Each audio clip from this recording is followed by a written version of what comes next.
I didn't believe until I didn't have a choice.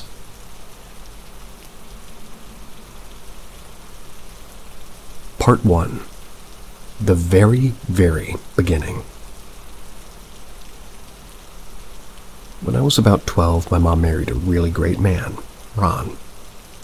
This was the classic tale of a blended family. I was my mom's only child, and my stepdad had 2 sons of his own, one slightly older and one slightly younger than I was. Shortly after getting married, they had my youngest sister. We're going to call her Polly. Ron was super fun and the ideal stepdad. Imagine a kid trapped in an adult body, I guess.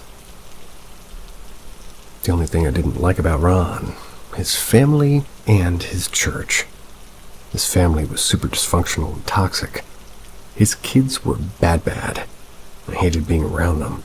I'll get more to this later, but he didn't have custody and he was trying to get it.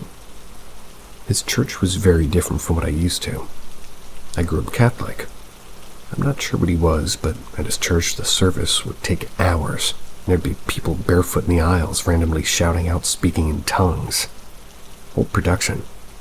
Nothing wrong with that, but if you're Catholic and, well, you've ever been to this kind of church, it's a very different experience. We didn't go to his church often, but after my sister was born, he wanted to go a lot more. There was this one very sweet old lady at his church who would always come up and say hi to my mom and the new baby. We didn't know her well, and she would be the first odd experience that we had. One day my mom, Ron, baby Polly, stepbrothers and myself all went to this church. The older woman came up to us, and instead of her typical upbeat, happy demeanor, she seemed very concerned, pulled my mom aside from the group. She warned my mom, and she could see and she could sense a very, very dark, evil, powerful energy attached to Ron's family. She said she could see it already affecting him and his boys. Warned my mom, and she needed to get my sister and myself away to keep us safe. This woman was very concerned, but my mom brushed the whole situation off as just being a crazy lady. His kids kept getting worse, trying to attract pedophiles online because they thought it was funny. One tried to kill his grandfather, theft, vandalism, all sorts. So they weren't allowed to come around as often. Well, that's good. Simultaneously, my stepdad began to get cranky, sluggish, and weird. I started feeling very uncomfortable around him, disconnected. Trigger ahead. You've been warned.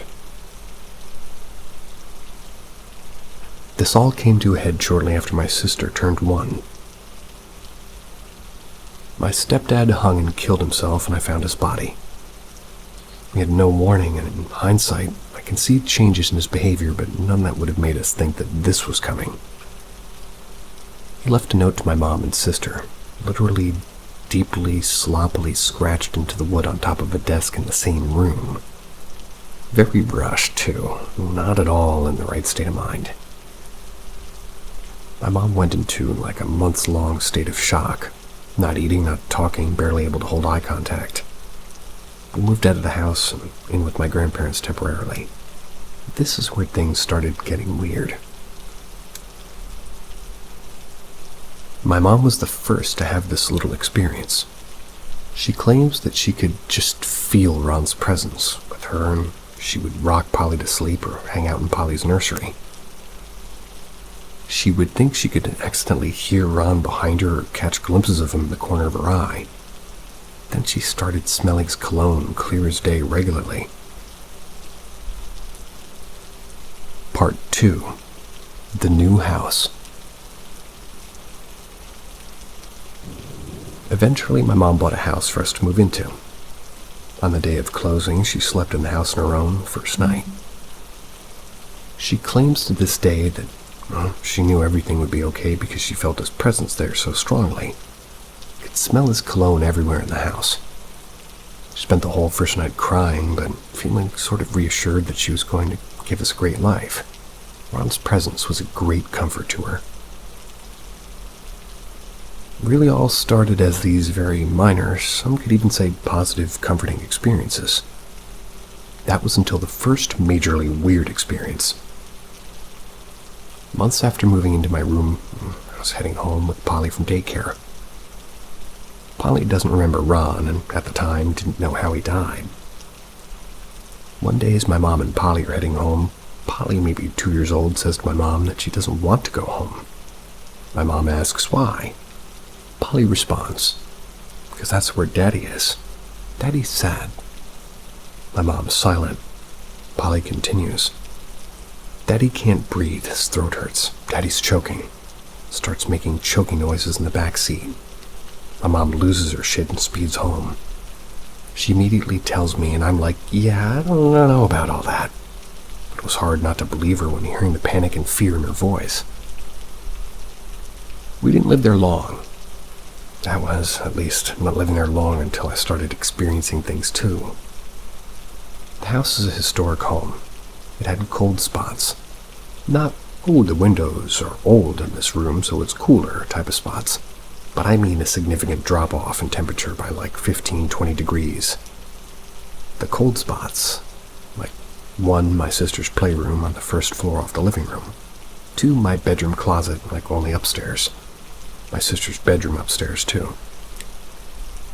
My first experiences were also pretty minor. I'd open my closet to get changed in the morning, get hit with sort of a burst of cold air daily. My mom and I would be hanging in the living room, and toys in my sister's playroom would regularly go off on their own. Most often it was this riding horse toy you had to sit on, and it would sort of sing this song. "I'm a happy, happy horse." That's the name of the song. Toys go off, and this occasional bump in the night eventually turned into the faint sounds of footsteps in the upstairs hallway. We chalked all these things up to having an old house, and it being normal to hear some creaks and bumps. I would also hear my sister talking to somebody in the middle of the night in her room. She had this framed picture collage in her room from her dad Ron's funeral service. It was a bunch of pictures of the family, and we'd hear her talking to somebody saying who all the people were. "This is my sissy. That was my daddy, and this is my mommy." We set up voice recorders and caught it happening, and when we asked who she was talking to, she always said, "Put, put." Our dog also would randomly start barking and growling at nothing in the house. Typically it was in the living room towards the stairs. And things really got so much worse though, guys. Part 3. The Arrival of Mark. My mom started dating Mark. Mark was my best friend's dad. He lived down the street and worked midnights. Mark would come over to the house every now and then, and would always notice activity ramping up a bit, at least when he was there, and shortly after he left. We didn't really think anything of it, still just minor things. I did local theater in high school, and there was a girl in I guess you could say my cast, and her name was Katie. They came into rehearsal one day covered in bruises. We found out Katie's husband had been, she'd been hitting her, and she really needed some place to stay until things calmed down. My mom is a GV survivor, so this tugged at her heartstrings, and she told Katie that she didn't have a choice. She was coming to stay with us temporarily. My mom was worried Katie's abusive husband would show up at the house, so she asked Mark to start staying over. And keep in mind, Mark worked midnight, so during the day it was only him and Katie. After Mark moved in, things really took off. Katie stayed for a few days and then suddenly left. It was very hasty. We wouldn't find out until later that, why she left. It was because she was terrified of being alone in her house. She said she would hear things, see figures out of the corner of her eye, felt a very heavy negative energy in the house. She also said she felt like she wasn't alone, and that she was being watched. She asked if our house was haunted, and we laughed at the idea. Then Mark started having experiences, a lot of them. Mark is a very vivid dreamer. According to him, he started having some of the worst, messed up, violent, even sadistic nightmares that he'd ever had in his life. All of them were in our house. Some of them are so bad that to this day he won't tell us what happened. Eventually, he shared with us one particular dream, and he said Ron came to him and was really upset. He had met Ron previously, maybe once in a high school function. In this dream, Ron was yelling at him, telling him that it was extremely important that he finds Tanya. Mark asked who the hell Tanya was. My mom and I were just mind blown. Tanya was one of Ron's sisters. They weren't close, and Mark never met her or knew about her. Yet he kept saying it was really important that we contacted Tanya. The next dream Mark tells us about had us questioning all the happenings around the house even more. Apparently, Ron became a regular in Mark's dreams, getting increasingly more angry and violent with each dream appearance. In the last dream, Ron was losing his mind at Mark about some sort of RC car and how it needed it, and Mark had to find it. My mom and I had no idea what he was talking about, so we contacted Ron's old best friend. The older best friend knew exactly what we were talking about. Apparently, Ron had a little RC electric car he'd always take apart and put back together to make it run faster. Eventually, it just went into a box in the basement. My mom and I never knew about it. The car was well before our time in his life. The best friend asked if we knew about it, and I was pretty shocked to find out it was via my mom's new boyfriend's dream. Part 4. Polly's Bad Behavior and the Missing Apple. The incidents only increased in frequency and severity. Bangs, loud footsteps, sound of running, feeling of not being alone, cold spots even colder. Mark moved in full time. Polly's behavior took a turn for the worst. Polly quickly lost the tiny amount of emotional regulation toddlers have. She threw tantrums constantly, would hit, scream, throw, and bite over the tiniest of things. Her lying went through the roof. I figured these were things being learned at daycare. She completely stopped sleeping in her own bedroom because she hated the room. Just walked in the room with her would just lead to a meltdown. She would occasionally sleep in my bed with me, but I told my mom I couldn't do it any longer because every time she sleeps in my room with me, I had very weird and very violent dreams. She started sleeping with my mom instead. Other than the weird dreams, bad behavior, and the car accident, or incident, I guess. The first truly odd experience with Polly would be with her and the missing apple. Polly loved fruits and ate apples regularly. We had a finished basement and was rarely used because it felt kind of weird down there, but we had some of her larger toys there. One day we gave Polly an apple for snack, and later that night remembered that we didn't get it from her to throw it away. My mom kind of got super paranoid about bugs and it's going to be bad, so she asks Polly, "Where's the apple?"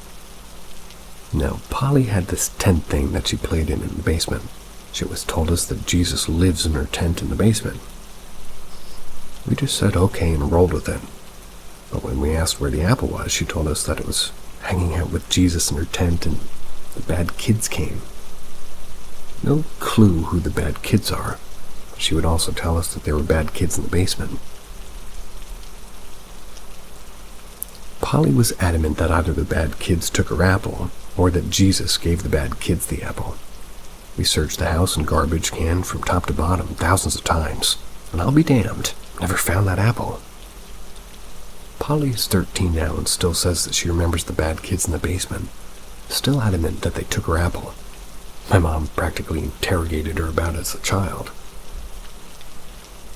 Whenever she would be bad, she'd blame the bad kids and said that they told her to do it or that she didn't do it and it was all them. And her behavior just kept getting worse. Well, until she eventually would get so upset about something that she would start screaming. Then she'd start biting herself until she drew blood. This is not normal for a toddler. No. And keep in mind, this new habit of violence toward herself. The story only gets crazier from here. And a little side experience that my stepbrother Nick Mark's son had. He didn't live with us, but he did have a key. He wasn't fully aware of any of the things happening in the house at the time. He was coming over to hang out, but we were still out running errands. He said he would just wait for us inside.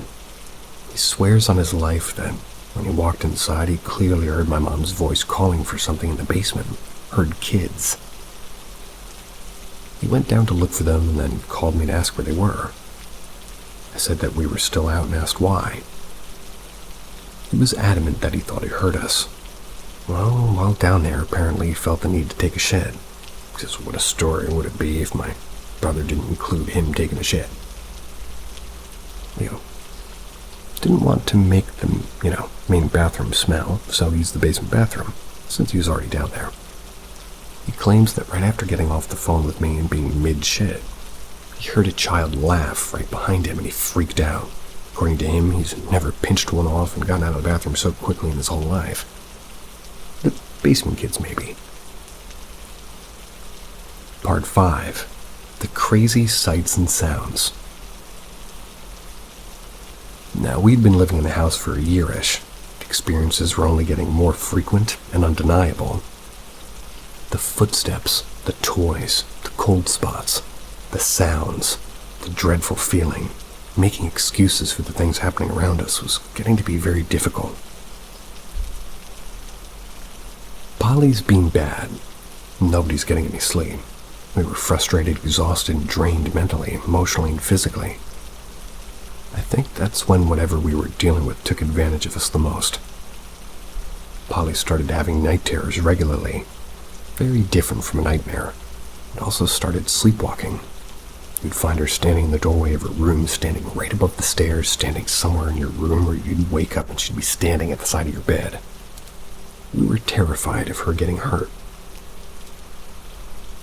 At the same time, the sounds of heavy footsteps upstairs became regular. I remember one night my mom had to put Polly to sleep up in her bed, and Mark, my mom, and I were all sitting in the living room watching a movie. Clear as day, we heard somebody absolutely booking it down the upstairs hallway. We gave each other that look, so to speak, and my mom says, "Oh, hell. Oh, no, she's not going to go check." We needed to make sure Polly wasn't sleepwalking.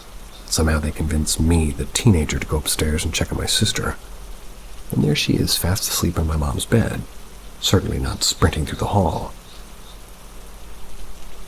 Another memorable experience was soon after my sister's 3rd birthday party. Mark, my mom, and myself are hanging out in the living room with Polly upstairs asleep. We hear somebody come barreling through the hallway and down the staircase. Stairs were on the far left side of the living room against the wall. At this point, the sounds of footsteps had become such a normal occurrence it doesn't even fully weird us out anymore. But this night was different. Polly had some helium balloons from her party in the doorway of her playroom. And as we're all sitting there after hearing somebody or something come down the stairs, I kid you not, we started seeing one singular helium balloon very slowly float from her playroom, across the living room, up the stairs. I was astonished. None of us could believe what we just saw. My mom went to get the balloon and found it halfway up the stairs on the landing. To this day, I get goosebumps when I remember this moment. And that was my first sighting, but it wasn't the last. It wouldn't be long until we were seeing figures. The first time I saw a figure was in the upstairs hallway. I never typically kept lights off when moving around in my house. You could turn the upstairs lights on from the living room, and I hated the dark. My room was immediately at the top of the staircase, and my doorway's on the left-hand side. I was in a rush to grab something from my room, so I ran up the stairs with the lights off. And that's when I saw him. Standing directly in front of me in the hallway was a man, probably 6'5". It was early evening, but still dark, and I remember thinking my eyes were playing tricks on me. I stared at him for a few seconds and felt the fear welling up inside of me. When I snapped out of it, I went to flip a light on. He was standing directly next to the hallway's light switch. I was not about to move closer towards him. I reached my arm inside of my bedroom and quickly flicked the light on. And he was gone. Never saw him again. 2 other people had definite sightings in the house. Mark and my mom. They also had a weird sound experience together. Mark had 2 sightings, and his first one may be my favorite of all the sightings. Like I said before, he did local theater in his high school, so sometimes I would get home very late at night. Mark, my mom, and Polly are all in the master bedroom in bed. That's when Mark says to my mom, "Oh, I didn't know the OP was already at home. She must have just got in." My mom looks at him confused and says, No, they just left the theater. She'll be home in like 30 minutes. Mark is adamant that I must already be home because he swears up and down he just saw me in the hallway outside of the bedroom door, almost like I leaned over and just peeked my head and part of my body inside of the room.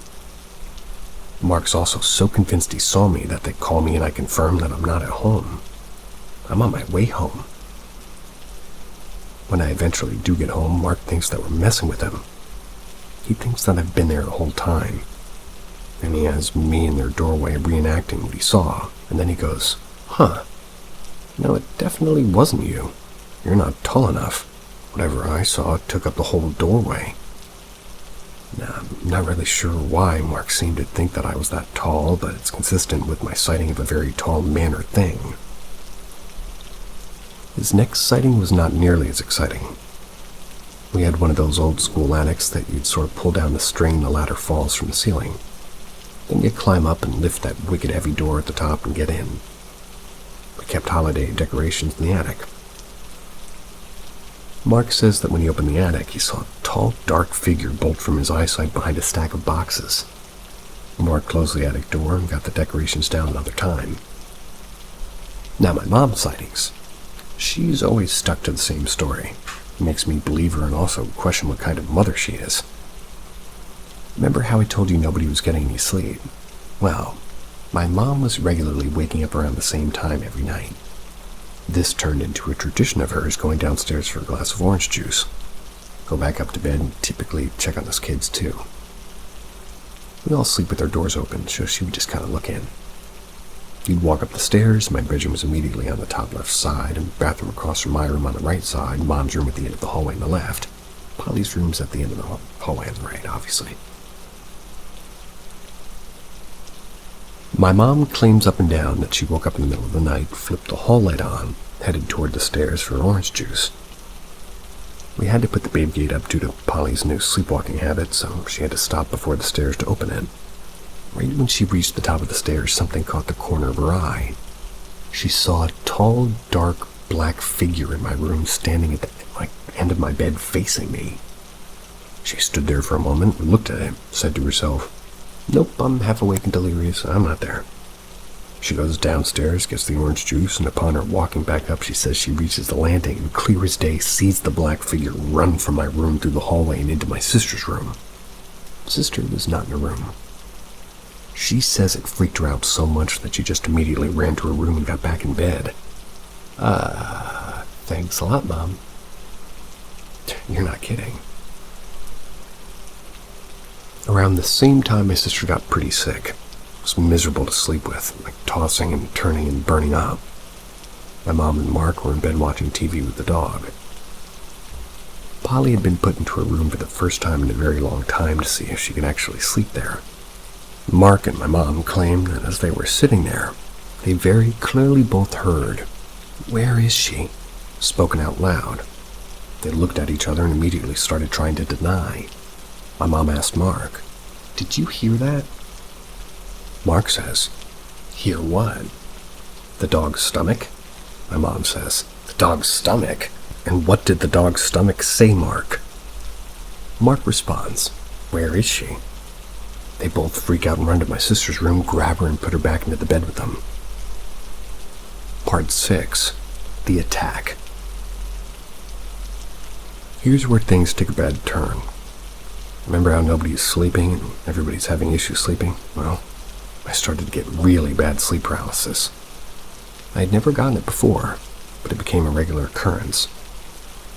One night in particular, I woke up and couldn't move.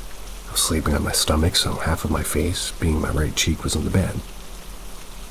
I remember knowing that I was dealing with sleep paralysis and I needed to snap out of it. I started seeing the room around and behind me glow red, and I could see shadows on the walls around me just out of sight. I heard 2 voices, neither of which I would describe as being human. The first voice was on my left side, and it was very deep and guttural, almost growly. It repeated something over and over in a very rhythmic-like chant. It wasn't English. It sounded like no language I could recognize other than maybe Latin, which we would hear at church. The other voice was higher, grainier, and sounded more agitated. It was like the higher voice was sort of egging the lower voice on, and it also wasn't in English. It was then that I felt the most insane pressure on the back pushing me down into the bed. I remember thinking at this point how I knew that I was in sleep paralysis, like it was likely to just be a dream even though it seemed so real. The harder it pushed me, the more difficult it got to breathe while the rhythmic chanting only got louder. I remember starting to cry and genuinely thinking to myself that I was going to die. If you've ever been in the situation where you genuinely thought you would die, knowing that, like if a feeling let's just say it never leaves you, it sticks with you. I tried to move. I remember straining to scream or just trying to make some sort of noise, anything. I was stuck. I was helpless. Whatever this was going to kill me. I began begging God in my head to save me, and not even religious, but here I was praying. All at once it stopped. I remember feeling my heart pounding in my chest, and unlike other bouts of sleep paralysis I'd gotten immediately after the chanting and pressure stopped, I could move.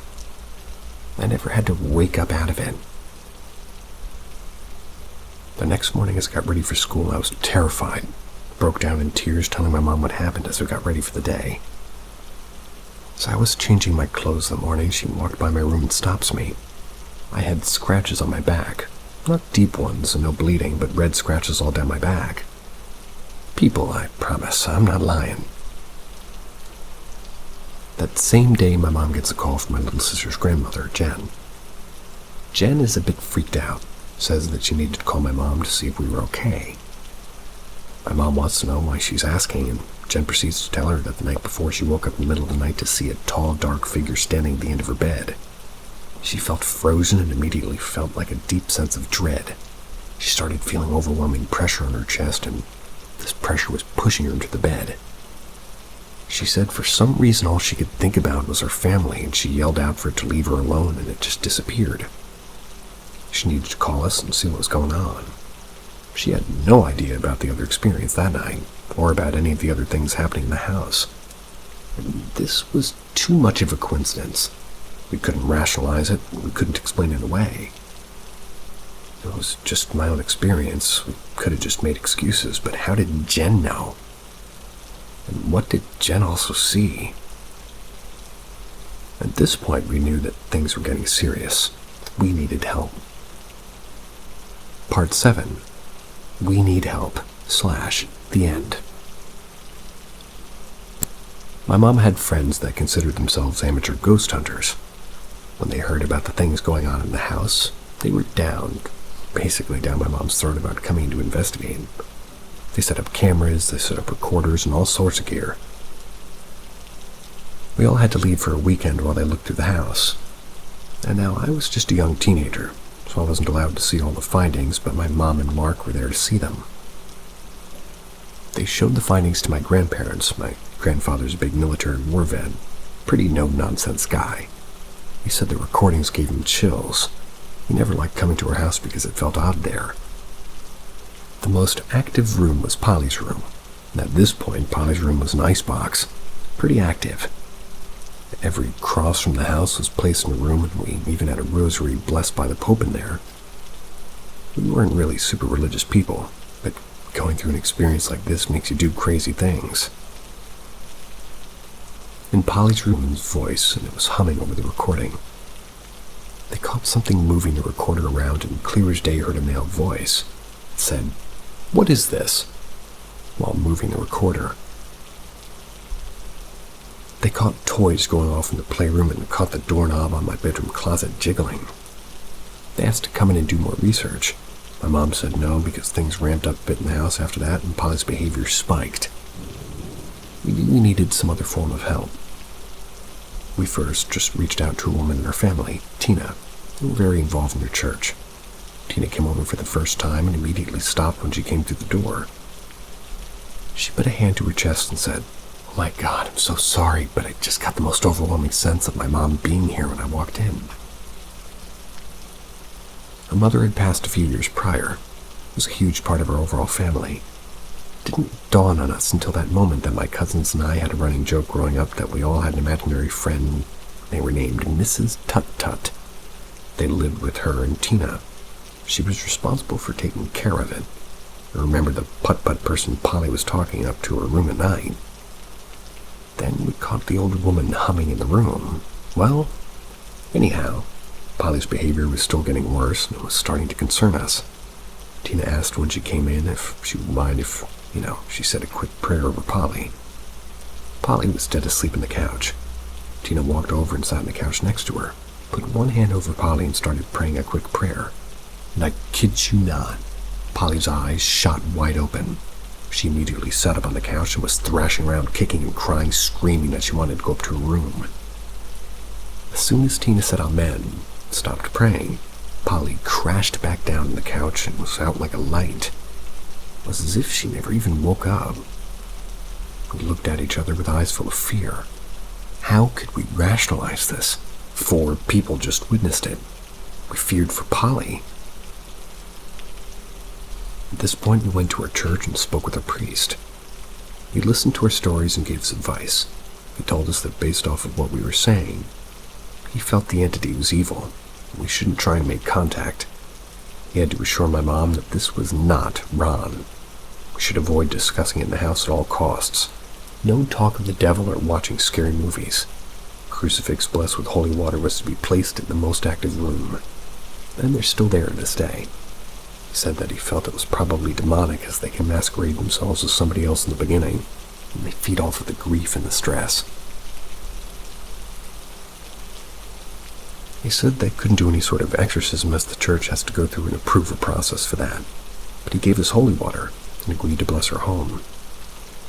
He also taught us how to bless the home ourselves for future reference. He, Tina, and my mom went to the house to bless it. Room by room they went through performing the blessing. When they finished the blessing, they all went outside of the driveway. The priest left and my mom lit a cigarette to smoke with Tina. That's when they claimed that an all-black dog came slowly walking out from behind our garage toward them. They said it was nasty looking, beat up, gross hair, just the ugliest dog you've ever seen in your life. It was coming towards them, teeth bared, growling and snarling at them. My mom claims that she just felt it was evil and screamed at it to go away and leave him alone. Then it ran off and she never saw the dog again. And that night my mom says that she had the most realistic dream of her life. She was wrestling with some sort of dark figure that was fighting with all she had. She was screaming at her to leave her and her kids alone, and she woke up from her sleep completely exhausted and covered in sweat as if she'd actually been fighting someone. And that was just about the end of it. Polly's behavior significantly improved. The noises and sightings stopped. Everything went back to normal for a really long time. The last thing to have happened was in 2017 when I was packing up for college to go back home for the summer. My room was all packed up and I started to feel a bit weird being alone in my dorm room. I didn't have roommates, but I didn't feel alone. I contacted my mom and said that they also started hearing some things in the house again. On my last day at college, I had to run up to my dorm room to change my clothes real quick. When I entered the room, I felt a really heavy negative energy. Sat down in a chair in my room and immediately dazed out as if I was like the most intense daydream ever. The daydream was terrifying and was very violent regarding my little sister. I booked it out of my room and called my mom and told her. They re-blessed the house and we haven't had any problems ever since. Now, I know so many of you will say that this is fake.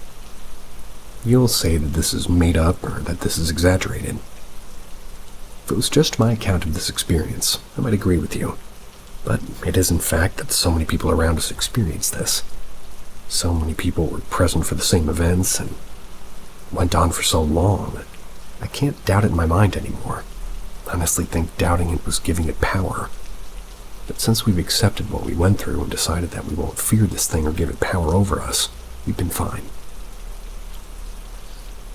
For those of you who will say the post the videos or the recordings, well, my mom's never even let me see them, so I got no access. I only have my first-hand accounts, and also these were taken in like 2015 or 2016. I don't have any photos or videos from that long ago. But ultimately, I hope you all found your haunted house to be some sort of escape or some sort of entertainment. None of us believed in ghosts, demons, hauntings, whatever you want to call them until we lived here. My mom claims that I had weird experiences and sightings as a child, and a few that I actually remember. Nothing like those. We actually still live in the same house. So there it is, the story of our haunted house. And a side note or fun fact you may all find interesting. Mark's aunt and uncle owned the house that we live in. That was when he was a child. There were different owners between us. But after my mom and Mark started dating, we found out that Mark's aunt and uncle used to live there. We learned a bunch of other history about the house, and the house still had some awesome things in it that Mark's uncle had originally built, like the bar in the basement or the built-in bookshelves. And the last weird side note, we redid my bedroom halfway through these experiences. So when we pulled my bed out from the wall, there was this weird devil cat stick figure drawing on the wall behind my bed. Never noticed it when we moved in, but somehow it was pretty big, like halfway up the wall. It took us 4 coats of paint to get it to cover up, but we'd paint over it and the next day you'd still see it. It's very weird, but the devil cat's just a blue wall now. Mark's family didn't paint the devil cat thing, and that's it. That's the end. If anybody has any questions, I'm more than willing to answer them. And ultimately, I hope that all of you guys stay safe out there and never have to experience anything like this.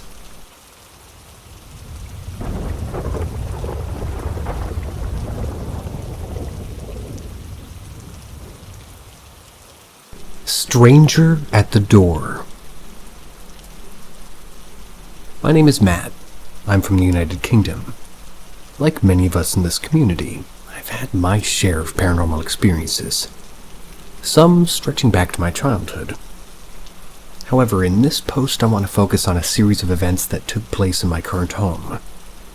A series that still leaves me questioning what truly happened. I live just outside of Birmingham. It's on a council estate. For those unfamiliar, a council estate in the UK is somewhat akin to the projects in the USA, like government-subsidized housing. The estate I live on isn't particularly old, but the houses most of them were built in the 40s or 50s. And from what I know, there haven't been many occupants before us. Our house is a modest 2-bedroom with a spacious front and back garden. Below is an example of what my property looks like, and what a typical council house in rural England looks like as well. And it should be noted that my front garden is roughly 3 to 4 times the size of the front garden in the below picture, which is going to be an important factor for later. For the first 2 years, everything was completely normal. The house had never had a menacing or an intimidating feel to it, nor did I ever sense any unusual energy. It was just an ordinary home. Until the summer of 2020. Around July or August of that year, right in the midst of the COVID pandemic, things started to change. What followed over the next 2 or 3 months was a series of events that still gives me chills when I think about them. Incident 1. This first incident might seem insignificant on its own, but it's worth mentioning as it marks the beginning of the strange occurrences in our home. It was late at night. My partner and I were in bed and we both heard a knocking noise. At first, it seemed like it was coming from outside. The strangest part was that it sounded like it was coming from the other side of our bedroom wall. Now here's the thing. There's nothing on the other side of that wall. If someone or something had been knocking where we thought the sound was coming from, they would have had to be suspended maybe 20 feet in the air.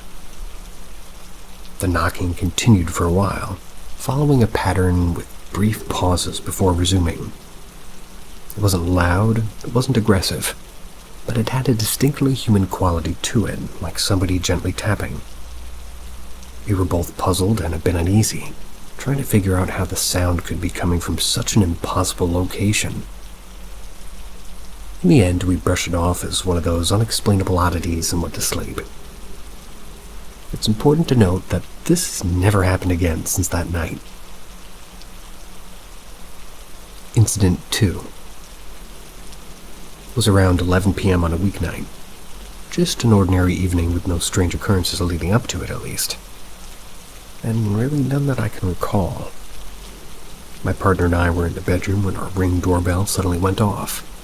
It was chiming as if somebody was walking past it. Now our driveway is quite long.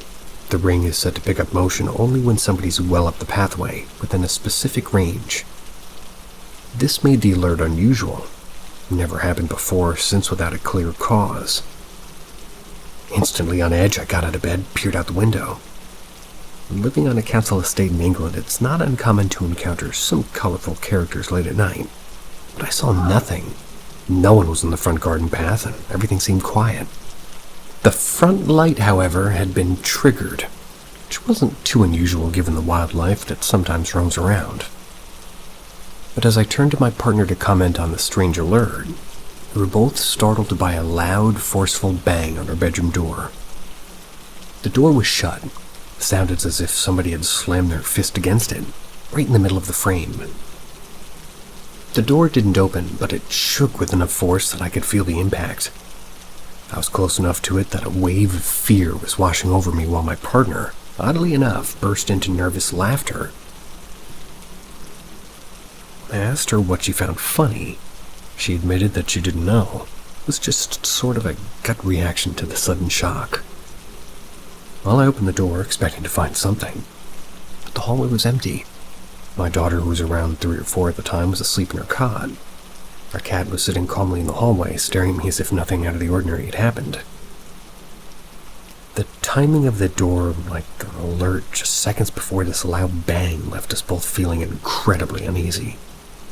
Although nothing else happened that night, the tension lingered, making it hard to shake the feeling that something was off. The Ring doorbell did capture footage, but it showed nothing unusual, just an empty path, though something clearly set it off the motion sensor. Adding to the creepiness was a specific alert on my phone.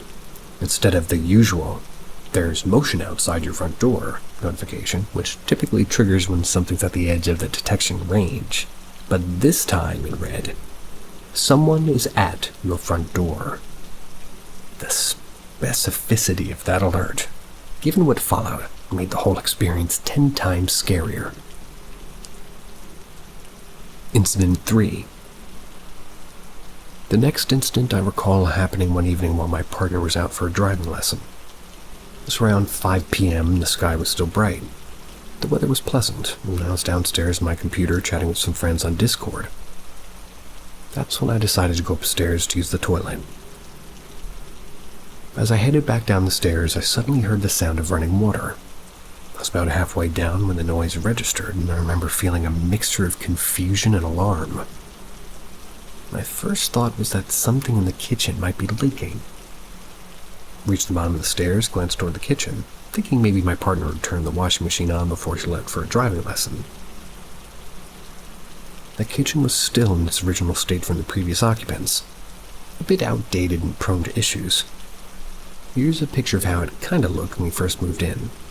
Notice the damage to the walls and the missing ceiling due to the huge leak that we had. It caused us to replace it all. And this happened after the events I'm detailing. The surfaces, cupboards, etc. are all original to the previous occupants. As I stepped into the hallway, looked directly into the kitchen, I saw something that made my stomach drop. Both tap handles were pushed fully forward. The water was gushing out at full blast.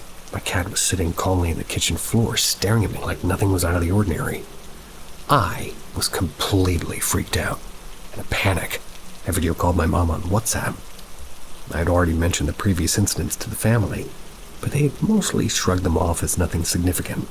But when my mom saw the taps wide open, she freaked out too. I think I needed somebody to witness what was happening in real time to validate my own fear. And once again, my daughter was upstairs in her cot, fast asleep. The baby monitor was with me downstairs. Everything seemed normal on that front, but the whole situation had me on edge. I felt trapped in the house, anxiously waiting for my partner to return from her lesson. She finally got back. I told her what had happened. We tried to rationalize it. Maybe it was the water pressure, we thought. Maybe somehow that caused the taps to turn on by themselves. But it is worth noting that this had never happened before, and it hasn't happened since. Even my friends on Discord thought the whole thing was bizarre and stayed on the chat with me until my partner returned. Incident 4. A short while later, another unsettling event occurred. I'd gone to visit my Nan. They live about 10 minutes' drive from our home. It was early evening, and we were sitting in her living room having a cup of tea when my partner called me. They were clearly distressed. She told me that she had been in the kitchen washing up when the baby monitor just started acting up and it was flickering and distorting. It was showing visual noise. Then she heard a massive bang at her front door, so loud and forceful that it immediately woke up her daughter, began crying in her cot. My partner said it sounded as if somebody had thrown something heavy at the door or run up to the driveway and slammed into it with great force. This really freaked her out, and I rushed home to check the CCTV. When I reviewed the footage, there was nothing, no one outside, no movement captured. The Ring doorbell had been triggered.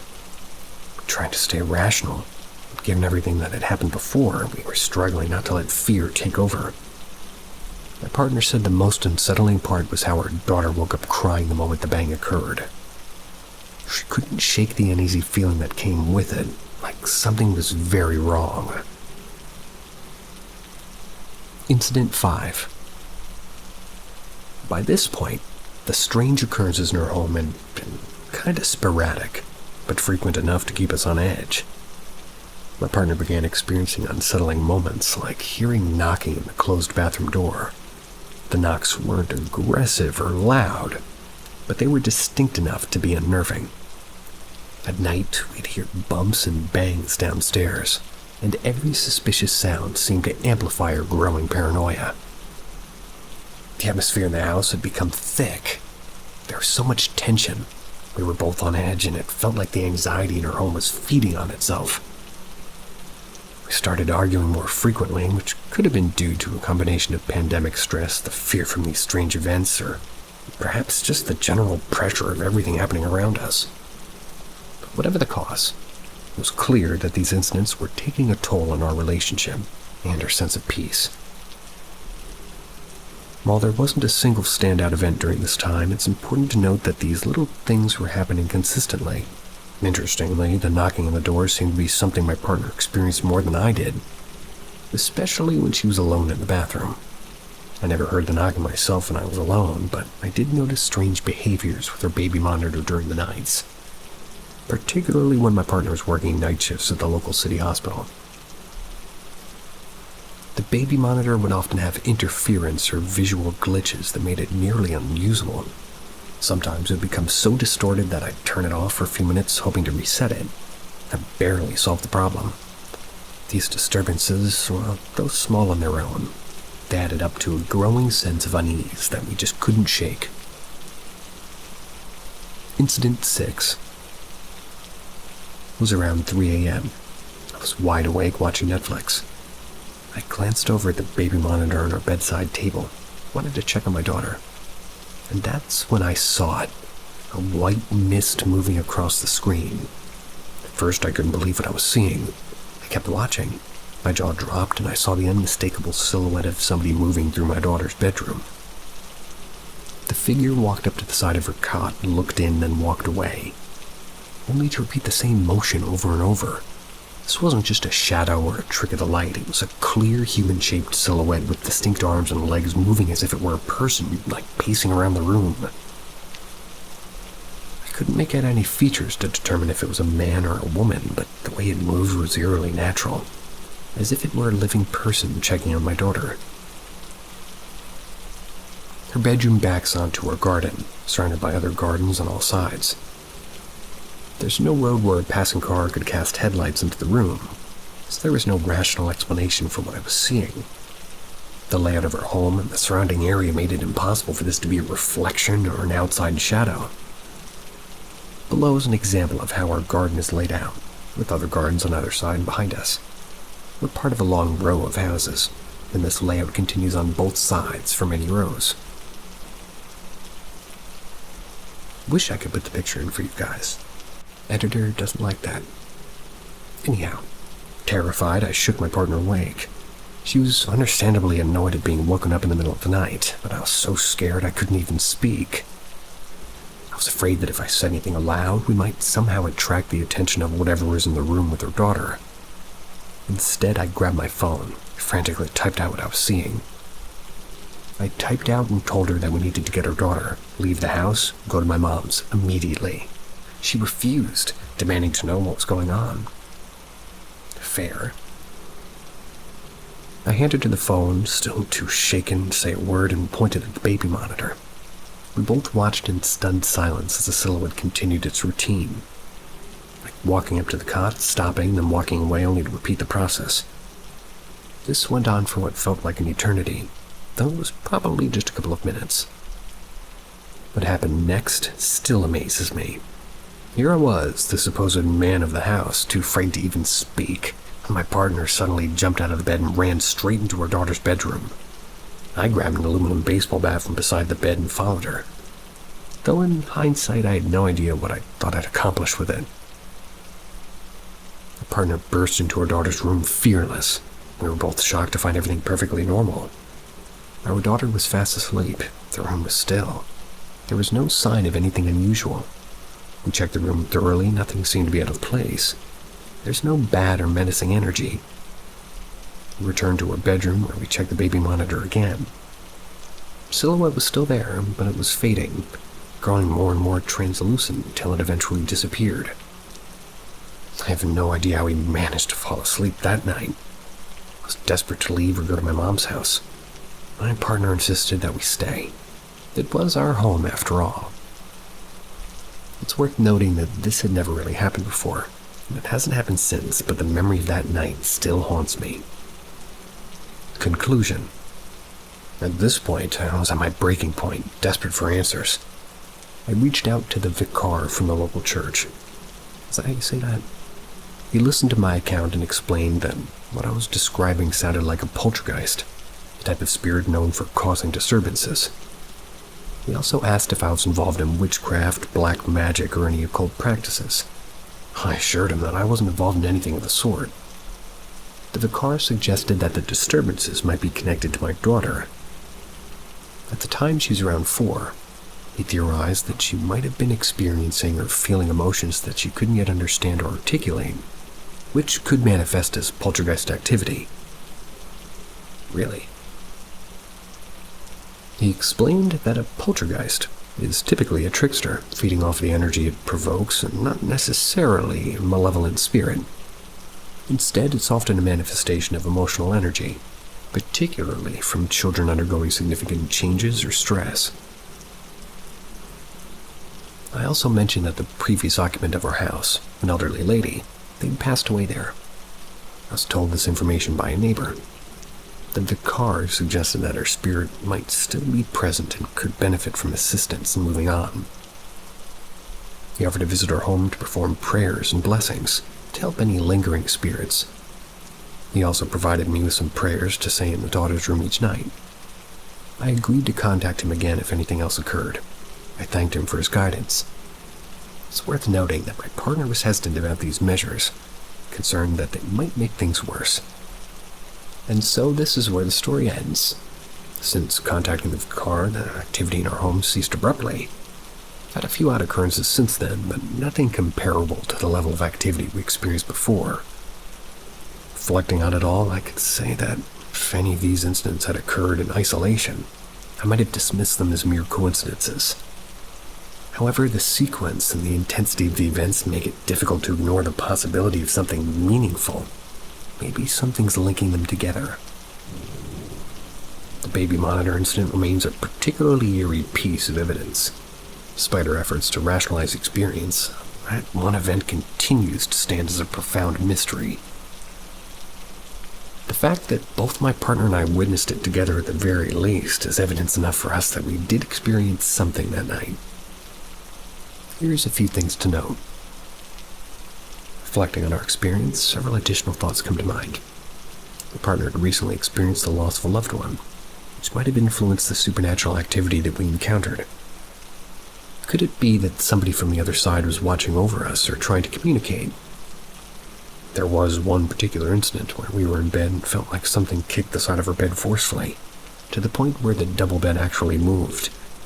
My partner was understandably frightened, but I felt an overwhelming urge to check on our daughter. When we did, we found her cot drenched from a spilled drink. She was extremely wet. And this might have been a warning to check on her, potentially preventing a more serious situation. Another peculiar moment occurred in the bathroom when I was overwhelmed by the scent of a sweet-smelling perfume, the type an elderly person would wear. Alarmed, I called my nan to ensure she was okay. She was, and wondered if the scent was a sign from her, like perhaps a goodbye. I was thankful to know that I was wrong. Never experienced anything like that since. And throughout these events, our cat was often present, despite her presence, though. Or the gecko, excuse you. Despite her presence, she never exhibited unusual behavior that could explain the disturbances. While she's occasionally jumped against the bedroom door, her actions are always more like playful antics, rather than the heavy, impactful noise that we heard the first night after the Ring doorbell thing. That sound was like a distinct, forceful bang, unlike anything our cat could have caused. I also haven't heard anything like that since, even when my cat's been playing and running around. And for cat fans, and also for, well, size reference, this is our beautiful Tortie Gloria. Another picture moment taken from us. The need for CCTV. One Sunday before the intense period of disturbances that we'd experienced, an unsettling incident occurred. It was close to my birthday, and I was bedridden with a particularly nasty virus, feeling weak and pretty disoriented. My partner went to our local supermarket to pick up a few items, and I was left at home, hoping to recover in peace.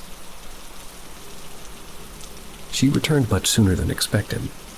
When I asked why she was back so quickly, she revealed that, well, the supermarket was closed, something she hadn't realized until making it halfway to the store. What unsettled her was that, well, what happened on the way home. As she approached her house, she saw something disturbing at the bottom of her front garden path. A Sunday carvery fork, pointing directly towards her front door. She seemed visibly shaken as she described this odd sight. The fork had not been there when she left, and the path had been empty. Her memory of any other people in the area was hazy at best. She hadn't seen anybody who could have left the fork behind. The reason she seemed so shaken was due to the fork not being there when she left, suddenly appearing so soon when she returned. Obviously, it's just a fork, but this really freaked her out.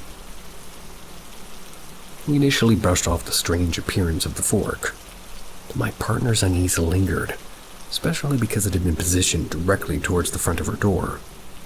Wanting to document the oddity, I decided to call a non-emergency crime number. Really? The police suggested we dispose of the fork responsibly, so I placed it in the bin, hoping it was just a one-off incident. I wonder if anybody else is confused as to the nature of this fork, because I'm picturing like a fork. The following Sunday passed without incident, but the eerie feeling didn't quite fade. It was the Sunday after, and that's when things took another unnerving turn.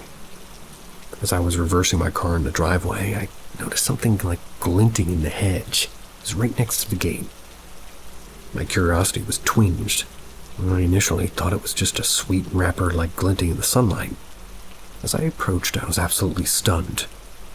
Nestled neatly in the bush, at eye level, was a carvery knife from the same set as the fork. It was positioned deliberately where it would catch my attention each time I closed the gate and locked it. The sight of the knife perfectly aligned and eerily placed sent a shiver down my spine. It felt as though it was another deliberate message, or a deliberate warning. The knife's appearance in our hedge, paired with the earlier fork, seemed too deliberate to ignore. The fact that it was from the same set and placed so conspicuously made it clear that someone or something was trying to communicate or unsettle us.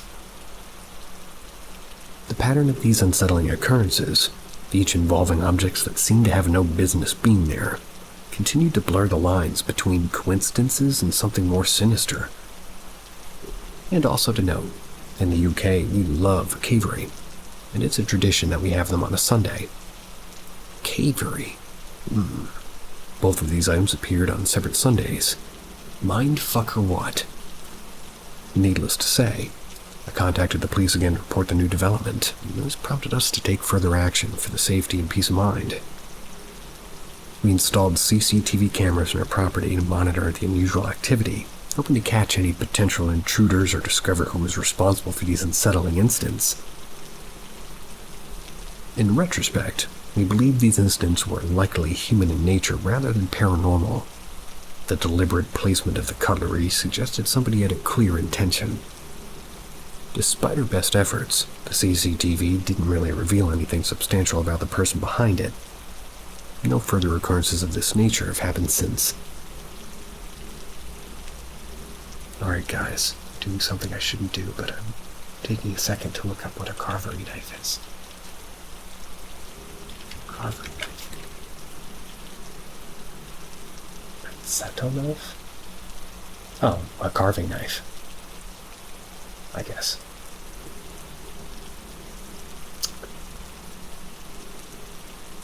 Moving along. The Winnie Pooh incident.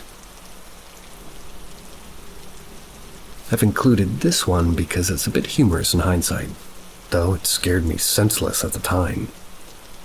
This happened after the events listed above, but sort of once things calmed down. My partner was working night shift at the city hospital. My daughter was staying over at my mom's. I had the house to myself, which should have been a relief, but instead it turned into another unsettling experience. I was jolted awake at 5 a.m. by a noise coming from my daughter's bedroom. At first, I was half asleep and trying to figure out what it could be. The sound was like a motorized mechanism, and then I heard a voice say, "Hello, friend." By this point, I was wide awake and very alert. The mechanical noise continued, following like a giggle. And then, "I like honey." The strange phrase and the repetitive sound kept going over and over again. To my shock, I realized the source of the noise was an old Winnie the Pooh teddy bear. It had been mine as a child. It's around 30 years old and somehow still works. My mom had given it to me when my daughter was born, and I'd been placing it on top of her wardrobe. For the bear to speak, you have to press down firmly on its nose, which is what made this situation even more baffling. Here's what the teddy looks like.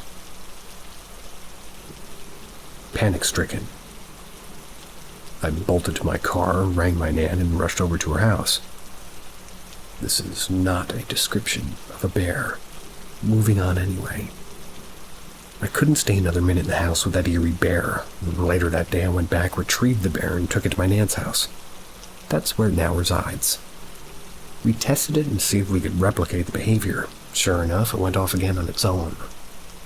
And interestingly, the bear doesn't do this anymore and now works perfectly fine. For a brief moment, though, I genuinely thought something might be trying to communicate with me in the house. The hello friend and the creepy ha ha ha ha ha were unsettling, to say the least. My nan, who's 89 and has a great sense of humor, still finds this incident incredibly funny to this day. She makes a point of pressing the bear's nose and sits behind her chair on the table. I would very much like to set that bear on fire. She won't let me. Previous occupants. After some investigation, I managed to find the grandson of the elderly lady who lived in our house before us. I reached out to him through Facebook, hoping he might shed some light on the history of the house and any possible connections to the strange events that we've been experiencing. He was very polite and open to discussing the house's past. I made sure to approach the conversation with respect, given the sensitive nature, of the inquiries. He confirmed that, to his knowledge, his grandparents had never reported any strange occurrences or unsettling experiences during their time in the house. They'd lived there for many years, and there were no stories of anything paranormal or unusual. He kindly said that he would ask his mother if she had any additional stories or maybe just some information about the house. I waited for a follow-up and never got one back to me, and from this I concluded that nothing of particular interest or relevance was discovered. My thoughts. Well, not mine, theirs. Reflecting on everything that happened, I genuinely believe something extraordinary occurred. Despite the fear and confusion, I leaned towards the idea that it might have been a positive presence or form of somebody saying goodbye to my partner and myself. It felt like a mixture of unsettling and deeply personal experiences, which might suggest an attempt to communicate or offer reassurance. I'd love to hear what you all think. Can anybody relate to similar experiences, or maybe even offer insight into what might have been happening? Well, I did learn that a carvery fork is the same as a carving fork. I think.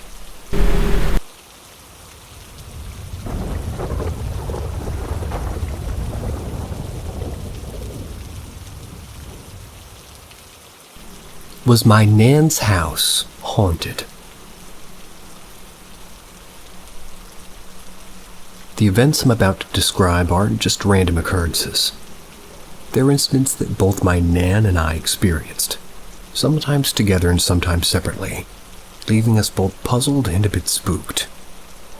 Whether it was the eerie shadow at the end of my bed, the mysterious scratches on my back, or the unsettling noises in the dead of night, each event has lingered in my mind over the years. If you've ever had an experience that made you question what's real, or if you're just curious about the unexplained, I think you'll find this story intriguing. I'd love to hear your thoughts on what you think might have been going on. Thanks again for your support of my last post. Hope you find this one just as fascinating and unsettling. Shadows of the Past. This report details a series of unsettling events that have taken place in my Nan's house. It's located on a council estate just outside of Birmingham. These events include both isolated experiences and those shared between us, my Nan and the only occupant of the property. We moved in reluctantly after being forced to leave our beloved cottage. The cottage, a cozy home filled with memories, was slated for demolition as part of a road-widening project. So, with no other choice, she found herself setting for a new build on a freshly constructed estate. And from what I've gathered, her part of the estate was built on what used to be farmland, an area with its own long and likely forgotten history. My granddad passed away when I was around 5 years old. Despite my young age, I still hold on to the cherished memories I have of him. He was a wonderful man, deeply devoted to his family. Incident 1. This is an incident I can barely recall, if at all. It's possible that my memory of it is a mere fragment, a shadow shaped by hearing the story retold so many times during my childhood. At the time, I was very young. My granddad had recently passed away. My parents, believing I was too young to grasp the concept of death, told me he had simply gone away for a while and would return someday. To give you a sense of the house's layout, there's a front door that opens to a long corridor. That leads directly to the back door. On the left-hand side are the stairs, with a small downstairs toilet tucked just before the back door. On the right-hand side, you have the living room, then the kitchen and dining room. The layout allows somebody to walk through the front door, down the corridor, and straight out into the garden. One day, I was playing alone in the living room. That's when the door suddenly opened. To my amazement, my granddad walked in. He didn't say a word, just calmly walked around the living room, then exited back into the corridor. Excited and without a second thought, I ran down the corridor and into the kitchen where my mom, dad, and Nan were deep in conversation, basically bursting with excitement. I announced that my granddad had returned. My parents were shocked and asked what I meant, and I eagerly explained what I had just seen. My Nan then asked me what he was wearing. I described it perfectly. His scout uniform. My granddad had been deeply involved in the local Cubs and Scouts, a significant part of his life too. In this instant, my Nan had reported me many times. It was the first hint of something paranormal in my life. Her account of that day has never changed, remaining as clear and vivid as when she first shared it with me. The above is recounted by my Nan, as pretty much told to her from myself when it first happened. Or excuse me, as told to her from myself when it first happened. Incident 2. The next incident follows a similar pattern, with my nan recalling the event, and at the time I was probably no older than 6. I was sitting in the living room with my nan watching a film, something that we did often. Friday and sometimes Saturday nights at my nan's were a pretty regular part of my childhood.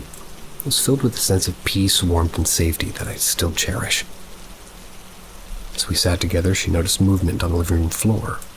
It wasn't just a shadow or a trick of the light, it was more distinct. She described seeing a pair of trousers, one my granddad often wore, moving across the floor. The rest of the figure was faded, almost like a silhouette, but unmistakable at the same time.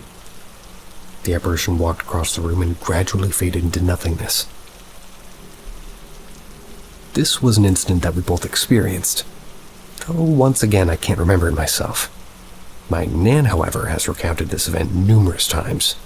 Her stories never wavered. It remains as consistent and clear as the day she first told it me. Well, Incident 3. One day while my nan was in the kitchen preparing dinner, something particularly unsettling happened. The kitchen's moderately sized, and one half serving as the dining area and the other half as the cooking space. Next to the fridge there's a chair that my granddad used to sit in when he was in the kitchen, a spot that still feels like his. As my nan was just taking something off of the stove, she turned around to place it on a small island that divided the kitchen from the dining room. This is no longer in the kitchen, but would have ran where the carpet meets the floor. In that moment, she saw something that stopped her cold. She remembers seeing a shadow rise from the chair where my granddad used to sit, cross the room, and then fade away. The sight startled her so much that she nearly dropped what she was holding. The instant left her feeling shaken, the shock of it lingering long after the shadow had vanished. Incident 4. Growing up, there was always odd little things happening at my nan's house. Small occurrences that, while strange, were never really enough to scare me away from spending time with her. The room I stayed in was kind of a large front-facing room with 2 single beds that would be pushed together when I was alone or moved apart when my younger sister stayed too. And remarkably, the rooms remained almost entirely unchanged since I was a small child, and to this day it looks just as it did during those years. Outside of the room, there's a landing with an old storage cupboard at the top of the stairs, a bathroom, my nan's master bedroom, and a spare bedroom that's now used more for storage. I sometimes stayed in that spare bedroom as a small child, but I quickly grew to dread it. I frequently had awful dreams in there. So did my sister. We both came to associate that room with a sense of discomfort, and over time, nobody chose to sleep in it. When I stayed in the main bedroom, it wasn't uncommon for me to be lying in bed at night listening to music on my iPod or maybe chatting with my friends on the BlackBerry Messenger. And that would be for only to suddenly feel as though somebody had bumped into the side of the bed. And then the bed would just rock slightly, just enough to make me look around, wondering what had happened. This happened so often that it eventually became normal to me, no longer startling me as it once did. Many nights, just as I was about to drift off to sleep, the bed would again feel like somebody had walked into it. A subtle but unsettling sensation that I grew accustomed to over the years. It was also common to hear faint movements on the landing in the middle of the night, soft footsteps and occasional creaking of a floorboard. It was as if somebody were quietly walking around outside the room. As I entered my teenage years, I began to have vividly distressing dreams when staying at my nan's. These dreams were unlike anything I'd experienced. It left a lasting impression on me. Below, I've listed these dreams as best as I can remember them. The first one is called Something in the Mirrors. In this dream, I found myself outside the front of my nan's house. I was casually chatting with some friends when a sudden inexplicable urge to go back inside overcame me. The moment I stepped through the front door into the corridor and closed the door behind me, a dreadful realization washed over me. I'd done something terribly wrong. A wave of fear hit me with a physical force. I was instantly filled with a sense of impending doom. Just then, my Nan came running into the corridor from the kitchen, her face a mask of terror. She frantically told me that something was very wrong. We had to turn all the mirrors in the house around to prevent whatever was about to happen. Panic gripped me as we rushed through the door together, flipping every mirror to face the wall, desperately trying to block out the reflections. As we neared the end of this frantic task, I found myself at the back door. It was at the far end of the corridor, and I opened it intending to leave, but something caught my eye. A dark shadow lurking behind the door. I froze. Something wanted to check what the shadow was, despite the fear coursing through me. And each time I pulled the door shut slightly to see better, the shadow would shift, sliding away just out of sight. Terrified but unable to walk away, I turned to my Nan, who was standing just behind me. I asked her what was hiding behind the door. Then, with a sense of dread, I opened it wide to reveal whatever was lurking there. What happens next sends chills, still today. My Nan's face transformed. Her expression turned to one of utter horror.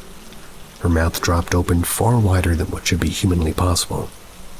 It's as if her jaw had unhinged. The sight of her distorted face filled me with a terror so intense I woke up abruptly, drenched in sweat and panicking. The next one is called Laughter in the Dark.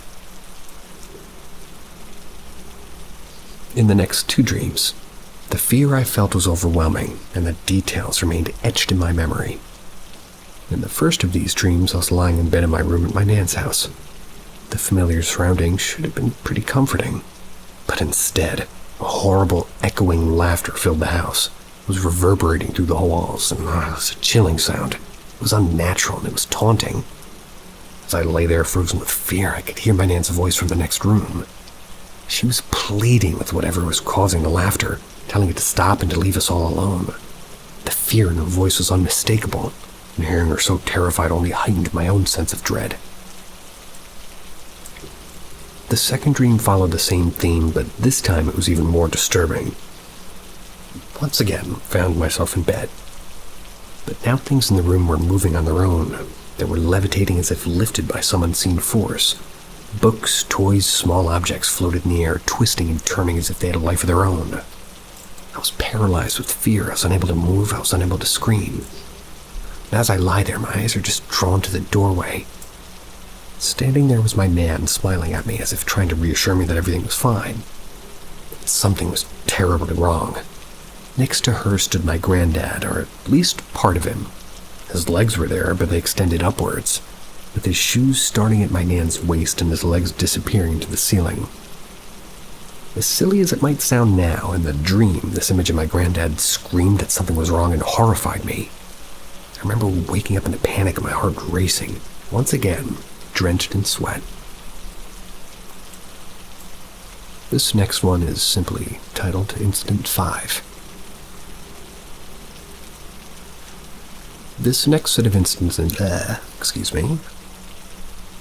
just ate that word. This next set of incidents marks the point where the activity in my Nan's house began to escalate. One evening I was sitting in the kitchen with my Nan, just enjoying a cigarette and a warm cup of tea. Just like any other evening, calm and relaxed with the two of us chatting about anything and everything. We both used a green ashtray that sat on the table. Once we're finishing with our cigarettes, I remember my Nan, as she always did, emptying the ashtray into the bin, washing it out, and placing it back in the windowsill. We said goodnight to each other, and I headed to my room to get ready for bed. After listening to some music on my iPod, I turned off the nightlight and drifted off to sleep. I woke up at around 2 a.m., startled by the sound of someone moving around in the landing outside my bedroom door.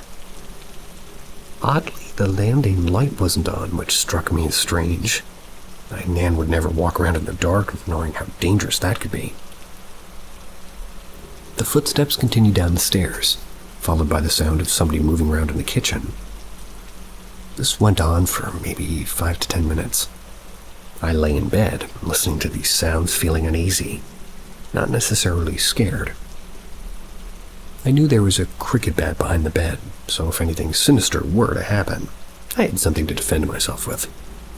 But despite the strange noises, I never felt like I was in immediate danger or that something bad was happening.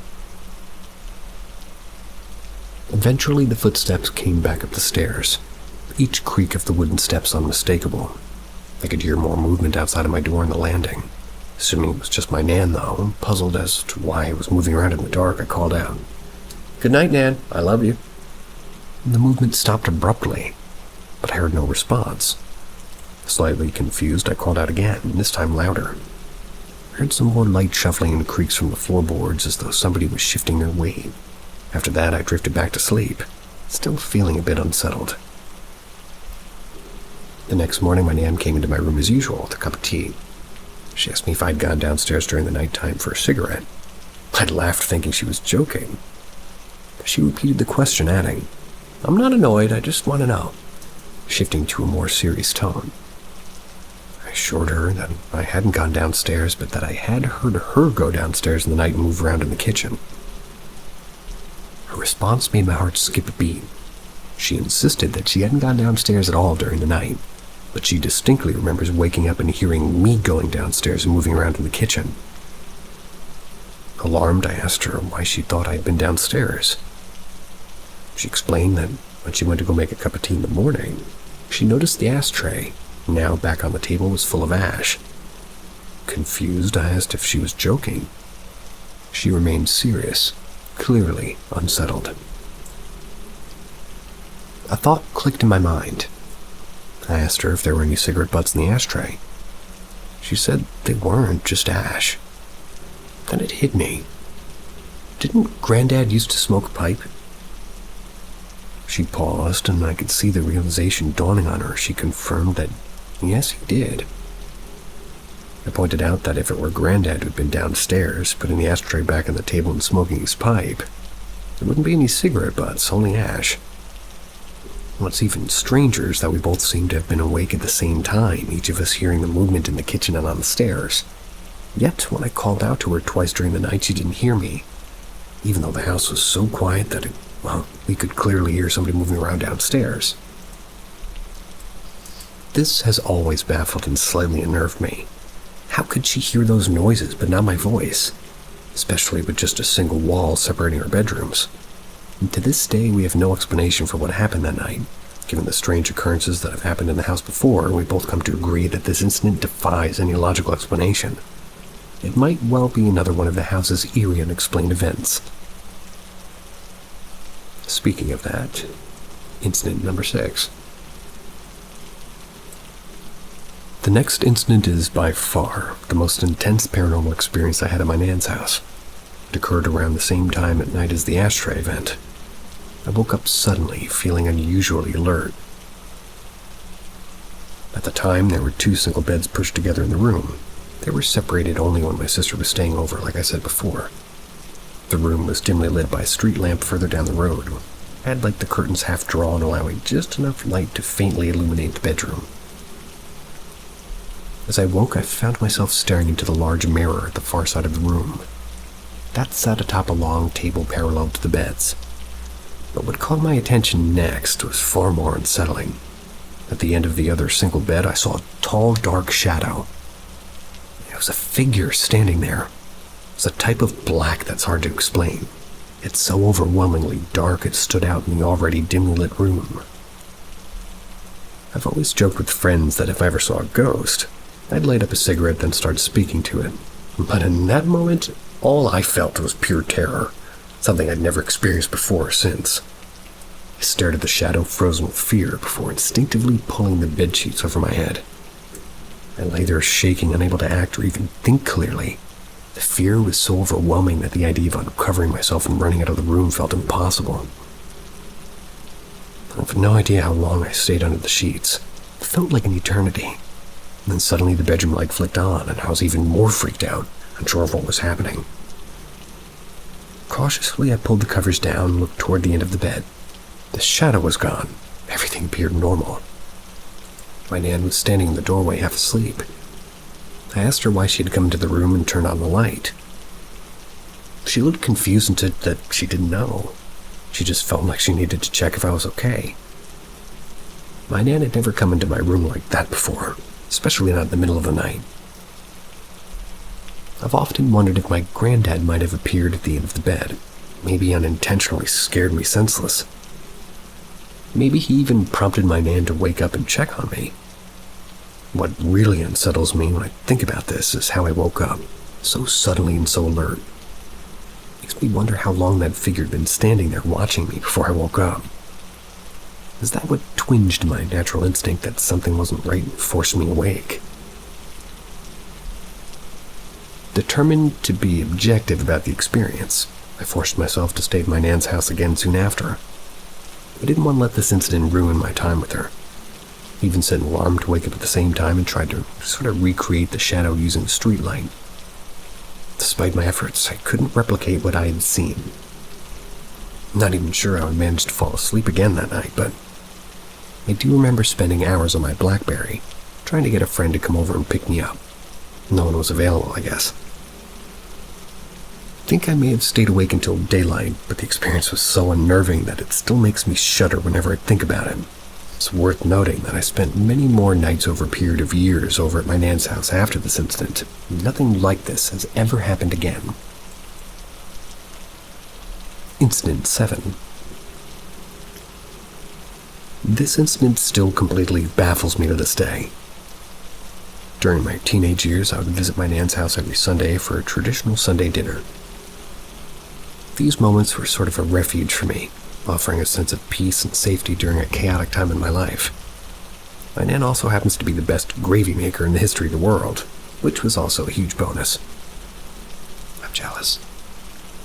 One Sunday we were sitting down enjoying our meal, when suddenly I heard the front door fly open.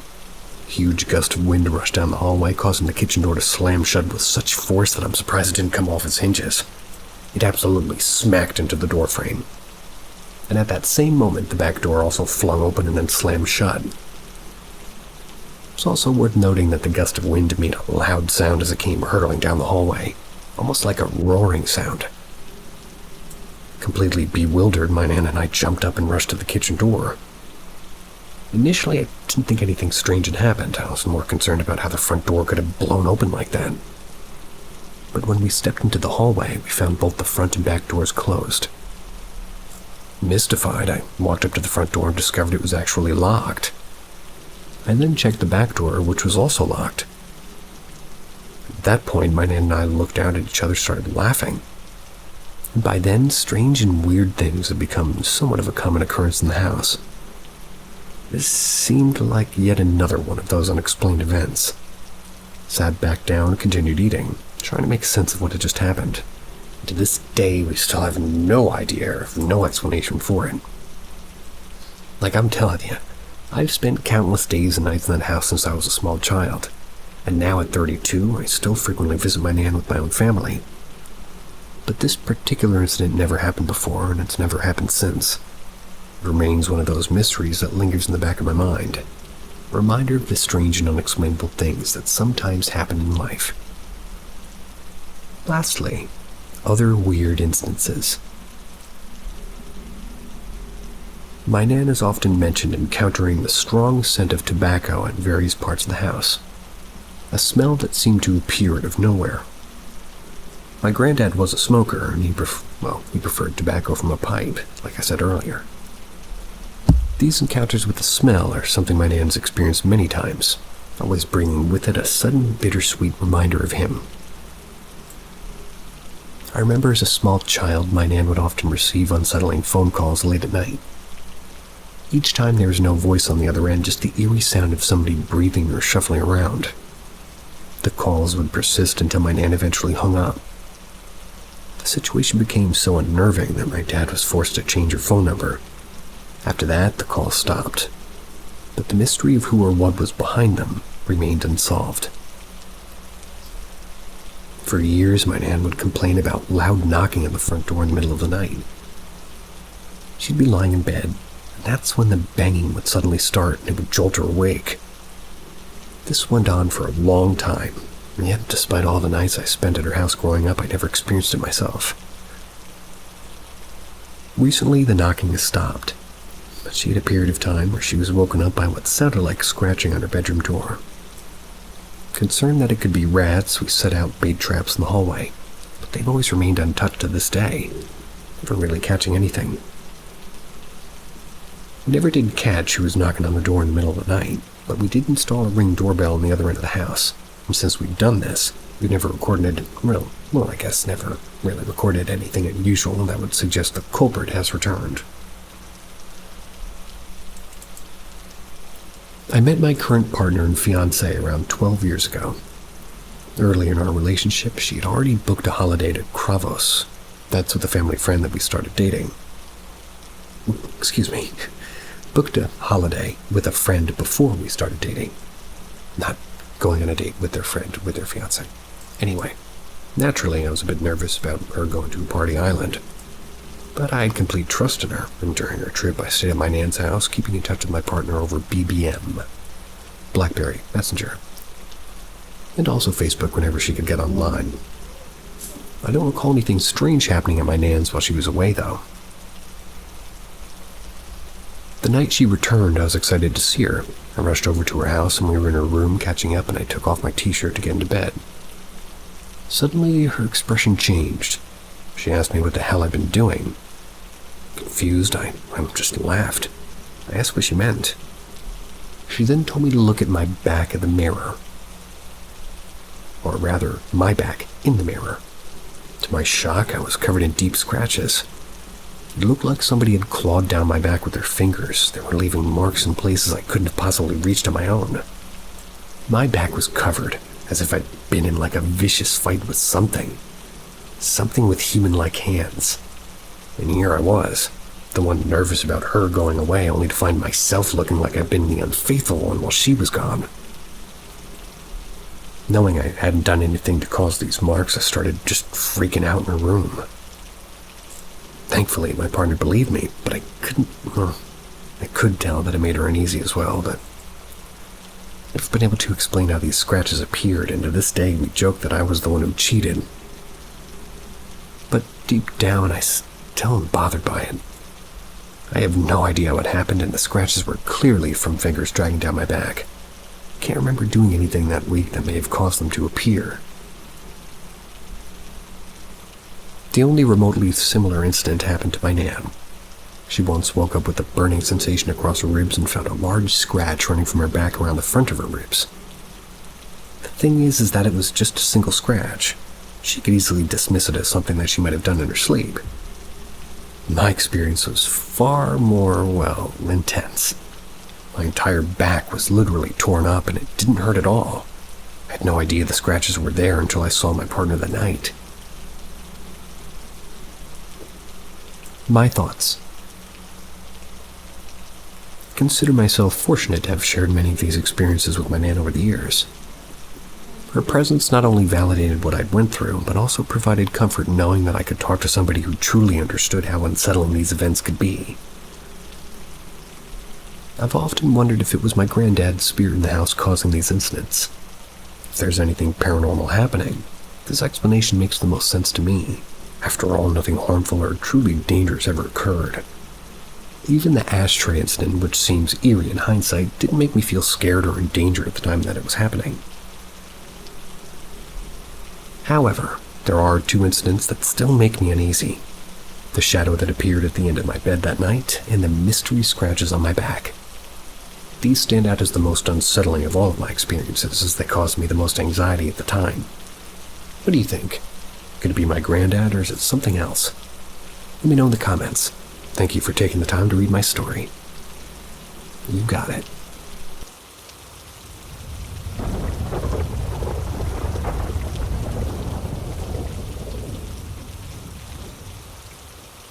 My paranormal experiences and where I am now.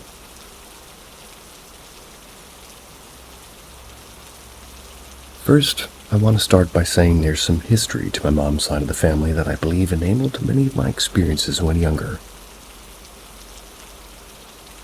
Best way to describe it is that it's a generational curse. My grandma was initially the cursed one, passed to her firstborn daughter. My uterus-holding cousins biologically related to her grandma, my mom, and then me. And from what my grandma told me, there's a crazy lady that, dated my grandma's, first husband that was a witch. She put a curse or a hex on her back when she was in her 20s. So that would be like the 1960s. But because of this, it actually made us more sensitive, or at least exposed us to more unexplained things. For me, I'm way more sensitive than anybody else in my family. Odd things began when I was only 4 years old. Not much happened then, but the main thing that I remember vividly is a night when I wanted to be with my dad. He was angry, so I didn't get a hug goodnight from him. The first ghost appeared to me that night. A semi-transparent man with no features whatsoever came into my room. He offered me a hug. He didn't say anything, but we shared a connection internally to understand what the others wanted to do. I got a hug from this male entity, and I felt a loving comfort coming from him. It was weird and foreign. Still sticks with me to this day. After this event, nothing else happened in the house. I was raised as a baby and a toddler in it. Upon leaving the house, we moved to a city. That way I could attend a bigger and better school, and not deal with the village grade school system. The neighborhood was recent, having been made in the 60s. My family bought a house that was like a mansion. At least, a mansion to little me at the time, and, well, I loved running around in it.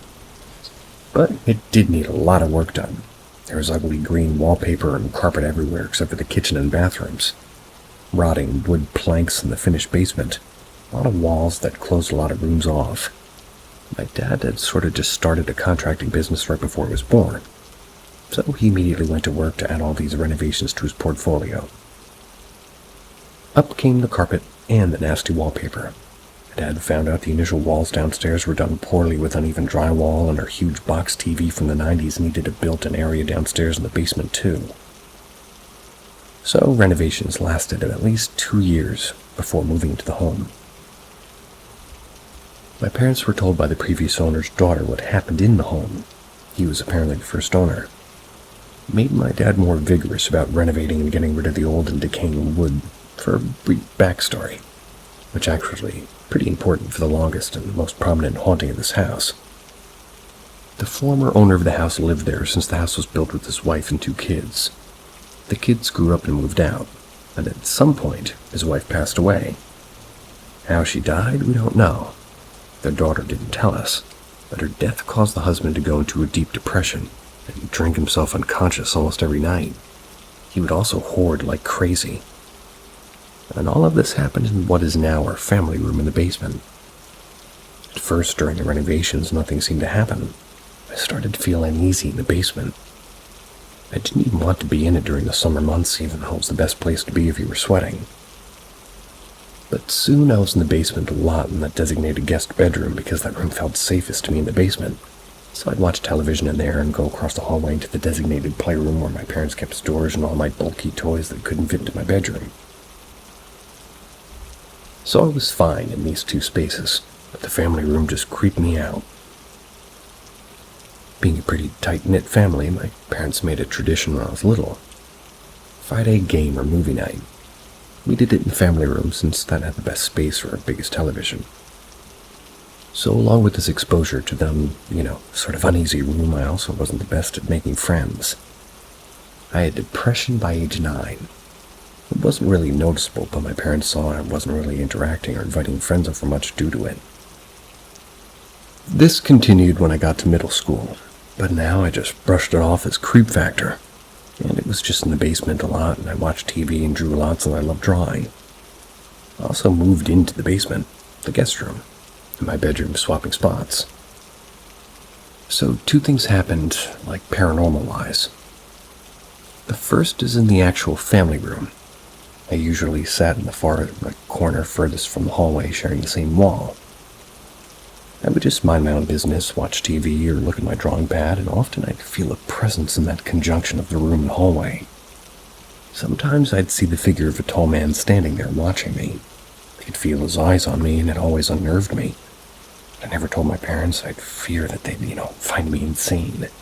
The man always disappeared when I turned my head to look there, but I could feel him. He even was there when I played on my Nintendo Wii, and that was put in the basement. Even at my birthday parties, we'd use the basement for sleeping bags, and the dogs are with us most of the time. Our first pair, like a brother and sister, would eye on the spot. or next to the other golden retriever would look and kind of guard, whoever was closest to that conjunction. That was while our rescue mutt would sometimes growl at the spot. It was a presence that would never leave. He never left that spot. It was his spot. He didn't come into my bedroom, but other things seemed to appear in there. My basement bedroom, which I'm still in today, had some, white shimmers that would appear at random. And I'd like to note that I'm one of those people who needed pitch black to sleep. So these lights that would randomly appear in my room did keep me awake. Sometimes I felt somebody watching me, sometimes looming over me. Never lasted that long. I liked the darkness because it meant I couldn't see what it was. Visuals scare me more than the unknown. I felt this because, I had a mirror from the 1930s in my bedroom, pretty old and built in a way that spirits like to teleport and travel.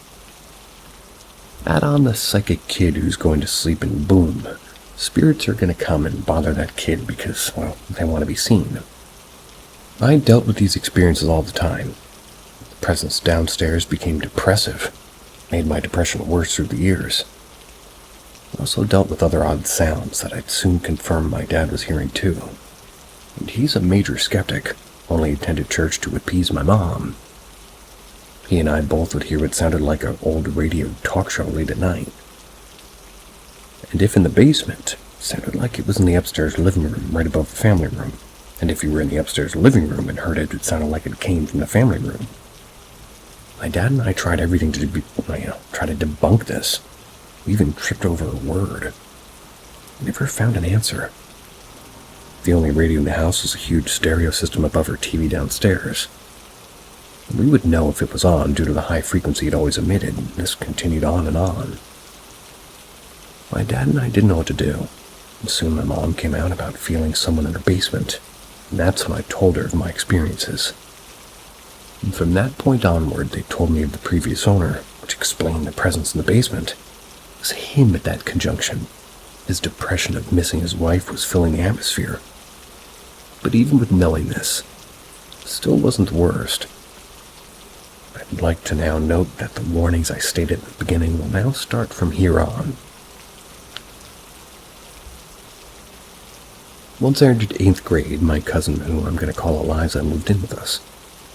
She was my mom's niece, so biologically related to her grandmother. I believe the curse really hit Eliza. At age 7, a family friend in her home state, they sort of essayed her, caused Eliza's problems. She was still dealing with them.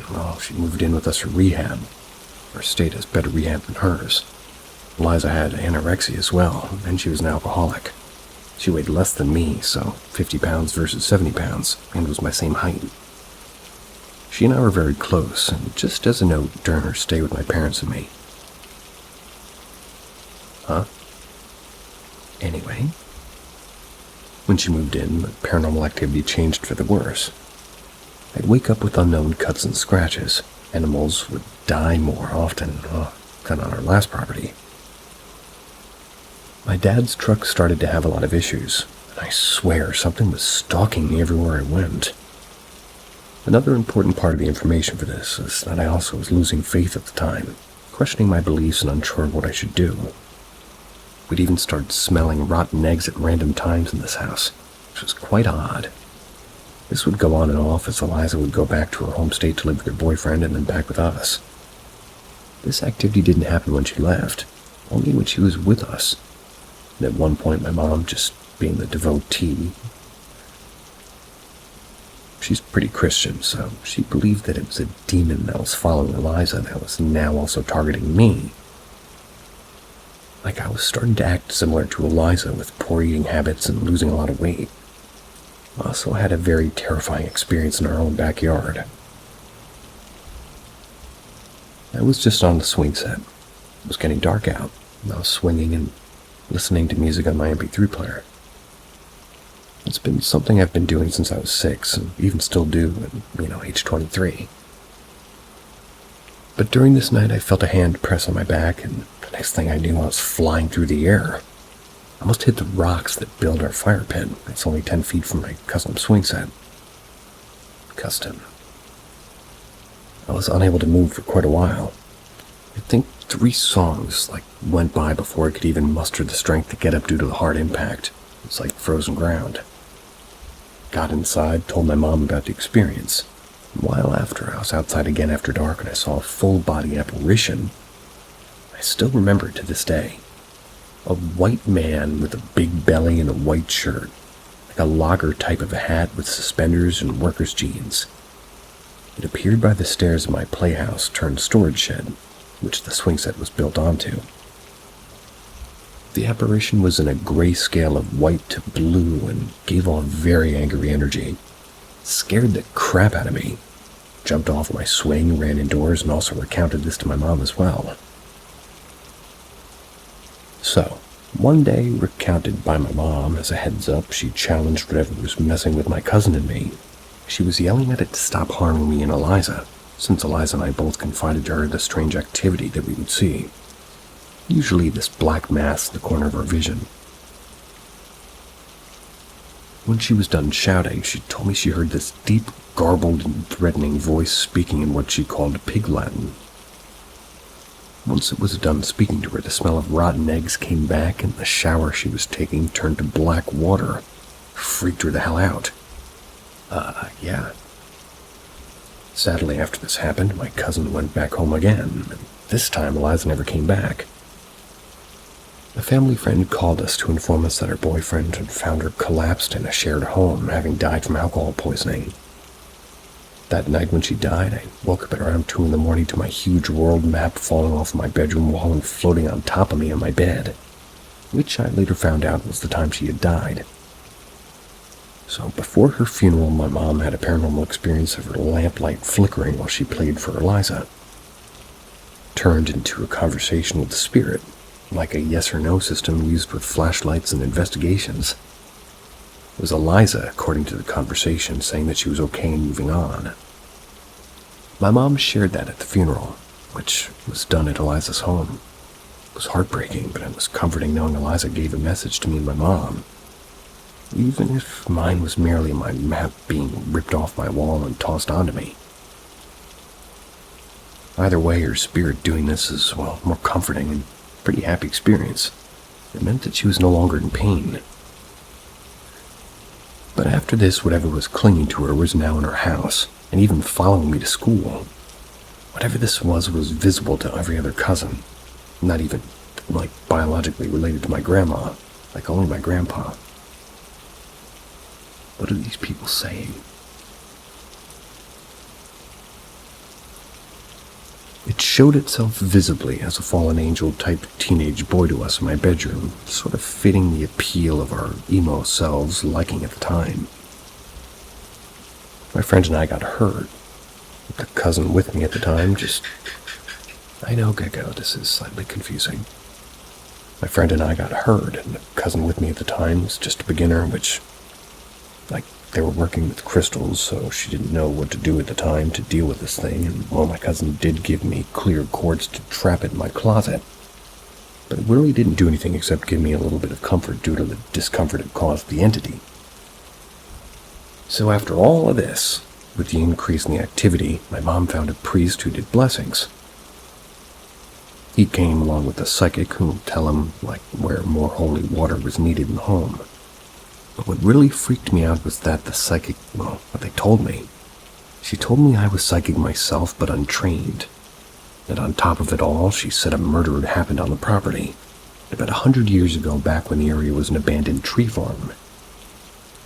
I still have to go to the library to confirm this, but her saying this did freak me and my parents out. And I believe the apparition in the backyard is one of the people involved in the murder. I kind of feel it too, but can't tell if he was the one killed or the killer himself. But after this blessing, things calmed down. I had a pretty decent rest of high school, savored the drama as usual, in a car crash that nearly killed me in my senior year. Dark outside, and the person who hit me didn't have headlights on. No real paranormal activity except outside. Usually random things traveling the creek that goes through her property and trying to enter through her back door and try to communicate with me. A lot of the stuff I experienced then was visions, quick flashes of the entities trying to reach me, but couldn't due to the barrier and the blessings still had in the home. So by senior year, I was now agnostic, no longer Christian. I just knew now fear was what seemed to let harmful entities take me over. If strong in your belief system, no matter what it is, just don't let fear take you over. That's just a quick tip. Soon the blessing did wear off, though, and things would get in. It was mostly them sneaking in our sliding door that was in the half-immersed basement. I could feel the pathway they'd make, from the back door through the pool room, shared with the family room down the hallway into my bedroom. I quickly learned of the salt trick, kept these uneasy spirits away, along with me saying that you're not welcome in the bedroom a few times a week. That would be when I would shut the door behind me to go to bed. This worked for those spiritual situations, and I stuck with it. The weird radio noise began again, and of course, my dad and I looked for the source. But considering it was just noise and not harmful, and I really don't mind it anymore. The other spirit never came back, and I believe the psychic and priest helped me, so activities now like doable to handle, you could say. I just redid the salt lines, and whenever my mom vacuumed and swept the basement. Again, triggering topics are on the section below. It's kept pretty vague, but still might be triggering for some, so you've been warned. I thought I'd just have a slightly paranormal life while in this house with my parents. That's how it was until the summer of 2018. I started having really weird dreams. At first, it wasn't really distinguishable enough to tell what was happening other than being with like a male presence in the dream.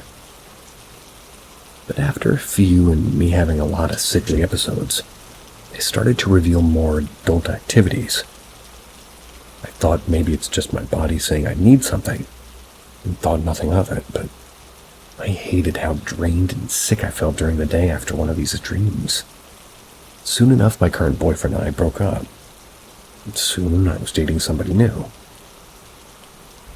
About 6 months into dating the new guy, I'm gonna call my partner Rye for this. I have a dream again like the previous ones, but now it felt very, very real. The male in the dream was not Rye, and instead had it like set up to be a scandalous person like Rye shouldn't know I'm doing this. I panicked in the dream and refused whatever it was because I had my own control in the dream. And that's when I saw this man's face contorted and ugly and angry at me. He seemed to warp into something keener to a medieval-like monster, came after me and I fled.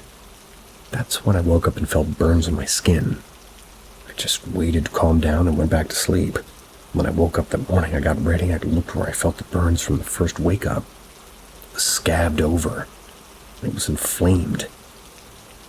I know it wasn't me. I had my methods of stopping my turning with a very heavy-weighted blanket. It was still the entire night. I also avoid itching myself when in bed because of, not wanting to accidentally bleed into my white sheets. I knew then that these dreams were caused by some entity or spirit, which I didn't know was an incubus until I got help from friends who studied demonology. I immediately took their advice and bought a necklace with a protective crystal and also put salt under my pillow. Stopped the dreams. But the dreams would reappear again in 2019 when Ryan and I decided to do the college apartment together for our junior year. We'd spend the night in my apartment a lot since mine had like a full bed and his apartment had like 2 twins. One for him and one for a friend that he roomed with. Plus, he was my neighbor thanks to our planning. So I forgot to bring the salt with me. Thought nothing of it. I had dreams of somebody pretending to be Rye, trying to R-word me and force me into things I didn't want to do. I grabbed my salt in a Ziploc, did my usual method at home, and I was sleeping fine again. But Ryan wasn't looking good. I asked him what was wrong, and he told me that he was having strange dreams. I don't remember them well, but it was basically what was happening to me, but a male forcing themselves onto Rye in his dreams. Rye is also very sturdy and Slavic and Greek, almost always happy and jolly, and these dreams made him become moody, which was almost a concern of mine. I told him basically all of my experiences, and it made everything click for him. He and I both realized this thing wasn't able to get at me because of the salt in the necklace. so I preyed on Rye, who slept right next to me in our apartment. So he got salt underneath his pillow, also made his own talisman when he got home and went to a blacksmith's forge with his younger brother. So that talisman and the salt are his protectors now. This thing has come and gone many times. I've been able to fight it off with my new spiritual methods. When COVID hit and we had to move back to our homes, because the campus was shutting down due to how extreme it was in our state, we took our stuff and our families' respective homes. Rye and I were together our senior year when the campus opened again, but very restricted due to COVID. We kept the same thing, now living in the same apartment as it was cheaper instead of the solo campus apartments. We had some stuff happen, and I sensed ghosts, but it was minuscule. We weren't near where the historical murder happened in that apartment building on campus. The 5th floor was super haunted. But we were on the 1st floor, so life goes on. Again, just small bumps. Graduated, and I've started my job in a field that sadly doesn't really pay much, so I'm with my parents still. Since then, it's been little things. I've actually become a witch in 2022 and have dealt with the incubus again. But it can't really get me with the spell work I've done to keep them at bay. I have ghosts in the house all the time now. They've broken things. They're nice ghosts, as I did a permission type thing saying friendly ones can enter, but malicious ones cannot. Kind of feels like the Grand Central Station for ghosts sometimes. But they just do their thing and I tell them to stop breaking and poking at things. I don't want something to set my dad off. This may all just sound weird too, but I just had a feeling to share this with, paranormal stuff can shape someone's life, right? I once was a fearful Christian. Now I'm a casual witch who just does healing work, letting passed on people move to their next chapter, breaking the generational curse and hex the jealous lady put on my grandma. Others in the family too, perhaps. I'm still trying to figure out, which it is, but I'm pretty unsure. Kind of excited for future paranormal events because it's a new life and oddities are now fun encounters.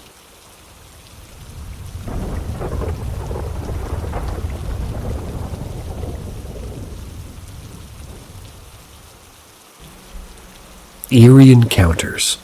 Haunted by a Ouija board. Friend from hell. In the spring of 1988, an El Salvadorian family of 5 moved into their new house in Houston, Texas.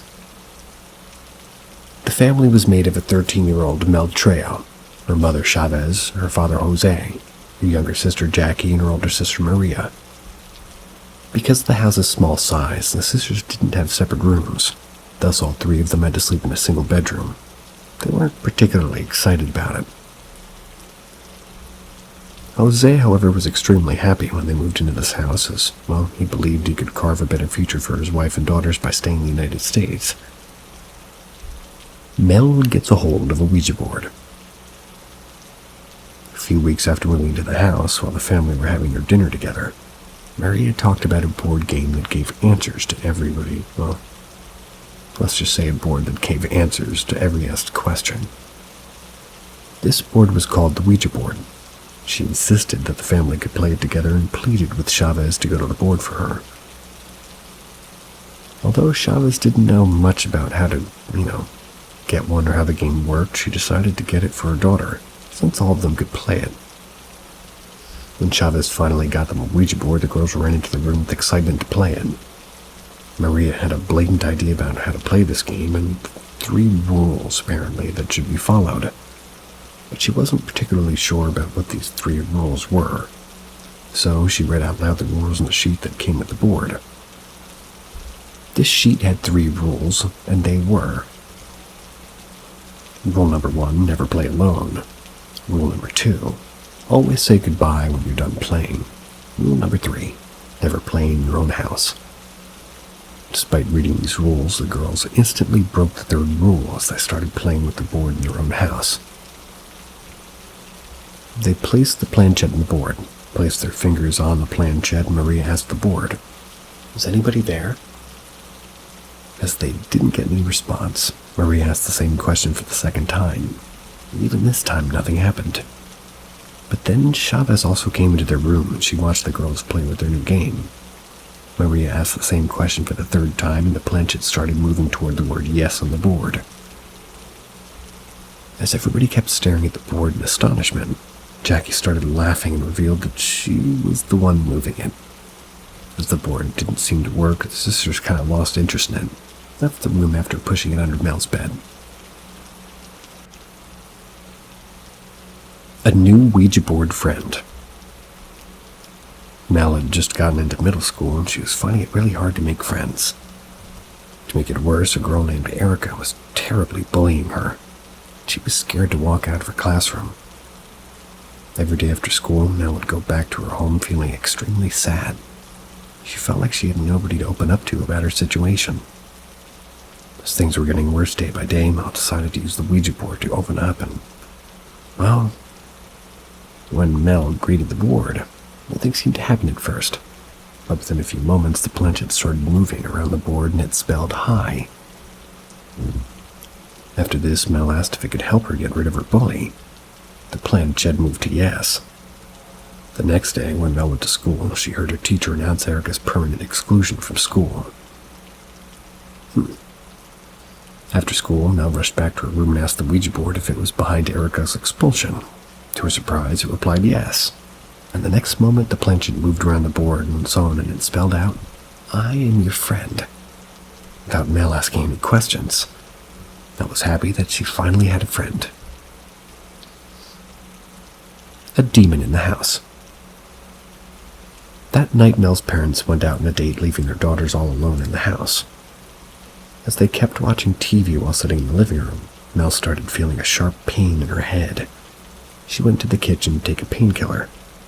While Mel was about to walk out of the kitchen, she started hearing footsteps from the house's fenced backyard. They kept getting closer and closer, only to suddenly stop. As Mel slowly peeked out of the kitchen window, a terrifying demonic face suddenly appeared right on the window. Mel screamed her lungs off, ran to the living room in fear. When Maria asked her what happened, Mel told her about the demonic face. To see what this face was, Mary gathered up her two sisters and slowly walked toward the kitchen. On their way, they started to hear footsteps coming from the floor above them. The ceiling above started to creak. It appeared as if somebody was heavy walking upstairs. Thinking they had an intruder, the girls grabbed their shoes as weapons and slowly walked upstairs. Following the sound of the footsteps, they reached their parents' closed bedroom. As Mel started twisting the doorknob, the footsteps suddenly stopped. When the girls turned on the lights after entering the room, they found no one. As they stood there staring at the empty room, Chavez and Jose returned home. The girls rushed to their parents and told them about what happened, but Jose's eyes rolled back. He uncharacteristically shouted to them. He asked them to go to bed at once. Jose had never acted like that before. It appeared as if something had taken control over him. Pulled under the bed. The next time Mel spent with the Ouija board increased gradually with time, and at one point all she cared about was spending more time with him. Marie and Chavez were getting worried about her obsession with the board, but they weren't able to stop her from using it. As this kept continuing, one night Mel woke up from her sleep because of the sound of loud dragging footsteps in her room, and these footsteps seemed to be walking towards her. When slowly got down from her bed to see what was walking in her room, something grabbed her leg, started dragging her underneath the bed. Using all her strength, Mel escaped his clutches, pulled herself into Maria's bed. A handmade Ouija. Hearing Mel scream, her parents rushed to her bedroom. When Mel told her mother about what had just happened, she felt that her daughter was imagining things. According to Chavez, Mel's obsession with the Ouija board was the reason behind this occurrence. So with the help of her husband, she grabbed the Ouija board from her daughter, threw it to a dumpster outside their house. After her mother snatched away the Ouija board from her, Mel started to miss her newly found friend. So one day she decided to make her own board with cut-out letters, and she used an inverted drinking glass as a planchette. When she tried communicating with her, mysterious friend using her handmade board, well, her new friend responded. When Mel asked the spirit about its gender, the inverted glass moved around and spelled female. The family splits. One night when Mel was walking toward the kitchen to grab a glass of water, she heard eerie, nonsensical chanting coming from the living room of the house. When she walked to the living room to see what was making these chants, she saw her father. He was making these chants with his eyes rolled back, and it appeared as if he was under control of someone else. That night onward, Mel's father's behavior completely changed. The very next night, Marie and Jackie were in the living room. Their father stormed into the house and walked straight into their mother and started an argument. He was extremely aggressive. His voice made Mel tremble in fear. So, she immediately used her handmade board and asked her spirit friend if she could make him go away. The board spelled yes. The very next moment, Maria started feeling intense heat. She started to feel extreme rage. Possessed by this unknown rage, she grabbed her father's loaded gun and pointed it toward her father. Their father saying that she did not have the guts to shoot him. The situation started to grow tense. It made Maria pull the trigger. Luckily, her mom pushed her arm up. Bullet hit the ceiling. Wow, instead of her father. Hearing the gun sound, Maria came back to her senses, claimed that something overtook her. Chavez felt something evil was there in the house, and thus she, along with her daughters, moved away from their house and settled into another apartment. The possession. Mel was finding it hard to adapt to life without her father, and this pushed her more towards the Ouija board. One afternoon, while playing with the board, Mel asked her friend from where she had come from, and the moving drinking glass on the board moved around, spelling "from hell." This answer freaked Mel out. She ran away from the room after putting all the cut-out letters inside the drinking glass. Just after taking a few steps, Mel heard a loud shattering sound from her room, and it stopped her. When she walked back to her room to see what had caused the sound, she saw the drinking glass that she used as a planchette shattered into pieces, and the cut-out letters she used for her Ouija board were shredded and flying around. Mel's mysterious spirit friend started showing her violent side. As she stood in the room, Mel heard whispers in her ear. They asked her to check under her bed. When she anxiously slid her hand under her bed, she found the original Ouija board that her parents had previously dumped. Later that night, Chavez was woken up from her sleep. That was because of a feeling of extreme cold. When she opened her eyes to correct her blanket, she started hearing footsteps in the hallway. The door of Chavez's room didn't have a knob fitted in the designated hole, and thus it had a small opening in the place of the knob. So she slowly walked out of her bed and peeked through the hole in her door, to see who's walking in the hallway. The moment she peeked through this hole, the footsteps stopped. To the very next moment, the demonic face of a woman suddenly appeared in front of her. Chavez fell back on the floor in fear, but she gathered herself up and peeked through the hole again, only to find demonic face missing. She immediately rushed to her daughter's room to make sure that they were safe, and much to her relief, they were indeed safe. One evening while the family were getting ready for dinner, Mel suddenly got a feeling of being watched by someone. When she told her mom about it, she immediately shut her down, thinking she was trying to escape from helping her prepare the dinner. After she finished cooking, Chavez asked Mel if they could get dinner plates. When Mel walked toward the shelf to get the plates, she saw a demonic creature standing in the living room. Before she could call her mom to show it to her, it disappeared. A few minutes later, she was pushed into the couch in the living room by something invisible. She passed out because of falling short of breath. As Mel's mom was trying to bring her back to consciousness, she suddenly sat upright and with her eyes closed started gesturing with her hands wildly. Her skin started turning purple. It appeared as if she was being possessed. Mel fell unconscious again and woke up and completely forgotten the events that preceded. The exorcism. After this event, Mel became really sick, and despite Chavez taking her to multiple doctors, she wasn't able to have her daughter cured. Family friends suggested taking Mel to a witch doctor named Alice, and Chavez obliged. After examining Mel, Alice concluded that something evil was breaking Mel down. She made Mel sit in front of a mirror, made her close her eyes, and asked Chavez to look at her reflection. When Chavez looked into the mirror, she saw the same demonic face that she had seen, like the one she had previously seen through the hole in her door. The figure screamed and the mirror shattered into pieces. When Alice asked her if she had any recent interaction with something paranormal, she told her about her new friend from hell, whom she communicated with using her Ouija board. Alice told Chavez that an exorcism should be performed on her daughter. She instructed her to burn the board, so Chavez called Jose, told him about the location of the board and asked him to burn it immediately. Alice began the exorcism. She started sprinkling holy water on Mel. For Mel, who was covered under a cloth, however, these, hitting water droplets felt like painful punches. Meanwhile, Jose got a hold of the board and set it on fire just as Chavez asked him to. When the board was burning, Mel felt as if she herself was burning from the inside. This pain was unbearable for her. Finally, when the Ouija board completely turned into ashes, Mel collapsed onto the floor and she was back to her original self. Paranormal events that followed her ceased after burning the Ouija board. It seems like half of the time that works, and the other time, well, the other half. It's a terrible idea. But sleeping's a good idea. See ya.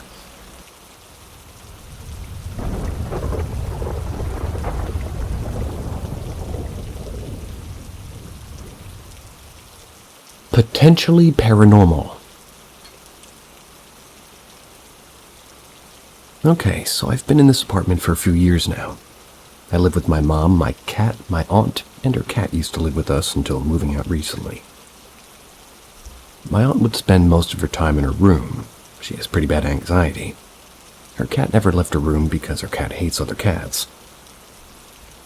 The apartment is part of what used to be one big house. We're on the first floor, and I'm going to explain the layout a little bit so that way you can understand what's happening, where and why some things are particularly odd. So there are 2 doors into the apartment on opposite sides of the apartment. What had once been the front door is not used as such, and it's always locked, unless we have a reason to go out that way. And the only people who have keys to this apartment are my mom, aunt, and the landlord. The new front door leads directly into the kitchen, and to the immediate left is the one and only tiny bathroom. Leaving the kitchen, you enter through the archway into the living room. If you keep going straight, you enter a long hallway. On the left is a very small offshoot with 2 doors facing each other. One is leading into my room, the other is my aunt's. On the right side of the main hall is what we've dubbed the craft room. It also sort of doubles as my cat's litter box space. That sounds like smelly crafts. Down at the very end of the hall on the right is my mom's room. Essentially, everything is one big straight line with my mom's room at the end of the apartment, and the bathroom and kitchen at the complete opposite end.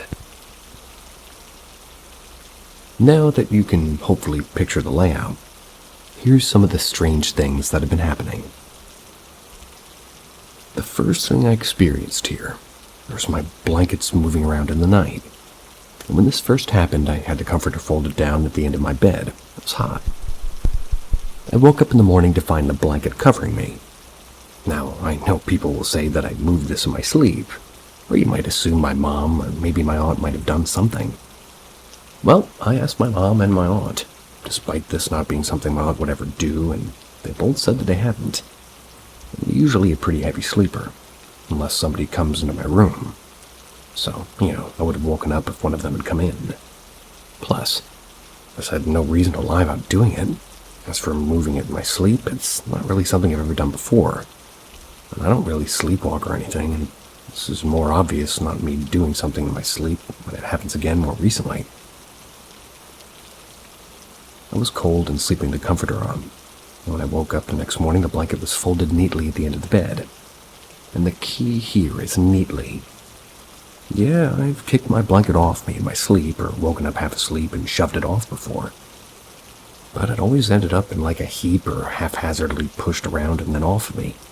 But the blanket was folded purposefully. This happened a few times. It gave me the feeling of a passed-on relative making sure I'm not freezing or overheating in the night. I'm not particularly worried about this strangeness.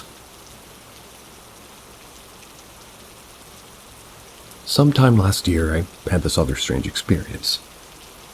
I wear contacts, and when I take off my glasses in the morning to put them in, I set my glasses on a bookcase in the living room.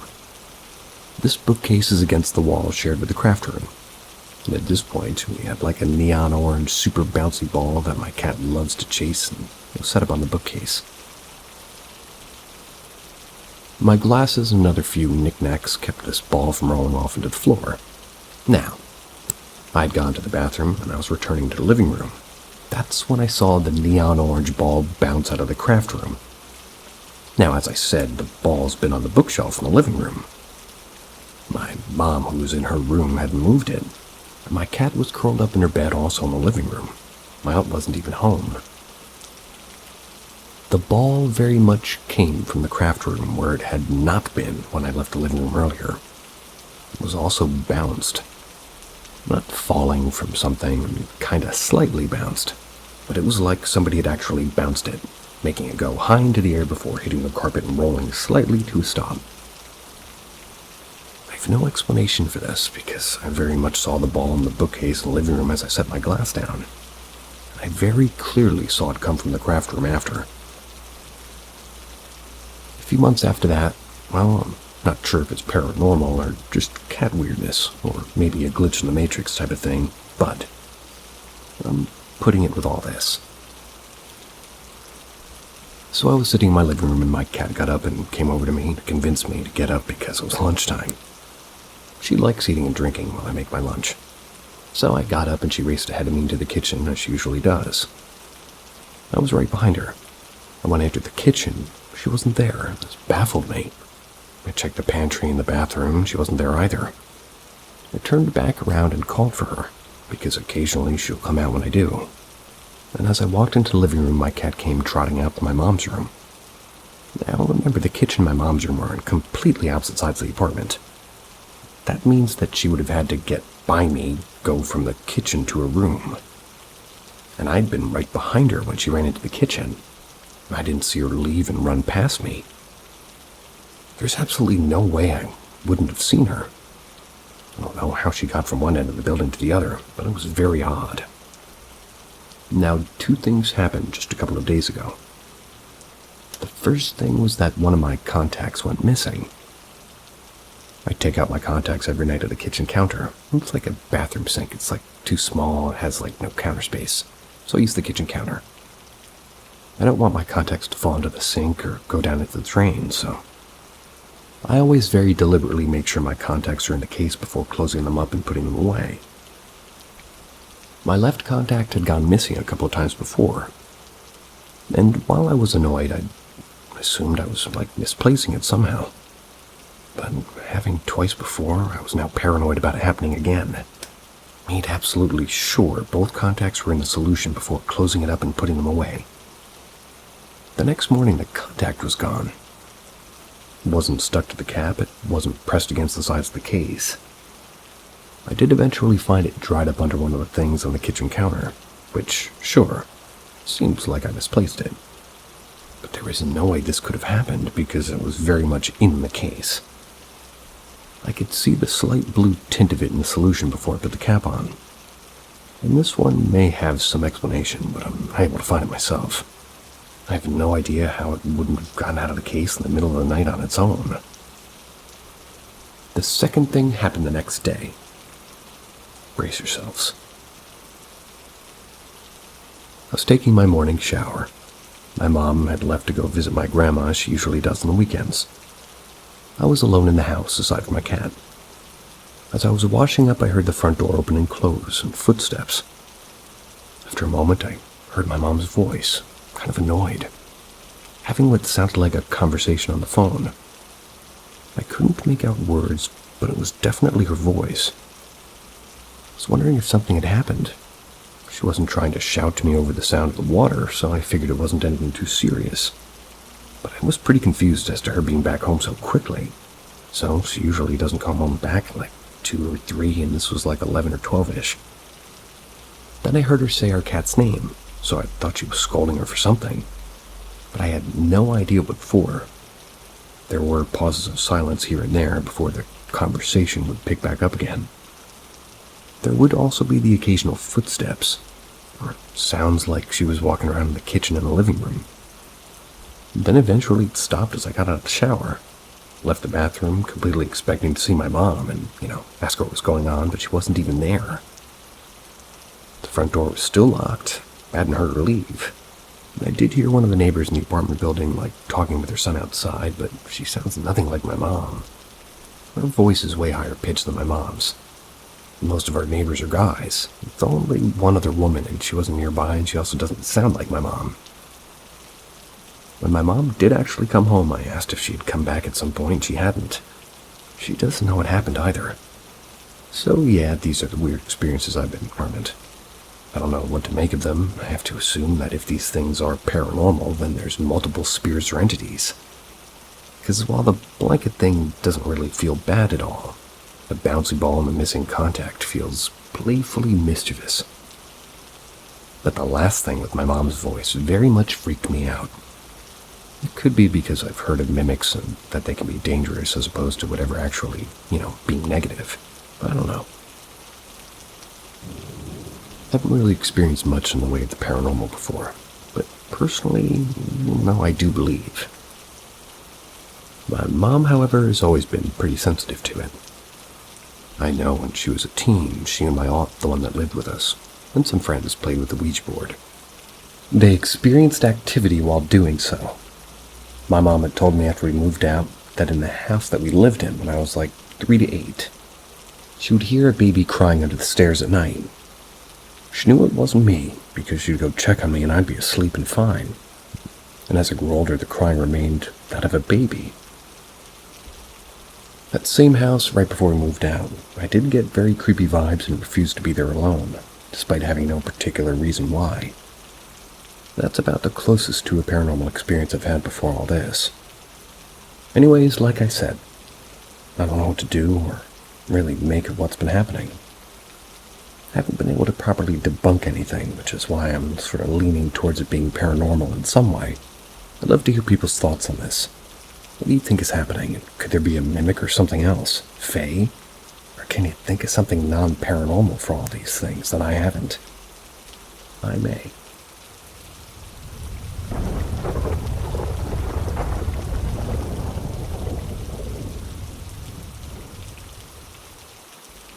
Awake, heard voices, screams, banging, seen aliens in sky, creepy spirit, weird ghost thing run, green orb absorbed into my eye, asleep, unwillingly astral projected. I'm also Native American, in parentheses.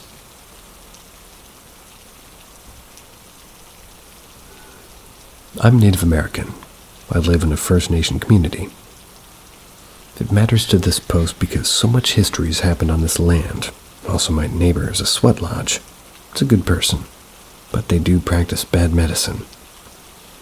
My cousin went twice, and each time a dark human-shaped figure followed him back home. He saw it in his living room. The last time it was in his daughter's room. I have countless stories that happened to me personally, and endless stories that happened to family in my community and other First Nation communities. I'm only going to type some of mine. I won't list them in order, but I live alone and a strip of huge cedar trees separates my home and my neighbors. They have a sweat lodge. They're the same ones. I don't have any mental health stuff like schizophrenia, and I drink a few times a year.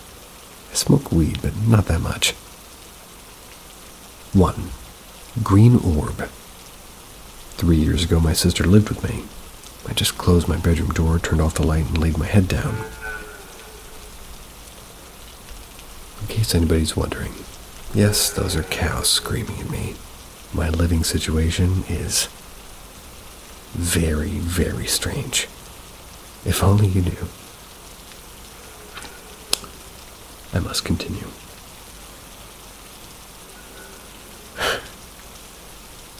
I can't see my hand in front of my eyes. The only light is my alarm clock I have on top of my shelf. Seconds after I laid my head down, a basketball-sized green, translucent green orb came through my window. I could see my alarm clock through it. The orb was bright, but it didn't give off light. Like a flicked lighter illuminates the room. This orb was bright and translucent, but my room was pitch black. It made a U-shape from the window in my ceiling and hovered above my face. Then the way water flushes down a toilet, it's absorbed into my left eye. At this point, I yelled out, "What the fuck? God, don't let them aliens take me." Then I yelled for my sister. She ran in and didn't believe me. Even though it was shocking, it gave off good energy. 2. Red orbs. My left neighbor has a sweat lodge. To my right is a neighbor that my grams and our homes are very close and share a driveway. My sister would smoke outside, and a few times at 3 a.m. she would see a floating red orb, always at the edge of the brush. My gram seen the red orb same time, but it was right outside my sister's bedroom window. I seen this red orb. It was right outside my side door, 1 meter from the ground, but 5 meters from the door, in between my grandparents. Thought about going outside, but I just prayed and... Anytime one of us sees these orbs, we all had terrible, tortured, haunted dreams that night. Voices. I used to clean while listening to YouTube stories about skinwalkers. At the end of one, they said a skinwalker's name. I remember thinking, like stupid, I think it triggered my sister and hearing each other saying our names for a while. Here's an example. I was doing dishes and I heard her say, "Brittany," except it was from my feed. It was underneath the sink. Also, for both of us, when this happened, it would sound similar in real life, but also like telepathy. She would hear me call her name too. It was always when we weren't in the same room. Voices too. When my sister moved out, I lived alone with 2 cats. One time around 3:15 a.m., I was awoken by my dad's voice going, "Hey!" It was so loud my cats ran from my room. I jumped up and prayed. He lived down the road from me. He didn't answer my text, and next I had to confirm that exactly that time he yelled "hey" in the same tone of voice. He almost won Pug G or Pug 1 and lost. Not sure how these things happen. I'm not sure what Pug 1 or what any of that is. Church bells. I barely ever drink. One of the times I did, it was late in the morning, and as I walked to the bathroom, loud old-style church bells rang 3 times. Creepy spirit. This one is so creepy. I was at my mom's house, and my 20-year-old sister just left to go back to our home. My mom was in the tub, and I was cleaning downstairs. I felt this urge to look behind me, and I seen a child-sized version of my sister. She was on her knees, held her head in her hands, and was looking at me from the couch. She then ducked down hiding, and I ran over, and it was gone. Also, instead of having a face, 360 was all hair. Weird ghost thing. Back to my neighbor practicing bad medicine.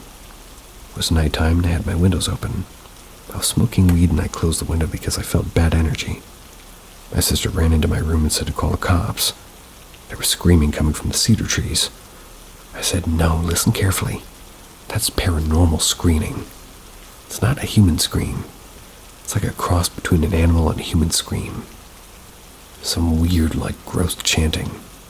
Also felt like a wave of water, heavy wind in terms of evil energy flowing over us, coming from the cedar trees. So often we would sleep together because creepy things were happening outside. My sister moved out, sadly, proud and kind of happy for her, but the second time it happened and I was alone. It was the summer before I'd moved for college. My cats had moved next door with my grandparents, but I still wanted to teach them to be brave. The same screaming woke my cats and I up, but the energy just felt so evil. My cats could tell it was supernatural and they looked so scared.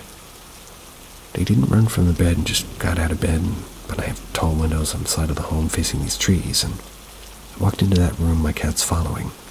I was yelling and praying and banging on those windows with a flashlight. I was banging all those evil screams. It didn't stop, so I went back to my bedroom window and banged there, yelling and praying at these demonic spirits. Then this pure white solid man-shaped figure sprinted out of those woods and looked directly at me. I was so scared I dropped to the floor and laid there for hours. think I waited till sunrise to sleep. Aliens. Now this I can go on and on. My cousins and I, when I lived at my parents', I would hang out all night in their porch and on the lake, and I'd look at these weird stars. Now before you say they're planes or satellites, they aren't. They were stars, but red with white stars, and they would remain stationary. That's why these red stars would move around in different shapes like scribbles and disappear. Or like the sun or moon follows you when driving. The red stars would move similar to an airplane in terms of leaving the white stars stationary, but it would follow us down the road, stop when we did, and follow us back home. Okay, so one night my cousin banged on my window with her friend. They were drunk and I was sober. I fed them, walked them home, and I lived 2 houses down. I stopped them and said, "Holy shit!" There were 9 red stars in the sky. As I said that, they simultaneously started to move. The 9 red stars formed 3 triangles each. Then those 3 slowly moved towards each other and then formed one big triangle. The 9 red stars and huge triangle slowly lowered from the sky and shockingly lowered beneath the tree line. I could see them almost touch the ground. I looked at my cousin, and that sucker abandoned me and was sprinting and almost at the front door. I did the same, hid underneath my covers. Banging. I hate this one. My sister's room leads to the back of the bush. It's very hard to push open and it's always locked. At 3 a.m., 3 times now, but a huge bang and that door slams open. I put several weights and this hasn't happened since. But it's mostly happened during nightmares. My sister's had bad ones, but they're getting better. Unwilling astral projection. This makes me mad and irritated. My grandpa had surgery and is completely amazing and healed now. But at the time, he was really scared. After his surgery, he missed church for the first time. I don't go often, but I went and wrote down everything. When I got home, I was reading to him and the 3 bangs and knocks happened from their back door. I pretended I didn't hear it. He asks if I did, and I confirmed I heard it too. I didn't have to look to know anything that was there, but prayed together after. So mean, these spirits. In our culture, the 3 knock thing doesn't symbolize anything good. My grandpa goes away on meetings, I sleep over at my grandma and sleep in his room. She sleeps in a different room. Last time I dreamt that all their radios had gross chanting and it was very static.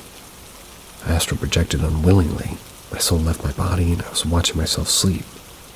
I said God's name and I was back in my body and I woke up.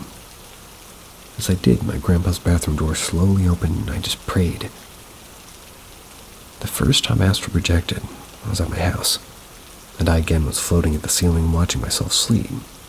But there was this creature chanting demonic stuff on the floor in my corner. I kept trying to say God's name and I was muted. After a while, I finally said it. I was back in my body and rolled over and went to sleep.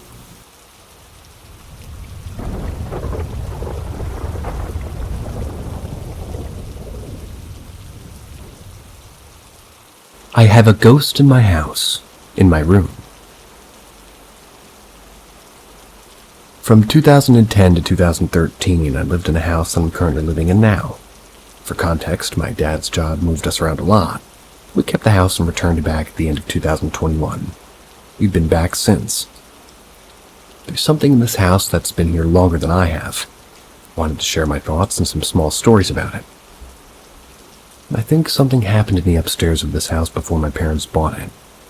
The house was built in 2004 and we bought it in 2010. So we're the second people to have owned this house.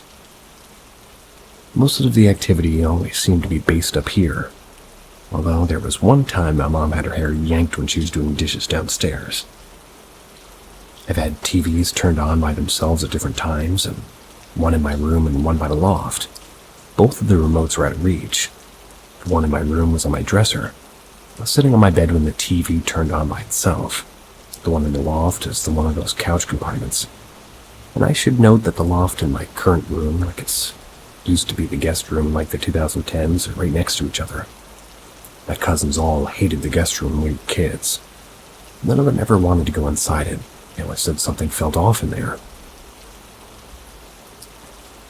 Nowadays, my current room doesn't have the same off feeling that it once did, but weird things still have happened since I moved into this room after coming back. I felt a hand gently threading through my hair when I tried to fall asleep. The touch was light, like fingertips of a hand were gently gliding over my hair. I was honestly too tired to really react. I've had my clock, one of those alarm clocks, rotated like significantly from its usual spot. Come back from the bathroom in the middle of the night to see my clock would be typically faced outward towards my room is now facing my bed. Calmly ask whatever was listening not to move my things and then to go back to sleep. My mom's office space is a section of the loft, and her space is against the wall that I share with the loft. She said that there was one time at maybe 7 or 8 a.m. when she heard my office chair squeaking. For context, this chair squeaks incredibly loudly, like whenever you lean back against it in the slightest. My mom said it was consistent squeaking. My mom hates the squeaking, so thinking I was awake, she opened my door and found me asleep in bed. I was in that half-conscious mode, If I open my eyes, I'll be in a wake-up state, but her opening the door is what got me to really actually wake up. That entire incident was weird for a number of reasons, but mostly because I didn't hear any squeaking right before she came into my room, but my mom swears that there was. Another odd thing happened back in May of this year. I typically sleep with my door shut. My door takes a bit of effort to open because it occasionally gets stuck. It was probably around 2 a.m. and I heard a very low but a very loud growl. Thinking that it was like a scene from Paranormal Activity in 2007 where they got startled by the demonic screech and the crash that follows. I think it's night number 13 when that scene is. That's what it sounded like. Now, I typically would have blamed it on the noise coming from outside. However, my window was shut and I have shutters and blocks a lot of the noise. The sound I heard sounded low enough to be inside the house. Well, nothing happened after, and I decided to just go sleep at that point, but wake up at about 8 a.m., my door's partially open. Asked my parents if they had entered the room at any time, and thought that they came in and forgot to close the door. My dad, who's typically up at 6 a.m., said no. He did question why my door was open when he got up, though. Even my mom was weirded out, but she wasn't responsible for my door being open. And I should note that we had had the house blessed in 2010 when we first moved in and experiences did happen. But those are stories for another day. We didn't get the house blessed when we moved back in 2021, and I don't think my room is the most haunted area of the house. I believe that's the loft for various reasons, but I might make another post about that one. But whatever this spirit is, I don't think it's entirely evil. No one's ever been attacked. Nobody's been startled or unsettled. Well, maybe. But nothing demonic has ever really happened, and the activity is so small and not aggressive that it makes me believe I'm not dealing with something bad. So about a month ago, I spoke about the weird things that have happened in my room, and the loft, I think, is the area of the house that has the most activity. There's a pony wall that overlooks the hallway. And when I was a kid, I used to hate coming out of my room at night because I'd have to go into that hallway, and it always felt like some chimney from that loft. For context, coming out of the bathroom makes you look directly at the loft. I remember on a few occasions there used to be a tall shadow figure that even in complete darkness I could make out, and he would watch me. It was sometimes a solid black mass darker than everything around it. Other times it was more of a wispy, transparent darkness. It wouldn't do anything, just watch. My brain would tell me to stay alert. It wasn't dangerous, but it very much felt like it wasn't supposed to be there. Anxiety would sometimes feel like it was trying to sneak a cookie from a cookie jar and not wanting to get caught by your mom. Other times it would feel like a desperate race to get from point A to point B because the longer I was out of my room, the more anxious I felt. 2 days after moving back into the house in 2021, my brother had come out of the bathroom in the morning and looked into the loft to see something standing there looking at him. He wasn't sure what it was, but he thought it was me. It wasn't. I was dead asleep in the air mattress downstairs at the time, and I saw this figure. When I'd gotten up, he told me what he had seen. I just somehow knew my brother had seen the same figure. The same one I had, he lived there before. We went back upstairs and I told him to stay in the hallway while I walked over to the loft and stood off to the right in the middle of the pony wall. That way it would look like I was more on the left when coming in from the bathroom. And this is where you saw it, wasn't it? He just looked kind of weirded out by the point that it was indeed the exact same spot. Apparently he never saw the figure when he lived in this house before. Since then, I've had at times felt that same discomfort I felt as a kid when I ventured into the loft at night, to either close the blinds or to grab a board game. You know, when we have a guest over. Just that warning feeling that I'm somewhere that I shouldn't be. Sometimes I feel like I'm being watched or I'm hanging out there just to watch a movie. I'm not the only one who's felt this way. I've had an older, cousin tell my mom about the shadow figure in the loft. My mom told me that he came over to her and told her that he saw someone, I guess just something upstairs. Don't know if it was a monster or an apparition, but... Last year, my cousin and her husband stayed the night. They slept in the loft since we didn't have a guest room anymore. My cousin had trouble sleeping. I asked her if she felt like there was someone just watching her. She said yes, and she also said she didn't like watching through the hallway at night. Described it as a weird feeling. Not like she was in danger, but just off. Almost unsettling, as if whatever was watching her didn't want her there. My younger cousin spent the night at the house as well. A few times, most recent, the first weekend of June, we typically do a slumber party in my room when she sleeps over. She hates walking past the loft at night, which, to get into the room, you kind of have to. Says that there's just something creepy in the loft that makes her feel like she just needs to move as fast as possible to avoid it. And the last story is one that I wasn't really here for. But to me, it's the creepiest one about the loft. It was I guess you could just say that it was one my mom told me. It takes place in 2010's time period of living there. My mom, my aunt, my cousin, my aunt's daughter, and my cousin's aunt, my aunt's sister, and my brother were hanging out downstairs in the living room. The living room is located right underneath the loft space. They're chatting amongst themselves, talking about plans for the future holidays, and just casually chatting up.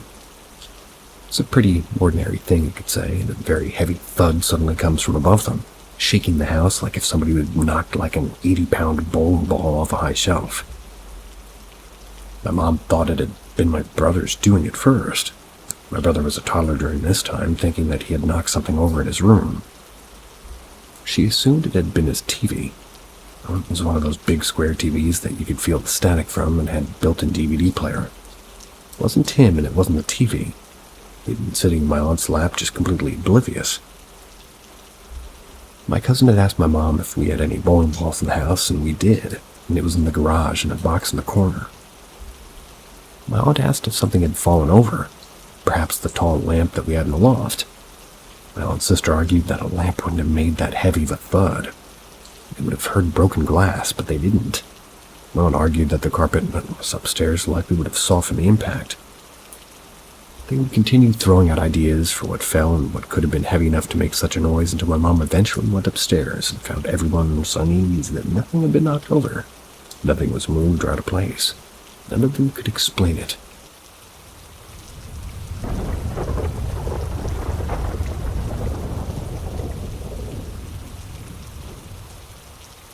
Talked to a ghost through a light. I was 13.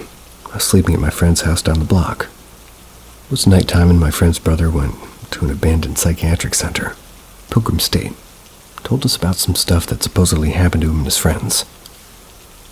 He told us that they couldn't leave the way they entered for whatever reason, so him and his friends ran to the other side of the building. As they passed each room, the light inside would turn on. Crazy shit. Probably bullshit, but some crazy shit happened later, too. We were playing video games, and there was this light next to my friend's futon that was flickering. It was around 10 p.m. One of us said something to the effect of, "Stop doing that," to the light as a joke. But the light did not stop flickering. It stayed on, and it hadn't since we switched the light on. Then we told it to start flickering again, which it did. And this is nothing crazy, but it definitely caught our attention. But eventually we started asking it to turn on and off in specific patterns, which it started to do. Stay off for 5 seconds, blink 3 times, stay on for 5 seconds, blink 7 times. Stay off for 8 seconds, stuff like that. It would usually begin and end the pattern with staying on or off for a certain amount of time. Then it would go back to basically being on and flickering. But then we would state a pattern and it would stop flickering and then either stay on or off for how many seconds that we said. Then light up and turn off in steady intervals. Then it would go just back to flickering. It wasn't natural. It was like somebody was turning it off and on with a switch, but it wasn't connected to a switch on the wall. It was like a novelty beer glass with a light in it. Not a regular lamp like you're picturing. Its on and off switch was on one of those wheel things in the cable of the plug. There's no way to turn it off and on remotely, and it did these patterns perfectly.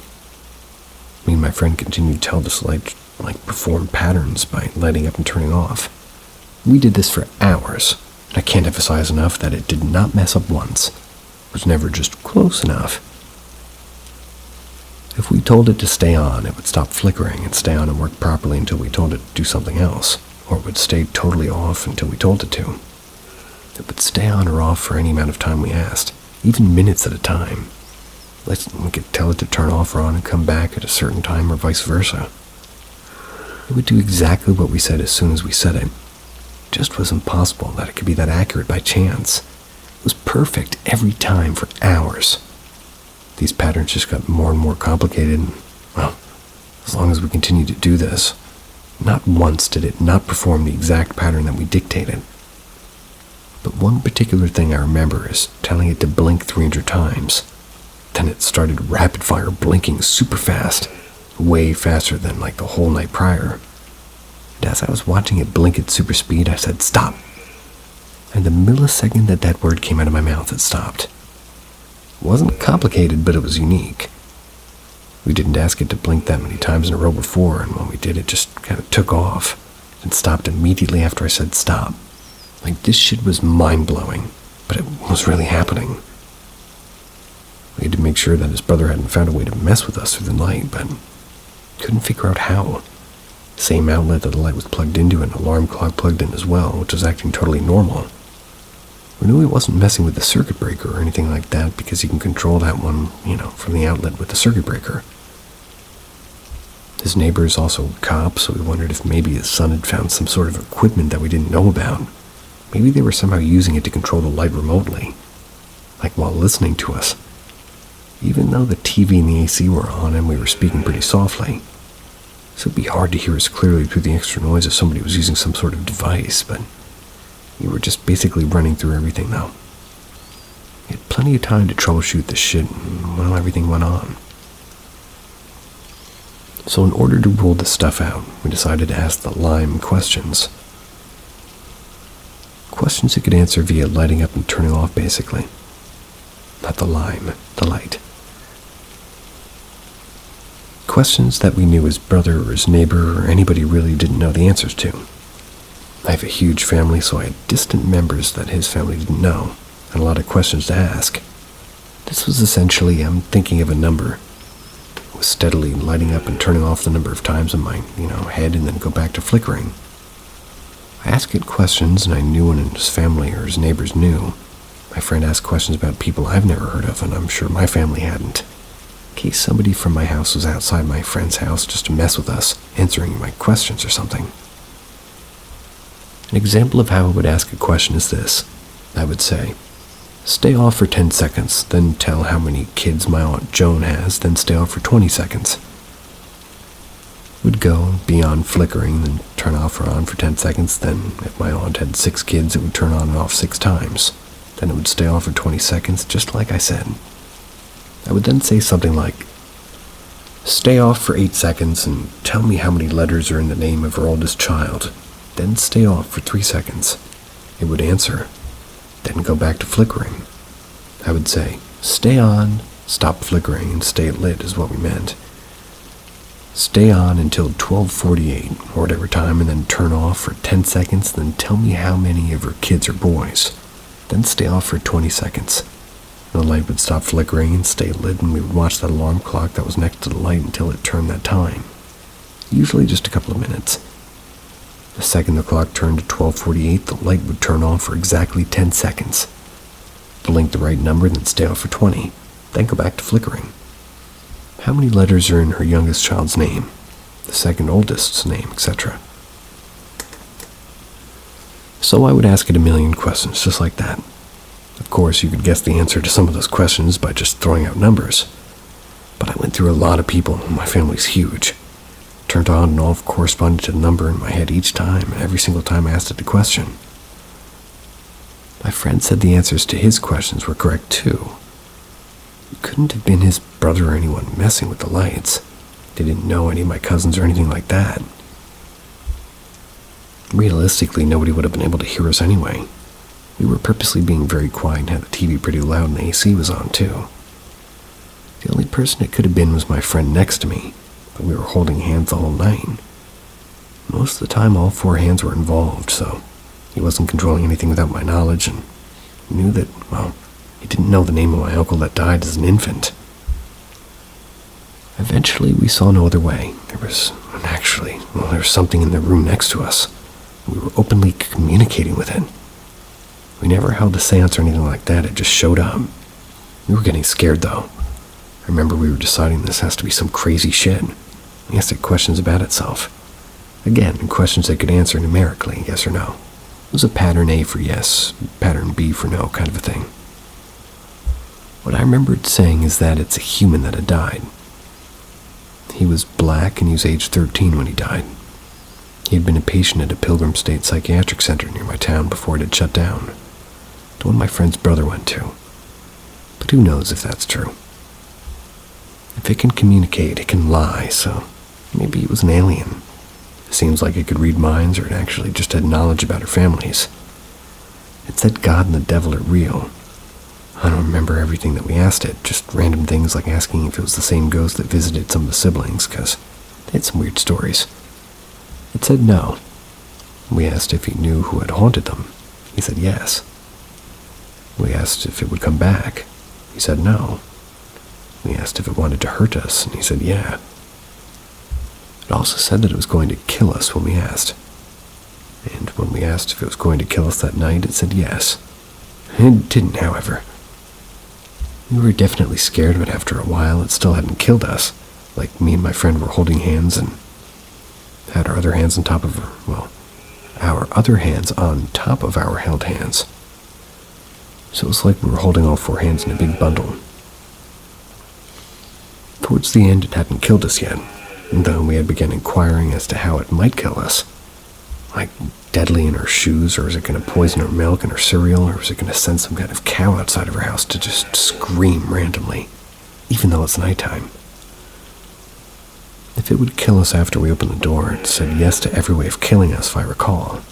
Definitely the cow thing. Eventually, around 6 a.m., I remember just going up and unplugging the light.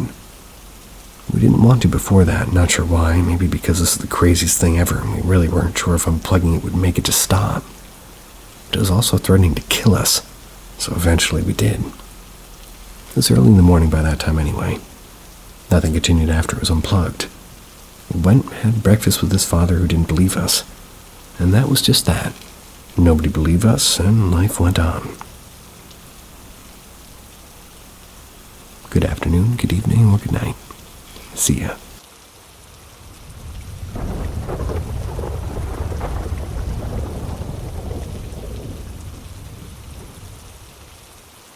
George, Casper's just-as friendly cousin. I'm in the military, separated from my spouse, but not divorced, so I'm still allowed to live in a house. I don't like living alone, so I invited my friends Kevin and Lola. I wanted them to stay with me, especially since money was tight after my husband left. All names are changed for this post. Earlier this year, in 2019, my housemate Kevin went on leave to visit his girlfriend, brought back a ghost that had been with her. At first, I was pissed because I used to be absolutely terrified of any ghost, nice or not, except for the one of my dead puppy who would wiggle his dog tags once in a while. Usually when I was in the toilet with the door shut, he liked to follow me to the bathroom when he was alive. At first, nothing happened. I was happy for that. But then everybody, myself, roommate, guests, would hear shuffling and footsteps when everybody was asleep or when no one was home. First, it freaked me out and we all laughed about it when Kevin told us that the ghost started bringing him cans of Coke in the middle of the night. Pretty much all this man drinks. I decided to give the ghost a name. George. George kept up the footsteps and shuffling, but there wasn't any definitive proof of his existence until one night 4 of us, Kevin, Elizabeth, Lola, and I, were drinking beer around the edge of the bar in the center of the kitchen. On the other end of the bar, against the wall about 6 feet away, were 3 wine bottles and a plastic water bottle that had been sitting there untouched and unmoved for months. We all got louder and louder, talking excitedly over each other until we were yelling. At this point, the water bottle that had been unfazed by anything for months flew off the counter. We were all facing its general direction, but too far to touch it. Nobody had hit the counter or anything. Well, and also it didn't fall. I mean, it flew across the kitchen into the dining room, landing about maybe 15-20 feet away. We all watched it happen and we were in shock. Picked up the water bottle and we convinced George doesn't like loud noises, I guess. About a month later, I was home early from work. Everybody was still gone. I was in my room getting dressed for my college class and I heard movements in the kitchen. Shuffling. The sounds of plates and cups being moved, like somebody was doing the dishes. But I hadn't heard anybody unlock or open the front door. You can hear everything going on inside the house from that part of the house, so I'd have heard somebody come in. My housemates had already texted me saying they wouldn't come home for a few hours. Grabbed the revolver and cleared, which means check to see if anybody was hiding anywhere. I cleared every room in the house out of fear that somebody had broken in. When I determined I was alone, I said to the empty dining room, "Oh, George, it's just you. Scared the living shit out of me. Thought somebody had broken in. Next time, just let me know it's you." He never did let me know if he was going to be making noise, though. He exists on his own terms. Time passed, we kept working, kept drinking. George kept shuffling, but nothing new. In July, Beatrice and her daughter Elsa moved in. Her girlfriend Zelda and her friend Mikey. Oh, and Elizabeth. They all started staying over more often. Elizabeth said that she heard George every single time she stayed over. By August, they were there almost every single night. One night when Kevin left his room in the middle of the night to go to the bathroom while everybody was asleep, he saw the black figure of a man standing at the bar. He simply said, "What's up, George?" and went about his business. Another night when Elizabeth had fallen asleep on the couch, she woke up in the middle of the night to the sound of movement in the corner of the living room. Turned over to see what made the noise, and she saw the black figure of a man standing in that corner. She said, "Hi, George," rolled over and went back to sleep. Toward the end of August, Kevin was discharged from the military, went back to his home state.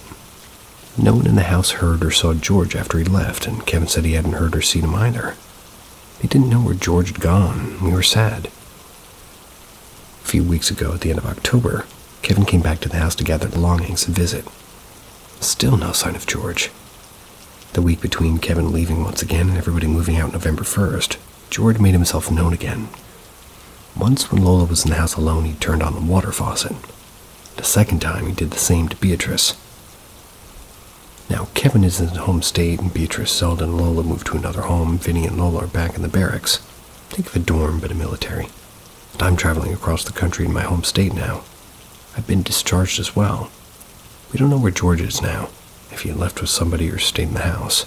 But we anxiously just wait for him to make his presence known. I'll update if he does. George. Casper is just his friendly cousin. I'm in the military, separated from my spouse, but not divorced. So I'm still allowed to live in a house. I don't like living alone, so I invited my friends Kevin and Lola.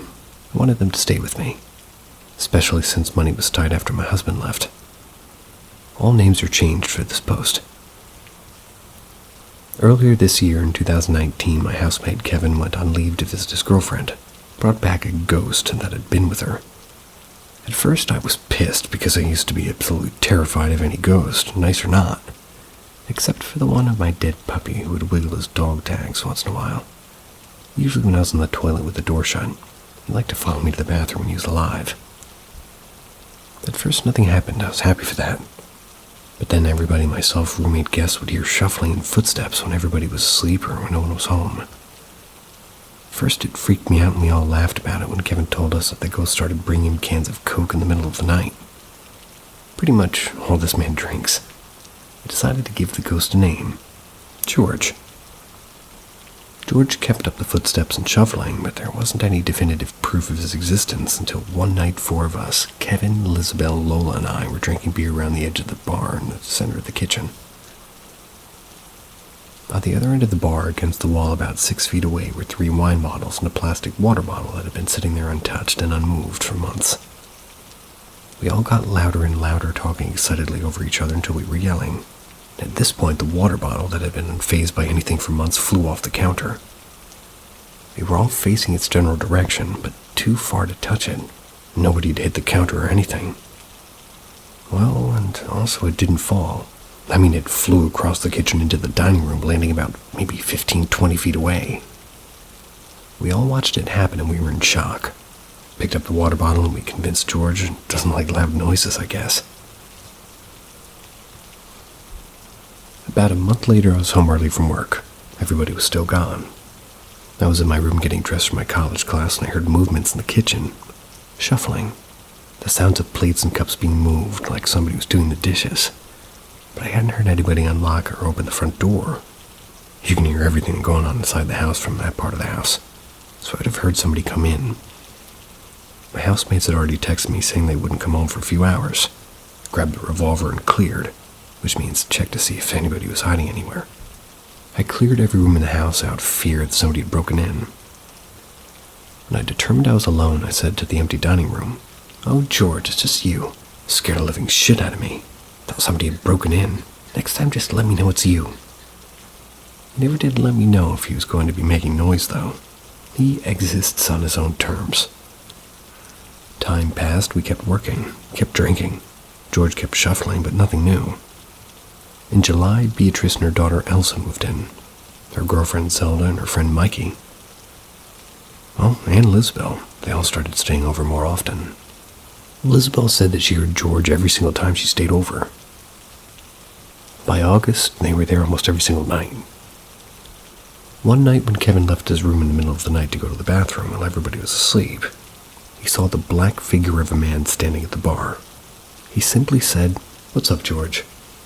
and went about his business. Another night when Elizabeth had fallen asleep on the couch, she woke up in the middle of the night to the sound of movement in the corner of the living room. Turned over to see what had made the noise, and she saw the black figure of a man standing in that corner.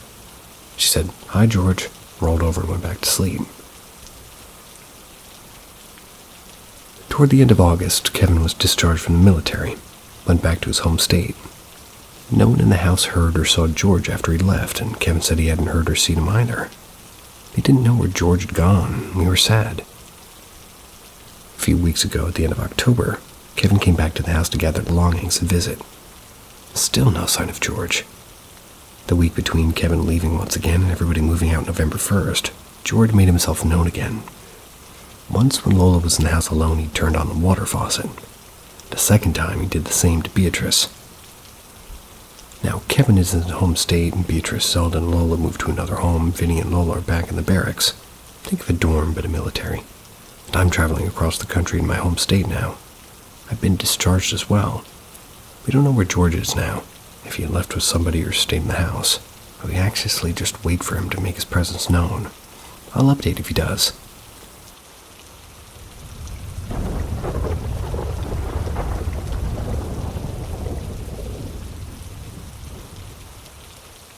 Grandma's house. My grandmother lives in a pre-war apartment building in New York City. It was built in 1918.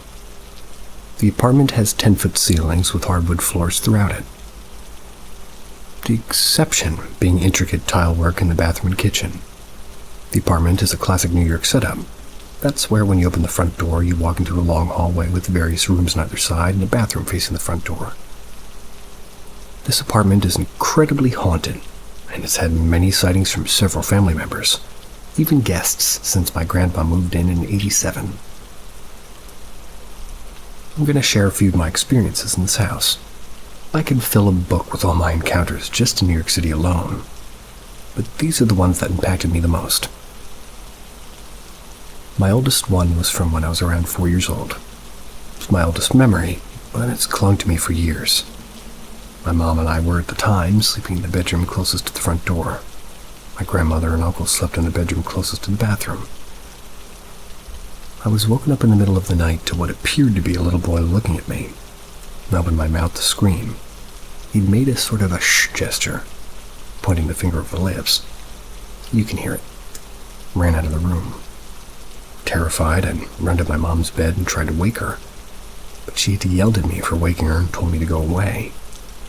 Still scared, I braced the dark and ran across the long, dark hallway to the room my grandma and uncle were in. I crawled into my grandma's bed and told her I saw a boy that I didn't know, and they were in the house, and that I was scared. She said I was dreaming and just let me lay in the bed with her. But then they had gotten up to use the bathroom. I begged her to let me go with her, and she agreed so long as I faced away. She goes to the bathroom, leaves the door open, and I sit on the floor facing the front door in the darkness as she's using the toilet. Emerging from the living room and into the hallway, I see the boy again. A purplish, almost light wandering around. He faces me, then runs away to another room. The room I'd be sleeping in. I started to cry as my grandma finishes up and tells me to calm down and go to sleep. Back in the room, laying in the bed, Grandma wraps her arms around me, but it was so hard to feel safe because I could see him in the corner watching me. In the morning, he was gone, and I'd never see him again. But multiple children in the family have seen him in the night. The second experience, also in childhood, and in that room by the front door, began having an issue in the middle of the night. I'd be in bed asleep, but woken up with a sense of dread. Every single night I'd be facing the wall. It wasn't sleep paralysis. I was fully capable of moving. However, I'd have this feeling in my gut I can only describe as instinctual urge, like, do not turn around. I'd have this terrible feeling that if I were to look too awake or to face that direction, something bad or horrible would happen to me. There'd be this very strong presence behind me, and every once in a while I could hear the floor there creak. So I'd lay there. I'd lay as still as I could with my eyes shut tight, waiting for the moment I could fall asleep again. In the morning I'd be lying normally and be fine. This happened every single night I slept in that room. Sometimes I tried being clever by sleeping in another bed. But it would just keep happening, and to this day, if I visit Grandma and she has me sleep there, it happens all over again. Different members of the family have shared an experience with seeing the shadowy figures of a man and a woman in that room, always in the far-off corner by the radiator, but they're often seen in the daytime. At night, you get this eerie feeling of being watched throughout the entire apartment. This feeling of having eyes on you is most severe in the bathroom. That is, at least for the women in the family. You could be home completely and totally alone, decide to pee or shower, and feel like there's someone in there with you. As a kid, I refused to bathe for as long as I could get away with. It was because of this feeling. On occasion, usually when I'm washing my face or I'm otherwise unable to see, I feel a soft touch on my back. Personally, I've never seen an actual apparition in the bathroom, but others have. However, the few men in my family have never made complaints about the bathroom at all. As a kid, I'd often do late-night anime binges. Anime wasn't as popular then as it is now, so I'd be stuck watching Funimation, upload entire episodes of Full Metal Alchemist on YouTube. It was horrible, but got the job done. All summer long, I'd stay up all night long watching. However, I refused to watch anything scarier after 1 a.m. I had this feeling that something at that time would watch me, and even worse, I could feel its judgment. If I got the feeling it didn't like what I was watching, I'd change it. The pressure in the room would become too immense. It would scare me. Part of the reason I'd watch for too long was because by the time I would realize how late it was, it'd be super dark. The hallway has had so many apparitions, and would have such a strong presence it'd be too scary to walk to my bed. So I'd simply endure it and kind of head to bed whenever the sun creeped up. I told my boyfriend, and now ex-husband, about my grandma's super haunted house. He'd never believed me, always said ghosts aren't real and that there was some explanation for the happenings in that house. But one day, our apartment lost power. We were sleeping on an air mattress. The bed would slowly deflate without any power, and we had no way of inflating it. I called my grandma, and she agreed to let us sleep there until the power gets fixed in the morning. We were only 7 blocks away, so we packed a backpack and went over. My grandma's room is now the room closest to the front door. My uncle sleeps alone in the room closest to the bathroom, and the spare bedroom across from the kitchen had my cousin and her daughter staying there at the time. So Grandma said that we have to sleep in the living room. I explained to my then boyfriend that the living room could be creepy, but once again he brushed my worries aside. Bedtime eventually comes. We're laying on an air mattress in the living room. I'm trying to ignore that feeling of being watched. I'm trying to sleep. That's when he gets very close to me and whispers in my ear, Do you feel like somebody's watching us? I told him that I already told him that that's normal here. Try to ignore it, but he just whispers back, I can't ignore it, it's driving me crazy. Eventually, he says he'd rather just sleep on the floor at her place and starts packing. I choose to stay at my grandma's and he left. The next day back at my apartment, I jokingly asked if he believed me about Grandma's house being haunted. He said ghosts aren't real at all, and that it's probably just because of the park near my grandma's house somehow.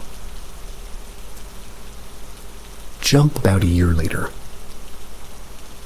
Well, I had given birth. Gave birth to my first child, and my grandma refused to let us go back into my old apartment due to safety issues. It's a long story in and of itself. So, straight from the hospital, we went to Grandma's house.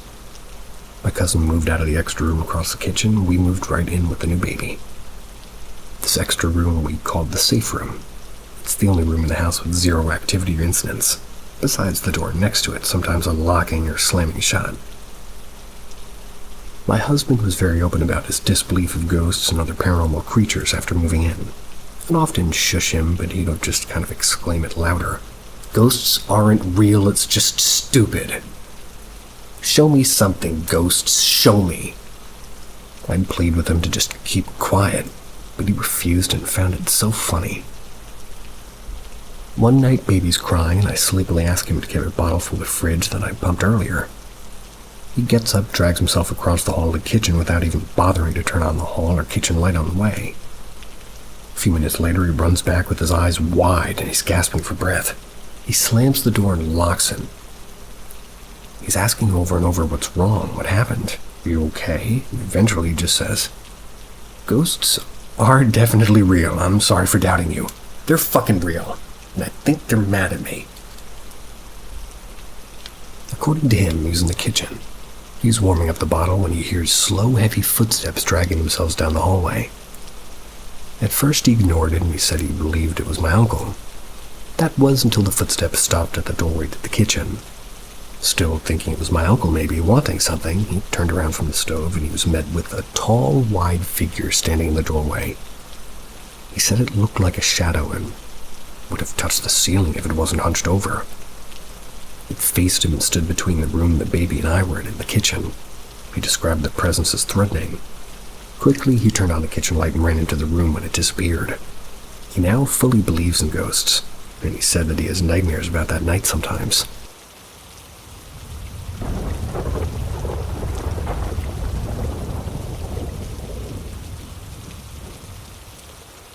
Eerie encounters.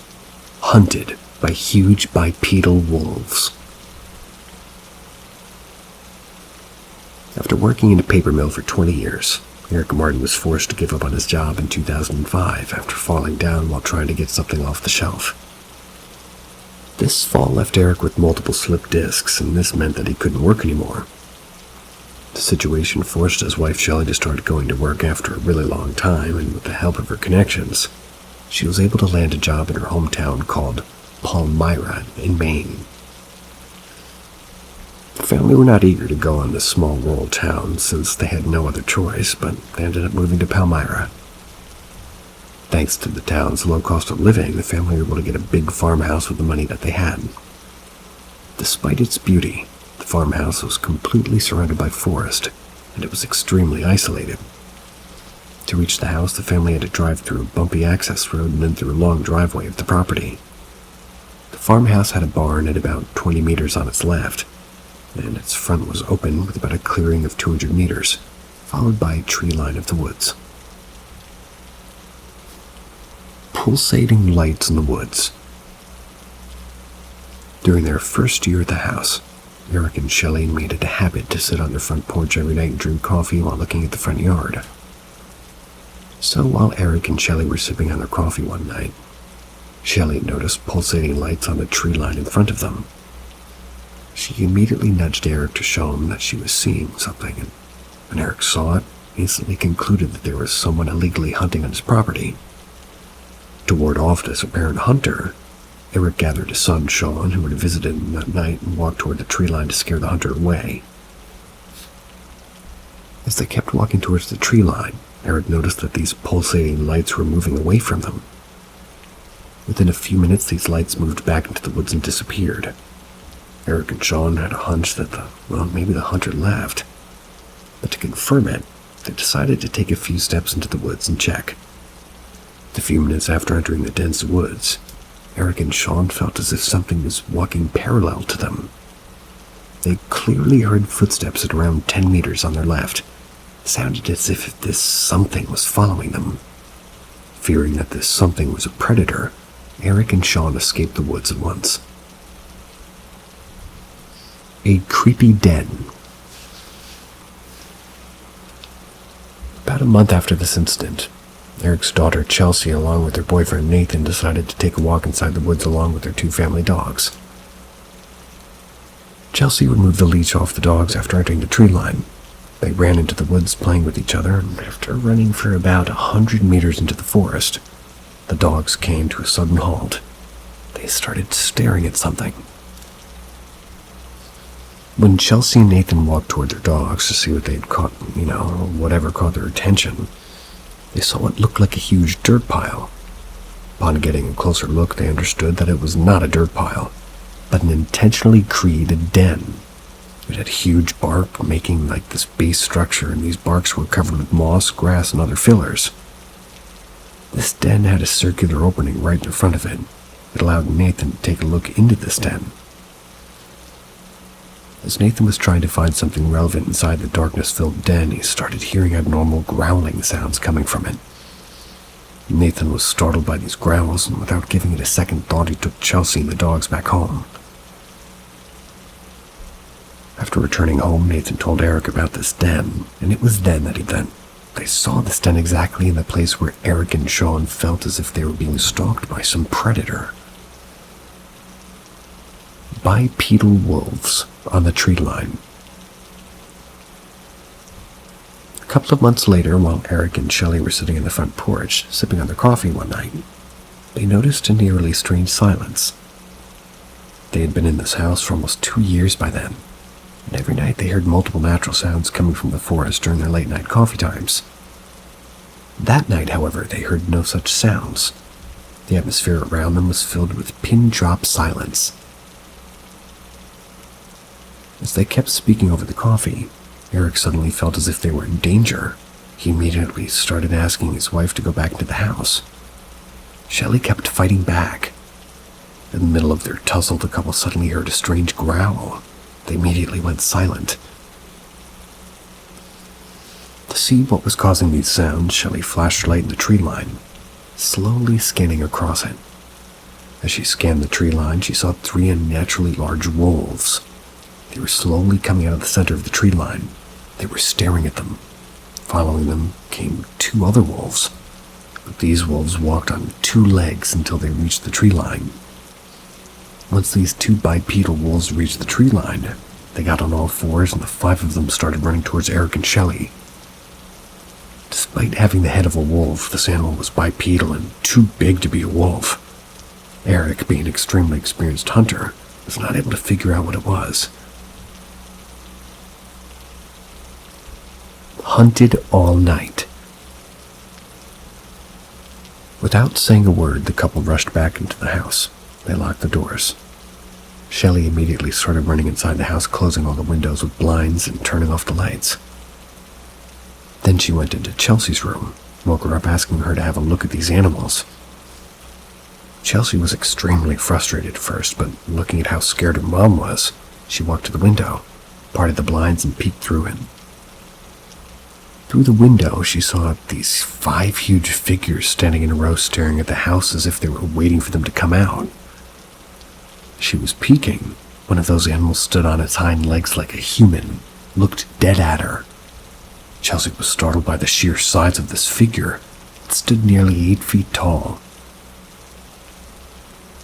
Meanwhile, while she fell down gasping, Eric was thinking about going into the barn to retrieve his rifle. But he himself knew that no matter how fast he ran, he wouldn't be able to take out his rifle from his barn in time. So he decided to drive his truck to the doorstep, secure his family by driving them away. He slowly parted the blinds to the window near him, slowly peeked through it to see where those 5 creatures were. He couldn't see the creatures out in the front porch, grabbed his keys, walked out of the house towards his truck. After he stepped out of the house, he noticed that they were standing in the clearing in front of the house. Thus, he walked towards his truck while keeping his eyes on them persistently. While he was about to open the truck door, he accidentally slipped his keys. Hearing the slight sound of these falling keys, these creatures started running toward him. Eric ran back into the house, grabbing his keys. As he closed the main door, these creatures started scratching the door aggressively. Eric rushed to the room where Shelley, Chelsea, and the dogs were present, and after making sure they were all right, he called the police, hoping that the sound of their vehicles would scare these creatures away. When Eric told the police about these creatures, they told him to lock the house, stay inside. Before Eric could say another word, they cut the call. Helpless family was left all alone. The family gathered in a room on the 2nd floor, locked its doors, windows, and barricaded them and the objects for extra protection. They huddled together and hoped for the dreadful night to end soon. For the remainder of the night, these 5 wolf-like creatures kept running around their locked house while bumping into walls and scratching through doors. They clearly seemed to communicate with each other and coordinate their moves. Smelling the scent of the family on the 2nd floor, these creatures jumped onto the roof on the 1st floor to try to get hold of them. When the family periodically peeked through the window in the room, they would see the silhouette of these wolf-like figures walking on the 1st floor roof on 2 feet. They occasionally heard the sound of aggressive scratching on the walls behind them, and it only kept getting worse as the night aged. But when it was dawn, they heard these creatures run back into the woods. When the family stepped out of their house, they noticed huge footprints with claws, tufts of fur all around their property, and their house was covered with freshly made deep claw marks. The family members were deeply traumatized by this incident, and they ended up moving out of the house. If that is indeed true, I would hope that you moved out of your house, or did something.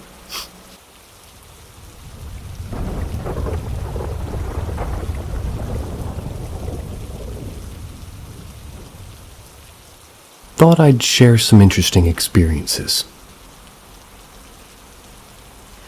So growing up, we had lived in several different houses. My parents got an amicable divorce when we were young. That resulted in me and my younger brother jumping between our parents' houses. Our early life was mainly spent with our mom. She's lived in 2 separate houses, the second being the one where weird things happened. I'll split this into individual experiences. I'd love to hear thoughts, and I'd love to hear explanations. The house is a few hundred years old. Originally, when you went in, there was a small entryway with an archway to the kitchen on the left and a doorway with like a living room and a side room. I guess that was converted into 2 bedrooms. Those were on the right. Those both had their own doors. At the back of the kitchen was a toilet and a staircase that led to a staircase with a single bedroom. So, first up, my mom was dating a guy when she first moved. They had a weird series of events one night that ultimately led to him not wanting to stay anymore. While watching movies and TV one night, he had gone to the toilet, and passing through the corridor, he noticed a large painting had fallen face down on the floor. The painting was a clockmaker making a clock, in case anybody's curious. He put the painting back up and went to the toilet. On the way back, the painting was face down again. He went back into the living room and mentioned the painting must be loose. My mom then went to the toilet a little later. And once again, the painting was back on the floor. She put it up again and checked the fixtures. This painting had been up for months. Everything was fine, and when she came back from the toilet, it was still up. She went into the living room and they continued watching their movie. He then goes to the toilet, and once again the painting is face down on the floor. He went back into the living room and accused my mom of trying to freak him out. Obviously, she was confused. But anyway, he put it back up and goes to the toilet. Once again on the way back, it was face down again. He was convinced my mom was playing a prank on him, so he put it back up and had like a whinge about her doing it to him. A little bit later, they were heading to go to bed together. And once again, the painting was on the floor, only this time the string on the painting was clearly cut in the center. Apparently, he didn't sleep much that night and rarely stayed over. I had several experiences, some odd, some terrifying. The side room that I mentioned was large. It had been converted to 2 rooms for my and my younger brother. I was up playing RuneScape one night as a kid. I had to go to the toilet. I'd logged out and ran to the toilet. When I got back, my account was logged back in on the welcome screen. It was a strange thing. Nobody knew my password. Possibly the most terrifying experience, and one of the most scary moments of my life. It happened during the day at the height of summer. By this time, I spent most of my time living with my grandparents around the corner. My mom said that this happened because I would complain about seeing a little girl in my bedroom. But I don't really remember it beyond one time where I'm pretty sure I dreamt about a small girl being in my room asking to play. I believe the real reason, I think it's because I could maybe sleep longer and couldn't get up with my mom at 6:30 for her work. But it was summer holidays and I'd gone around to play with my brother who still lived with my mom. When I went into the house, I called his name. There was nothing but silence. Then a noise came from what I thought was a living room. I went into the space between the living room and the bedrooms and called again. This time I clearly heard something shuffle from his bedroom, so I walked into his room. It was empty, but he had a raised bed with wooden storage underneath. Called for him once again and very clearly heard the shuffling move from under the bed. I assumed he was under there playing as he had a little light. Walked over to the door and opened it up. It was just black. There's nobody in there, just a bunch of toys. I can't really put into words the feeling of dread and panic that I felt. It genuinely felt as though somebody had lured me there, to the furthest point of the house and into the darkness. I ran like hell, and on the way out I heard my brother talking. He was up in the garden with my mom doing some gardening. They were nowhere near the house. I didn't really spend much time in there the years that followed. My brother also began to stay at my grandma's. He did move back when he was around 15 or 16. I would stay there occasionally with my ex-girlfriend. My grandma's a Catholic and really didn't like the idea of me and my girlfriend sharing a bed before marriage. We had some strange experiences, but nothing overly notable other than one night. We were watching TV in what used to be the old room, or my old room. The door had frosted glass, and in the middle of the night we heard somebody walk up to the glass. I could see somebody appear to peer in the room briefly before walking away. We'd assumed it was my mom checking if we were up there still, but we never really got confirmation. My mom usually would have come in and asked. While my mom and her current boyfriend were on holiday, I was asked to feed the dog, and maybe just let it out a couple of times a day.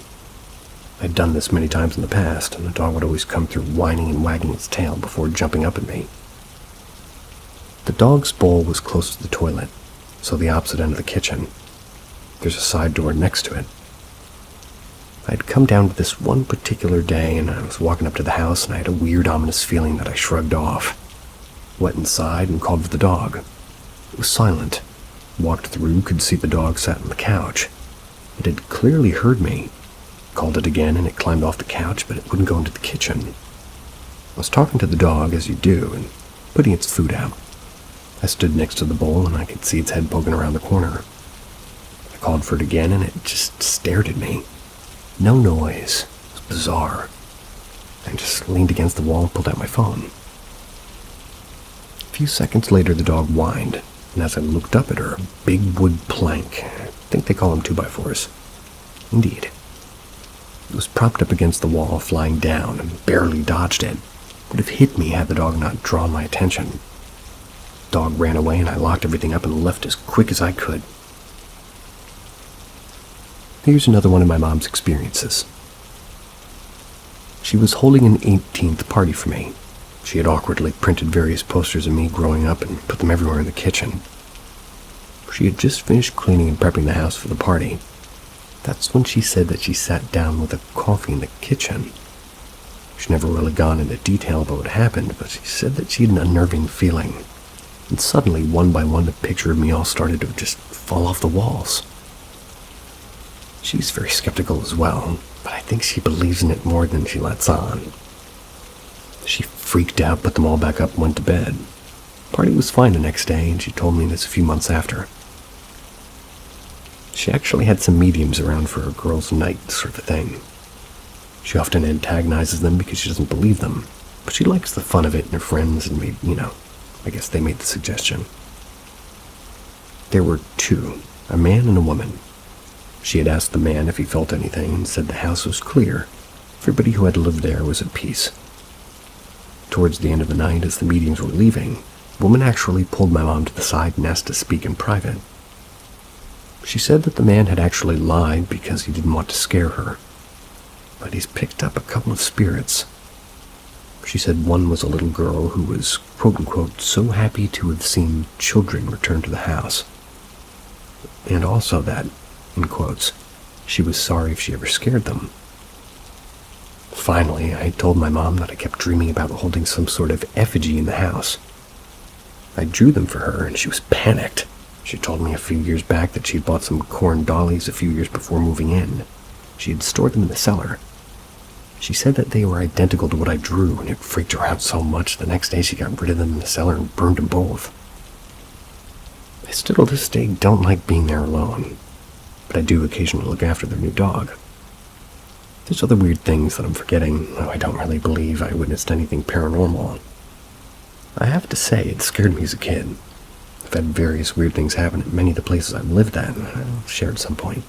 But I hope somebody finds these experiences interesting.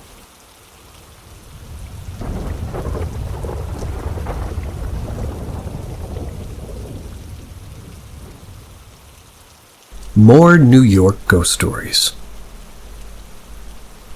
This is just stories from another circumstance in New York. At one point, my stepdad and my grandmother got into an argument. It wasn't the first time. She threw him out after having enough. However, my mom felt that meant she was kicking all of us out. Packed up most of her stuff and went to NYCHA. It's a homeless assistance office. We had to apply for shelter. A few days sleeping there later, and we were placed in a shelter in Harlem on East 135th. It's the kind where it was like a normal apartment, but fully furnished in pretty horrible shape. All the furnishings, walls, doorways, floorboards, even appliances had people's names and miscellaneous dates on them. Some carved on, some burned on with a lighter, written with a Sharpie. It was very eerie in general, but some people drew pictures like eyes or wrote sad poems in English and Spanish in random places. The vibe was horribly sad. The only experience I had was a ghost, well, at least the only ghost-related experience I had was seeing a shadow hanging from a bedroom closet. It was often just sort of there. Didn't do anything to anybody, just existed. There was some olive oil around while doing some Spanish prayer. Said that we'd be fine from then on. Well, that seems random. Some olive oil around while doing some Spanish prayers. But I would have nightmares in that apartment very often about my stepdad getting possessed and murdering all of us. In the nightmare, I'd run out a very different way, but always somehow end up back in the house to him strangling me before killing himself. I always wondered if something like that happened in there and I was seeing it from my perspective. Maybe it was like a warning as tension in the family was very high and my stepdad was highly mentally unstable. I don't know. It's just a very frequent nightmare to the point I had to be placed in therapy. I was always very aware that every turn or door would lead me back to the house and that death would be inevitable. But unlike the usual nightmare, I wasn't able to start lucid dreaming and change it. It was just something to endure. That was another thing. I had nightmares very often as a child. Extreme nightmares. I wasn't a fan of horror movies at that age because they scared me too much. Even the posters were too much for me. But my childhood was spent with very little sleep because of the severity of the nightmares. Eventually, before I knew it had a name, I would lucid dream. I'd feel the scary stuff start and I would change it so I could make it something more pleasant. However, lucid dreaming often left me very tired. I was never really truly well rested. To avoid this, I'd sometimes let the nightmare happen if it was tolerable. But they were really bad for a child, really. At 9, I had a dream that I was paralyzed and being eaten by mice in the apartment. I've had dreams where I'd been shot, stabbed, even tortured. And these nightmares are always more extreme. They're more extreme when I was in either my grandma's house or the Arthur Avenue apartment described above. This one, also near Arthur Avenue, always makes me sort of sad when I think about it. My stepdad never let me walk to school alone. It was really very far, but I did try to walk to school alone from my grandma's house. But this neighborhood was worse. He was convinced I'd be kidnapped or tricked out or murdered. He was probably right. Regardless, on our walks to school, it wasn't unusual to pass somebody sort of strung out or otherwise just homeless on the ground. It was as common as pigeons. But one day, my stepdad and I passed a pile of garbage bags on the sidewalk. I'll never ever forget that pile because on top, there was a woman lying on top of a dirty Tweety bird pillow, buck naked. Her hair matted, she just laid on top of all that garbage facing upwards. Her face was hollow, not an unusual expression for the drug addicts in the area, but stepdad pulled me aside and put his body closer to her, sort of shielding me. He whispered to me not to look at her, but I couldn't help but watch the entire time we passed. Once we walked past her, I turned around, but she wasn't there. It was just that dirty Tweety pillow. I didn't know what to do. He very clearly saw it too. Asked him where the lady went, and he said, "Just mind your business." I think about that every so often. Wonder what happened to her. If maybe she was in that pile of trash bags and I could have done something. But I was only 10. Who would have believed me? They even taken me seriously. I don't know. And even if they did, they'd likely write it off as another drugged-out prostitute, even if she wasn't. Across from St. Elizabeth Church in the Washington Heights, there used to be these 2 townhomes covered in ivy. They were on this very, very steep hill. I just sort of passed that to come home from school. It was one of the only other routes to the school. It was like a lot of stairs or like a tunnel that at this time had no lights on, and is usually filled with men. One of these townhomes, a 16-year-old girl was raped and murdered on Valentine's Day by somebody renting a room from her parents. Of course, at this time, I hadn't known that. I didn't discover that until an article was written about the place after it was torn down. What I knew then was that that house gave me the creeps. I would cross the street whenever it was time to pass it, just because being near it was too scary. There was this noticeable chill in the air when passing, and the atmosphere was very noticeably thicker there. It's like, it almost felt like there was a wall surrounding it.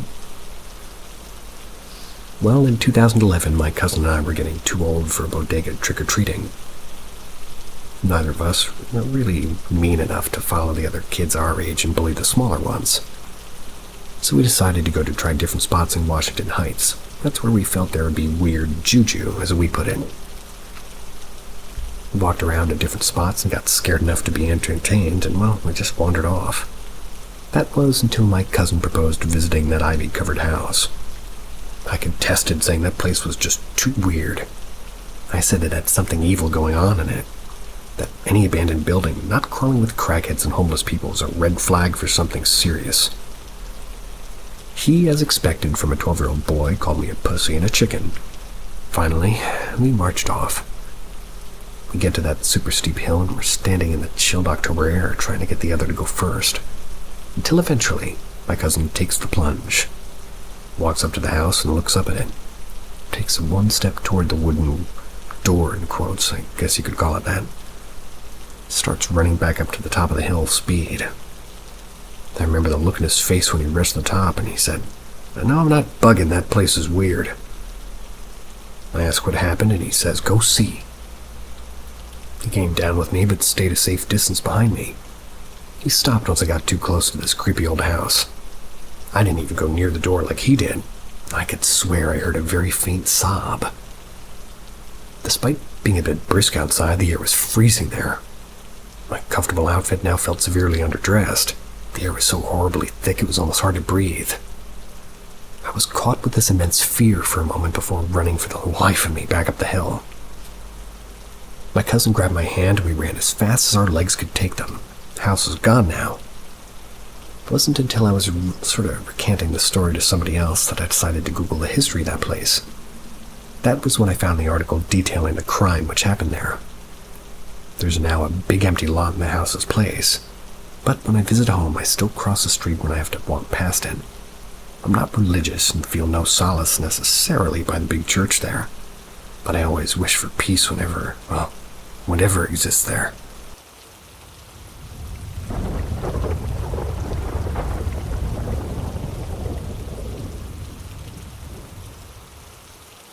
A not-so-brief history of the paranormal encounters of my life. I, a 43-year-old male, have experienced some strange things in my time. What follows are my first-hand accounts. Approximate age, 4 years old. One night while sleeping at the foot of my parents' bed, I woke and I looked out into the hallway. Slowly walking towards my own bedroom door, which, from left to right in the hallway, was a hooded figure. They were about 3 feet tall. I walked slowly.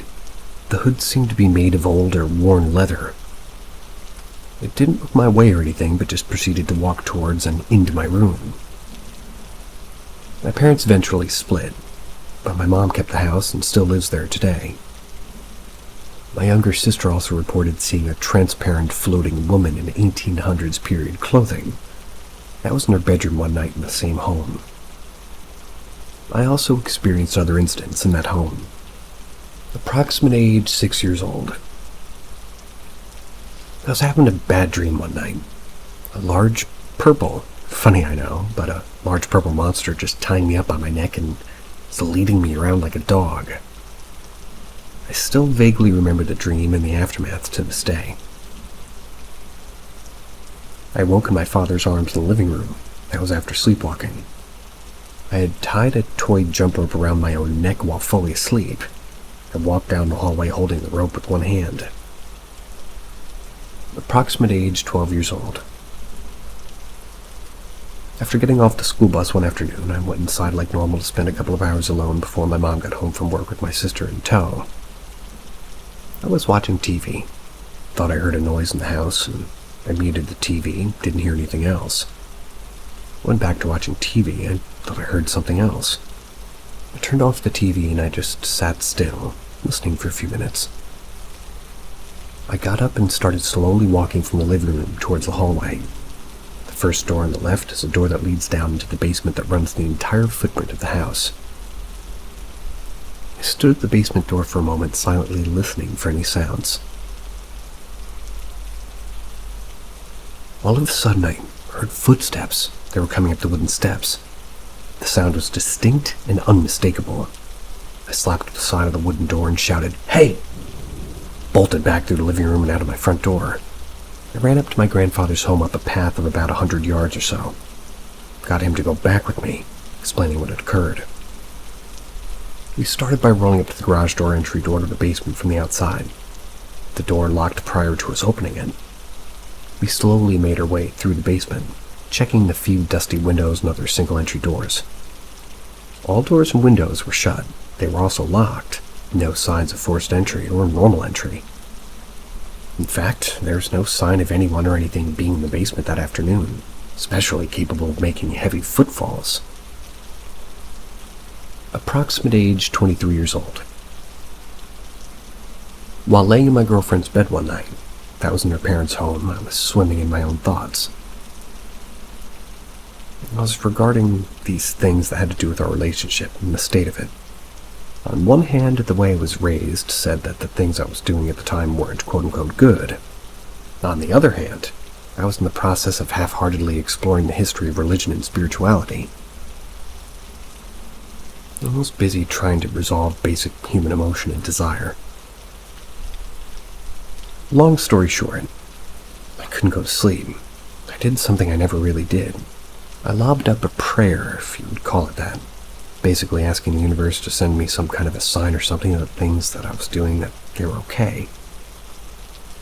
A few moments later, I felt my spinning mind was easing up a bit. I was slowly getting closer and closer to being able to actually fall asleep, and then bam! I heard a voice. The voice said clearly and distinctly, Galatians 5:17. I was instantly awake again. I shot upright listening. I physically got out of bed and went to the window to see if somebody was outside. Everybody else in the house was long asleep. Somewhat panicked and freaked out, I returned to the bed. I pondered the significance of what had just taken place. I was half scared, half bewildered. I told myself that if what had just happened had some sort of validity, I would investigate further in the morning. It took a few minutes, but the calming and relaxing feeling returned, and I just wound up drifting off to sleep. The next morning, I remembered the events of the night before in detail. I didn't say anything because it kind of freaked me out still. When I got to work that day, I approached a coworker whom I assumed carried a Bible with her regularly. I flipped to the verse. I was floored. For the flesh lusteth against the spirit, and the spirit against the flesh. Therefore ye should not do what thou would. It was basically a direct answer to the question I had put forth. I still get chills telling the story to this day. However, I didn't really change much in my life then or at any other time. I think that led to the next event. Approximate age 24. A year later, I still somewhat was conflicted about the previous event. Things that were taking place in my life too. My girlfriend and I had moved into an apartment together. We had to make some pretty tough personal decisions that year, but I was becoming somewhat conflicted with where my life was headed. Pretty much I was in a pretty big bout of depression. As usual, all of this was pretty much internalized and kept inside, so that my suffering had as little impact on others as possible. Outside, I was the easygoing, laid-back guy that everybody could rely on for help or laugh or a combination of all good things. Inside, not so much. I hadn't tapped the ether of the universe since the previous incident. Partially out of fear and partially out of pride and skepticism. Well, this particular night I was once again struggling with a bout of insomnia. I decided that maybe it was my time to lob up another request. In so little words, I subconsciously said, I feel alone. If there's anything else out there, I could use another sign that I'm not. That was it. There was no voice, but sleep did finally come. The next morning, pulling out of our apartment complex and heading to work, I immediately get behind a little red sedan with a license plate that says, PSALM 121, Psalm 121. I noticed it immediately and laughed to myself, partially the coincidence and partially out of skepticism. When I got to work, I again went to the same coworker that I knew likely had a Bible in her purse. I flipped to Psalms and was once again floored at what I read. In the most basic of translations and interpretations, it talks about not being alone, and that the Lord watches over you. Now, paired with the previous incident, you would have thought I would, repent and become some sort of born-again Christian. I've actually kind of done the opposite and often criticize modern religions and consider myself an agnostic to this day. I clearly haven't won the lottery yet, so I guess that's the universe's way of humbling my often antagonistic approach to understanding the unknown. I guess I believe in personal spirituality and all that, but am sort of an eternal skeptic when it comes to other people's paranormal experiences, religions, and anything outside of what I consider quote-unquote normal. I don't know if it's because I'm an anti-authoritarian by nature or what, but for whatever reason, I often find myself only believing what I experience in my own existence. I would say that that's most people. Or, more than a spoonful.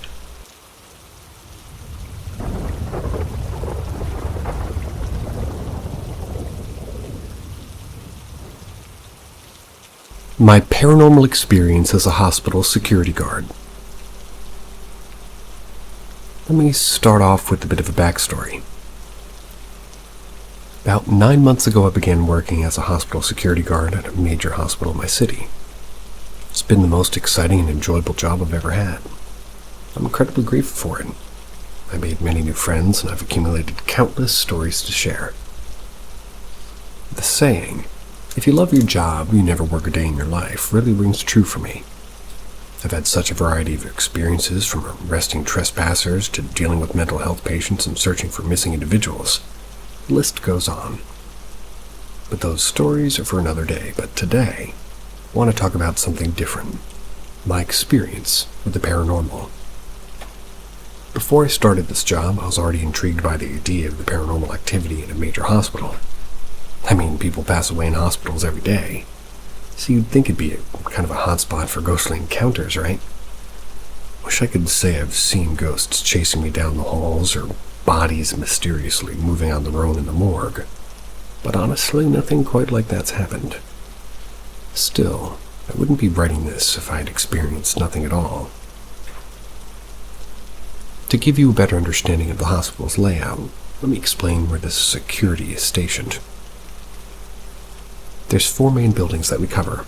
The first is the main hospital. That houses the emergency room with over 1,000 beds for both kids and adults. We typically have at least 8 guards handling calls in the building, with 1 guard stationed in the emergency room at all times. That's where most calls come from. It's worth noting that I'm in Canada, so anybody can come to the hospital for any reason, free of charge.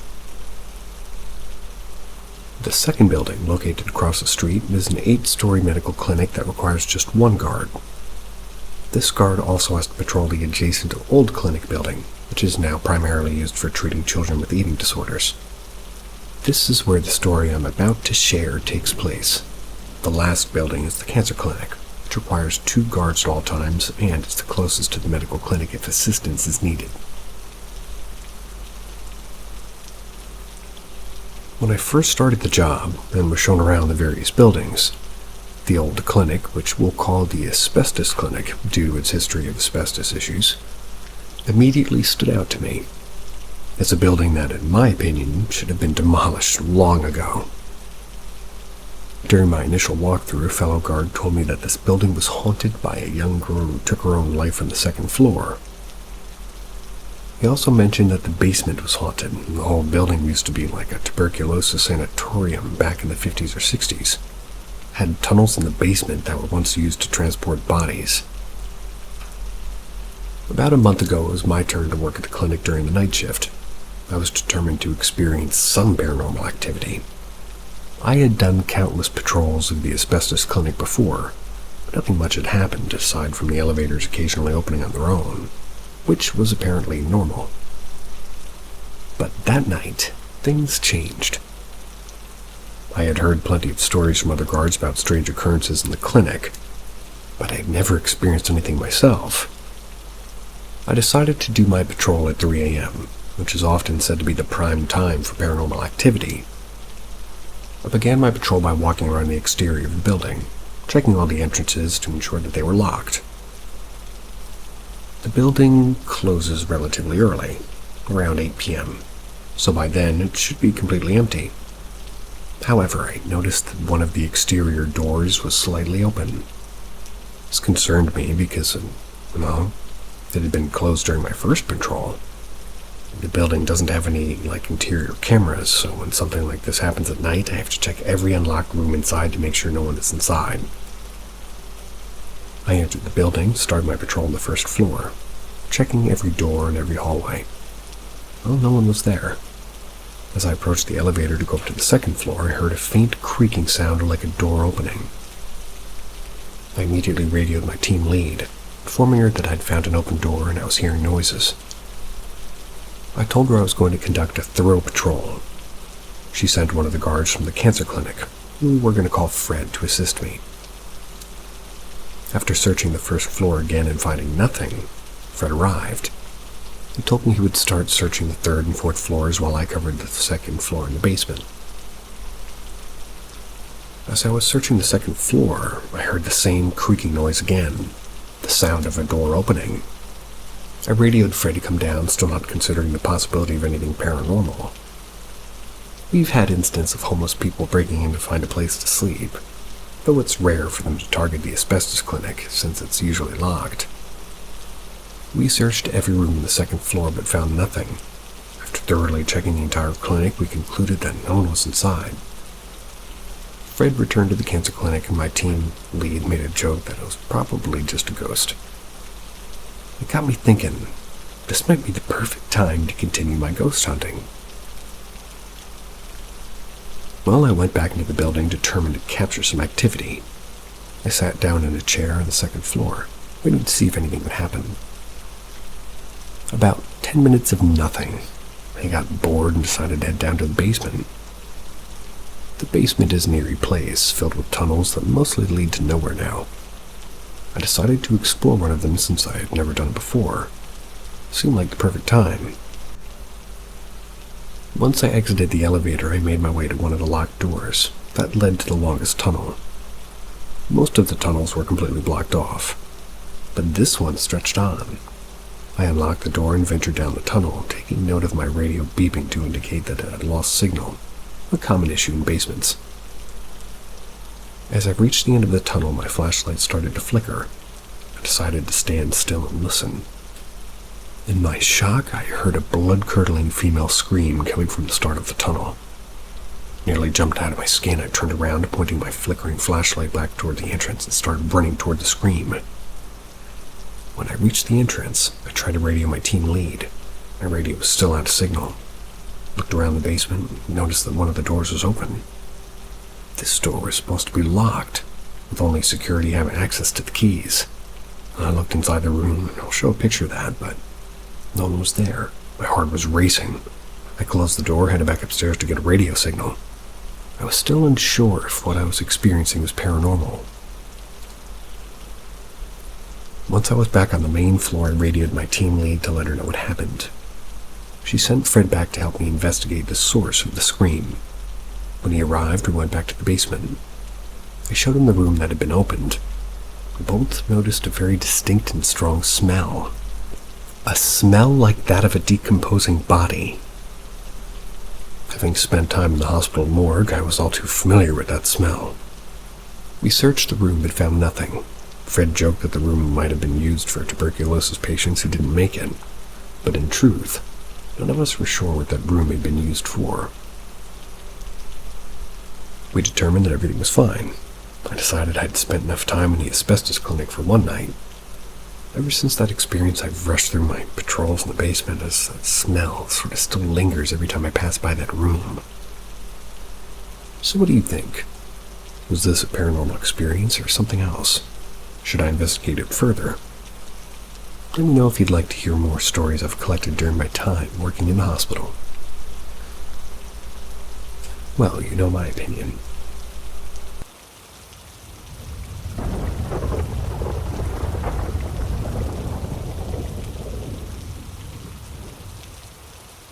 My late uncle warned me in a dream.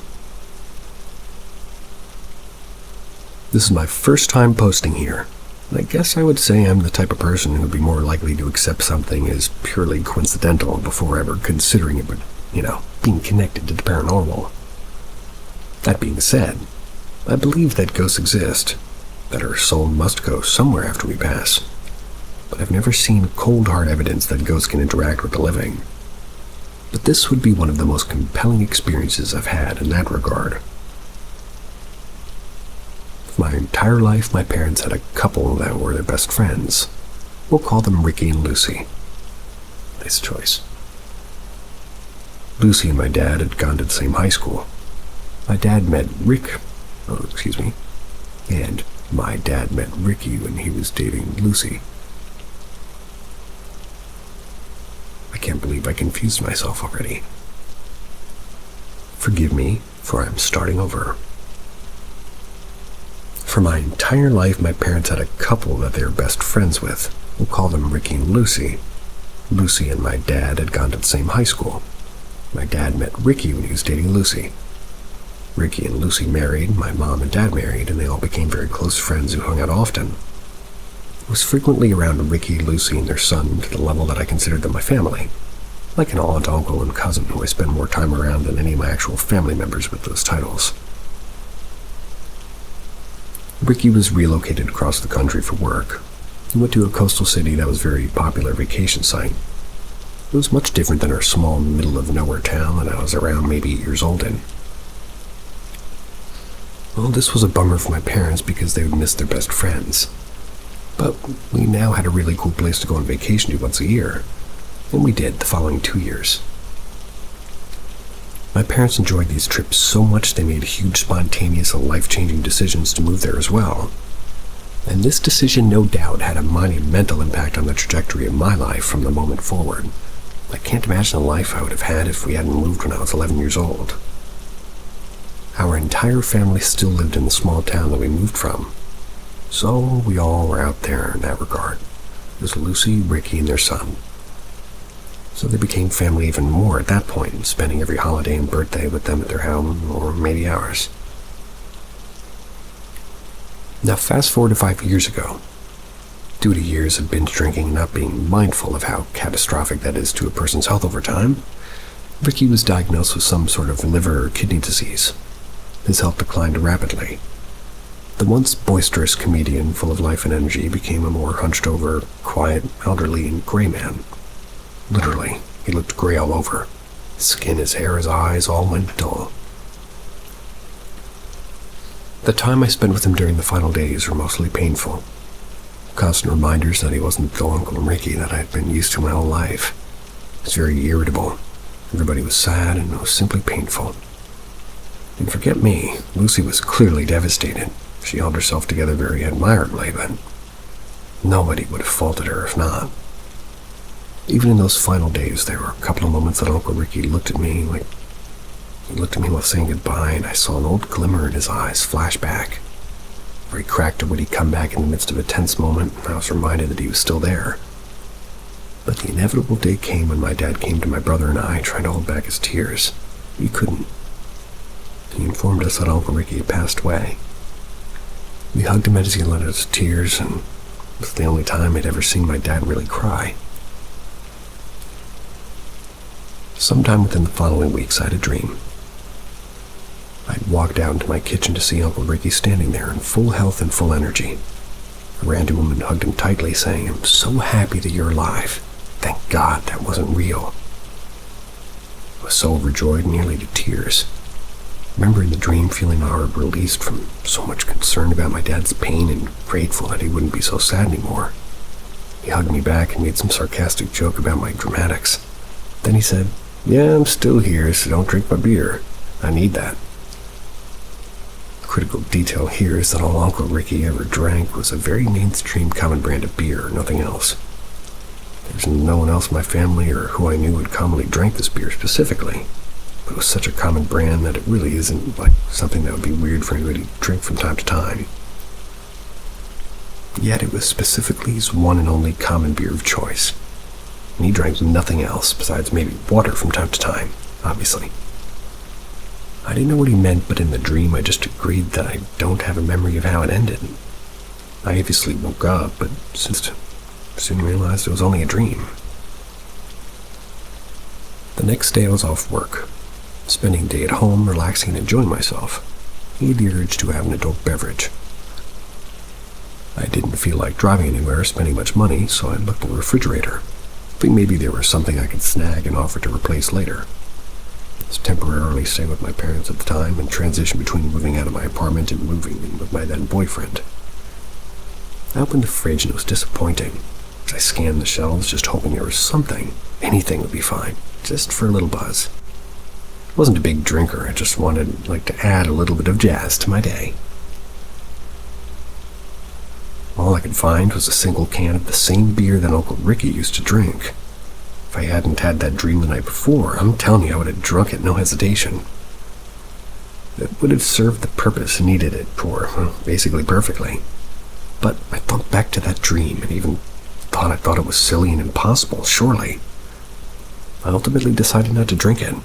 Didn't want to get some type of bad juju on me, so I just got over it and got some from the store. The story would have been kind of interesting if I left it just that. But there's more. A day or two later, I saw the can open and empty at the counter's edge where we placed cans to take out to the recycling bin. My mom was in the kitchen baking something while that was happening. I asked her what she was making. She said she was making beer bread for Lucy. It was to serve at Ricky's celebration of life the following day. And he made that with the last can of beer that was left in the refrigerator when he died. I felt a rush of shock. I said, "Wait, was that the can of beer that was in our refrigerator the past couple of days?" My mom confirmed, "Yeah." I couldn't believe it. So relieved in that moment that I had not drunk the beer. Started imagining the heartbreak that would have caused Lucy, specifically due to the sentimental value of it being the very last specific can of beer that Rick had ever purchased for himself. I felt very strongly in that moment that Ricky had actually visited me in my dream to intervene. He saved me from the shame and guilt of ruining the final moment of honoring her husband that Lucy needed to put her at ease. Saved Lucy from the pain of having that taken away. After already losing the love of her life, I was so grateful he had done that. Could this have been a coincidence? Sure, but I will add I rarely, dream as an adult, and I rarely so vividly remember my dreams.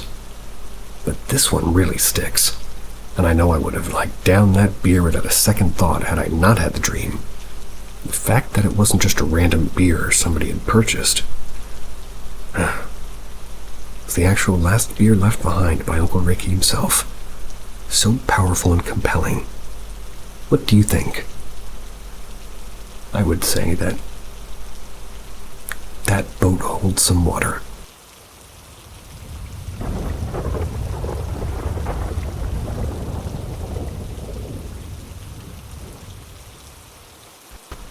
Childhood paranormal encounters.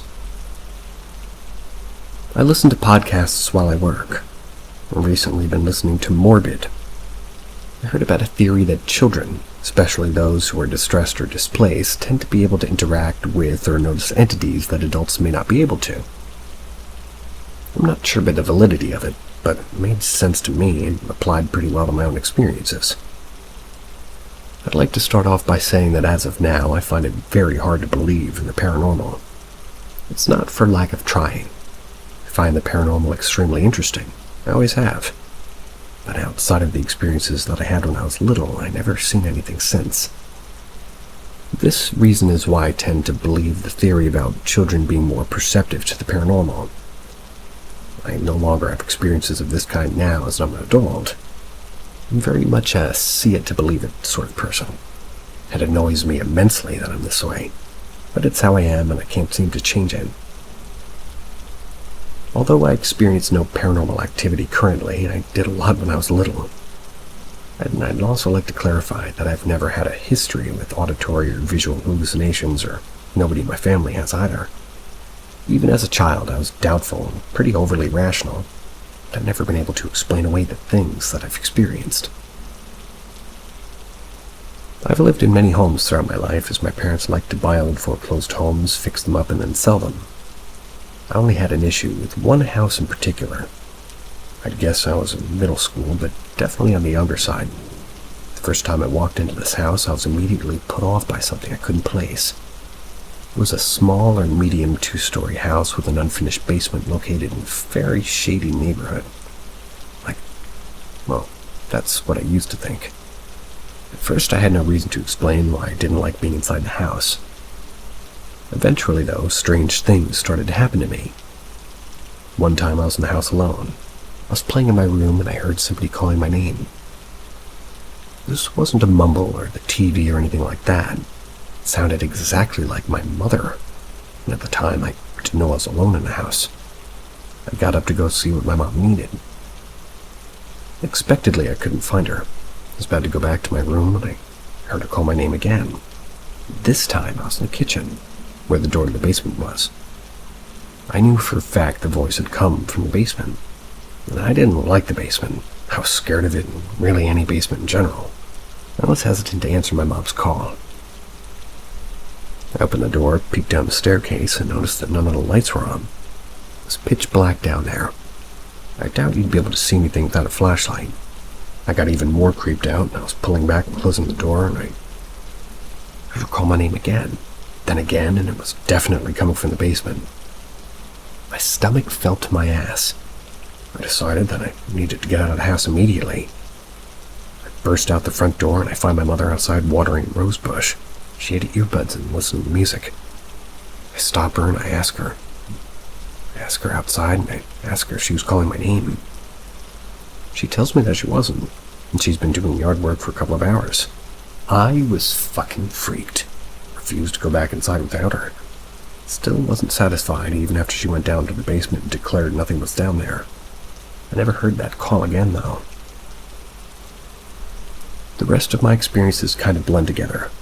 They most often happen at night while I was in bed and my mother was asleep.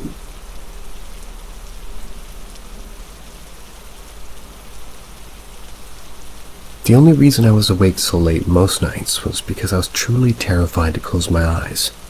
I would hear things at night, like voices and steps. I would get so terrified I would sneak into my mom's room and sleep on the floor next to her bed so I didn't have to wake her up. First, the steps. It was always around the same time in the morning. 1 to 2 a.m., I think. I would hear somebody walking up the stairs, pause, and then walk back down. This would happen a couple of times before it stopped completely. Didn't hear it again until the next day. It wasn't every night, but it was a lot of them. I never got up to see what it was because I knew for a fact it wasn't my mom, the only other person who lived with me. I wasn't really interested in meeting whatever was making the noise. I always pictured a little girl in a nightgown. I'm not sure if that's just a horror movie influence or if it was somehow picking up the thing like how it actually was. Additionally, the spare bedroom upstairs had a door that led to the attic, in case that glitch just caught me off guard. Additionally, the spare bedroom upstairs had a small door that led to the attic. I would hear similar steps above me on the wood beams. They'd be placed above the insulation. Next, the voices. This was the tipping point for my mother, I think. She was getting increasingly annoyed with how terrified I was almost every night now. I would always end up waking her up and would ask her if I could sleep in her room. And for some reason, she really didn't like letting me in there. Thought forcing me to stay in my own room would make me more brave or independent or something. At one point, she put, our 2 dogs in my room with me before bed to put a little bit of a gate up in the doorway. That way, they would stay in the room with me all night. It was supposed to be comforting, but it wasn't. The voices I would hear would come from my closet. I was sure that they sounded like children. I would simply hide under the covers and shake until I somehow eventually fall asleep. But the night my mom had her dogs stay in my room with me, they heard them too. They were growling at my closet and pacing in front of the gate, just crying to be let out of the room. They wouldn't come anywhere near my bed because it was right in front of the closet. They would only stay on the other side of the room. I never once checked the closet at night, and again, I didn't want to know. The last thing I can remember is that my favorite stuffed animal, the one who I slept with, the one that I hugged to my chest every night without fail, they ended up on the other side of my room in my rocking chair in the sitting position. She was one of those robotic dogs that barked and wagged its tail and shit. So her front legs were adjustable and you could have her laying down or sitting up. It wasn't really easy to adjust her legs either. It wasn't like I accidentally moved them into the sitting position as I slept. And I know that I hardly move in my sleep anyway. I went to bed with my Stuffy hugged against my chest facing the wall and my bed against with the Stuffy laying down on the bed. I woke up the next morning, it was missing. I thought she'd fallen off the bed. So when I turned around to look, I found that she was now sitting upright in the rocking chair staring at me. After that, I became extremely scared of her. I'd only ever say nice things to her as I thought I needed to appease the ghost I thought that was maybe inside her. I actually still have her to this day.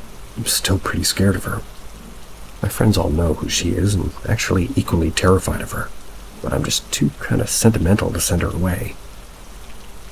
Those are the experiences I can remember.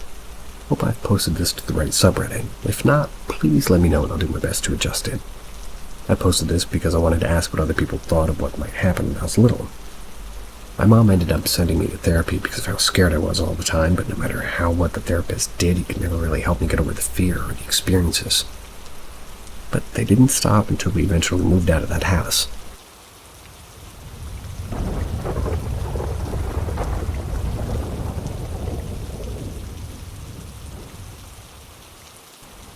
I'm sick in bed and would love to read your ghost stories. What are your scariest experiences? In middle school, I became obsessed with playing Ouija board. Now, I do think that a lot of the time people are pushing the planchette, and there is something to be said about the ideomotor effect. That may be the case initially, but a friend of mine and I opened up ourselves to something far darker. The school year ended and the summer began. Played nearly every day with my friend. We made contact with a spirit whose name I will not repeat. Initially, we thought this was a good spirit, like trying to will us to, helping us uncool, slightly outcast boys. After my friend left town with his family to go to their country summertime share, I was left alone. This is when things started to take a dark turn. Initially, it was just things like small movements, shadows out of the corner of my eye, the closet door just slightly opening at night. Then things started to pick up. I had the distinct impression that whatever this was now revealing its true self. It was not good. Although I never saw an actual spirit, I had the feeling at night that this thing would enter my room and stand by the door near my bed. It would be looking at me and it'd be grinning. Yes, Gecko. It relished the fact that I was terrified. Then more things started to move, and in particular the closet door that would swing open. The temperature would plummet in the room and it would be freezing. Most nights I ran out of my bedroom and ended up sleeping at the foot of my parents' bed. They were very annoyed and suspected that something was up with this game that had clearly gone out of hand. Even when sleeping in my parents' bedroom, I had the feeling that it came in and would stand close enough that it would terrify me, but not close enough that I would freak out and scream for my parents. Perhaps the scariest thing was it started to turn on electronics. In particular, again, a Game Boy that I had. When activating this game, it would play a melody. This Game Boy was in a drawer. The melody would play over and over and over again, as if somebody was pressing on the on button.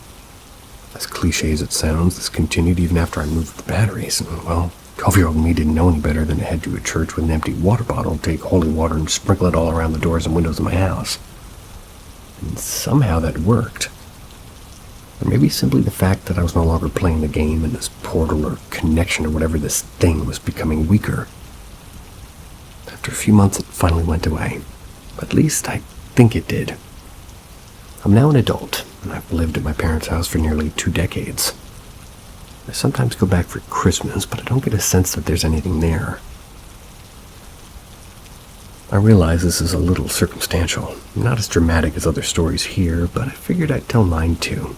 I figured, here's one to get the ball rolling. Story number 2.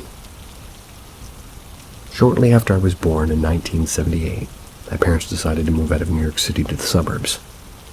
They figured this would be a better place to raise children. They bought a house in Syosset, New York.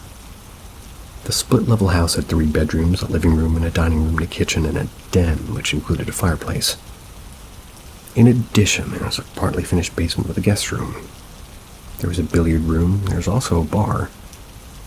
The unfinished part of the basement included a boiler room and a heater, and a laundry room, as well as a toilet. We lived in this house until 1986, when my parents realized that living in the city might be better after all.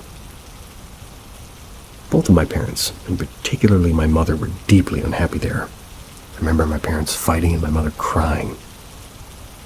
And this may be that we were like an ethnically diverse family in a largely white, conservative, petite bourgeois town.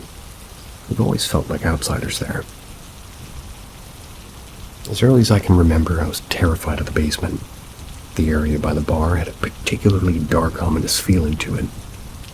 I was also terrified of the main level of the house at night, and would rarely leave my room after being put to bed.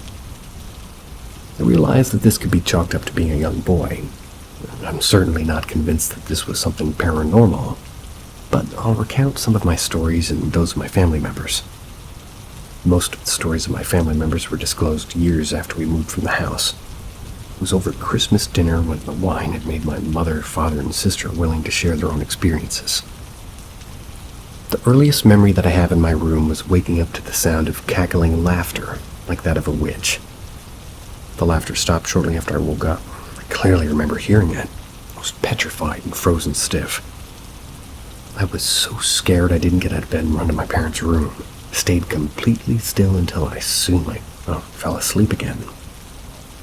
Of course, this could have been a sort of a hallucination, but it felt so very real. My mother would avoid going down to the basement to do laundry alone. Whenever she was down there, she felt something sinister and menacing watching her, eventually coming up behind her as if breathing down her neck. I remember several times hearing her race up the stairs and slam the door to the basement shut. She always claimed that something chased her up those stairs. Indeed, a common feeling people have in basements, haunted or not. My father claimed that when he was home alone, he would hear the billiard ball grouped in a triangle break. It was as if somebody was starting a game. He didn't go down to investigate alone, but my mother came home and made up an excuse to go down together. Everything was untouched, both the table and the balls. There was a hamper and a chute that connected the bathroom on the ground floor with the laundry room in the basement. This saved you the trouble of lugging laundry downstairs. This would take your dirty clothes, throw them down the chute, and they would fall and land on the laundry room floor. Whenever I opened the chute door, you could glimpse down to the basement. In my mind's eye, there was always a face looking up menacingly grinning, taking pleasure in frightening a child. Every time you opened that chute to throw your clothes down, it was as if this thing was waiting for you and staring up. When I disclosed the story to my family over Christmas, that's 20 years later, my sister's eyes got wide and she said, "You felt it too." My parents wouldn't go into detail, but they had the impression that something very bad had happened in that basement, most likely a suicide. My sister and I pressed them for more information, but they refused and played down anything supernatural. After we moved out in 1986, my parents initially had trouble selling the house. We'd go back and check in it from time to time, rake the leaves, clean out the gutters. The empty house had an even worse feeling. We couldn't, close up and get out of there fast enough. Every time we drove away, there was a sense of relief. This house just felt terrible. And that's how that ends.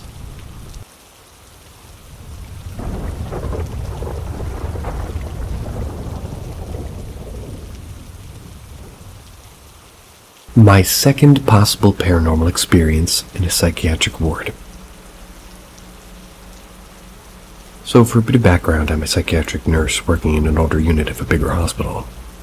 I'm pretty well distanced from the main hospital building. There's not much around us apart from a car park, some trees, and an admin building. That's just down the road. I was on night shift when this happened, and there's usually skeleton staff on an overnight. 2 trained nurses, 3 or 4 nursing assistants. We had a patient with an eating disorder at a ward, and this time she was required constant observation to make sure she wasn't micro-exercising or purging.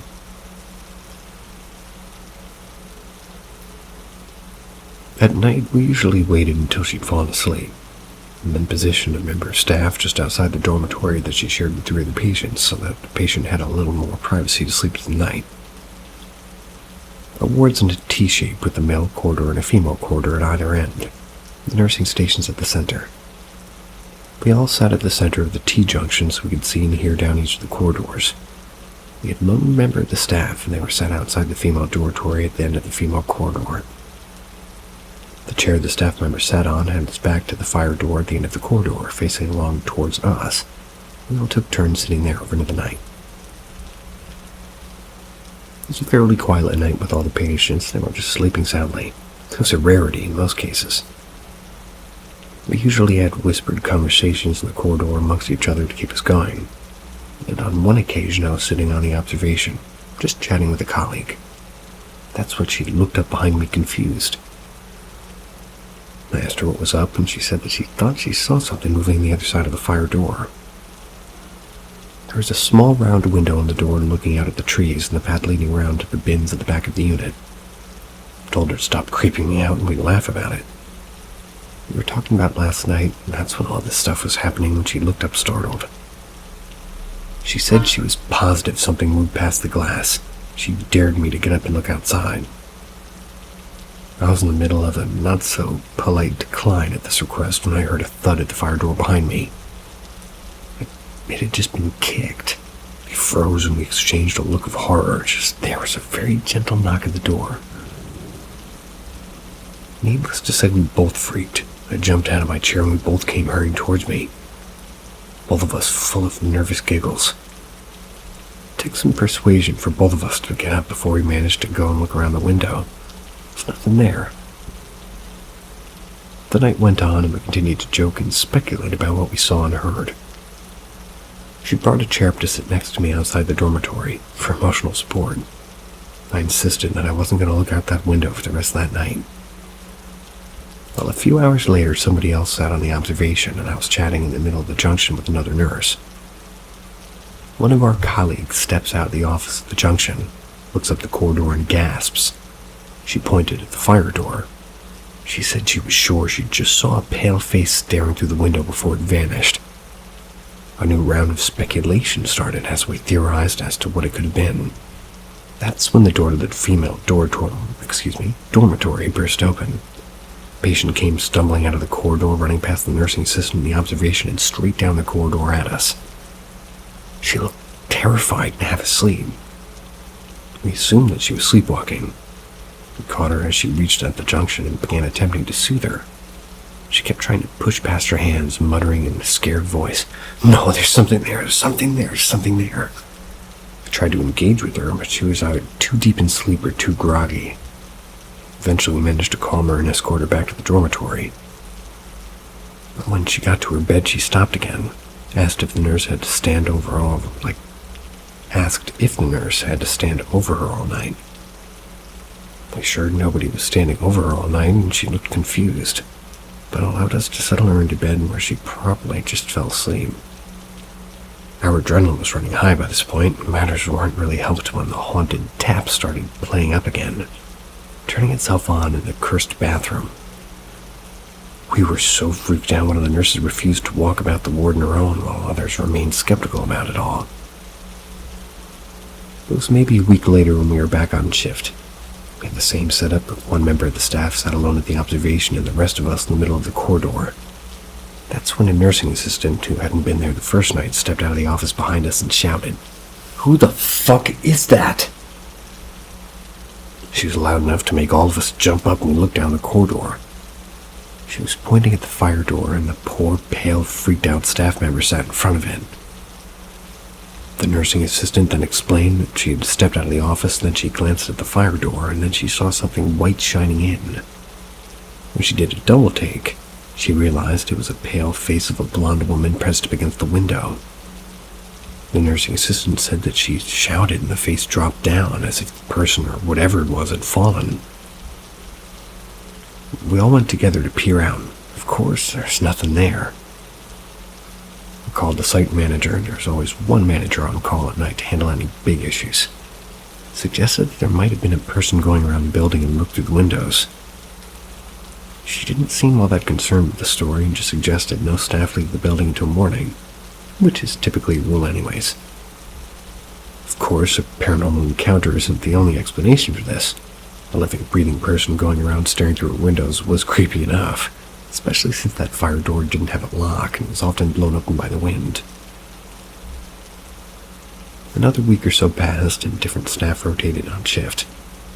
I told one of the nurses all the stories of what had happened to us on shift, and she was petrified, saying that she always got an eerie feeling on the ward at night.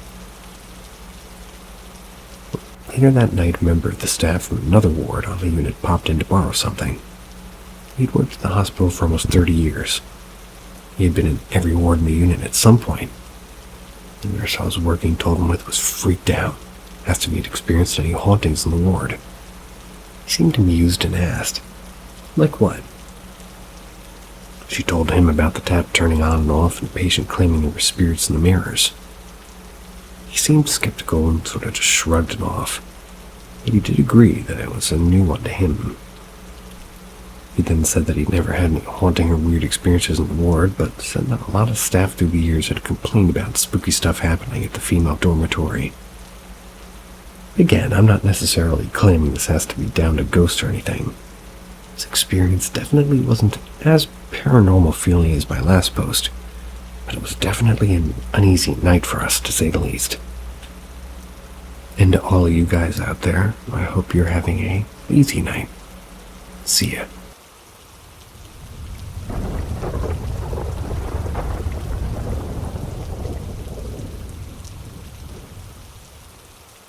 The prison I work in holds no prisoners. It's pretty weird, yes. The only time I get to see them is when they arrive. The guards have to stand in a line facing the new inmates as they head into the prison, never to be seen again. I don't know what's weirder, the fact that our prison doesn't even have a name, or that we never see the inmates at all. Not to mention some of their sentences are pretty harsh, considering what they're being convicted for. All the prisoners are on death row. However, we're not in charge of giving the executions. That's the job for the warden himself to deal with. When you hear death row, you usually think the worst. The people who you wouldn't mind they commit suicide one morning. But these prisoners' bad deeds ranged from gambling, intoxication, over smoking, and sometimes for some fucking reason, sex. That's right. Some prisoners are put on death row here for having sex. Every part of the prison is completely divided via airlock doors that need administration's approval for entry and exit. So if you want to make it to the cell blocks, you need to radio in with them. And yes, there are airlocks for the men's and women's bathrooms each. All prison personnel are not allowed to be in the same parts as the prisoners. So if they're in the cafeteria, we can't be in there, or in the kitchen either. If you fail to finish your duties, let's say cleaning in time, you're getting a reduced pay for that week. If you ever wind up in the same areas as the inmates, you're considered dead, and a letter sent home to your loved ones. It's really backwards if you think about it. The inmates who are on death row practically have an ample opportunity to escape at literally any point they want to. I mean, it's not like the guards can do anything about it, because we literally can't. But our job isn't really to think about that. Our job is to make sure nobody gets in or out. I don't know. And personally, I don't really want to know. I've seen the stories on the subreddit how people's curiosities and attitudes lead them towards a life of torment and pain. I've seen and heard all the warning signs to know that, well, not some, but a lot of things in life are much better left unknown rather than anything else. So I never questioned it, never gave it one thought of my mind in the 15 years of serving this prison, and never, ever did the unanswered question ever consume me to the point where I just had to know. Unfortunately, I couldn't say the same thing for one of my work friends. His name was Sebastian. He was in his mid-20s, he was a fucking idiot, and therefore was always curious. He told me his dream job was to work for NASA or SpaceX or any company studying space. He always loved learning and loved talking about education. That and the weird-ass prison that we work in. I think it was about 2 years of working here that he completely broke and decided to do some investigating on his own. Reception, administration, a warden. Not even some guards were willing to say anything about him. Eventually, all of his pent-up curiosity was finally answered to him with his death. It was 11 p.m., the time when all the prisoners were asleep. I was on the night shift making sure everybody besides some guards and janitors were off on the site. Sebastian wasn't supposed to be on the site today. I was pretty surprised to see him there. He was very distinguishable from the other guards with his baby blue eyes and his almost perfectly white hair. Not to mention his under-average height. I asked him, "What the fuck are you doing here?" Sebastian stammered, "Just doing some overtime." I knew it was bullshit, and he did too. We didn't do overtime at this nameless prison. He knew that I knew that it was bullshit, so I told him, "Follow me outside, come on." He complied.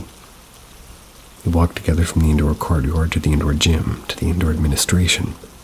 That's where he was given a stern talking to by the head of security, and eventually to the outdoor area, That's where that son of a gun tased me till I blacked out cold. I was awoken by the head of security. It's where he told me that he climbed into the vents, what with his small stature and all. My job was to track him, as he was moving fast and I was the only one who really knew him really well. Administration gave me permission to check every single part of the prison. I only asked to check the cell blocks. They told me it was suicide because that was where all of the prisoners were being held. I told them that Sebastian would be there, or I would quit tomorrow morning when they let me through. I ran as fast as I could from the indoor administration to the indoor gym, through the indoor courtyard to where I was stopped by an airlock. I radioed in with the reception. What the fuck, I just thought I said to let me through the cell block. The only reply I got was static. I told them otherwise, said a voice behind my back.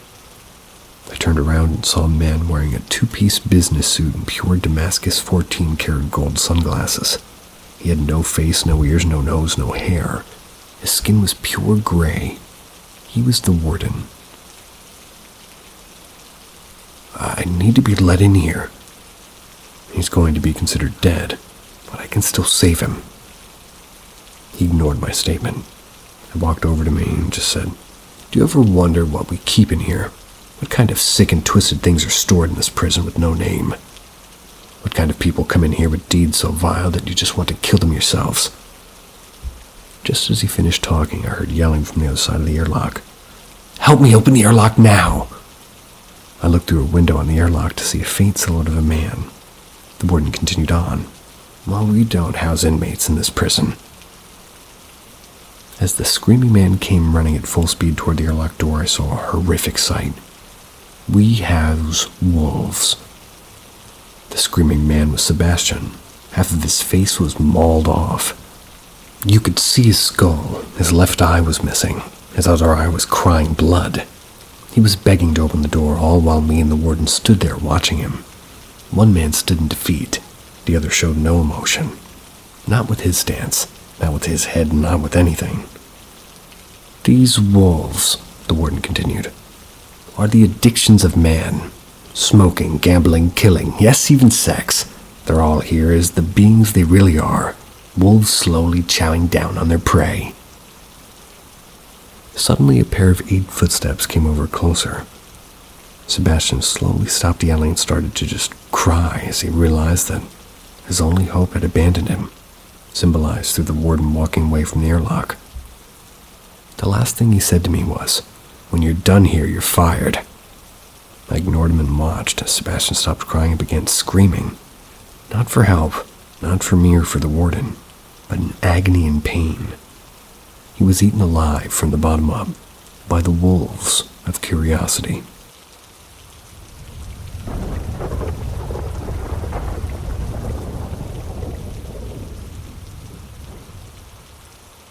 Am I losing it? I've had a few unexplainable experiences before, but they've always been few and far between, ranging from when I was a small child into teenage years and young adulthood. But as I went through my early and mid-20s, I had a few strange experiences and overall became less spiritually inclined. Didn't really believe in that stuff. Didn't want to. I'm not going to get into the past experiences or why I started not believing in this stuff, but just know for background that it happened. The past few nights have been a slap in the face. It brought everything back to a deep-seated fear of myself. I usually stay up very late. Midnight, 1, 2, sometimes even 3. Pretty normal for me to stay up.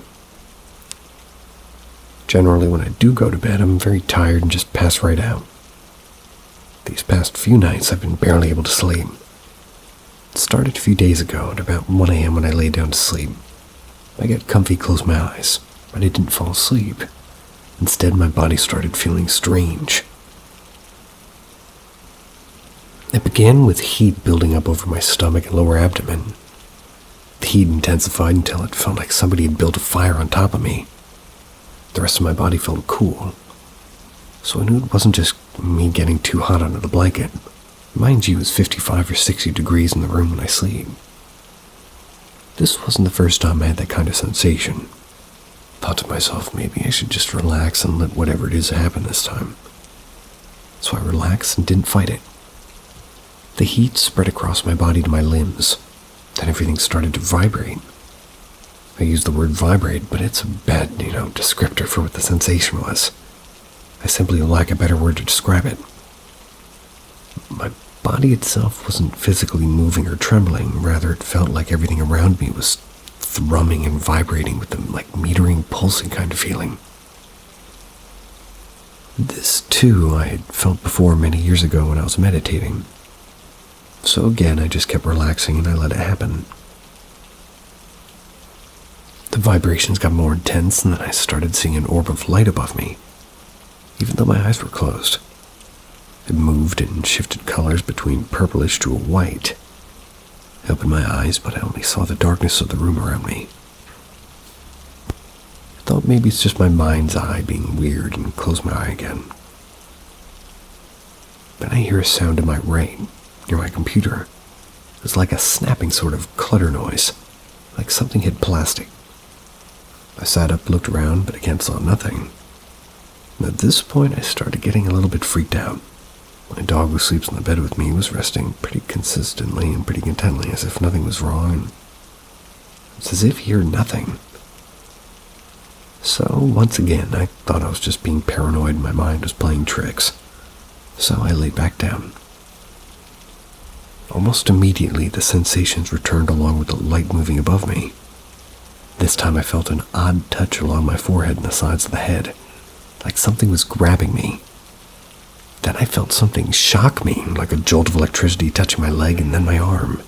Thought to myself, okay, something's not right here. Decided maybe there was something there besides my dog. My older sister had given me a small pouch of stones. She's super into crystals and metaphysical stuff. Said that she had cleansed them and that they would give me good dreams and stuff like that. So I thought maybe I should grab that pouch. I heard in my mind, no, that's a bad idea, don't do that. And at that point I got really freaked out. It wasn't my own thought, at least I don't think it was. Why would I think to grab the stones, but then immediately tell myself no? It was strange.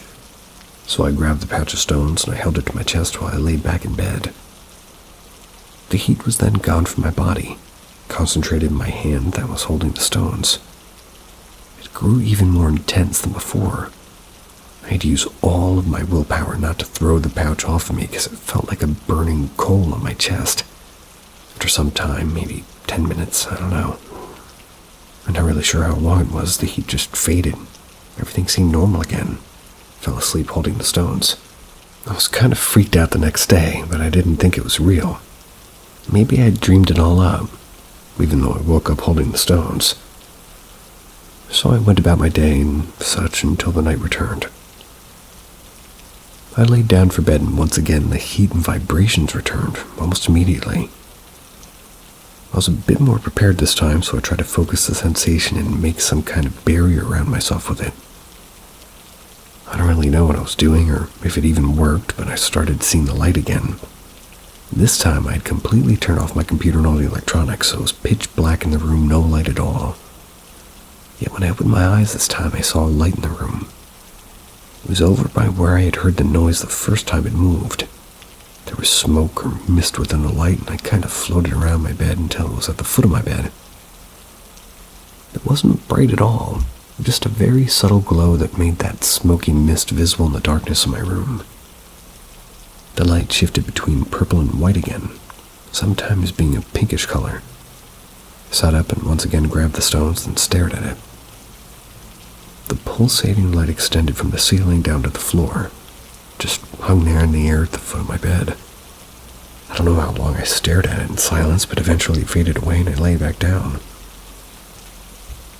Once again, my dog just lay there totally oblivious to everything that was happening. I fell asleep and woke up holding the stones again.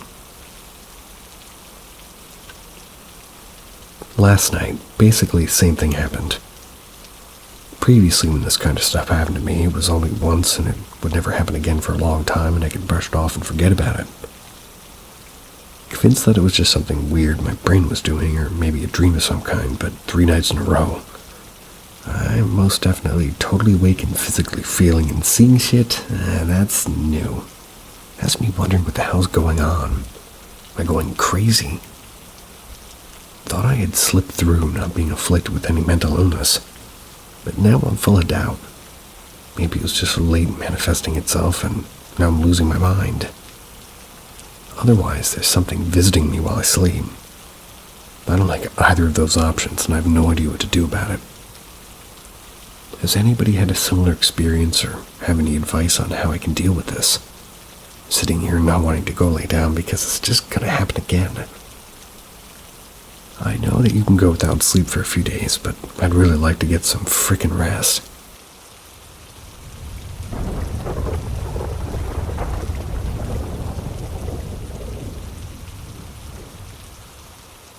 No one believed me. My first experience with the paranormal was actually a string of experiences. I was 16. My family had just moved into a new home. I loved the house. I had my own room that I picked myself, and I didn't feel any kind of hesitance while unpacking and decorating to make myself feel more at home. Everything was great. That was at least for the first week. After school, I would get home with my little brother about an hour before my mom.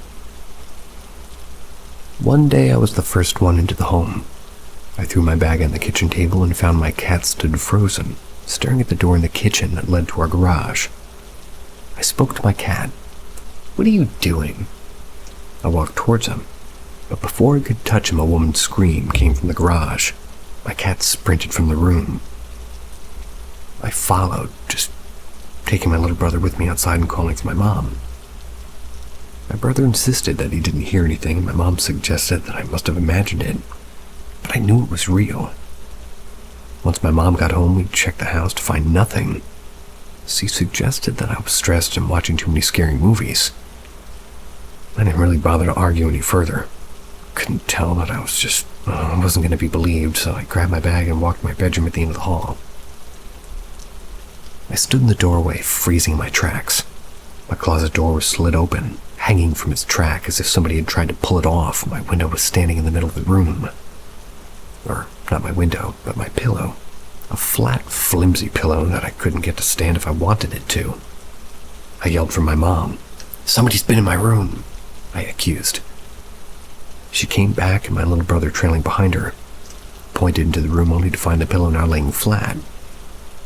It was as it should have been the whole time. He must have knocked it off the bed when he woke up this morning. She brushed it off, but I knew I hadn't. And even if I had, how was it standing like that? I played with the pillow for a few minutes, trying to mimic the position it had been in. I just couldn't, and it wasn't possible. I went to bed that night without a problem, and while I did think what had happened earlier the day was strange, I didn't lose sleep over it.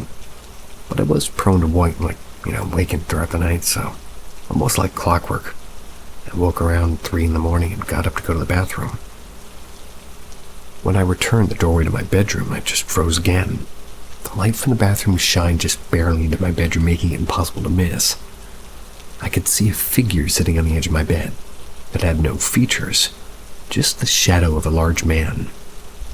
I leaned forward, squinting my eyes, trying to adjust my vision to the darkness of my room. But before I could move any further, the figure stood and charged at me. I never screamed so loud. My feet came out from under me and I hit the floor, my hands flipping on the light before I had lost my balance. But nothing was there. My mom and brother were there in basically an instant. They were wondering why I was screaming and now crying on the floor. I tried to explain that, we were dreaming. At least that's what my mom told me. I was awake, I was up. I tried to argue, but she shook her head. "You must have been dreaming. Go back to bed." I didn't sleep well that night. The next day went fine. That is, until I was back home from school. That house suddenly didn't feel like home to me, and my room didn't really feel like mine. I felt like I was invading somebody else's space, and I was apologetic. I attempted to make a Ouija board out of cardboard and a clear bottle cap. I was desperate to confirm my own experiences. "Hello?" I said quietly, waiting for a response. Nothing. I'm sorry if we move into your home. I'll be a good roommate. Very clean. I began to ramble, but the bottle cap never moved. I started to feel silly looking down at the makeshift board. It was just trash. Pushed it away and climbed in bed, embarrassed that I believed such a thing would work. That night I heard something rattling around. I initially thought it was large, like a house moth. Maybe it was knocking itself in my window. Flipped on my bedside lamp and noticed the board on the floor. Only the bottle cap was standing on its side, spinning like a quarter in fast circles. I let out a breath of fresh air in disbelief, and the cap dropped. Once again, it was motionless. Jumped out of bed and grabbed the board, tearing it in half and shoving it in the trash. I kept my lamp on for about an hour before I started to feel tired again. Reluctantly, I flipped the lamp back off and drifted to sleep. Slept with the blindfold on, irritated by the smallest bit of light. So when I woke again feeling the cold air of my fan, I assumed I'd kicked my blanket off in my sleep. Felt around the bed trying to find it to cover myself again, but no luck. I lifted my blindfold and was horrified to see my blanket standing tall above me. It had to have been about 6 feet towering over my body. I moved quickly, attempting to throw my feet to the side and run to the door. The blanket fell and I was forced back to my mattress. A weight was suffocating me, as if somebody had just laid on top of me. I gasped for breath trying to scream, but not a sound would escape my throat. I remember my eyelids fluttering as I lost consciousness from the lack of air. That morning I awoke with my blindfold lifted, my blanket tossed to the side of the bed, and pain taking over my whole body. I knew I hadn't imagined it. I came out of my room and couldn't stop myself from crying when I found my mom getting ready for work in the bathroom. I tried to explain, but she didn't believe me. She never believed me. "You were dreaming," she said to me. "You can stay home from school today. Try to get some rest." I reluctantly nodded and went back to bed, still scared to really go back to sleep.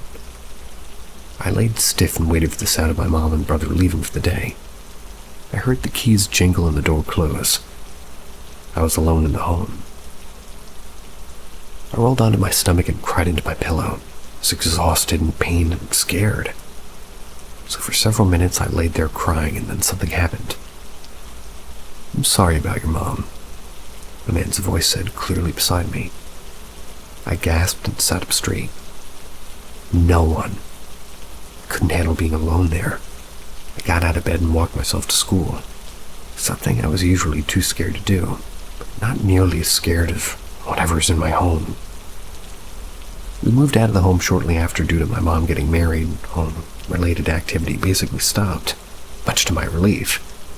But I'll always wonder what it was and why it only seemed to interact with me. That was the first and strongest presence I've ever encountered.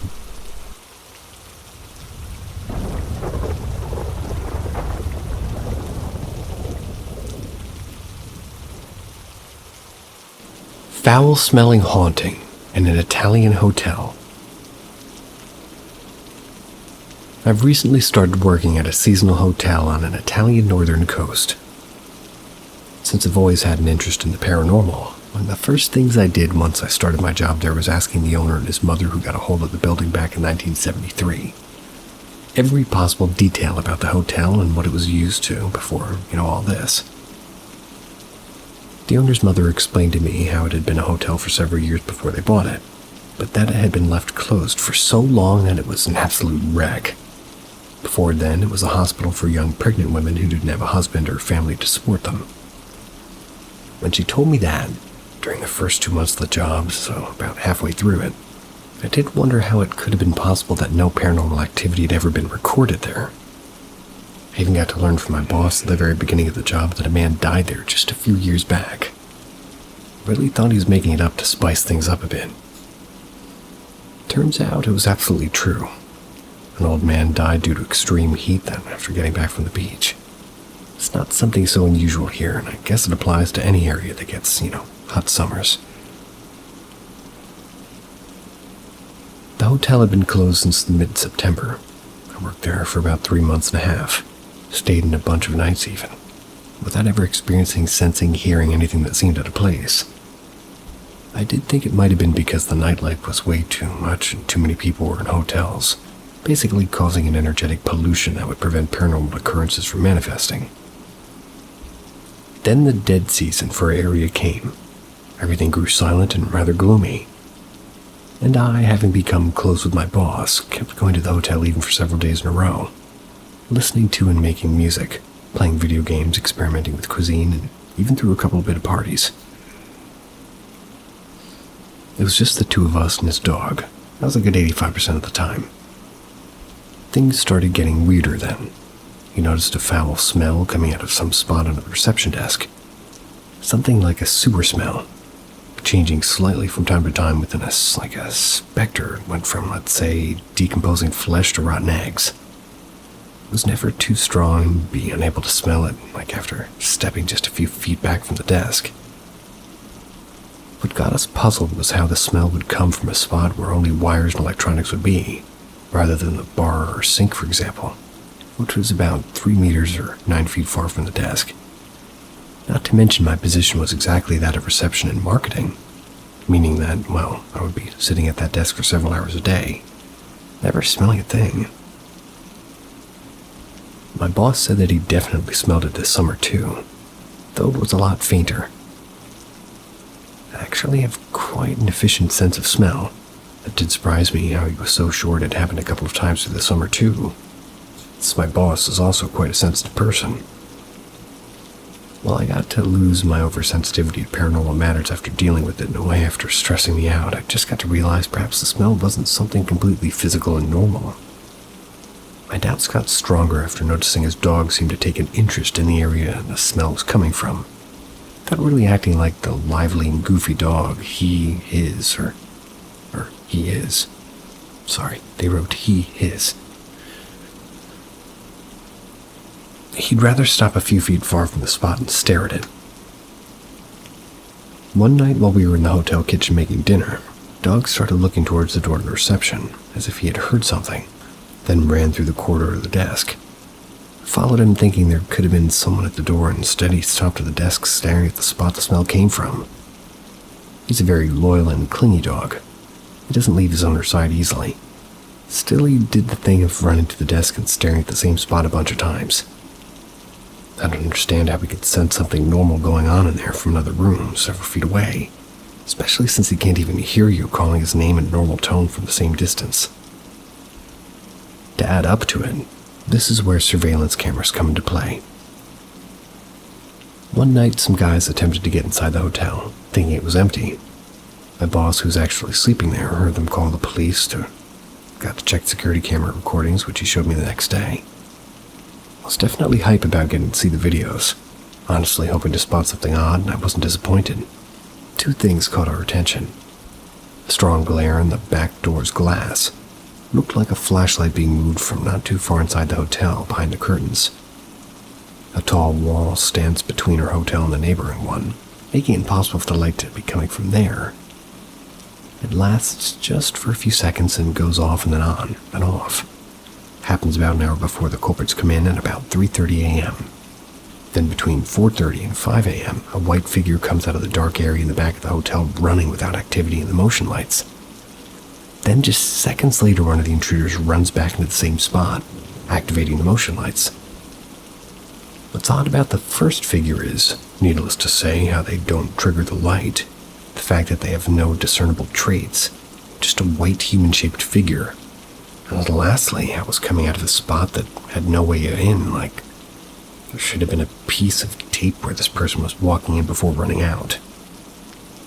Something tells me there's a way for a person in a light-colored hoodie to look like that, then manage to run past a blind spot for the motion detector. Though neither I or my boss can wrap our heads around how that person got in that spot without, taking the only possible way in. The second figure looks so much more human. A shady yet casual guy in a hoodie. You can see where the hood ends and a few facial traits.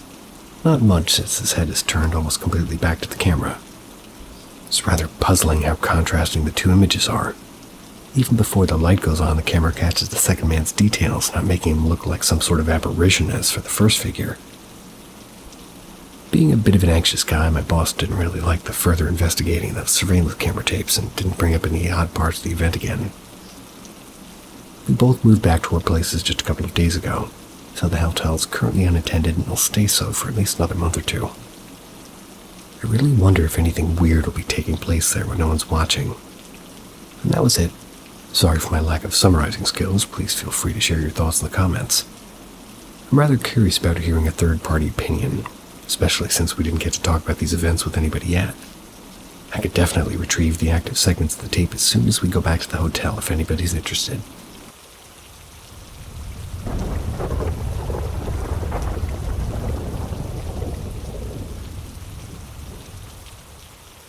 My paranormal experiences. I'm pretty sure that I used to live on a native burial ground. For context, we lived in rural New York State at the time. That house is from 2016 or early 2022. Most of these experiences took place in the later years of living there. I'll write them as best as I can in chronological order. There were many minor events that happened early on that aren't all that notable and can be fairly easily explained. I'm going to only include the important events. The first event that I recall was when we were playing hide and seek one day. Me and my friend hid in a small cutout area for the exterior cellar door. We were the only ones down there. My brother's friend came down and said that he thought he saw somebody and ran after them. I came out and asked him if he was chasing and told him that it was only the two of us down there. We were all freaked out and went upstairs. The next one also happened in the basement. We were sort of playing ghost hunting. My friend, the same one that I hid with, felt something brush past him. We turned the light on and I tried to convince him that it was just his imagination. But then the light went out. He wasted no time, booked it upstairs. May have been a coincidence, but either way it still freaked us out. The next strange thing was a string of events that happened every night for about a month. I would wake up every night just past 3 a.m. feeling terrified, like I was being watched. Not long before this started happening, I was up late past my bedtime reading. I had my blinds closed, so my parents didn't see my lamp. I was starting to get tired and got into my bed to go to sleep, but as soon as I laid her down, which I think is laid it down, I heard 3 taps on my window. My room's on the 2nd floor and it wasn't windy. There were no trees within about 50 feet of the house. I was freaked out and pulled open the blind to see nothing. There was only one of 2 sleepless nights in that room. The other was when I woke up to hear heavy breathing coming from the other side of the room by the closet. First I thought it was my younger brother who shared a room with me, but it was just too loud. I stood between his bed and the closet and heard the breathing coming from the closet. I woke my brother up and explained the situation. I had him hold a flashlight and shine it when I opened the door. I yanked the sliding door open and the breathing stopped. There's nothing in there, just a dresser and some clothes. I know it wasn't a vent causing it because the only vent was by my bed and this had never happened before. A while after the previous events, me and my sister saw what proved the paranormal was real. We had just got done watching a movie with the family. We were the first ones upstairs other than my youngest sister, who was already asleep. The bathroom was at the very top of the stairs as soon as he got up. Me and my sister were talking, and as we reached the top, we both were about to turn the corner to the bedrooms when we saw a dark figure about the size of my youngest sister walk into the bathroom and close the door. Thought that it was my sister at first. Could only see it sort of out of the corner of my eye, but I looked into her room and she was fast asleep. I looked at my sister with my eyes wide, and I said, "You saw that too, right?" And she confirmed what I had seen. I busted into the bathroom, flipping on the light and checking every corner. Nothing. We were shocked and just went to bed, not speaking about it due to the fact that everybody would have denied our story. Later we brought this up after my youngest sister wouldn't sleep in her room for a week after seeing a 6-foot-tall shadow figure watching her sleep. She came out of her room screaming one night and went to her parents crying, talking about a monster in her room. In the morning, she described it as an all-black, man-shaped figure in the corner of her room. I stood where she said it was, and it was much taller than I was. I was about 5'2" at the time. Me and my sister then shared her story, and everybody was freaked out. This happened in the summer of 2020. Right before the summer, I was home alone with my only grandpa. I was out of school because the high school had final exams, so there were a couple of days I was home alone. I went outside to do a chore. I don't really remember what, but I heard a slow thudding coming from the woods. I tried to see what it was, but I wasn't overly concerned by it. Neither was the gecko. Just assumed it was my neighbor's. This wasn't significant until the next summer. I remember the exact date because it was on 9/11/2021. But me, my siblings, and my brother's friend, same one in the first encounter, were out playing in the woods. And these woods are weird. They kind of give an off feeling when you're in them. They had many rock piles, which I assumed were native burials, but didn't want to find out and disturb a grave. Those woods were on the backside of our property, and they were lower in elevation. They were thick, and they always were far cooler than anywhere else, like 20 degrees cooler. I love the woods. Try to be in them as much as possible, but those woods were different. I never ventured too far into them on my own. So, back to the story. We were just playing in the woods, and we were pretty far apart down the wood line, maybe 100 yards or so. We weren't even 100 feet in. I was with my brother, and I had a very, very faint thudding-like sound, like a drum beat. As time went on, it got louder to the point my brother noticed them as well. He asked me if I heard it, and I said yeah. Freaked out, said it was cannibals. I calmed him down, convinced him it wasn't. We were both freaked out. Well, it's because it was coming from deep in the woods where there aren't really houses for miles. The birds also went silent. We went down the wood line, got our sisters and his friend. We told them, and they said that they heard it too. We got out of the woods and just listened by the edge. My brother and his friend went to investigate, but turned around about 50 feet in. They said they looked down the hill and saw like a native girl crashed at the bottom. They bolted back and told us to run.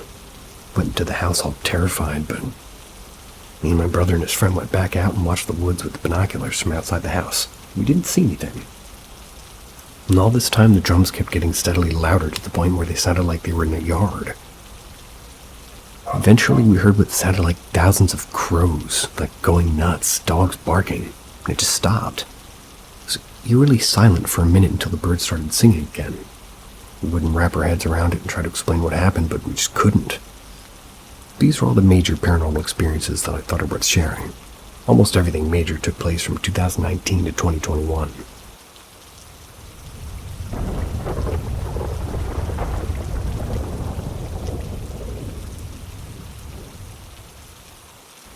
The music from across the lake.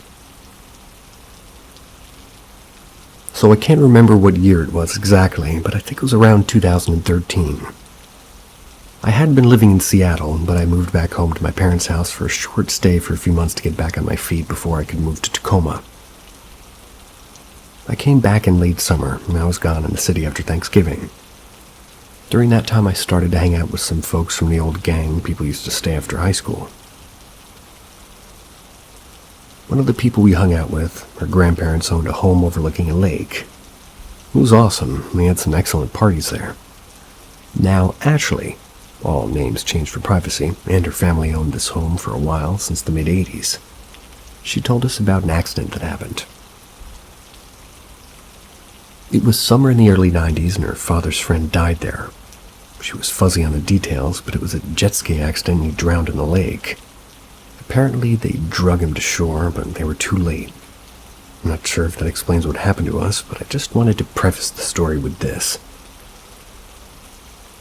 It was the late fall of 2013. My friend Chris and I were waiting in our respective girlfriends at the time, getting ready for a Halloween party that night. He was sitting playing some PC game in the corner, and I was watching some horror movie on TV. At this point, it was dark, pretty much pitch black. It was a dry night. I remember I went out back to smoke.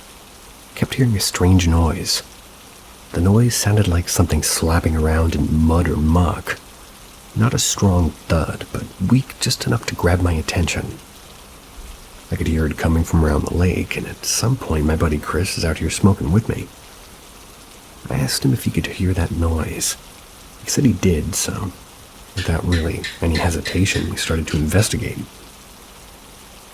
In some reeds, we found a huge decaying salmon still alive, Its eyes were whited out, and whatever kind of rot it had was affecting its whole body. It was rotting while it was alive. We were baffled. I don't know really much about local flora and fauna, but from what Chris and I both knew, salmon didn't run in that lake. No sea access. Well, that was weird. We choked it up to the magic of Halloween, you know? Weird shit does happen. It wasn't Halloween, but good enough explanation. We just didn't really want to think about that sickening flopping sound. The lady's now finally ready. It was time to move out. We had a good time at my friend's house party, but after we headed back to the lake house, I failed to mention my friend Chris had moved in there recently. It was late, the girls had gone on sleep, but Chris and I were hopelessly addicted to a MOBA called Heroes of New Earth at the time, so we wanted to get into a game. Who cares how many beers we had? During the game, we noticed the windows of the house were opened wide open. It was cold in the house. It's October in Washington State, talking 40 degrees. We had both of our computers set up in the kitchen, since nobody's using the tables for anything, so Chris got up, shut each window. They're the kind of window that slide open from the bottom, so you need to slide the window up to open it. After the game, we went out for a smoke. Pretty common practice for us. As we were getting up, I heard Chris say, "What the hell? I closed these." The windows were back open, wide open like before. I closed them again this time. I saw with my own eyes. We smoked, went back inside of our computer, and we entered the queue for another game. I noticed that once again the windows were opened, like wide again. At this point, we thought it was a friend of ours who was trying to mess with us. A friend who knew we'd be there, too. It was a pretty common hangout spot for all of our friend group. People sort of dropped in all the time. We looked out in the driveway and everything checked out all the normal cars. Chris and I started to get spooked somebody was messing with us, and it wasn't one of our friends. We armed ourselves. Chris had a big mag flashlight made out of metal, and I grabbed a big knife out of the kitchen drawer. We thought at this point it was time to go take a look around the house. The fog was starting to come in off the lake. If you've never seen fog creep and stretch, it's a pretty weird thing. It's slow, but almost like in a heartbeat. It's covering the land in wisps, just enough to fool you. It dampens noise, too, so every tree branch you snap under your feet sounds different, like it's just for you to hear. I like that. The flashlight was weak. It was so old that we had a few feet of light, basically. We looked around the house, starting out in front with it. That's where the driveway and everything was, and we looked by the cars. We were checking to see if our cars were fine, and we moved from there to the side of the house where no one was around. And at this point, the light couldn't have been seen. It looked like it was made of smoke. It was just so thick with fog, nothing could be seen. That's when we heard something at first very softly. It was music. A song I've never heard before, slow roll of the piano. Both Chris and I were thrown off by the sound of the music. "You're hearing this music, right?" he asked. "Yeah, man," I said back. We were practically holding hands at this point, standing shoulder to shoulder and like nearing closer to the back door. The music was starting to get louder or just closer to us. Chris, with his flashlight, started looking in all the directions trying to find the source. It sounded like it was coming off of the lake. It was like a boat or something. The fog would part and we'd be able to see something moving. Nothing moved, but the music, like some somber tune, I could really never make out. If I ever heard it again, I would recognize the music. It's never left me. Chris and I were both pretty unnerved by the situation unfolding. We went inside, locked the doors once again. The windows are wide open. Chris closed them, and I remember this so vividly. Chris closed and locked the windows, and he looked white. He turned around and said, "I could hear the music off the lake." We went to bed snuggling in on with our ladies, and they were none the wiser. The next morning, I remember being woken up by Chris's girlfriend complaining about how cold it was. The windows were left open overnight. Chris and I are still close friends. We discuss this every few years, I would say. But never really landed on what the music was, or what was up with the fish, or even weirder windows. We don't know about if it was connected, or maybe it was that untimely drowning that happened. What I do know is was that I never heard the music again. Neither did he.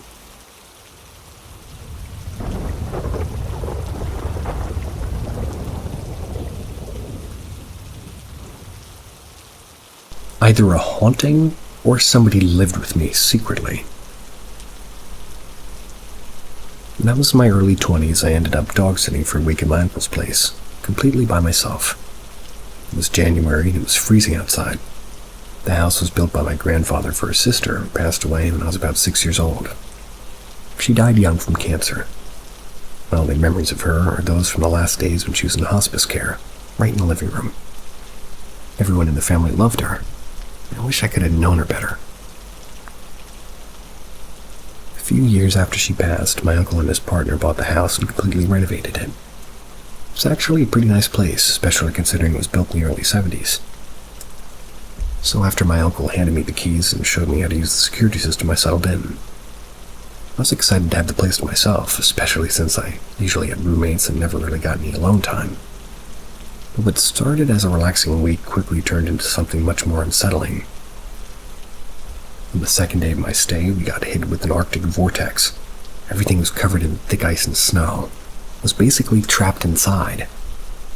That second night, I couldn't fall asleep. I just laid there for hours counting sheep. At some point, I started hearing voices that seemed to be coming from outside. I remembered thinking, wow, you can really hear the neighbors in the subdivision. Then about 20 minutes later, the home security system went off. Freaked me out, so I got to check on the alarm. The screen said, basement door ajar. Indeed, Gecko. I didn't know what else to do. I grabbed a knife. Not my brightest idea. Got the dog, and I headed downstairs. Now, the basement is unfinished. There's a sliding glass door down there. My uncle always puts a bar in the track to keep it from opening, even if it's unlocked. When I got down there, the door was open and the bar had been removed. The ground outside was covered in snow, but there were no footprints. Thought about calling the cops, but then I remembered the stash of weed I had found in the basement and decided against it. To make things worse, I'd taken a sleeping pill about 10 minutes before all this happened, so my body was getting heavier and heavier as I searched the house. Eventually, I just collapsed from exhaustion. I told my friends and family about it later. Most of them were pretty skeptical. They said I probably left the door unlocked and that maybe the dog opened it somehow. But that didn't make sense. The dog had been sleeping in my room. No way could a dog remove the slide bar and slide the door open. What really got to me later was realizing that the door couldn't be opened from the outside. That meant that someone or something was trying to get out. That made it even creepier. Anyway, that was just the beginning of the weird stuff. The next night I was lounging on the couch watching movies. That's when I heard a soft thump, thump, thump against the side of the house. It sounded like somebody was throwing a tennis ball at the wall. At first I brushed it off as just the pipe setting in an old house. But then it happened on the opposite side of the house. The sound started moving around to different sides of the house, always in the same order and rhythm. I repeated this pattern 3 times before moving to another part of the house. This went on for about 2 hours. I was getting really frustrated and annoyed by the constant knocking. Then, just as sudden as it started, it stopped. Over the next few days, I started noticing things being out of place. I'd set something down, and later it would be somewhere else. And at first, I thought it was just being forgetful, so I decided to get more organized. I started closing doors behind me to make sure I wouldn't misplace things. I even laid out my work uniform and shoes on the kitchen table to make it, getting ready in the mornings easier. When the ice and snow finally cleared up, I went back to work. And that morning I got up early, took a shower, and everything seemed fine. None of my stuff was out of place, and I was about to head out of the door. Saw my shirt and shoes at the table, and I thought, great, everything's here and going smoothly. But when I bent down to tie my shoes and reach for my shirt, it was gone. I had just seen it folded and ready to go the night before, and now it was missing. I started feeling crazy as I was searching the house, getting more and more stressed about being late. Eventually, I found my shirt in the spare bedroom. It was crumpled up in a ball and thrown into the corner of the room. I was so confused and frustrated as I made my way to work. Later that day when I got back, I let the dog through the basement sliding door. As I sat inside avoiding the cold, I heard soft footsteps upstairs, moving from one side of the house to the other. I grabbed the dog and checked the whole place again. But of course, I found nothing. At this point, I started doubting my own sanity. I wondered if I was slipping into some kind of psychosis. The footsteps happened again the next day, though. On the last day of my stay, one of my friends came over to help me tidy up the house before my uncle returned. We were sitting downstairs while the dog was outside, both of us looking at our phones when I heard the footsteps again. My friend didn't believe me at first when I told him about the weird things happening, but this time I decided to stay quiet, see if she heard it. Suddenly she looked up at me with wide, scared eyes. "Do you hear that?" "There's someone up there," she said, pointing in the direction of the footsteps as they moved from side to side. Then she jumped up and said, "I'm leaving right now." I've never felt so vindicated in my life. After doubting me the entire time, she was suddenly terrified. When my uncle and his partner got back, I asked them if they had ever had an experience anything like strange in the house. My uncle's partner said that he once saw a woman in a white dress walking down their hallway. He also sometimes hears music playing from nowhere. Strangely, though, my uncle's dog never acted weird during my stay. If he had, it would have freaked me out even more. I'm still struggling to make sense of what happened. Sometimes I wonder if there was someone secretly hiding in the house, living in some unchecked corner. But then again, I don't think a person could have done some of the things I experienced. It's troubling, to say the least. Have any of you felt conflicted after experiencing something similar, or felt like an experience could be due to a person hiding rather than a haunting? Honestly, I almost want to believe it was just a person. But if it really was somebody behind all that, I'd be way more freaked out than if it were just a haunting. I know people say ghosts sometimes have smells, but if it's a person hiding in your house, people definitely have smells. So I don't think so.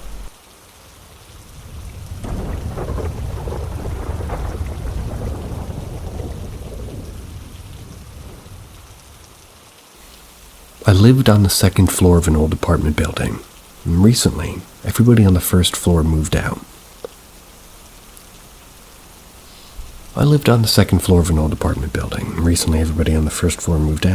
It was slow at first.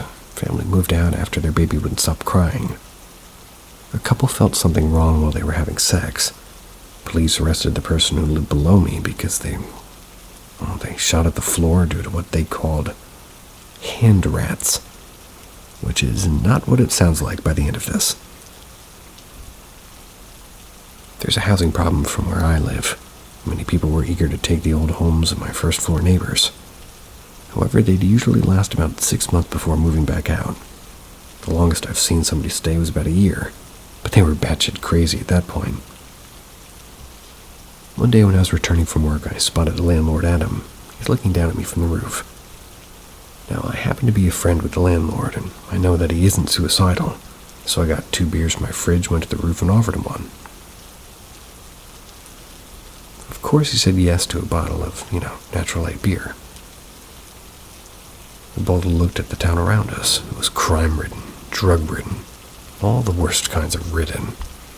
The only ridden it wasn't was police. I looked over at Adam and completely at random I asked, "Hey, why do people on the first floor always move out after just moving in?" Adam broke a sweat. "They're not dying." "What?" "Not enough people are dying, and now they're coming for us." "What do you mean?" Adam pointed to the argument building across the street. "Look at that one. You know how many people died there? How many times you'd think you've woken up to the sound of gunshots every night because of what goes on across that street?" I looked at him in the back of the building. "Yeah, too many times to count." Adam shook his head and sat on his knees. In the past few months, they've been getting less and less police calls, less and less murders. They have their own security team. People have been dying there less. I moved away from him a bit. But isn't that He cuts me off. "Look at the building besides us. They've had a prostitution and drug problem there for decades. Now they hold free rehab sessions every Saturday, and they're practically surrounded with undercover cops trying to dismantle the prostitution." I yelled, "Hey! Why is this a bad thing?" Adam stood up, chugged the rest of his beer, then looked at me and said, "You'll find out." He threw his bottle into the trash and below and walked away, leaving me. Over the coming months of our relationship, he sort of soured more. He clearly liked the problems that plagued the other buildings, and I always found it douchey of him. But in the end, he was right. I would still have had the other hand if the other building not improved. A year passed, people started leaving after living in the first floor apartments for 3 months. People on the higher floors were getting just as concerned as I. One of the people below me, a female cosplayer named Chloe, was planning on moving out. They were only on the first floor for a month, and apparently her complaints of her clothing being ripped went unanswered. A few weeks later, I saw her heading towards Adam's apartment in order to give a key. Just as she was about to knock on the door, I stopped her. I said, "Hey, can I borrow the key before you give it to Adam?" "Borrow?" "Take it. It's not mine to deal with anymore." She then dropped the key into my hands and walked away. I contemplated giving it to Adam, but he's been too distant. I decided to do some investigating. That night I went downstairs to Chloe's old apartment and unlocked the door. The entire apartment was filled with nothing but concrete pillars. It was hard to navigate around them, and they were tightly packed together. I couldn't imagine living here for a week, let alone a month or 3 or a year. I touched one of the pillars and they felt unsettling. I left after about 2 minutes. I was planning on going to Adam and giving back the keys, seeing the previous tenant dropped it. But my body moved on its own, and before he knew it, I was laying down on the bed about to fall asleep. I almost died that night. I felt that same feeling, the unsettling feeling I got from touching one of those damn pillars, except that feeling was wrapped around my ankle. And I didn't panic, even though I felt it again around my wrist as well. I only panicked when it was around my neck. I opened my eyes in panic as I realized I wasn't breathing. I didn't turn off the lights when I fell asleep, and I saw 2 more hands emerge, attempting to grab the other free hand and leg. I looked over at my dresser, reached with my free hand, the concrete coming closer, my breath ever fading. I opened the drawer, but from where I was laying, I couldn't see what was in it. I was panicking. I needed to feel for a curved piece of wood. I felt round metal and the grasp of the hand around my neck tightening. I felt as though I was about to pass out, and I almost did. Just as my eyes went black, my hand acted on its own.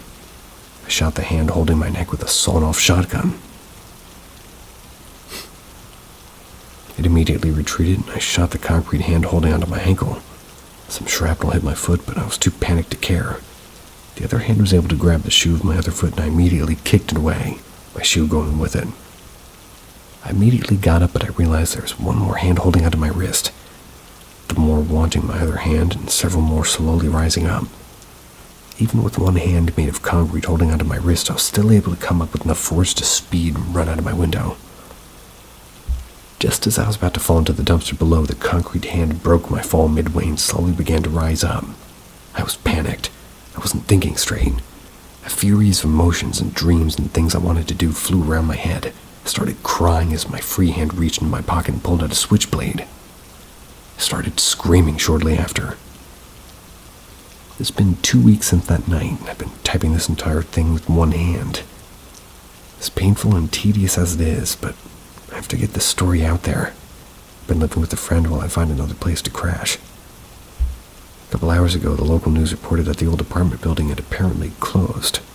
All the tenants suffocated to death. They were found within the floorboards. I raised my eyebrow at that story. Not my nose, but my eyebrow.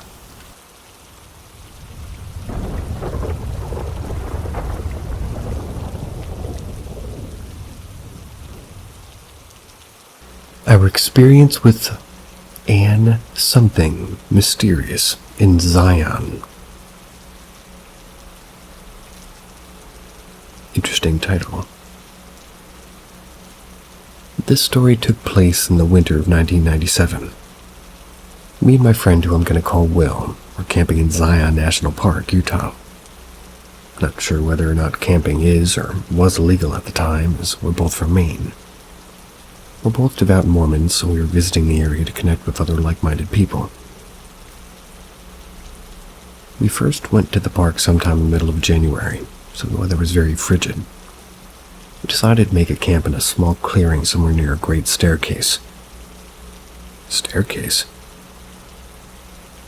We set a small tent up underneath a few trees. Things went fine for the first few nights. On the third morning, Will woke up in a cold sweat in the wee hours. He had had a vivid nightmare of a creature with matte black eyes following through the canyon. We brushed it off as just that, a nightmare. Later that morning, we went up to the ridge to do some sightseeing. Will was eerily quiet. I asked him if he was all right, and he told me that he had been to this part of the park before. Neither of us had been here in days prior. He realized that he had seen it in his dreams. We were both spooked, but brushed it off as a coincidence. Went back to camp later that afternoon, and we thought nothing of the coincidence from earlier. That night when we went to cook up some of the hot dogs that we'd brought along with us, we searched and searched for them. They were all but missing. Once again, we just assumed that we mustn't have packed them, but Will was certain as he saw them earlier. We decided not to worry about it, and we ate some protein bars that we'd packed for hiking. Things went fine for the rest of the night, but couldn't help but feel there was something wrong. 2 days later, Will woke up in the night again. This time was different, though. His nose was bleeding with thick black blood, and his shirt was covered in dirt and mud. And one other minor detail I forgot to mention. He woke up 2 miles from the tent. I only found him because I heard him screaming from out in the brush. I went and found him, helped get him back to the tent. Oh, excuse me. This is crazy. Helped get home back to the camp. When we returned, we found a small bird skull at the top of Will's bedroll. The howls of the coyotes and the other similar creatures that we had heard in the nights prior were non-existent, leaving the canyon strangely silent. Later that day, we went for another hike. We were about 8 miles from our camp at this point. Being that this was the days before cell phones and we were in the canyon, there was no way that we could have contacted for help if we got lost or injured. Our car was at least 6-hour hike from where we were camping. We happened by a small clearing, and at the edge of the tree line we found a small cave. Being the naive, curious young boys we were, we ventured out in search of adventure. Inside the cave there was no sounds, but the echoes of our footsteps were heard.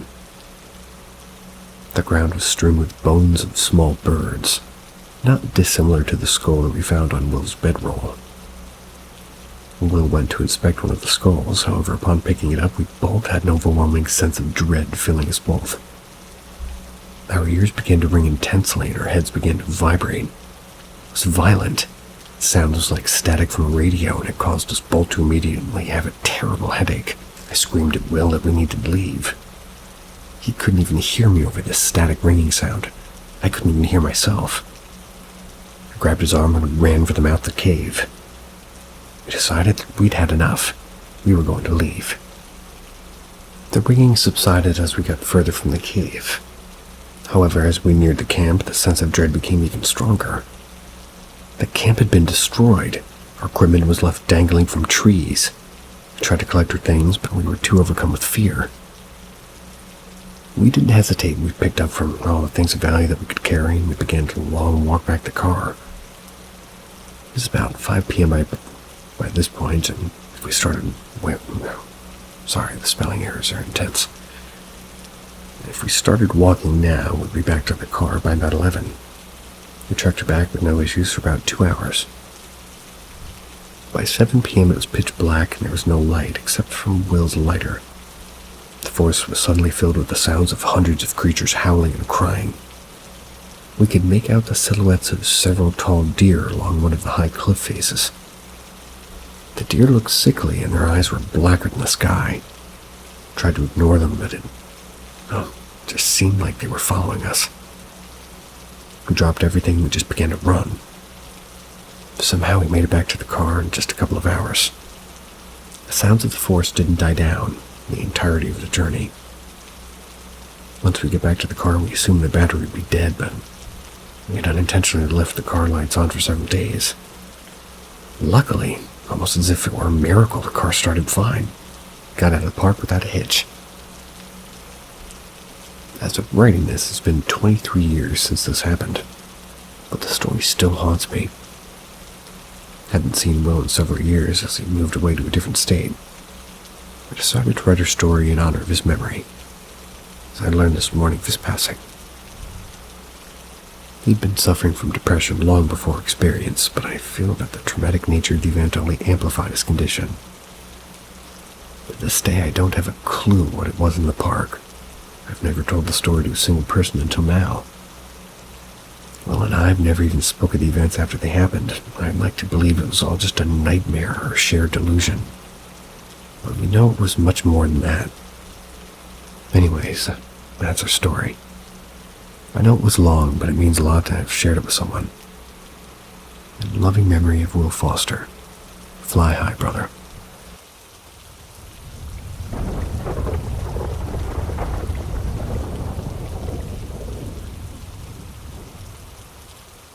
Woman in the Reservoir. Me and my best friend came at the time from some abusive home lives. As such, we often sought refuge in the woods near our neighborhood. We did this because during the day we would be free of our abusers, and the adults brushed this off as kids being kids.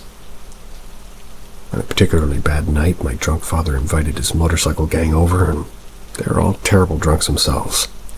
They kept coming into my bedroom trying to find me for reasons I never learned. I hid away in my hamper, buried under my dirty clothes until they seemed to have given up or gotten too drunk to care. Quietly, after about an hour, I came out of the hamper and snuck out of my back window. We lived in a slab ranch-style house.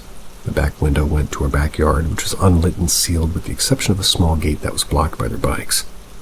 I snuck over the back fence, picked a corner, and climbed over it. I tossed myself to the other side. The neighbor behind us watched me cut through his backyard, as he had many times, and let me be. We lived in a village, so everybody knew about my dad, but would never really do anything about it. I ran to my best friend's house a mere 2 blocks away. When I arrived and tapped on her window, her own abusive parents were asleep. Since I couldn't come in and she didn't want me to be outside alone, she climbed out of her own window. The 2 of us walked to the woods. We settled next to a water reservoir meant to store rainwater in case of flooding. We sat on the hill far from the road's view. She pulled out some snacks and began conversing as teenagers do about this and that. It was about 20 minutes later or so that we heard shuffling from inside of the reservoir. We thought maybe a deer had jumped the chain-link fence. Rare, but possible, so we ignored it at first, but then it got louder. It was unusual movement, like a dragging, almost a scrape against the brush, though these woods were usually empty, especially near the reservoir, save for, typical animals. We became concerned that maybe there isn't another human, like maybe around out to spook us or even worse. So we slowly gathered up our snacks and moved from sitting to the crouched position. Once we stood up, we could see what looked like a woman laying against the side of the reservoir's wall, at a steep incline made of brush and thin twiggy trees. My friend and I became concerned. The state of her clothes, a light-colored dress, it had tears and dirt everywhere.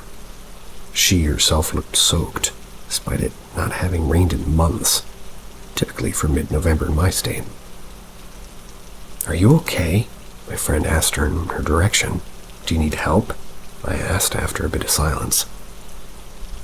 Nothing. The woman didn't move, didn't say anything. And for a moment, we didn't know what to do. It looked like she needed help, so we didn't want to just leave, but who would we go to? Would she be here if we found help and came back?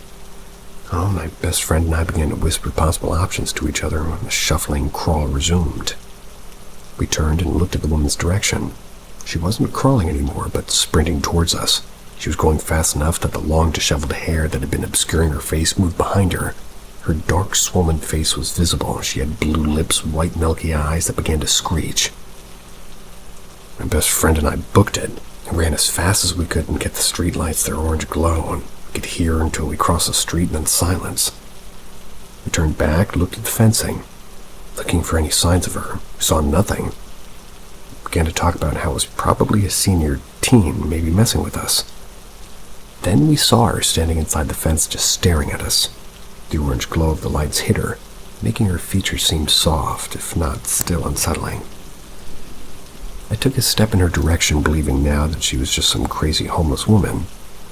She was behind the fence, and at the time it would take for her to climb it made me feel pretty confident. I shouted at her. I told her she was a creep for scaring us and that it wasn't her fault that she was homeless. I did the front-end motion with my shoulders, if you know, you know. I shouted for her to not be a dick. This must have made her angry, as part of me knew it probably would have, so she started to rush the fence again. It's a tall fence, so I knew that we could duck through some yards to safely, get away before she hit the ground on the other side. I wound up watching. I wound up daring her, but she got to the fence and didn't climb it. She moved through the chain link as if it wasn't even there. My best friend grabbed me and we started booking it back towards her house as fast as our little legs would carry us. We heard one shout from the woman and it was blood-curdling. It sounded like it was fading in the distance. She was gone. We never went back to the reservoir spot, and we only returned to the woods during the day. After that, though, the paths and trails no longer felt safe. Everything had a weird stillness or weird quietness. We no longer heard birds or bugs, and it never felt safe again. We were 16 at the time, and had long since moved from that village. Went off to college. I lived in a suburb, moved to a large city, and actually packing to move out on the state entirely.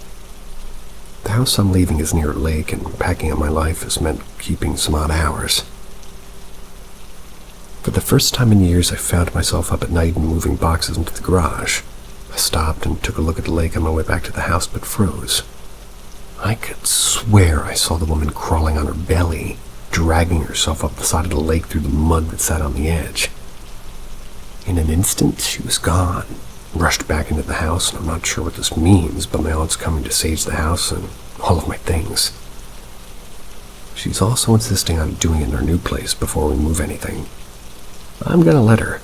I wanted to tell my best friend, but she passed away a few years ago. That's another story entirely.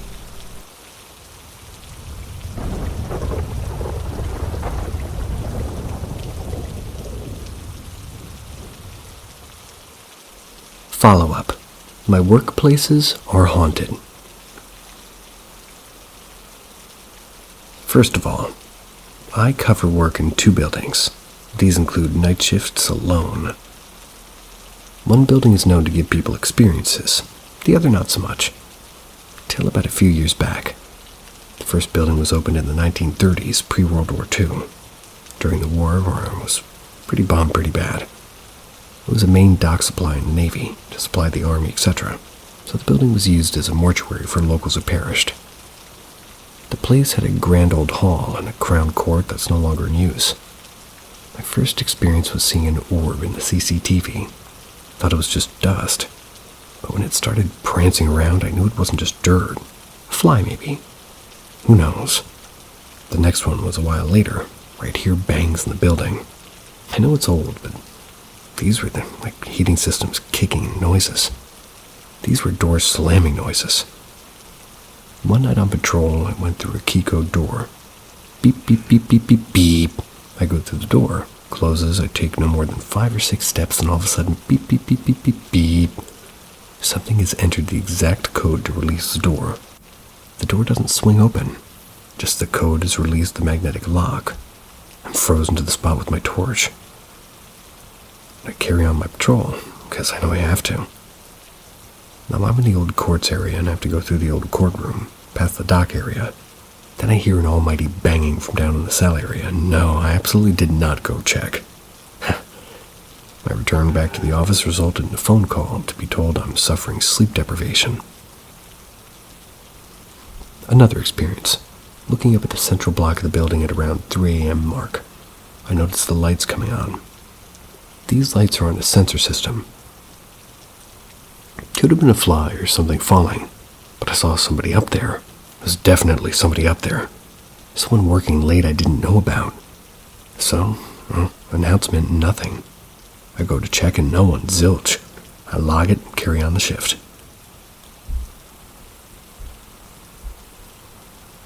So I acknowledge the cyclist. I see someone in the cell area of the courts. I get back to the desk, ask my colleague who's in the courts, and no one. He goes to check, nothing to note.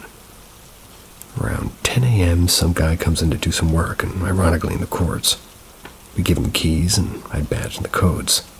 The guy comes back sweating and almost as white as a sheet and says he's been signing the job off as a two-man job. We asked what's up, and he looks about like he's going to cry almost.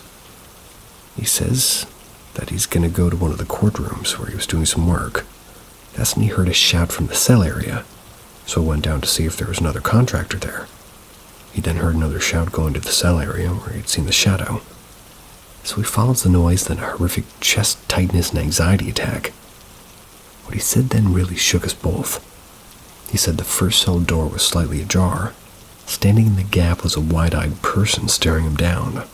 I never saw that same contractor again. That's pretty much that for that building.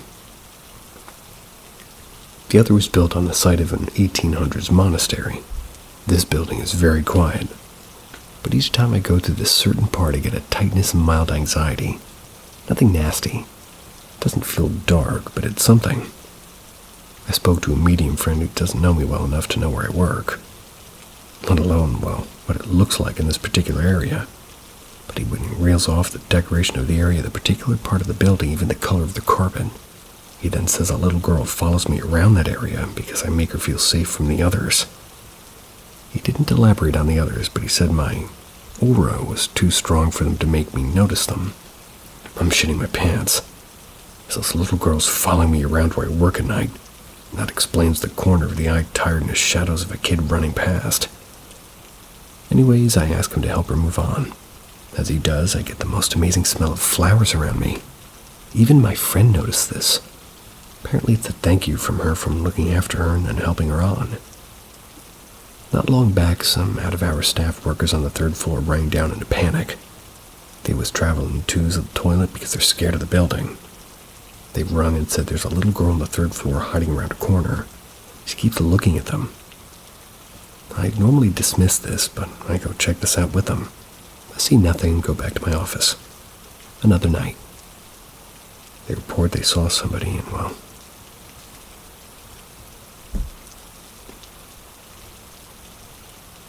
very odd. Without me doing anything, my phone is refusing to let me see the last sentence. There we are. I'd normally dismiss this, but I go check it out with them. I see nothing, go back to my office. Another night they report that they saw somebody staring at them from the third floor window while they were having a cigarette around 0200. They're outside about 15 minutes, them making jibs at me, and then tell them that I've been in here the whole time. Their faces drop instantly. They don't work night shifts again after that. Well, that's the end of today's stories, and, well, today's stories were harder than other days, but looking forward to tomorrow. Thanks for listening. See ya.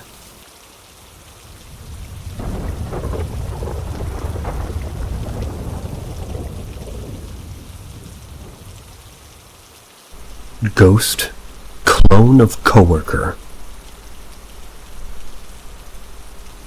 The place I work is an old 3-story house in the downtown, or downtown adjacent area of the city of Mississippi.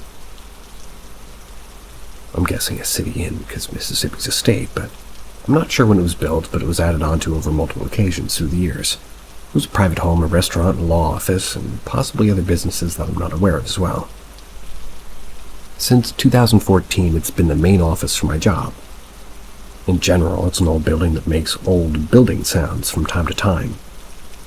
For a long time, I was often the first person here. I was also among the last to leave. I've heard what sounded distinctly like voices upstairs when I knew for a fact nobody else was there. Others have reported similar sounds. One evening in September of 2015, Toys R Us held a Force Friday event for the release of new toys and merch for Star Wars. Star Wars: The Force Awakens.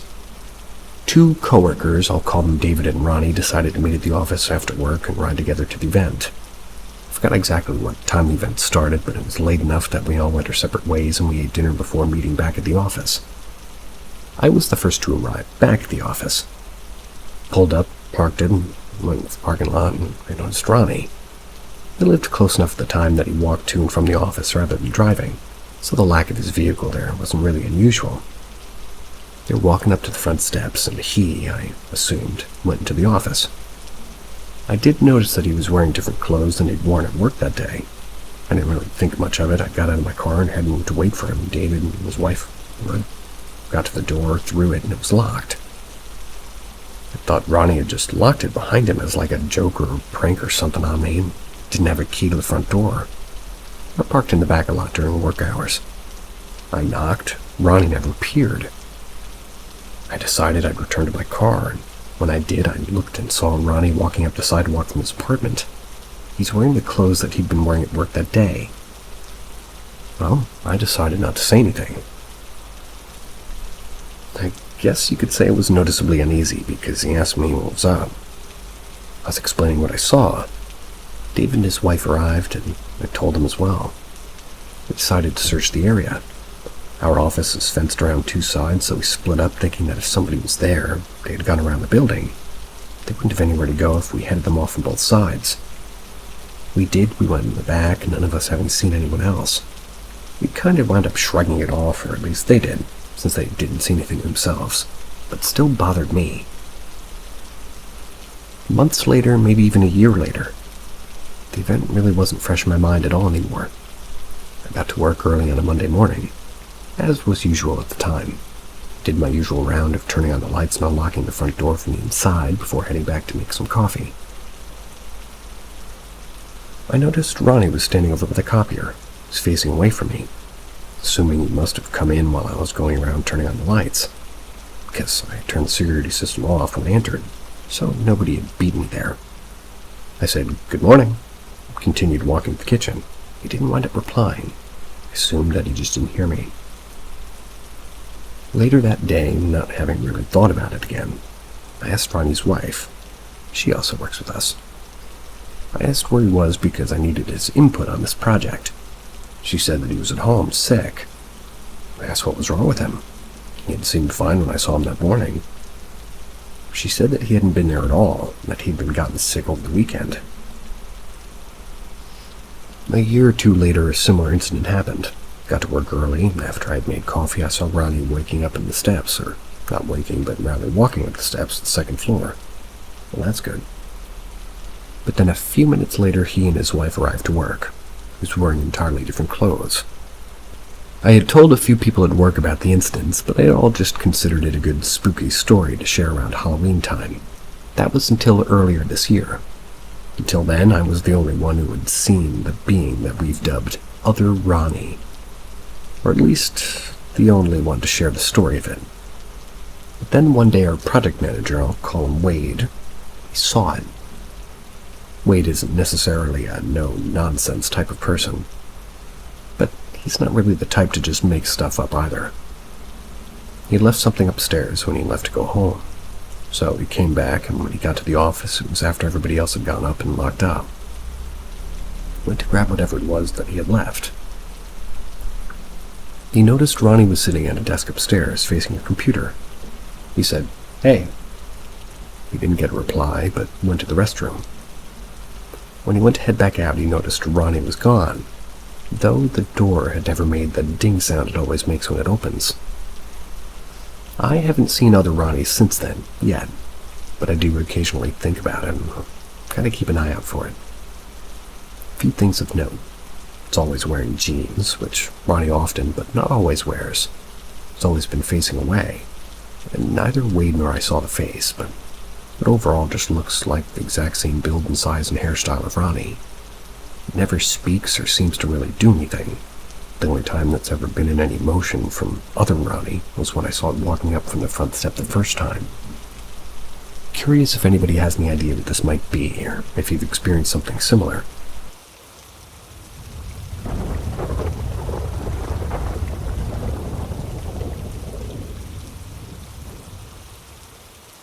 My friend came back to tell me he's okay. I'm sure a lot of you reading this can relate to losing someone. I've definitely endured quite a lot of loss throughout my life, although this specific one hit harder than once before and has taken a while to come to terms with. In 2019, I received a phone call late in the night from a close friend. Levi wasn't the type to call, he was more of a texter. So when I saw his name flashing on my cell phone at 2 a.m., I knew it couldn't be good. Picked up the phone, walked out of my bedroom, went to the next room to take the call. I was told within the first 20 seconds of the call that there had been an accident. Her friend Tyler was gone. I went from half asleep to wide awake in a split second. Gone? What the fuck does that even mean, Levi? I got shitty, I got pissed because I didn't believe him. It wasn't until he told me again that Tyler was gone. There was an accident when he was driving, that he was dead. He told me himself and a few others of our friend group. They were all at his house and told me I could come over if I wanted to. After we got off the phone, I fell to the floor. I was in complete shock and complete disbelief. There's no way this is happening. This isn't real. A few moments later, I went back into my bedroom, picked up my 4-month-old sleeping son, walked downstairs, sat in our recliner, and just bawled my eyes out for hours. Tyler had been texting me that night. He asked me what I was up to around 9 or 10. Myself and my girlfriend were just on the couch playing Overcooked on the Switch. I'd asked him the same about what he was doing. He responded that he was drunk, and I assumed that he was at his house or another person's. He was a very social dude and loved to be out and about drinking with people. He was loved by many and had a friend to all. I had removed myself mostly from that lifestyle because of getting into a serious relationship and having my first kid. I'd fallen asleep when we were messaging back and forth, and his last message read, "You winning?" I never thought to ask where he was or if he needed a ride. He wrecked his truck on the way home from the bar that night. Just an hour or so after that last message was sent to my phone, the guilt of not asking him if he was okay, if he needed a ride or anything, just assuming he was good. That guilt took over my life and consumed me to the point where I was now drinking heavily myself on a regular basis. Whiskey every single night, blacking out to numb in pain and guilt. Almost lost my job, stopped taking care of myself, and most importantly, I stopped being a good partner and father. My girlfriend at one point had her car parked with all of her belongings and my son's, telling me to say goodbye to him as I was pretty much wasted. I was sitting in my garage, and somehow I was fortunate enough that she ended up staying, and I slowly got my shit together. Fast forward a few years later. Throughout this time, I would occasionally talk to Tyler. Whether that be in my head silently or even out loud at times when I was alone, asking him, please tell me you're okay. Somehow find a way, please. I had to come to terms with his death, but I didn't have that closure and reassurance still, if that makes sense. I had a few dreams where I thought he was there, but it felt cloudy and I would forget him. A few months back, I had another dream, one so real and so vivid about him. And this is strange and hard to explain, but we're all giant nerds coupled with heavy levels of sarcasm within my friend group. Pretty stupid and childish and mature sarcastic humor is the norm. So when my dream started off with me and Tyler walking to a bathroom together and then both walking up to a toilet and seeing a huge turd, and we both started yelling, poop, and dying laughing.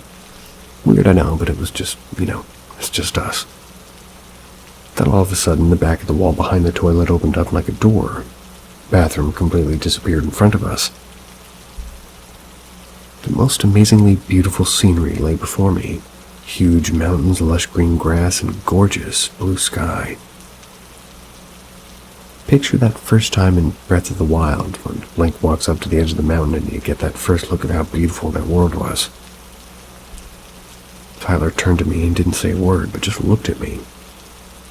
I knew instantly, without him even speaking, that he had to go back into the place, and I couldn't follow him. "You don't have to go, man. Please don't. Stay here a little longer." I was pleading with him. He still said nothing, just smiled and walked into the world and kept eye contact with me as the door closed back. The dream immediately faded to black and I woke up. Tyler was 27 when he left us. He was a great friend. We spent so much time together over the years, good times far outweighing the bad. I could spend hours telling stories about the stupid shit that we got into and somehow got out of. This is the first time I've told this story, and I know it's long-winded, but after reading some other stories on here about similar experiences, I thought this would be the best time to share mine, get it off my chest too.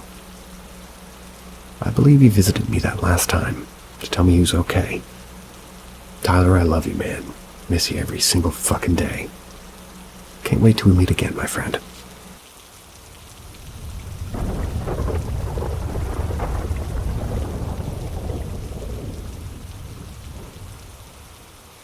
I saw myself. True story. I want to start by saying that I really want to believe the things I've seen or experienced were just my mind playing tricks on me, but it's happened too often for me to dismiss it entirely. I was raised to believe that ghosts don't exist, but I also grew up hearing ghostly experiences from the same people who told me that. So I never truly dismissed the idea of ghosts. I just feel like we all share space, and as long as we don't bother each other, it's fine. That said, I want to share the first, very visible paranormal encounter I had. It was March 2015. I'd just finished my finals that day. After returning from school, I took a nap, felt refreshed, and around 7 p.m. there was a power cut. Power cuts are fairly common where I live, so I decided to pass the time by walking along the pathway leading to our garage. That was between our houses and our garden. It was dark, but the moonlight provided enough visibility. I could see the road outside our property clearly, but where I was standing it wasn't visible to anyone passing by. Like a typical teenager, I stood there listening to music, just doing random things. After a while, I was standing in front of the garage facing the road. That's when I suddenly felt someone behind me. Before I could turn around, I sensed that this person was bending down towards my right side. I could see a face behind my right elbow. I turned my head to look, and it was me. I was staring at myself. But the other me had this huge grin that I'll never forget. Honestly, I've tried to mimic it in front of mirrors. Physically can't do it. I ran, or more like speed-walked back into the house, unable to explain what I'd just seen. It was just me and my mother at home at the time. It wasn't even past 8 p.m. I told her what happened. She joked that it might be one of the guys who got murdered in her property in the 40s. Apparently, the property used to be a well-known garden open to the public. That according to one of my grandfather's friends, 3 murders had taken place in one day there, after which people stopped visiting the garden as much. Yeah. After this incident, there were other small occurrences that I sort of ignored. At one point, I stayed in the house alone for as long as 5 months. Even during those months, I would experience things randomly. I felt taps on my shoulder, heard clapping, and once I heard what sounded like whispers outside our living room window. That particular incident made me stay awake in the living room until dawn, fearing we were about to be robbed. I'm more scared of humans than ghostly beings. These tiny occurrences didn't really bother any of my family members. But then something happened in early 2023. My grandmother was dementia and had moved in with us. We was always just having somebody attending to her so she wouldn't wander off, which she had tried to do multiple times. Grandma had her own sofa in the living room, and she would only sit there. This sofa was visible from the dining room, which was connected to my room, so whenever I left my room, I would see her sitting on her sofa. One evening, I decided to take a nap in my room while my mom sat with my grandma. It was just the 3 of us at home. It was around 4 p.m., everything was fairly bright. We still had our living room lights on. Instead of taking a nap, I was scrolling through my phone with headphones on when my mom suddenly came running into my room. She frantically said something that I couldn't hear over my loud headphones. By the time I took them off, all I could hear was, "Help, Grandma!" She ran out of my room toward the kitchen, trying to get to our backyard where my grandma was sitting on the floor. For some reason, she would always sit on the floor, like she was heavy enough that only my dad or I could lift her up. So I jumped out of the bed and ran after my mom. But as I passed by the living room, I saw my grandma sitting on the sofa.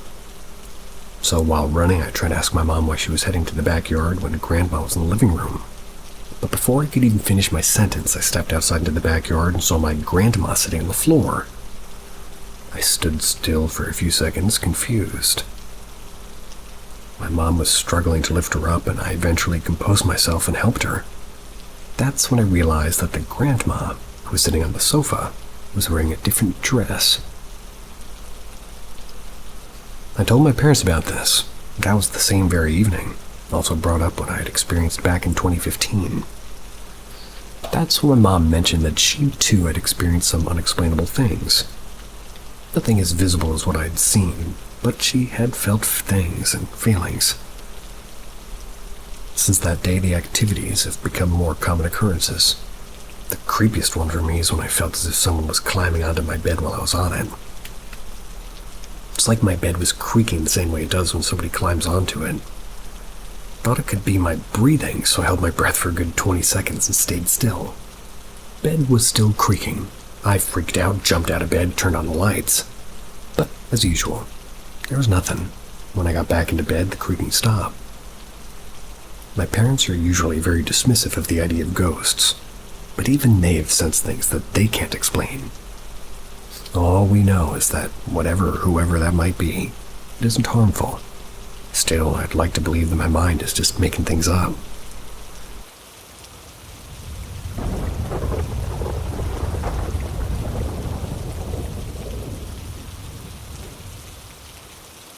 Strange experience in rural Colorado.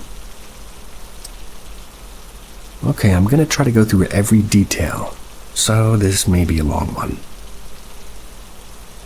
Me and my girlfriend decided to go camping for our anniversary this summer.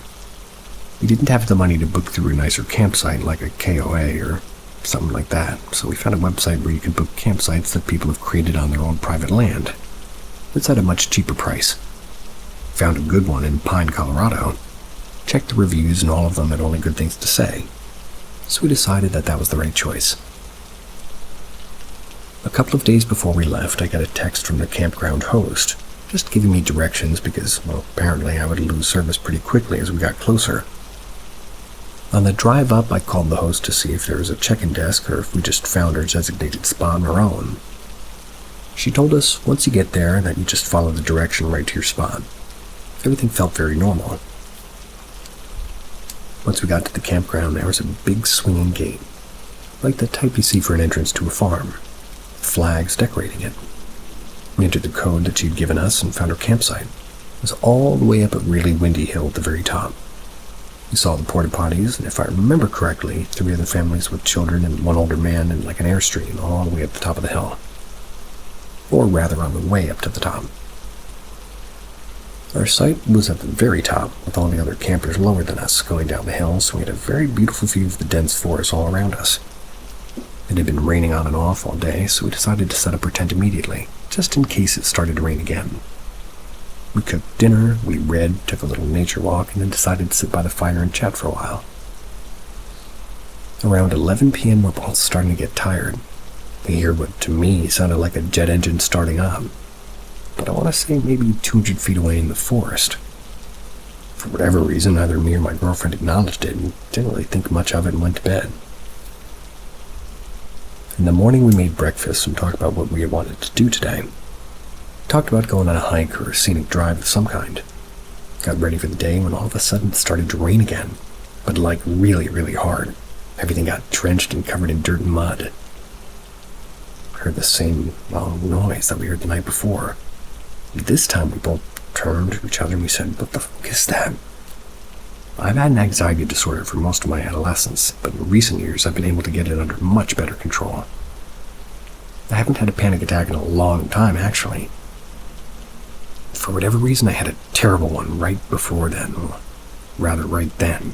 Convinced myself that we needed to drive into town so that I could get service to check the weather to see if it would actually stay like this to determine whether we should stay or pack up now before it gets worse. So my girlfriend complies in order to help calm me down. So I can stop freaking out.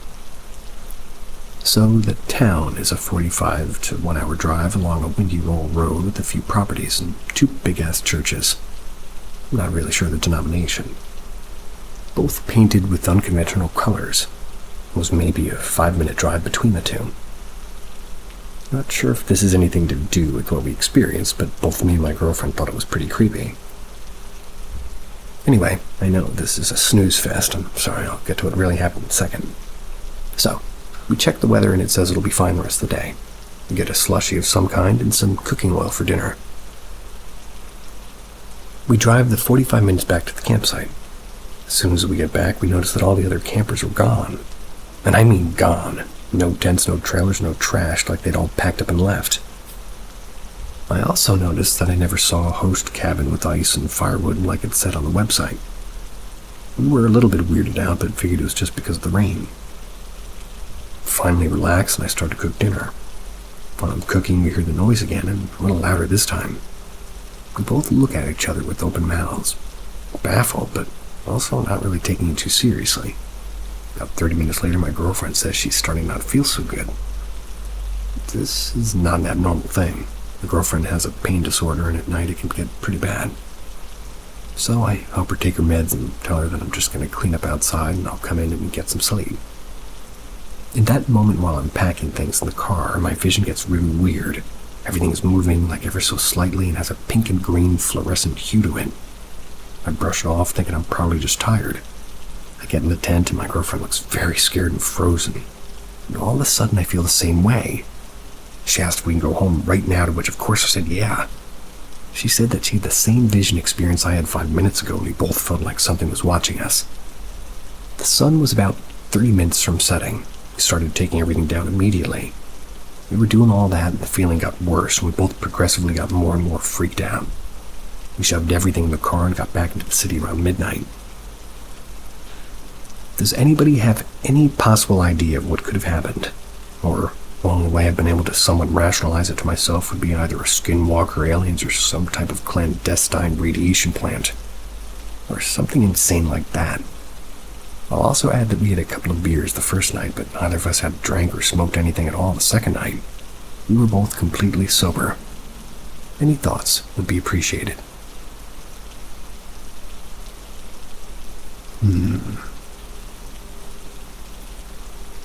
I had thoughts, but you'll have to mind read me to hear them.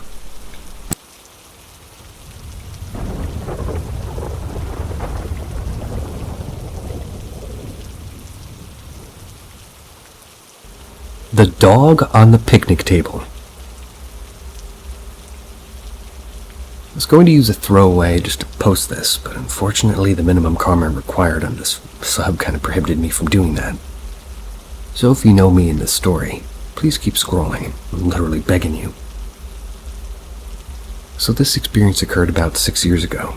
I was during the spring break of my freshman year of high school. I was on a camping trip with my dad at a state park in Oregon. This particular trip was pretty unusual because we had a truck camper and we're in a pretty heavily peopled and domesticated area.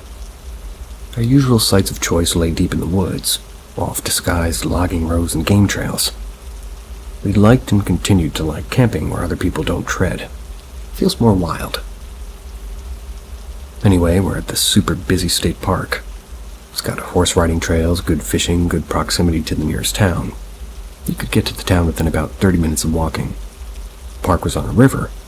We just had to follow a trail along the river to get to a bridge that led to town. You could get on the trail with a car, and you'd have to do it from the other end. The entry point near the park was blocked by a gate. There were houses along the trail. So me and my dad get there and decide to explore this trail by walking to get groceries in town. The day we get there, we set up our camper. We begin our walk on the trail. The first thing we noticed about 5 minutes in was about how eerie the houses were. I'm talking real Winchester house shit, like Resident Evil 7 type stuff. Pretty much every house looked like it had been built like piecemeal on top of itself. couple had those weird loudspeaker setups, and more than a few were lit up exclusively by Christmas lights hanging from animal bones. Sounds almost overly comically creepy, but that's how it was. About halfway down the trail, we come across a property that lies in a clearing alongside a bend in the trail. It's a very large property with a very large clearing. One small ranch-style home surrounded by a wooden fence, and in the center were like a picnic table. Scattered across the edges of the wooden fence were, weirdly enough, like shipping containers. Like the metal kind, the kind you ship on semi-trucks and commercial liners. The entire area enclosed by this fence is positively filled to bursting with a ton of incredibly loud animals. Several goats, a horse, many chickens, a rooster, a couple of pigs, 2 pit bulls. I remember the dogs very vividly, because one of them was dragging its hind legs behind it. You know how some breeds of dogs sort of pinch their spine when they jump down from heights too many times? It kind of paralyzes them. That's exactly what had happened to that dog. He'd sprinted up to me and my dad and just barked at us. So this walk, I guess, goes fine. We go into town, get some groceries, and the walk back goes smoothly. But the next day we realized that we'd forgotten a couple of minor grocery items. And making the weird walk again sounded appealing, so we decided to head back into the town again. But this time when we reached that large property in that clearing, it was completely empty. Dead silent. Anybody who's ever been around animals, especially chickens, they'll tell you that they're rarely ever that quiet. Definitely not during the day. Plus, again, the yard was empty. Except for an object that was sitting on the top of that picnic table. When we first came to the property, my dad said, "Whoa, look at that sculpture." We just assumed it was some sort of art.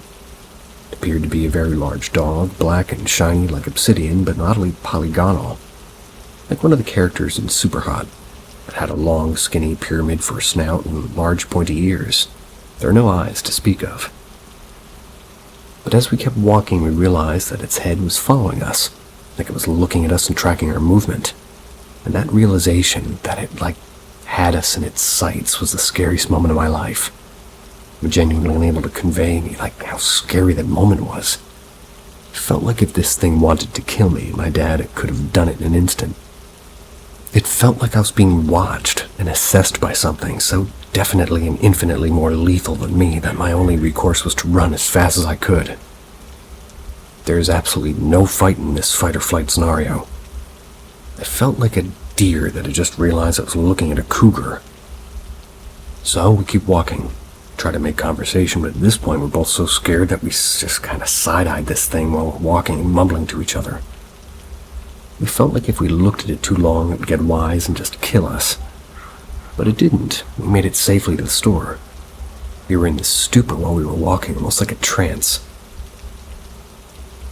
When we passed that property on our way back, though, it was completely filled with those animals again, literally not even 20 minutes later, and every single animal that we had seen the day before was there again. We left that day.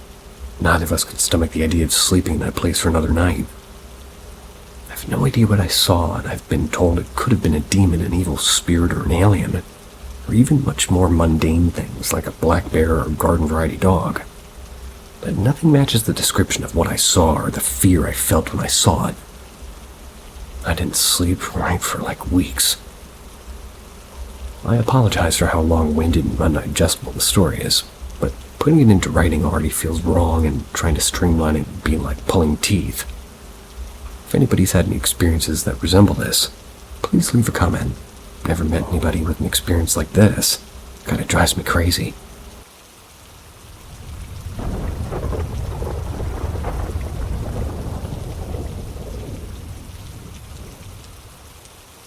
Jester behind my shed.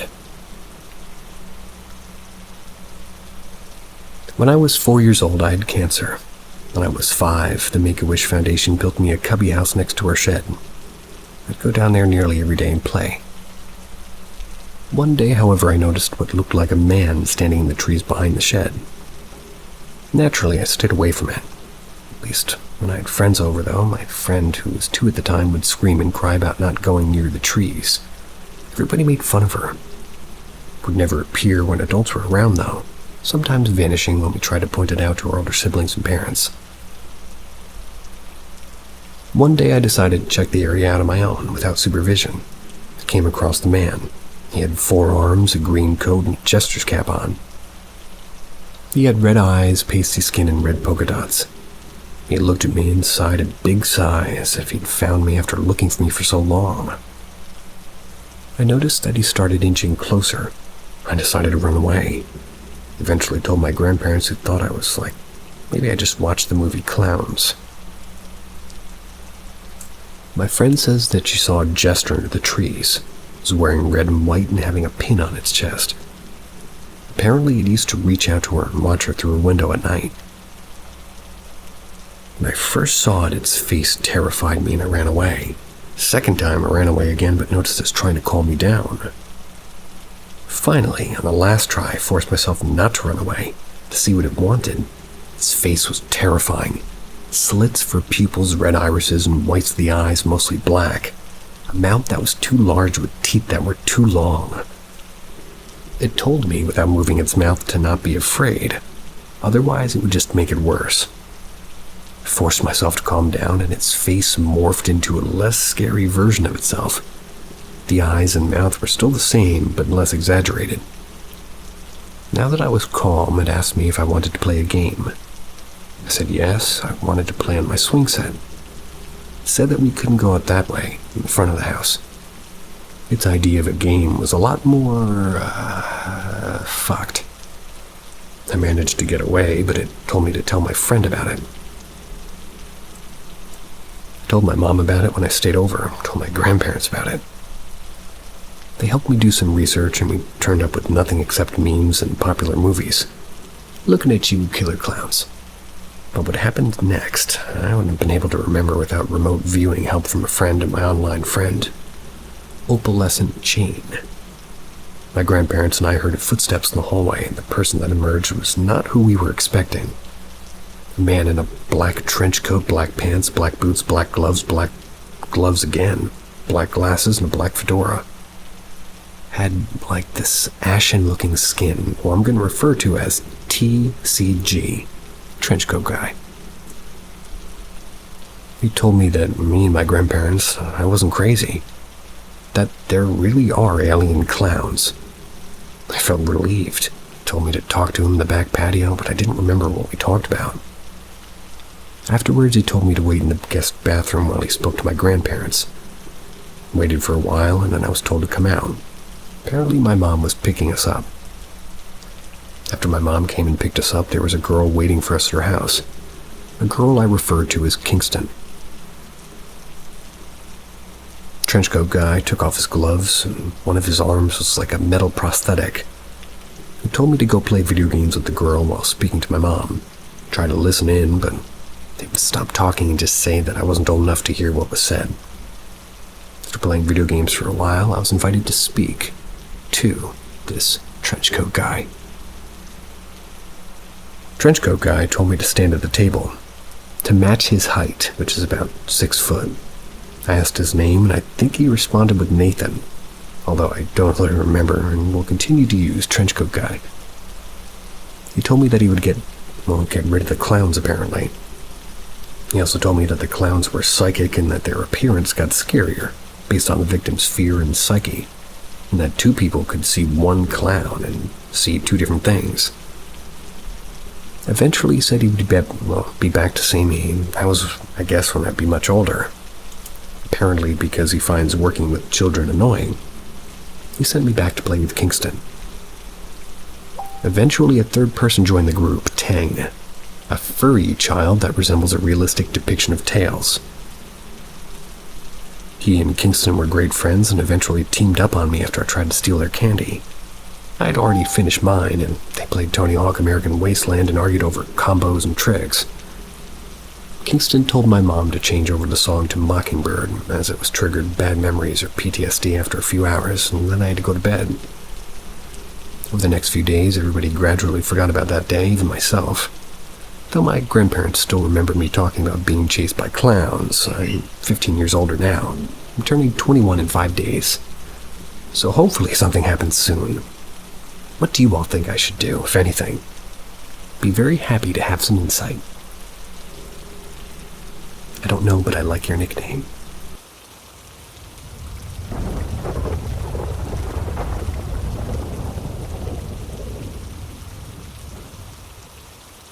Almost every day growing up.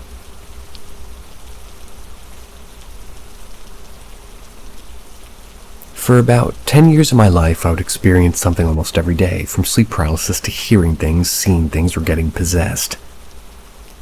When I was 5 or 6 years old, I had this very vivid nightmare.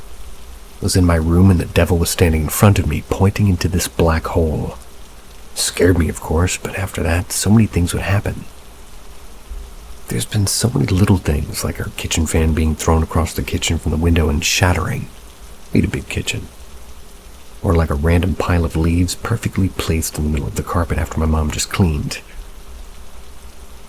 I remember my parents waking me up early to put our chickens away because I forgot to the night before. They like to hang out in the bushes by the fence, and so to get them out, I'd have to pick up some gravel and throw one by the fence, and it would sort of scare the chickens to the coop. Ironically enough, I'd put the gravel down and start walking to the coop when I still hear rocks hitting the fence. I look back and actually see the rocks bouncing off the fence. I rubbed my eyes even, it took a second to look, still happening. Another time I was at my cousin's house. Their house always had this horrible negative feeling. I'd always get homesick because I couldn't sleep because there's just this dreading feeling. I was too scared to go to the bathroom alone, and this was only at their house. I've actually had several things happen there. I was playing out in front with my cousins and neighbor kids. The houses there were pretty new and more houses were being built. A ball rolled down the street a little and I noticed one of my cousins running around in a house that they'd only had a frame built. I yelled out her name and she hid behind some wood. I almost ran down to her and I decided to look and my cousin was playing with everyone else. When I was older, I went to their house because my parents were going to go out with my aunt and it was for her birthday, I guess. My cousins were at their dad's house. This meant I had to babysit my 2 little sisters at their house. My sisters went to the bathroom and I felt that horrible negative feeling. I was looking down at my phone trying to find someone to FaceTime so I didn't feel so freaked out. And in the corner of my eye, I saw someone run past in the kitchen. Like I could see their legs and their feet clearly. But because I was looking down, I couldn't see the rest. Then I noticed a shadow on the ground coming out of my cousin's room, like as if it was there and blocking the light to cause a shadow. But I couldn't see what it was. I was terrified. I was calling my parents, begging for them to come get us. I started to feel crazy, like maybe I'm just a schizophrenic. My parents would tell none of it was real, but even though I was always looking for every excuse to blame it on something random, I would try to find some explanation. And there was really no explanation possible other than me being crazy. I almost accepted it until I caught it on video. When I was a young teen, we moved into a small apartment. It was actually my grandma's. I remember staying the night there and I felt just creeped out, but I forgot about that. Now there were so many people living in it that I didn't think anything would happen. But I was very wrong. It didn't take long for weird things to happen there, like me hearing people talking quietly in the living room while I'm in the bathroom, or the cupboards right outside the bathroom making that noise when you shut it, or seeing a tall silhouette walking down the hallway from my parents' room to the bathroom or vice versa. I even came face to face with something that was leaving the bathroom while I was walking in. The light was off, door open, and a white silhouette came face to face as it didn't really have a face, sucked back into the darkness. Sometimes I'd get this gut feeling to start recording on my phone. I never would. I think my computer glitched. I never would get anything, so this last time I didn't take it serious. I went on to Snapchat where you can record for about 10 seconds at a time. You have to hold down to record, and my sister was taking a bath. I was going to the bathroom when I hear noises, start recording and open the door. I was thinking maybe my mom came home for lunch today, so I called out to her. She responded from her room with, "What?" I was confused because usually there's no response because she isn't home, so I was like, oh, she really is home. I start walking to her room saying, "Are you here?" When I get to her door, the video stops. That's because, I saw that she wasn't there. I immediately run back to the bathroom freaking out when I realize I actually recorded that. So I listen to it and I hear her response clearly. that was my confirmation that I wasn't crazy and just hearing things. Since then, I've grown and matured, formed my own relationship with God, as He was literally the only thing that helped me in those moments. I'm not as scared as I was before, but I think they actually feed off of fear. And it's pretty much stopped for the most part. Weird stuff happens here and there, but certainly not every day. Schizophrenia doesn't just magically go away, and you can't record your hallucinations. I've had times where my parents can confirm my stories and they admit that they believe me, but just didn't want to scare me. I had zero memory of me getting possessed, and there were ones to tell me about it when I was older.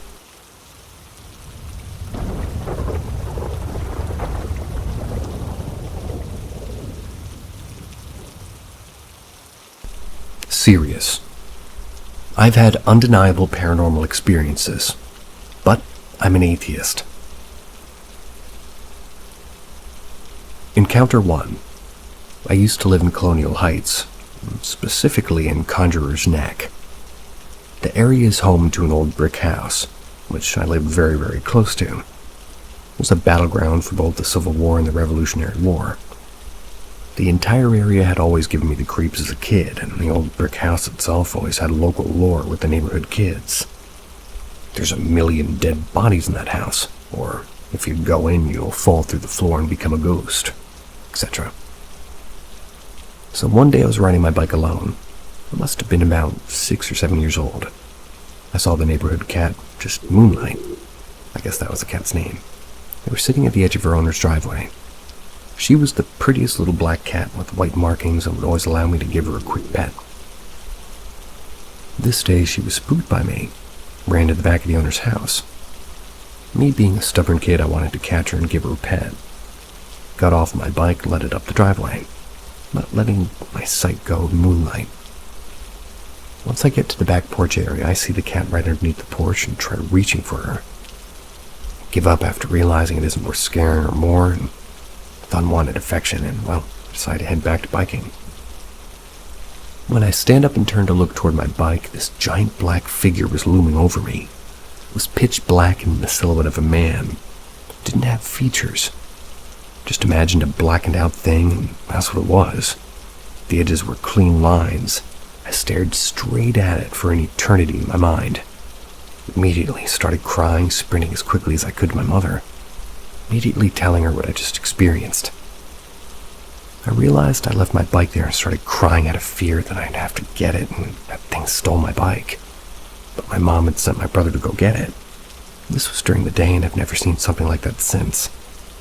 I've always thought it was probably either just a Confederate soldier or spirit of a native.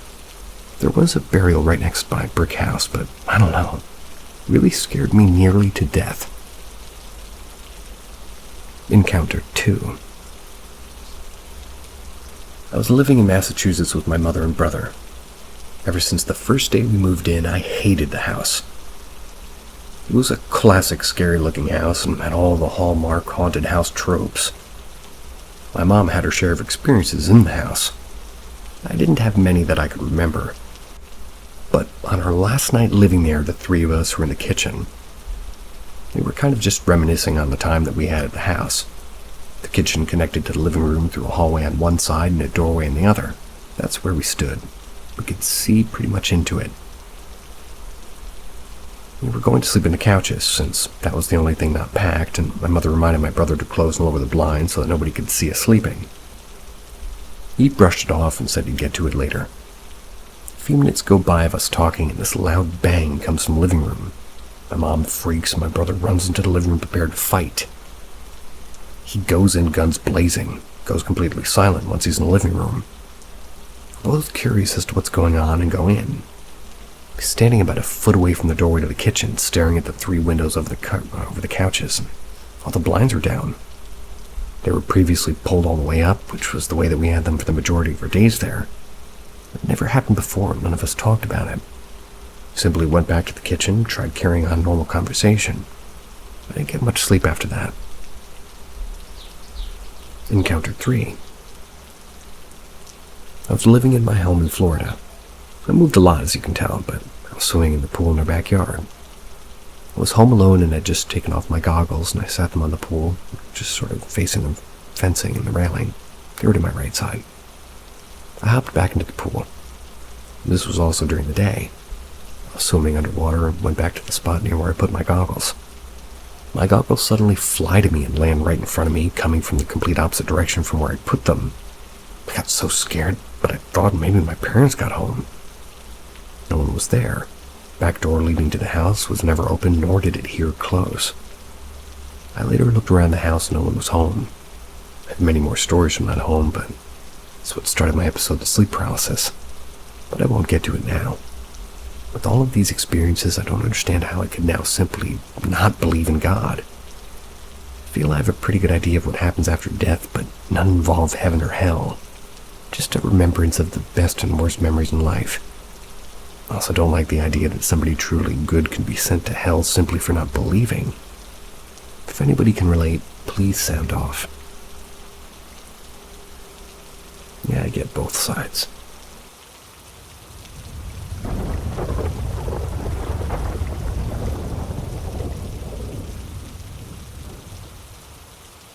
Creeped out by experience, and now stuck with nightmares.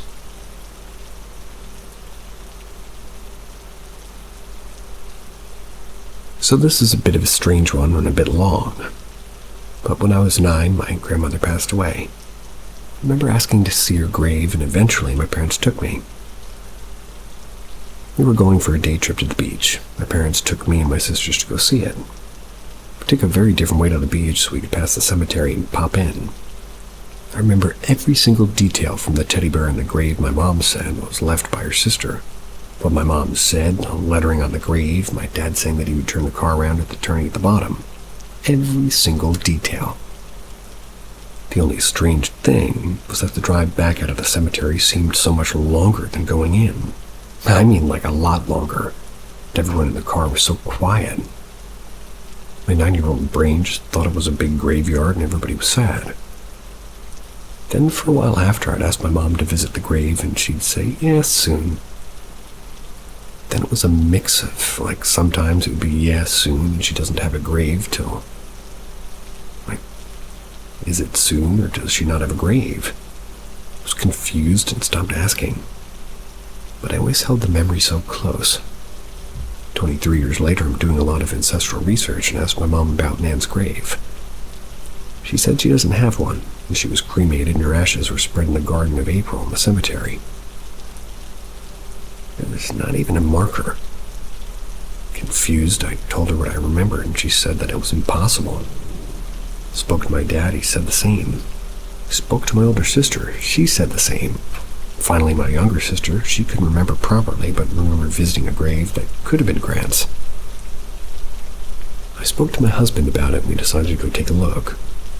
It's pretty far from where we live, and going through the gate was the same as I remember. The grass and trees were the same as I remember, and the car park, the gates to the graves you could drive to. There's even an area to turn around at the bottom. The road looked the same, everything. The only thing was, the road to the area was very short though. Literally 70 feet, if that. Everything was the same as I remember, but there's no grave, it's only a garden for ashes. I checked the graves at the bottom end, and she wasn't there. So I'm just shocked because what I believed for such a long time isn't true. Now this may seem like a random memory of a grieving 9-year-old, but this isn't the only one. So like I said, I'm on a path to find where our ancestors are buried. Find out a bit about them too. Moving over to another cemetery, Arnos Vale. It's picturesque and Victorian. It's a beautiful place. My dad would tell me about how his gran used to take him to visit, and his mom, when he was a child, and kept the grave pristine. So I thought I'd go try and find this grave. It's a huge place, but with the directions from my dad, I found it easily. Cleaned the grave up a bit, and it was quite overgrown. I had permission from the people who run the site. So while I stood there just after finishing, everything went so quiet. The wind stopped, and I couldn't hear any people or cars. No grasshoppers, nothing. It was so still. Then I felt a really strange presence up the path. The bushes were moving like the wind was blowing, but there was no sound.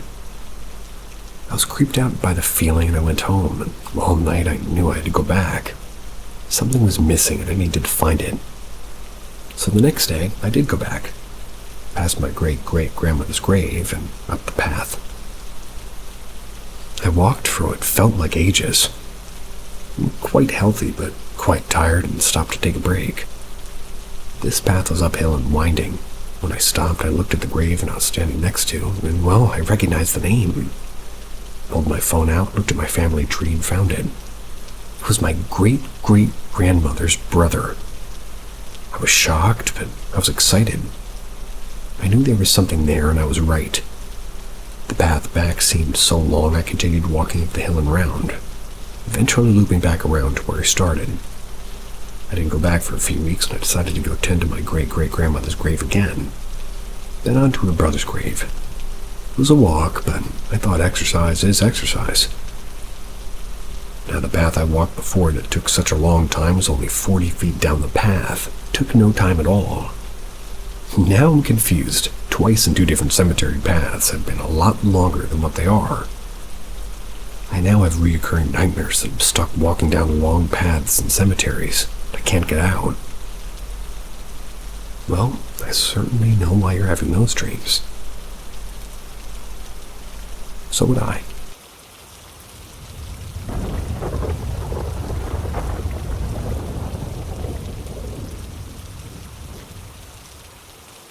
Succubus versus me. This event happened earlier this year, sometime last year. My fiancé has been having on and off dreams of this woman with 2 faces. Picture Two-Face from Batman minus rough damaged skin. He's been seeing her since last year. For a while, me and him have been fighting on and off. To one point, we slept in different rooms for a while.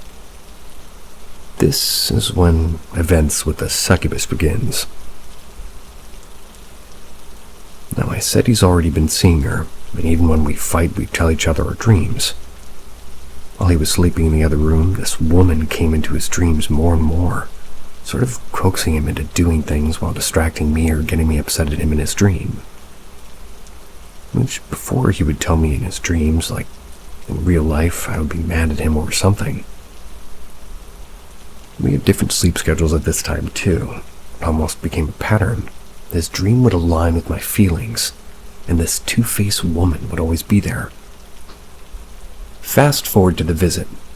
His dream switched from me being mad at him to me coming into the room to do the laying tango.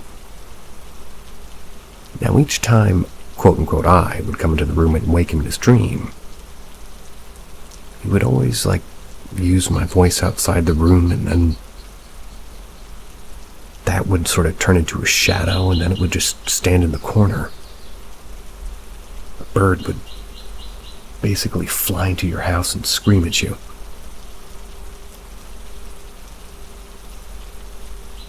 This went on for a few weeks, no pattern. And when the dreams would happen, I just kind of got fed up. Maybe 1 or 2 weeks of her popping in and out of his dreams. Now I was trying to lay with him after messing with me in his dreams.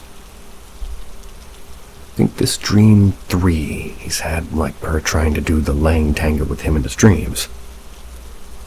We are at time number 3. I remembered a story he had read to me off of Reddit. A gym bro would just jake off whenever ghost activity happened, or something like that. A gym bro would jake off. So instead of me going to bed that night after he had a dream, I went in there and he did the laying tango. While staring at the corner, she would be at his dreams, and I'd do this over a period of time until she topped and came in my dream. Which was the weirdest shit ever, because she had come to me, blew a kiss, and this was last month actually. I took a nap in the shower and she popped up. This post is very weird. I need more interrupting animals. I haven't seen her since, but I've also decided to up my wards. So yeah, that's my succubus story and how I fuck my man to show dominance against a spirit sent at us. Okay then. Which I know it's multiple witches. But this one was a noob, asking people to do her dirty work, and because of her carelessness opened the door for other attacks that I had to ward off. Which I would love to tell. These are true stories. More witchcraft than ghostly. But as I go backwards in my life, I'll go from less witchy to actually encounters of seeing my soul chained to a table and having a druid ex, send a dark spirit off of me. And saving M. Having an old CRT TV and watching a shadow crawl out of my bathroom and pinning me. I truly hope these stories also reach those who've witnessed these events around me and can tell their side to Sarah and Adam, those Skype calls IMVU parties. I am feeling old. I'm now 30. You're 30.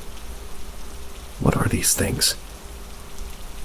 These events have started on and off when I hit 15. Just after having my first cycle, I think my parent knew. There were times she said ignore it. Now I think about it. Anyway, I typed enough. Let me know what you think of my encounter and if you guys want more of them, because I believe witchcraft is as real energy as can be seen. So I may have a battle story to come. I've already dodged many car accidents recently after channeling for the Silver Spoon friend. Not like I wanted to, it just happened. She was all into conversation when it was about her. At least, that's what I was told. I think this post is long enough. I can tell the channeling event later.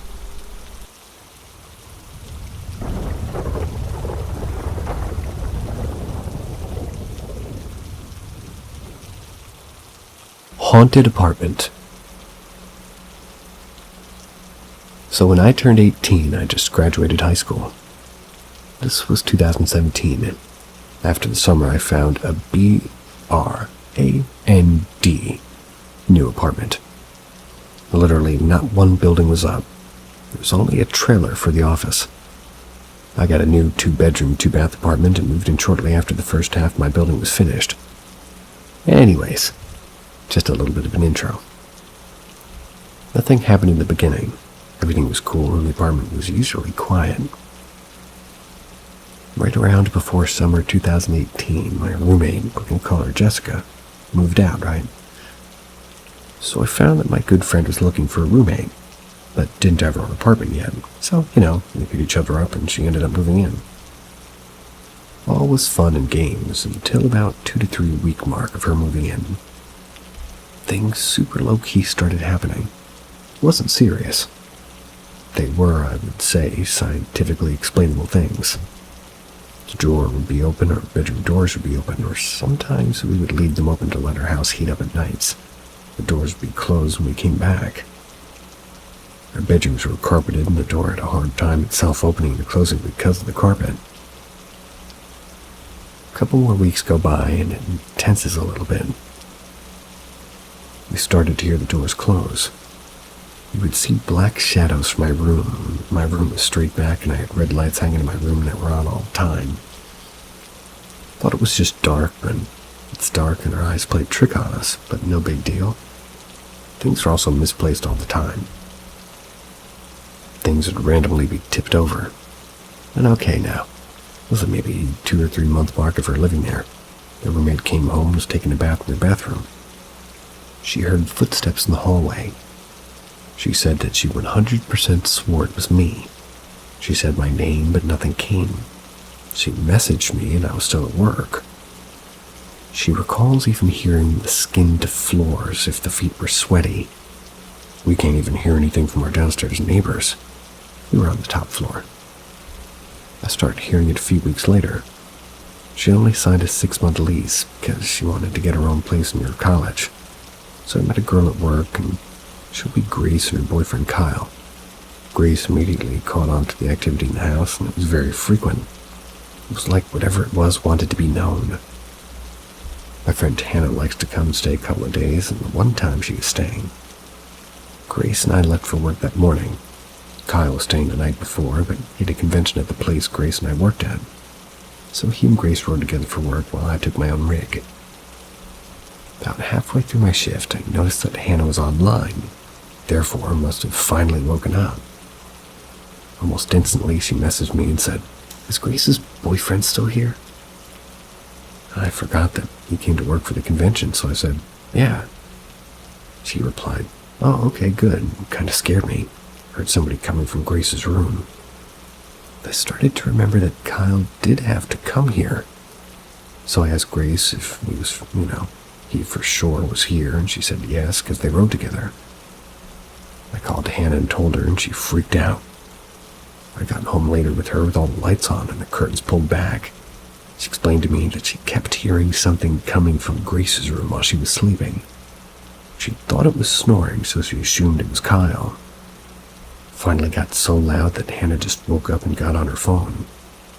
She said even then the noise got louder until it just stopped. I discussed it with my friend, who suggested it might be like a snarling or growling. Hannah went pale, quickly came to realize that it was exactly what it was. We saged up the house and all, but nothing ever helped. Things continued to go on, and I was forced to move homes recently. I know it was still haunted. The footsteps down the hallways were so real. There were times I thought it was my cousin or Hannah walking down and I was in the bathroom. Thought I'd scare them while I was coming out and they would still be sitting in the living room, or they'd be sleeping. The lights also flickered last month in my living there, and it was pretty late. It happened for no reason. It wasn't even consistent flickers. They were random and different with each light in the house. I also sometimes woke up at like 3 or 3:30 at night for no reason. I was terrified. Absolutely no reason. I had 3 roommates total, and my first roommate moved back in with Grace moving out, so even though I didn't say anything to her about anything, because I wanted to see if it was real, I got a little bit lost in that story.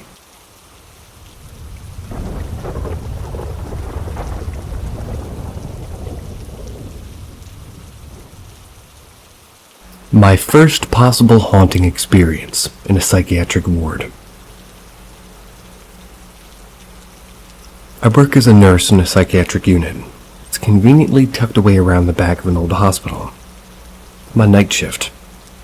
Most of the night is spent trying to convince maniac patients to return to their bed. Excuse me, manic. We were having a strangely quiet night. The staff usually sit in the corridor at the intersection between the male and female sides of the ward. We hear everything that's going on better from there, and we can intervene quicker if need be. There's a shower room located just to the left of where we sit. It has a toilet and short wall partition that separates the shower from the far corner of the room. As we were sitting there, the door to the shower room just slowly crept open. No big deal, we got up, closed it again, and went on with the night. It happened again for about an hour later, and again we thought nothing of it. After closing the door a second time, though, we soon heard the sound of water running. Got up to check, found the tap in the shower room was running too. Thought it must have been faulty, but when I tried to turn it off, it spun easily and stopped running water. Feeling a little bit freaked out now, I checked around. Wanted to see around the shower, just in case a patient was somehow hiding there. But there was no one. When I turned to walk back out, I felt a sudden chill on my back and my neck. I heard the sound of gas hissing behind me. I glanced back around to check the shower, which seemed to work fine, and just assumed there was like trapped air or something. The next night we were sitting in the same place, and again, it was unusually quiet. That was until 2 a.m. That's when we heard a massive bang, then a dull thud, as if something had hit against the wall and then slid to the floor. The noise seemed to be quite close, and we hurriedly looked through each dormitory and individual patient's room.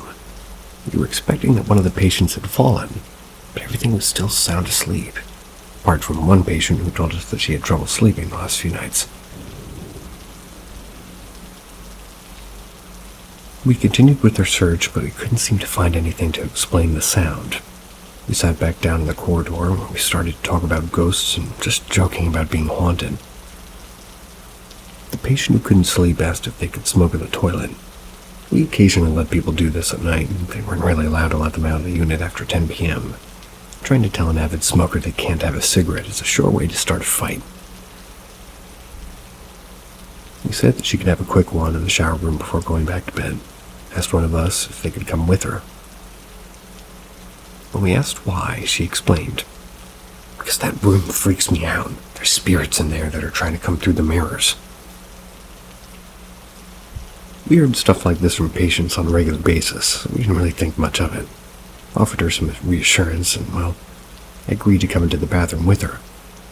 While we were in there, she talked about seeing the ghost of a man in her room, which kept her up at night. She then stopped talking abruptly and looked confused before going over to peer around the partition. Asked her what was wrong, and she shushed me. Asked in a whisper if I heard what she heard. I admitted I couldn't hear anything. Again, it's a common occurrence for people to talk about auditory hallucinations in our ward. I asked her what she could hear. She said that she thought she could hear like a dripping sound. There was no water coming, and certainly no water running.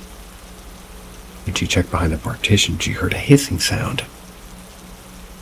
I suggested that she finish her cigarette and get back to bed. She asked for some medication to calm her down and then said, "Man, I hate that bathroom. The door opens and closes itself, you know?" And after she went to bed, I was telling the other staff about this, and we were joking about how much of a freaky coincidence it all was. We were still discussing it, and that's when the staff came in. When the first nurse arrived, she came over to ask how the shift was, and asked her if she believed in ghosts in sort of a joking way. She said that she didn't, but she had bad memories of the ward that sometimes freaked her out. She told us the worst thing she ever saw was 20 years ago when she was doing the hourly checks on the ward once. Just to check on each patient every hour to check that they're okay. She couldn't find one patient. Went to the shower room because she could hear water running. She checked around the partition and found the guy lying dead in a pool of blood in the shower. He'd hacked himself to death with 2 blades. An obviously very unwell man. The nurse told us that ever since that happened, a few times she's gone into the shower room and felt a sudden rush of cold air. As if somebody was trying to rush past her. Might have started looking for a new job.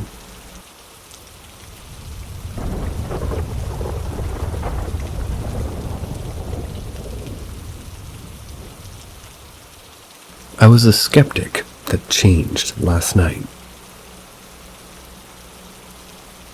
Honestly, still shook up. So sorry if this is kind of all over the place. Not really sure where to start, so that doesn't help either.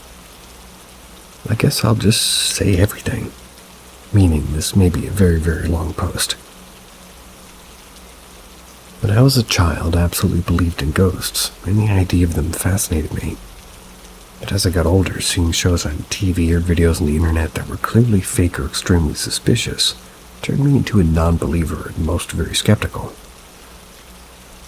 I'm now 21 and just moved out of my uncle's place into my own apartment. It's a very old building, maybe 100 plus years old. It's a pretty large house that's been turned into like a fourplex. It even has a historical building plaque outside on it, though I'm having trouble finding any information.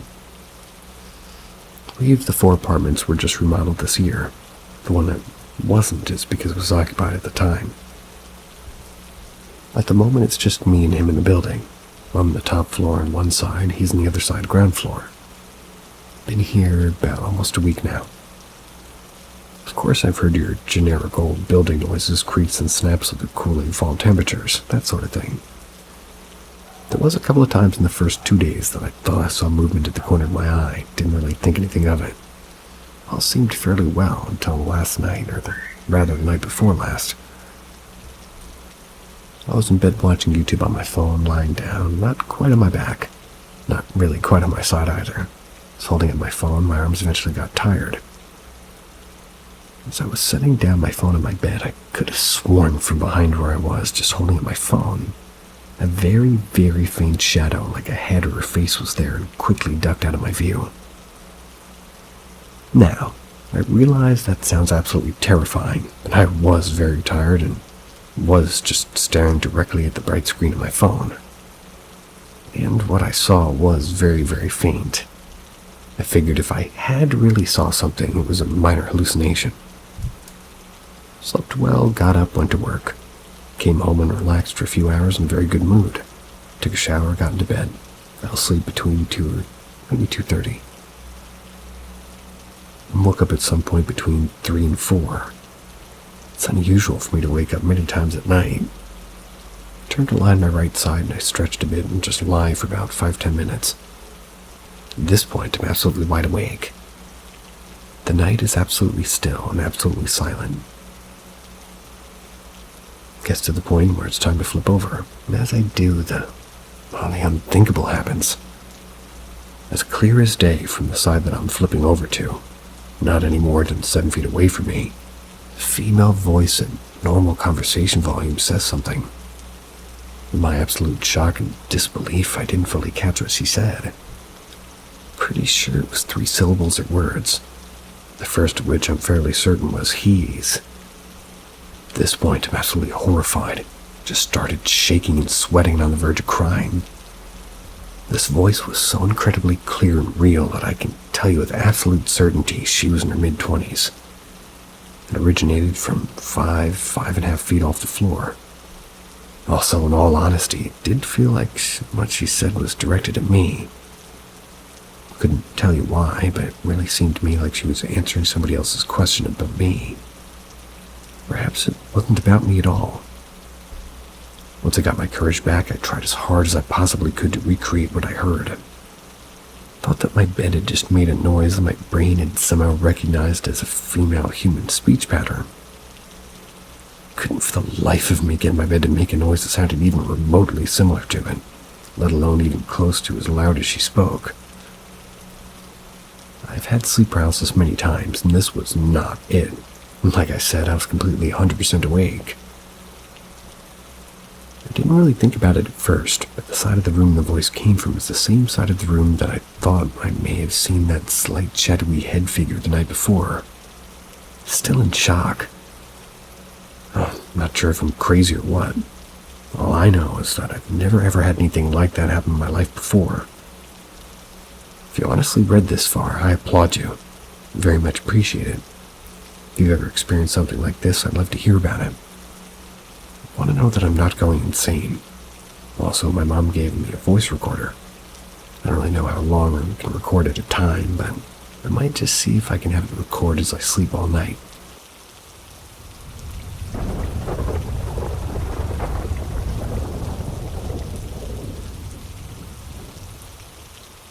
Headless Ghost Encounter. Me and my buddy were riding home through the woods in Alabama. We're going down a rural patch of road on an old highway. We'd been hunting that morning and we didn't end up killing a deer, so we decided to go fish and grab some food. The morning hunt felt strange, as if I was being watched in the woods. I'm a police officer and a retired Marine. I don't get spooked easily. A pack of wild dogs ran through where my stand was.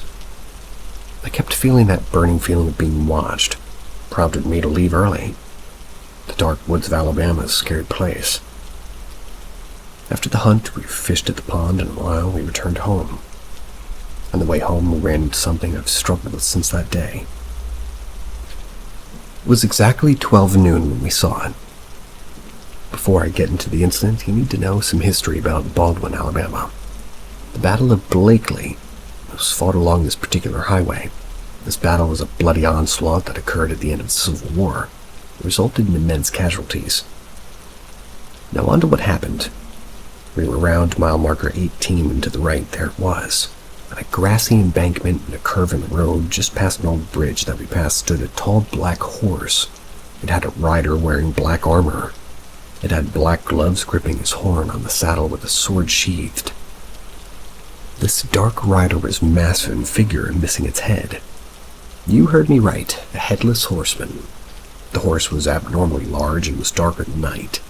The rider stoically sat in the saddle facing the sword as if he were waiting on something as we drove past. Now, I don't spook easily, and my buddy doesn't believe in anything, well, like that. As we passed the horseman, time seemed to slow down as I sucked in every detail available. I remember everything about it.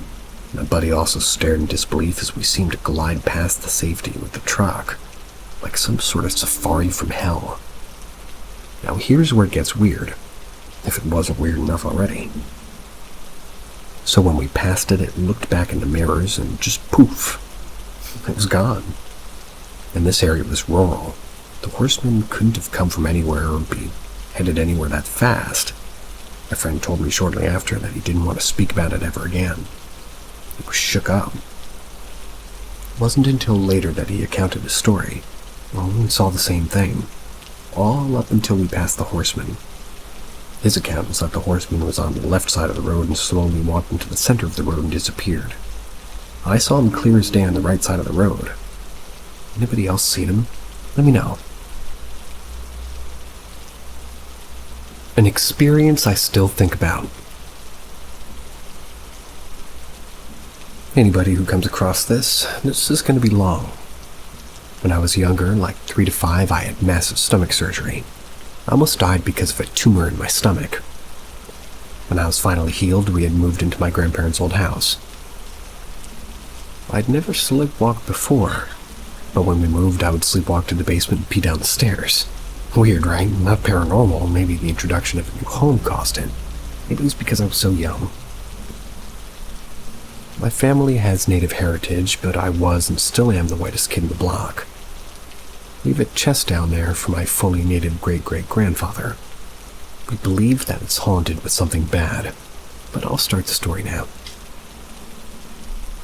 When I was 5, I had fully woken up because I had to pee. Something was different. I felt watched and I felt like I was going to be heard. It was the first time I ever felt something like that, hair raising and all. I couldn't comprehend. I saw my door open by itself and I was floored. I sat up in bed and I heard a little girl giggling. I tried to get up to see who it was, but as I did, I was shoved back super hard into my bed and I bounced on the springs. It felt like a massive hand. I screamed so hard, ran to my parents to tell them, and I slept with them that night. There's something malevolent in my parents' toy room this day. We've laid salt and we've had others comment on it, saying that they won't go in there without knowing about it. I have more stories about that room that are worse, but this is my first paranormal experience. If you made it this far, thank you for reading. Only people who believe me are my family, because they remember me screaming. I personally think that the house itself isn't haunted from a dead person. It was built in the frickin' 90s. My parents are the second owner after the grandparents. Nobody's died there, but I can say that it's charged with horrible, horrible energy.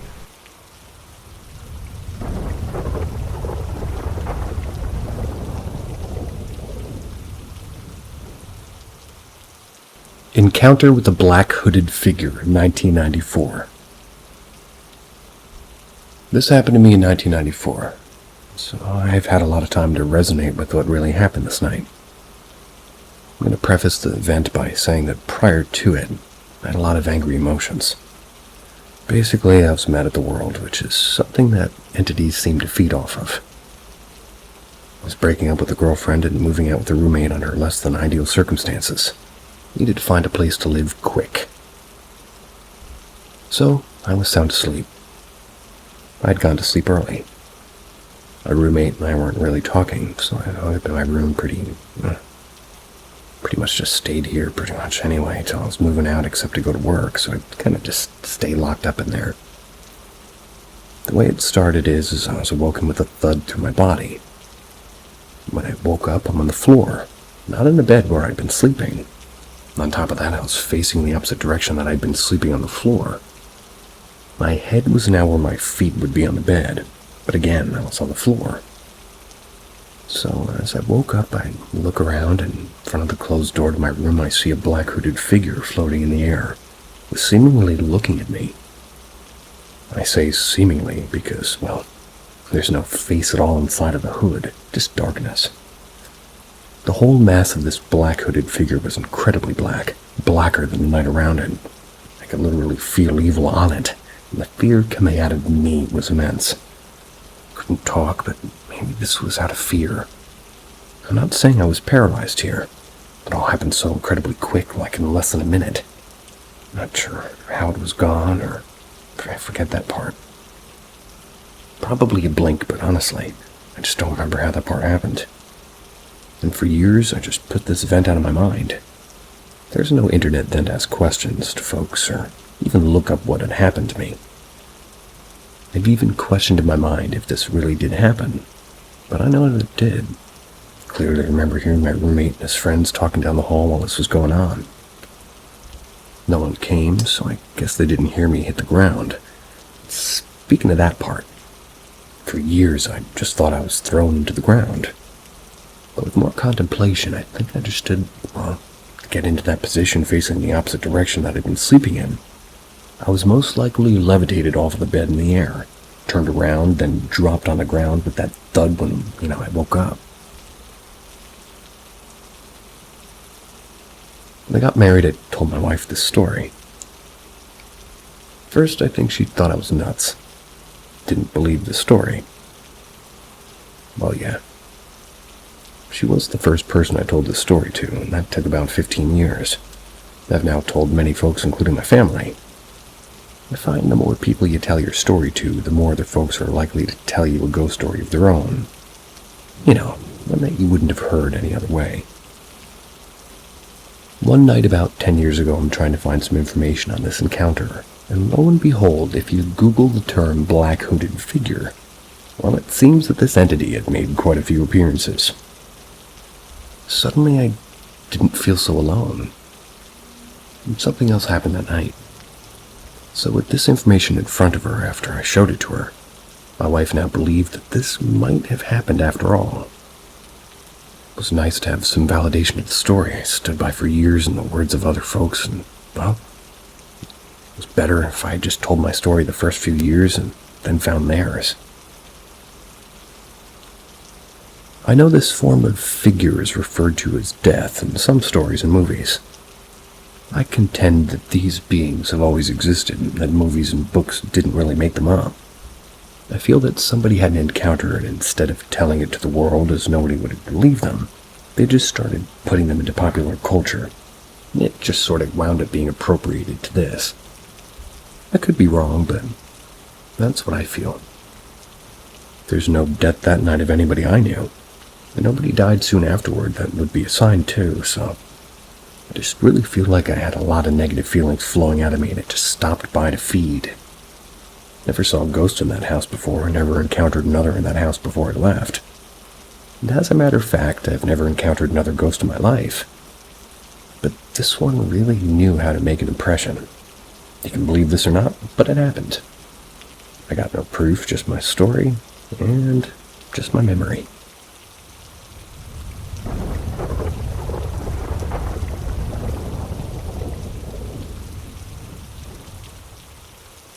Something happened to my father when he was young. My father spent most of his childhood years in the village from elementary school to 3rd grade. This was happened when he was 9 to 10 years old, as he remembers. I need to mention that first he was never being a religious person or anything like that.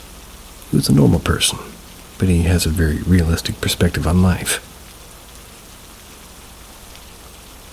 He did not tell this incident to anybody other than his mother when he was young, but when he heard similar stories from his relatives from the village about that specific area, he did believe that his experience was probably not a dream nor hallucination.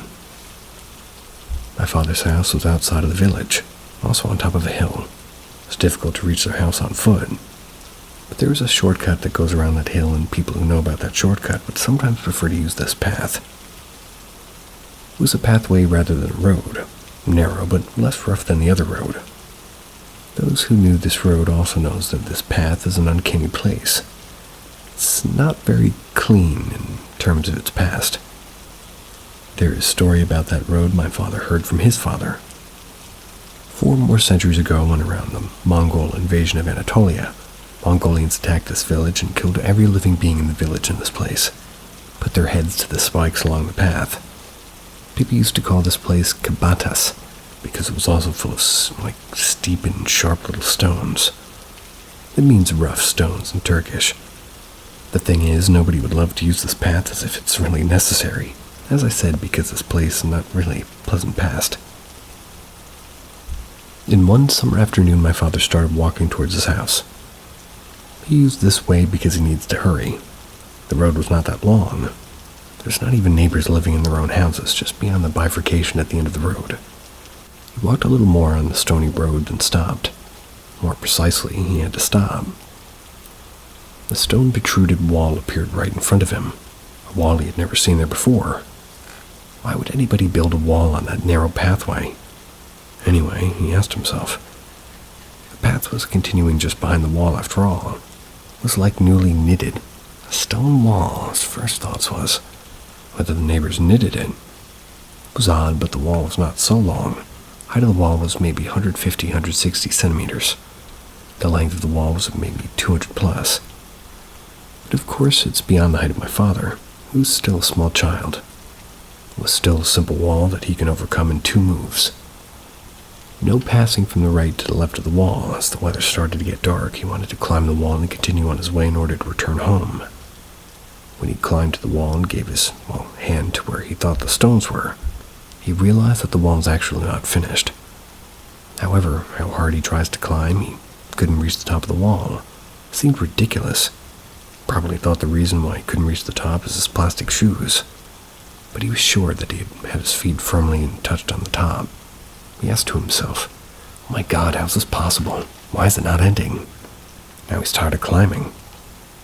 There was a growing feeling inside of him somebody's watching him and maybe playing with him. He just started to get scared. The weather was almost dark. He thought it would be bad if I fall, even if I break my bones. Well, yeah. He was sure that he was very high from the ground. He felt the fear in his heart. In that case, such a person like my dad started to pray God. Then he fell to the ground with the bang. The wall collapsed on its own, and my father was buried under the rubble. He couldn't get up from the ground. Then he thinks he was passed out there. A few hours later, my uncle saw my father lying there. Little boy, half of his body under the stones. Caught his attention.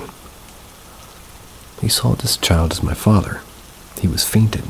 He holds him and carries him to the home. Tells my grandmother where he found my father, and my grandmother said, "Oh, my son, where are you? So tired. Haven't you found another place to sleep in that cursed land?" My father told her about what happened to him. There's a widespread belief in the region, especially expressed by the ancients. If you're wandering alone in deserted places, something would play games to you, like the short wall that never ends with climbing. Maybe it's just the games of our minds, but I'll try not to prove otherwise. Well, that was an interesting way to start.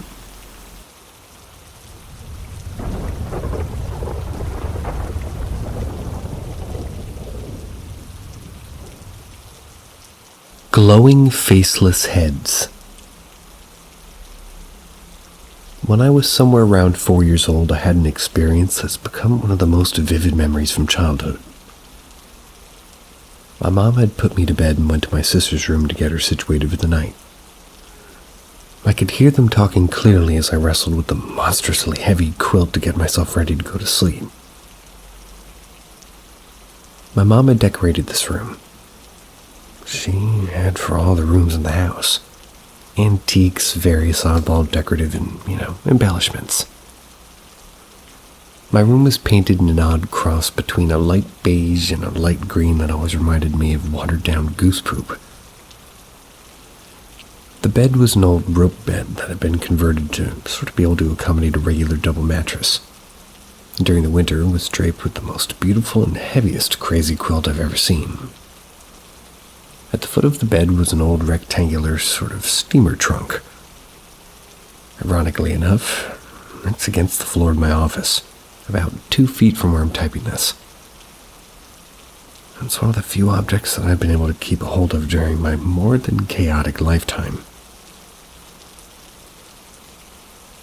On this night, my eyes were drawn to the foot of the bed. I saw something glowing. Something that my childhood mind couldn't comprehend at first glance. Well, I sat up quickly. I saw 3 glowing heads. They resembled the styrofoam mannequin heads used to display wigs. But they were glowing with a white luminescence that emanated from within. Not really bright enough to shed light on the rest of the room. The heads were featureless and smooth. I could only see the lower half through the spooled spindles of the footboard, but the tops of the heads were fully visible above it. In my room, there was silence. I could still hear my mother and my sister talking in the next room. The light from the hallway spilled in through the 2 or 3 inch gap in my partially open bedroom door.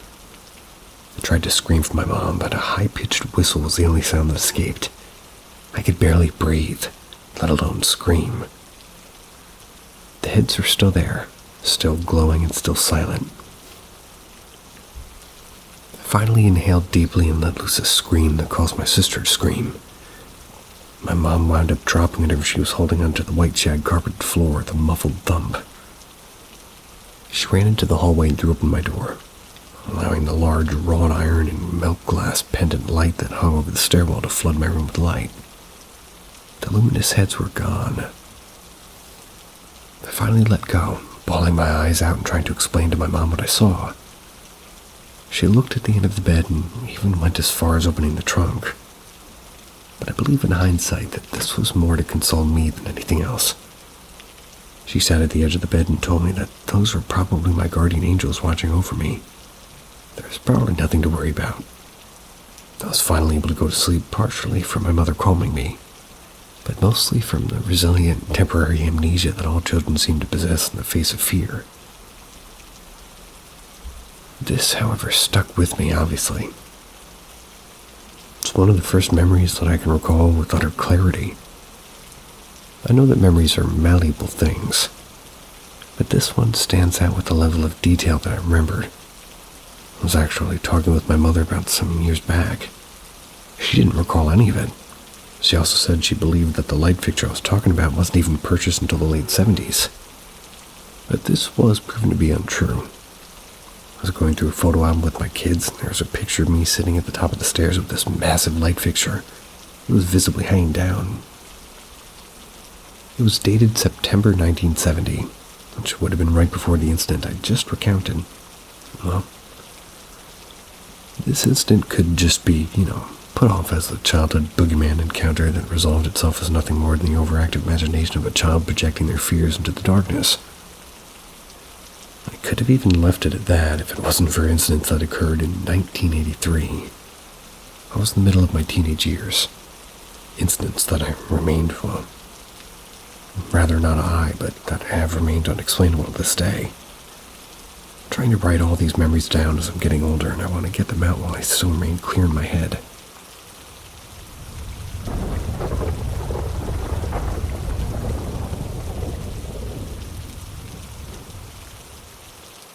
Grandpa. So this was around 2010. I was nearing my mid-20s. After my first failed attempt to move out of my parents' house, I returned home from the city to recoup from a failed attempt at being an adult. I was starting to hang out with the old crew from high school, my friend Jay, and my other friend Mark. Now, Mark's parents were decently well off, and they would leave on vacations for long periods of time. This would lead Mark to watch over the house. The house had a history. It was a cute home built by his grandfather in the 40s, if I'm not mistaken. It was built into the side of a hill, so one side it looked like a one-story home. The other side revealed that it's a two-story with a basement. On the larger side of the house had a long wooden staircase leading to the kitchen that was the main of the house. The front door on the short side always stayed locked, since nobody came in that way. The house itself was upstairs. It was fairly normal and big. It had an open kitchen, flowed into the living room, and Mark's bedroom was attached in the hallway in the kitchen. There was an upstairs bedroom, and that's where his parents stayed. The basement had no access from inside the house. Instead, it was accessed from outside, and it had a big sliding wood door that opened up to a fairly spooky basement. It had a very old furnace in it that heated the home. It was huge and had many pipes spidering off it, almost like a tree with a bunch of branches. The layout of the home is important, so try to keep it in mind. Mark's grandpa built that home. He also died in that basement. Apparently he had died while working on one of his many projects down there. He passed many moons before Jay and I started to come by and hang with his grandson. So with all of that being said, one night Mark, Jay, and I were coming home from a local bar. We had a ritual Thursday night to hit the bar for cheap dollar beer night. Then back to Mark's place where we'd pick out a VHS from his parents' insane collection of VHS tapes and watch one. We'd smoke a joint, hang out, and watch a movie, and honestly, it was always a lot of fun. One night we get back, and it was late summer after midnight. I remember the movie we watched was some terrible movie called Terror Vision. Super campy 80s stuff. We all smoked cigarettes at the time, so we paused the movie and moved out through the kitchen and down the steps outside so we can smoke. When we came back inside, all of the drawers and cabinets in Mark's kitchen were all hanging open. When we walked into the living room, the door leading to outside was open too. Mark couldn't explain it, as he stated nobody ever comes through that door. We always kept it locked. Maybe not a direct quote. It's been 14 years since this has passed, but you get the picture. We all armed ourselves with stuff that we could find laying around. I think I had a cane or an umbrella. We didn't think it was a ghost. Maybe a friend messing with us, or maybe even a burglar. We went through the whole house and nothing, not a soul.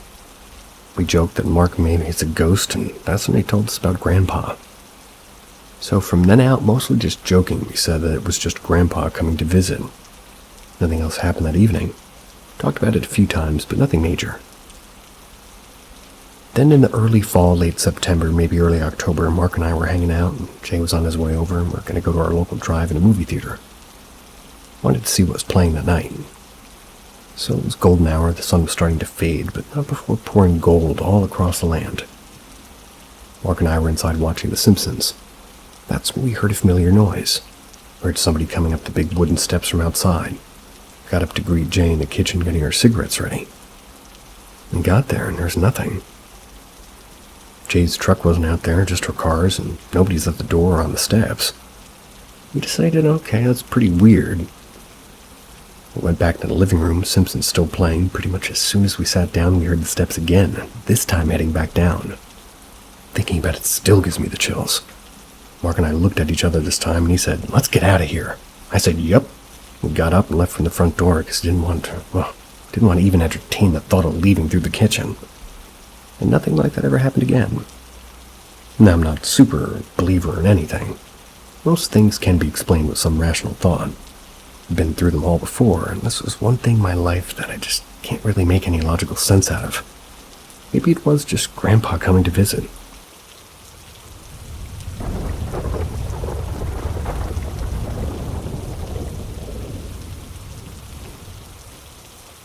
I think an entity apologized to me in my sleep last night.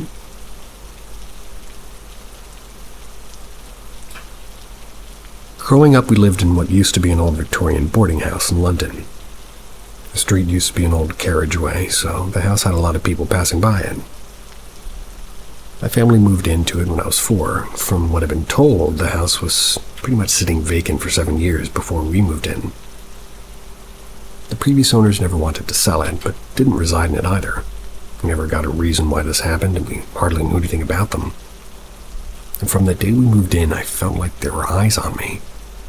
I was only 4, but to this day I can remember the sensation and how vulnerable it made me feel. The worst was the attic. It had been converted to a bedroom. And I know kids are scared of the dark and monsters under the bed, but this was different. It wasn't just a normal fear, it was nauseating. When I went up there, I'd feel heavy and sweaty and be overwhelmed by this angry sadness. Between the ages of 7 and 9-ish, I'd hear voices up there. They didn't say anything specific, they just whispered, and I could never make out what they were saying. Things eventually calmed down, the house felt quiet. Felt kind of peaceful and kind of light. Stayed that way until I was 17. My mother had just divorced my ex-stepdad when things started going downhill again. At first, it was just feelings. Sadness, cold sensations, and some anger. Then the house itself started malfunctioning. Fire alarm would go off once a day. The pipes burst, the basement would constantly flood with sewage. And all of this could be chalked up to living in an old house. But everything started the exact day my stepfather moved out. At this point, I'd moved into the attic bedroom. My mom decided I was old enough not to have a shared room with my twin anymore. Didn't feel safe up there, but my twin wouldn't let me move back in with her. At 17, I would sleep on the floor in my mom's room. Otherwise, I'd be plagued with the most horrid dreams of hands reaching out from my closet and wailing. And one time when I was sleeping, 2 jars next to my bed made this popping sound and shattered for no apparent reason. I was sick all the time and my hair started falling out. Doctors couldn't find anything wrong with me. Finally, my mother decided that the house held, maybe bad memories from her marriage. She decided to sell it. I was so happy. Weird things still happened, though. Felt like they were escalating. A couple of days before we moved out, my twin and I saw the same apparition. Sounds kind of funny now, but it wasn't back then. I saw what looked like a shadow coming out of the floorboards. It was a tall man in a top hat, and he had no, definable features. I screamed so loudly and ran as fast as I could out of there. On the way to my mother's room, I ran into my twin, who was actually hysterically crying. She had seen long legs dangling from her ceiling. Her room was directly below mine. It was one of the scariest things that ever happened to me. We both slept in my mom's room that night, and eventually the time came to move out, and eventually in our new house was eventually normal. If I could say eventually enough. Life was normal, and I was happy to put all that stuff behind me. I occasionally think about it, but pretty much moved on. That was until last night where I had the most real feeling dream.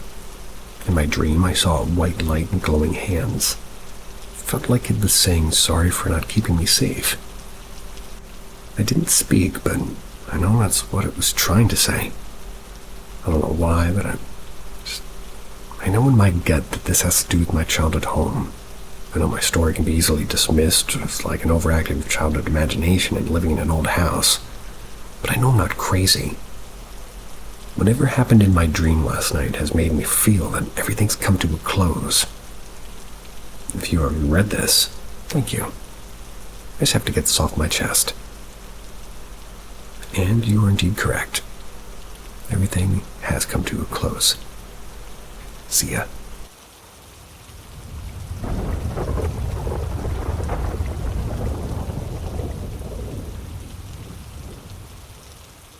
Potential ghost with me.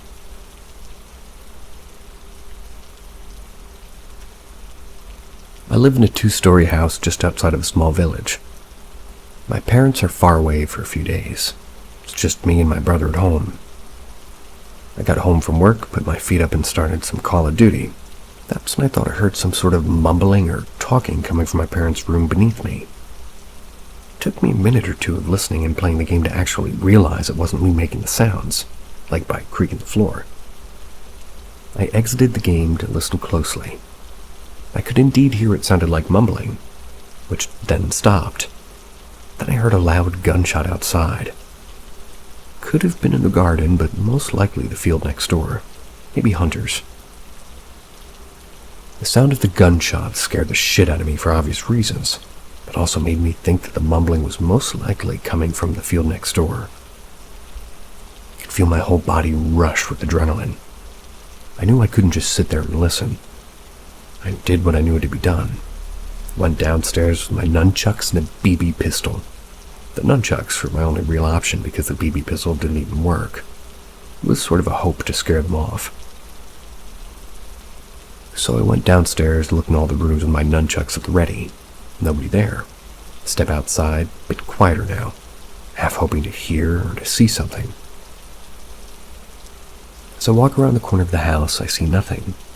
I aim the pistol at a little crack in the bush, expecting to see some sort of movement or reaction from something potentially watching me. I come back inside, make sure the front and back doors are locked, then go back upstairs. I ask my brother when he was on the phone, to which he denied. So I tell him why I'm asking, and he says there was people out in the front of her property, but only briefly. He seems to not be worried. This sort of calms me down, so I go back in my room to try and get back to what I was doing. I'm in the middle of a game. That's when I hear the mumbling again. I open my window and I look around for hunters in the nearby field. No luck. Listening closer to the mumbling, it definitely sounds like it's coming from right below me. It stops again. I try not to think about it and just keep playing the game. Once I started thinking about something else, I hear the mumbling again. Frustrated, I look out both my windows now. Still, I see nothing but fields and I guess some cows in the distance. My brain's just trying to tell me that this noise is most definitely coming from downstairs. There's no way that it isn't. This time I'm kind of freaking out. Not in a hyperventilating way, but in a way that my brain's sort of creating bizarre, unreasonable outcomes.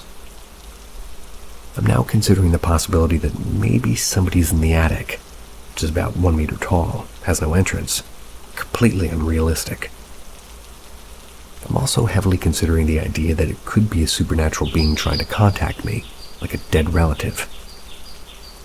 Even just typing that out literally just a shiver ran down my spine. I'm on my way downstairs, being extra silent, listening extra carefully. I hear nothing but birds.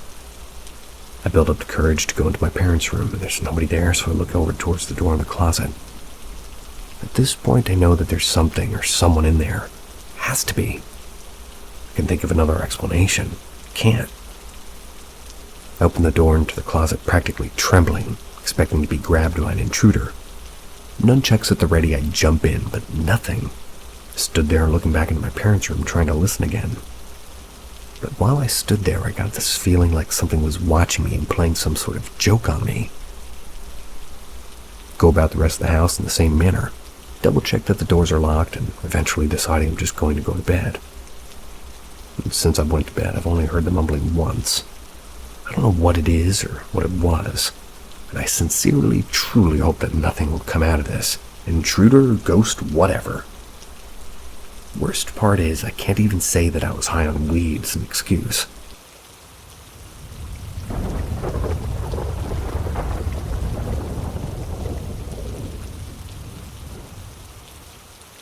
The thing at my dad's house. I firmly believe that there are many unexplained things in this world.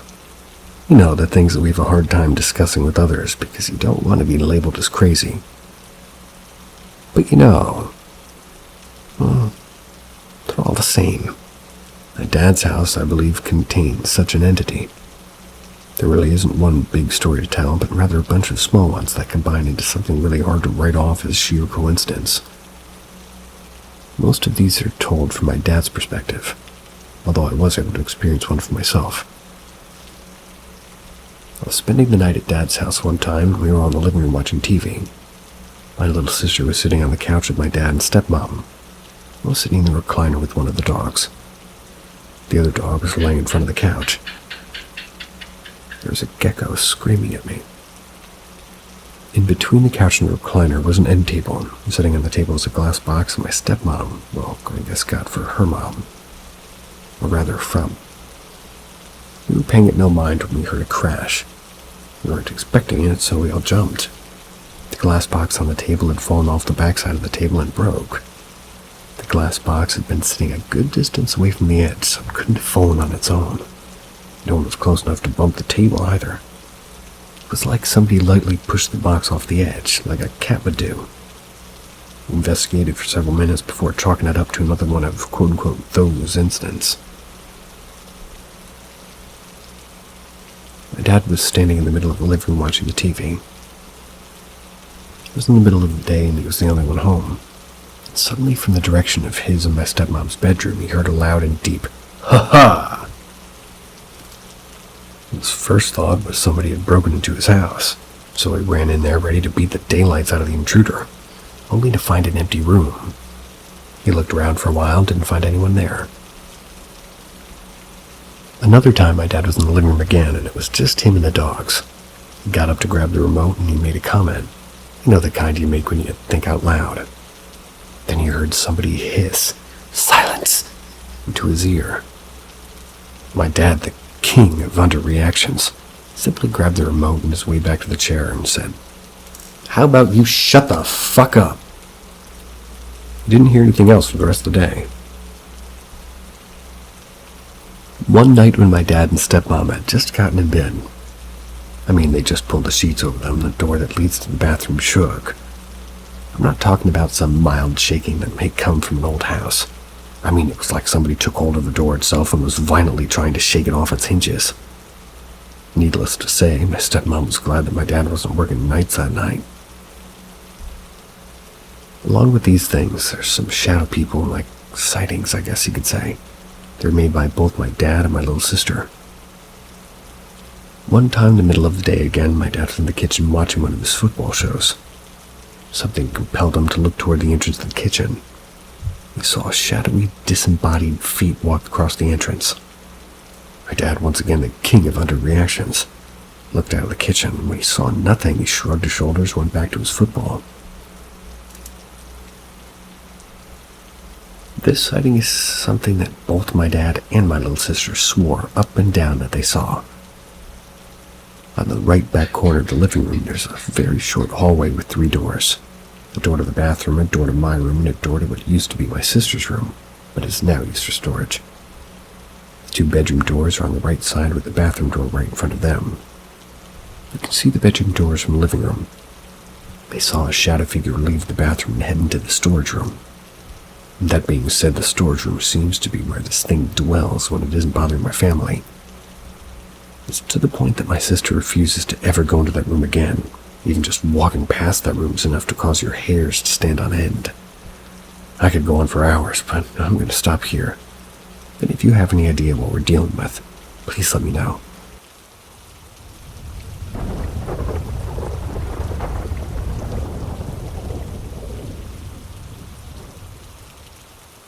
Pink house.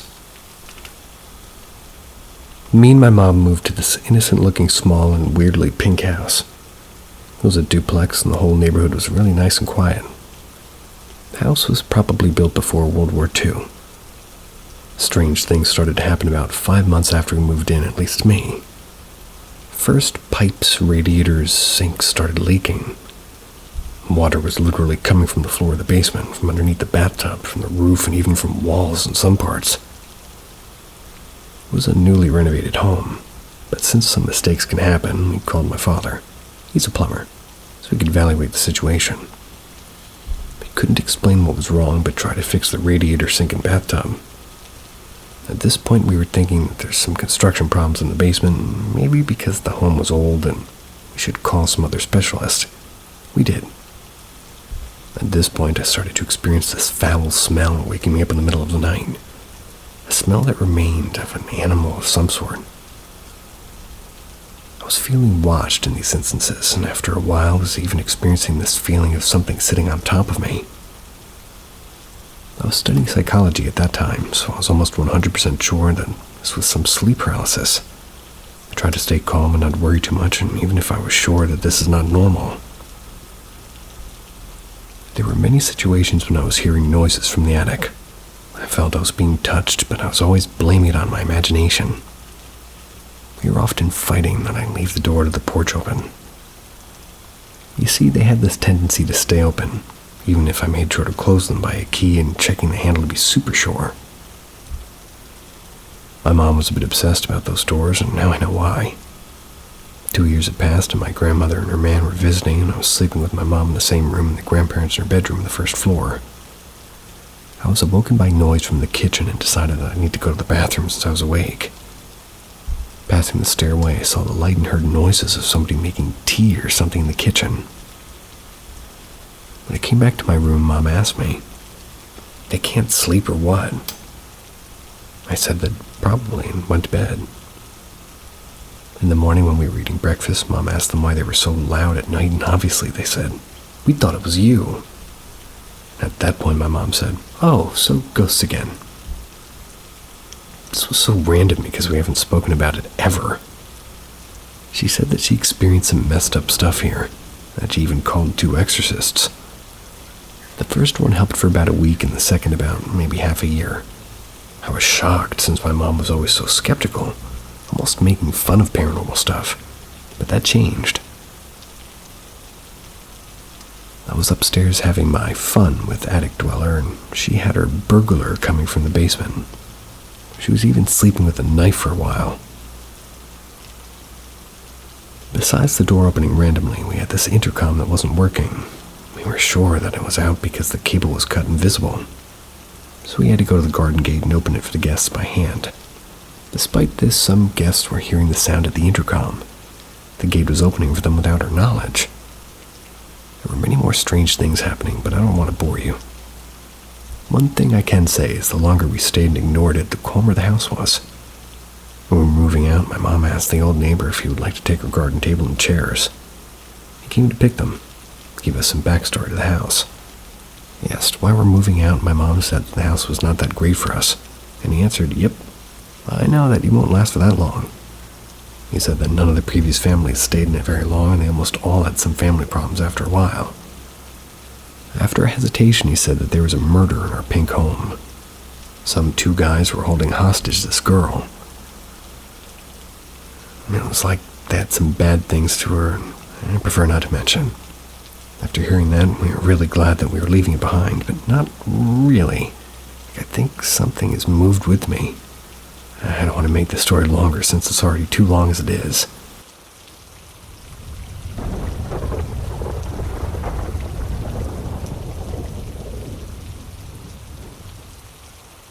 Strange event when I was a child.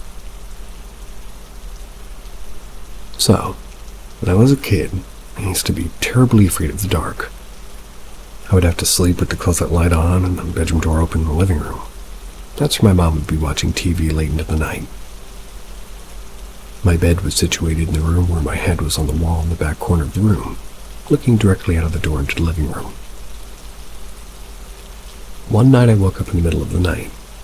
The closet light was still on and the living room light was now off because my mom had gone to bed. Everything was dead silent. I looked out of the door to the living room. That's where I saw a silhouette just beyond the reach of the closet light. It was human-shaped, looked male, and was tall. I would say about 6.5 feet or so. It was wearing a bowler-type hat. For what felt like hours, I just sat there staring at it. It never moved. I eventually meekly called out to it, asking who was there, but I didn't get a reply. Looking back, if it had been an intruder, that would have been a bad idea. But after this, I reached over to my bookcase, grabbed a light, keeping my eyes on the shape the entire time. I flicked on a flashlight and there was nothing there, just the living room. After a bit of time, I got up and walked into the living room and began searching the house again. If it were an intruder, I would have been in big trouble, but my search came up empty. The basement door was still latched shut, the attic doors behind that as well. So nobody was down there. Bathroom, living room, kitchen, parents' room, cat's room, both hallway closets, brother's room. No tall man with a hat. At this point, I was convinced that I had just been seeing things and went back to the living room where I looked in the direction of where I would have been looking to see the shape. But there was nothing that could have been making that shape, just the coffee table. That and an armchair and like a strip of the site. So I went back to bed, and I laid down, shut off the flashlight, I poked out, just didn't see the shape this time. I've had a thing about being uncomfortable with open doors ever since. This isn't where it ended, though. I'd never told anybody about this encounter for years afterwards. However, one day my mom and I were talking in the car. She mentioned that like a year or 2 after I'd seen the shape, my brother had been really sick with a high fever. She'd been taking care of him, and he asked her who the guy in the hallway with the hat was. But when she looked, she didn't see anything. This immediately raised some alarm bells because, like I said, I didn't tell anybody about seeing it. Also, ever since I saw this man shape just outside my doorway when I go through the living room, I get this deep, unshakable feeling that I'm being watched. The longer I stay there, the closer it gets. The feeling immediately goes away when I get far enough down the hallway and into my bedroom, and it only happens really late at night, around 2 or 5 a.m. Now there's one last thing that happened in relation to this. Besides still getting the feeling of being watched every night, I have to go to the kitchen or bathroom. I started a job and I was at work when a clearly disturbed man came into the store. He seemed to be deep in conversation with somebody who wasn't there, referring to the person who wasn't there as Alex during the one-sided conversation. As he was passing me, he stopped and looked behind me and up and said to me, "Who's your friend? Love his hat." That was just before he continued walking, and that chilled me to the bone. I do sometimes get this feeling just out and about and I'm just being watched for a few seconds, get really creeped out, so it makes me wonder if this shape follows me outside the house sometimes. It would be easy just to dismiss what he said, since he clearly wasn't all there. But it was really specific how he mentioned the hat and looked up as if we were looking at somebody taller than me.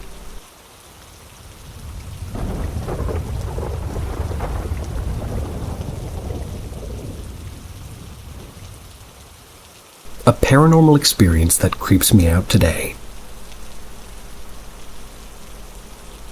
I used to live at this house that I admit used to spook me a lot. And here's a true story. First thing is, my family's asleep. I had summer vacation as a teenager. Thus, I decided to stay up and play video games late night. My console was in the basement, and this is around 3 in the morning. I live in a cul-de-sac, and it was a forest behind it. In that forest, at September 15, 2014, my classmate was murdered by a pedophile that nabbed her when she was walking back home. He strangled her to death, and they found her body after a search. It's fucking disgusting, and it pisses me off how on the same planet we share some maniacs out there victimizing folks. I, too, had to walk back home from school. Every time I went past that vicinity, I felt an ooze of energy that makes you feel like you need to watch your guard. But going back to that day, I was up at night, I was gaming and chilling. That's when I heard a faint knock on the basement door. 2 times, like 2 light taps. Not how a normal person would knock, and the thing is you'd have to walk down the staircase, 20 stairs, to get to that door to knock in. So I didn't hear any footsteps, but I shut all the lights off immediately. I think that was counterintuitive, as keeping lights on telling an intruder the proximity is occupied. But the lights off can mean going incognito. I'll let you decide that. But at the same time, my whole life flashed in front of my eyes, and this basement has so much room. 2 beds, a coat hanger, a washroom, an open kitchen, and the only thing there is occupied was 1 sofa, a TV, a console, and me. I snuck into the washroom where there was a window that kind of works in a way that nobody can really see you. But you can see them. Its reflection works like that. So what happened to my classmate was always in the back of my mind. Thought I could be one of those people who kidnap or extort teens, as I was 16 at that time, but no. There was no one there.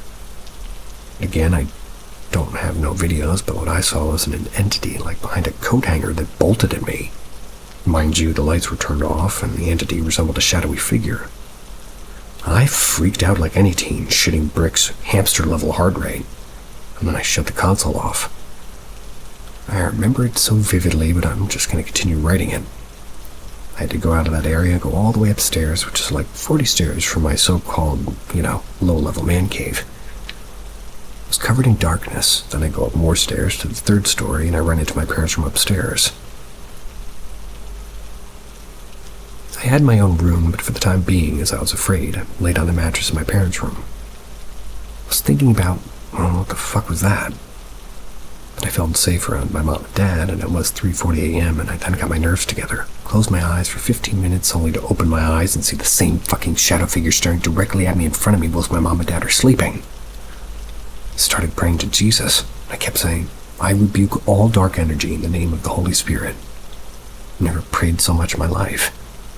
I prayed 2 hours non-stop, and I just kept chanting God's name, and I hear a voice whisper in my ears, "Don't worry, go to sleep. Everything's gonna be fine." And honestly, I don't know if it was God saying that to me or if it was a demonic spirit faking to be a god. But I'm a master of Murphy's Law, so I'm guessing it's the latter. Again, I feel like I was being haunted, or I would have died spending another minute downstairs. I used to have these kinds of experiences, and I don't as a young adult today. But I think back like, is there actually somebody behind that coat hanger? Was there a squatter? Was somebody actually staring at me while sleeping? My classmate being murdered in such a way that may have left that forest haunted alongside the homes that surround the area. All I know is that strange things happened over there and we moved shortly. Everything today is A1. Steak sauce.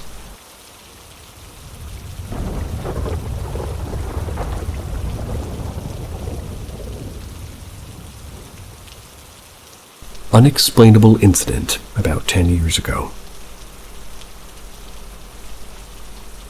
I had some other odd experiences when I was quite young. My family described strange things in that time period too. But I was just too young, and I chalked what I saw up to memory distortion.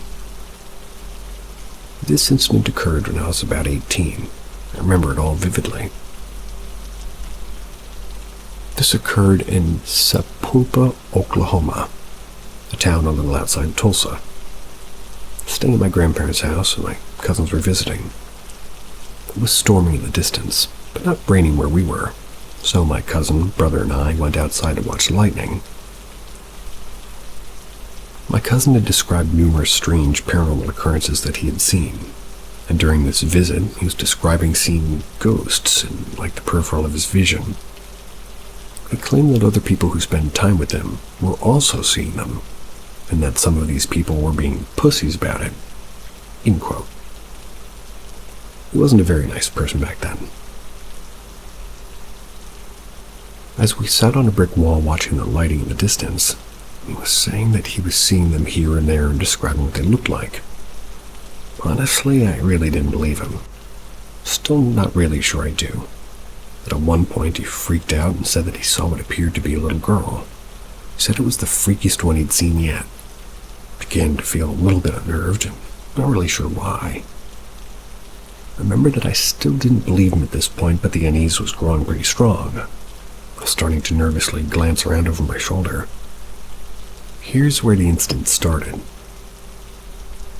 Turned around and I saw a figure of a small girl dart behind an air conditioner unit in the side of the house.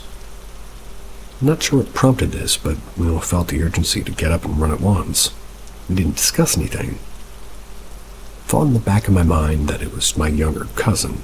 She would often follow us around.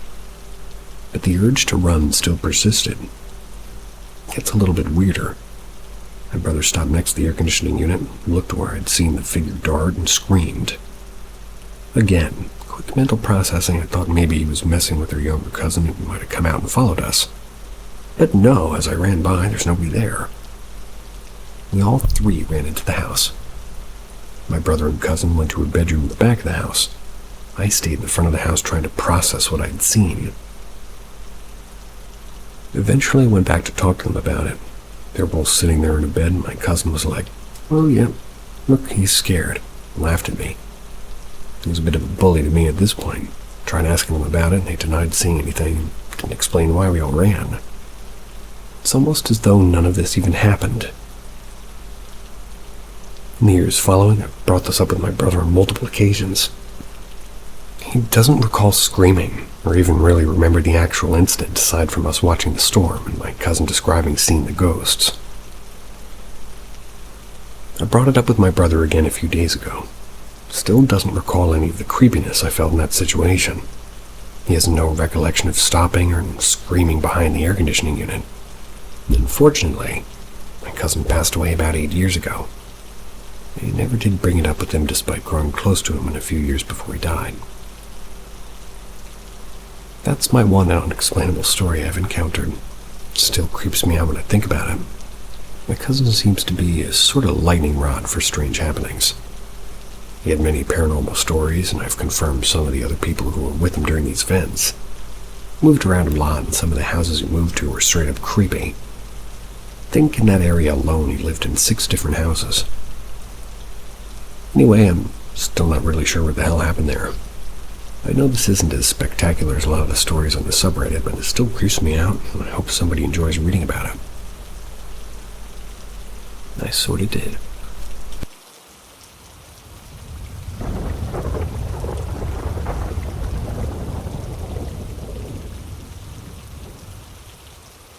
My grandparents' house. This took place back in 2019 when I was 11.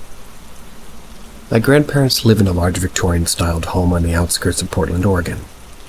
The building was made in the late 1800s, so it has that classic old building look to it, Me and my family go down there occasionally from our home up near Bellingham, Washington.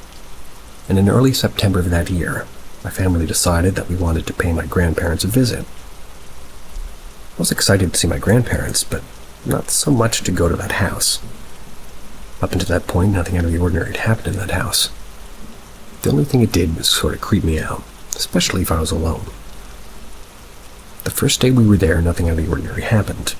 My grandparents and I did our annual game of Clue. It's a murder mystery board game. We enjoyed dinner, and that was basically it. But little did I know that when I went to sleep that night that tomorrow would be anything but ordinary. When I got up the next day, I was excited. I was a pretty diehard Seahawks fan, and today was going to be their first game of the season. Outside, it was warm and muggy, so in my room, which was one of the two rooms on the third floor, I had to open the window with the fan on it to let all the hot air out. Later that day, my dad came up to my room and said that he and everybody else was going to go on a walk. I acknowledged him by nodding, glued to the Seahawks game that was on my tablet screen. Then he left, shut the door behind him. What happens next still terrifies me to this day. About 10 minutes later, I heard what I thought to be my mom yelling from downstairs. Somewhat annoyed, I stood up and turned the fan off next to the window to listen to my mom. She was actually calling me. Or maybe my mind was just playing tricks on me. Then I heard it again. My mom was definitely calling my name. I opened the door, frustrated, like I was missing part of the game, and yelled annoyed, like, "Yeah."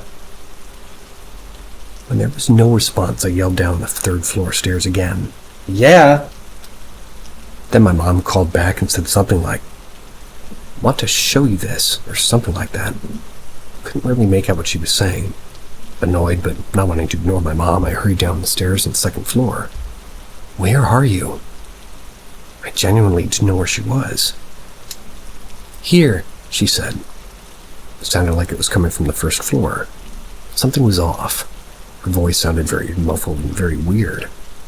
Played it off as just me being paranoid, so I walked down the first floor, now getting a little scared. "Mom," I said. No reply. I searched almost every room and no one was there. That only left one room, the basement. There was no way in hell I was going down there, though. So I started heading back towards the stairs when all of a sudden the basement door swung open. I yelled, spinning around. No one was there. Then I heard footsteps walking down the basement stairs. Someone was definitely there. I then heard my mom say again, "Here," in that same weird voice. I got chills down my spine. Something definitely wasn't right. I turned and ran as fast as I could up the stairs into the second floor.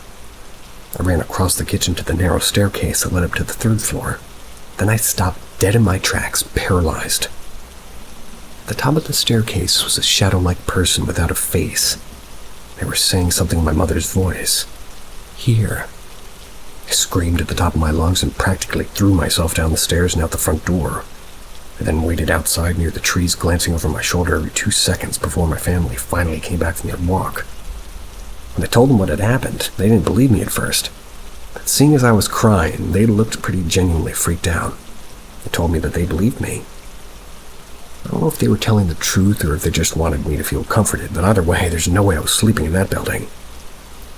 After about 10 minutes of reasoning with them, I decided it would be more comfortable if I slept with my parents that night.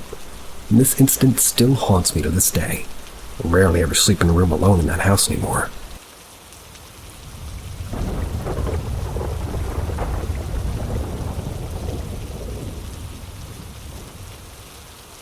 My house is haunted. Yeah. So 2 years ago I moved in with my mom. And before that I didn't notice anything strange. The only thing I did notice was this weird feeling that makes you kind of uncomfortable. Thought it was just me because I wasn't used to being in that house. I almost never went there because it was far from my dad's house. At this moment, my room was beside the front door, and I remember as soon as I walked into the room, I felt like somebody was there. Yeah, that feeling. And over time, I began to feel trapped, like my room was like a cell and I wasn't allowed to go out. I started to feel extremely sad and also angry, but mostly sad. And also after weeks, I just didn't want to get out of my room. I know, it can be a lot of things. I have moved, and it was while the pandemic was happening, and I did miss my dad. But my mom decided that I was going to be upstairs with my sisters, and that my brothers would take my room because it was bigger. I was upset, but life. Then shit happened, and it kept happening. One, I started to feel like somebody was holding or hugging me when I was trying to fall asleep. Yeah, I was trying because even though it wasn't anything bad, it still was scary because it's not normal if your brain is just like, there's a problem, girl. Sometimes it was also caressing my hair or just touching me. Keeps going. 2, sometimes it knocks on my door or tries to open it. Or I hear footsteps, like for example, my room is next to the stairs and I hear somebody walking down or up the stairs, like knocks on the wall and windows, things like that. I often hear whispers, people talking, but not voices that I know. That was number 3. Number 4, the biggest thing that happens, at least to me, was 5 months ago. We have an attic, so since I'm upstairs, I'm right below the attic, and one night about 2 or 3 a.m. I heard a ball rolling. Then the footsteps of a child running the same direction as the ball. My curiosity was too strong, so after a few days later, I was curious, but I was afraid to die, so it took me a while to decide, don't touch me. I decided to go visit my wonderful attic, and guess what? No floor, nothing, just moss and dust. So how the fuck I heard these footsteps, I don't know. And even if it was an animal, I wasn't supposed to hear any noise if there's no floor. So this is what I noticed, but there is more. The first room I had was before my stepfather's and my mother's room. She told me that she often woke up in a panic because she was drowning. Yep, you read that right, she was drowning. She had water in her lungs and her mouth, and she woke up and she would spit out water. Lots of water. Our attic has burning walls. We don't know why, but we think it's part of the reason why the house is haunted. In our basement, there's a pentacle drawn with paint. Hope it was paint, some weird stuff. Don't really know a lot about the basement. My mom doesn't really want to tell me, I guess. But there's so much flies into our house. But our house is clean. I live with household potholders. Our house is clean as fuck, I swear to God. Small rebuttal. Your attic, if the walls are currently burning, put the fire out. You should not have burning walls, but I'm sure the end result has already occurred. And if you have a pentacle drawn with paint in your basement, paint thinner, more paint perhaps. Flies in your house, get a bunch of cinnamon, and sort of burn it above your stove. If you have a house with windows, make a crosswind and they won't be interested anymore.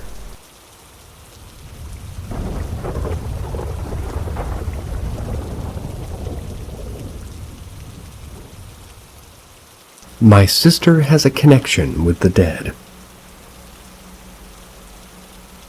Ever since I was 12, I'm 23 now, I can remember my sister having a lot of nightmares and talking in her sleep.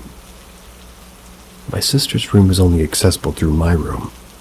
Me and my family always thought that my sister always acted weird the morning after she had those dreams. She would also talk to my mother about the nightmares, describing the people that she saw as all dressed in white and all moving away from her.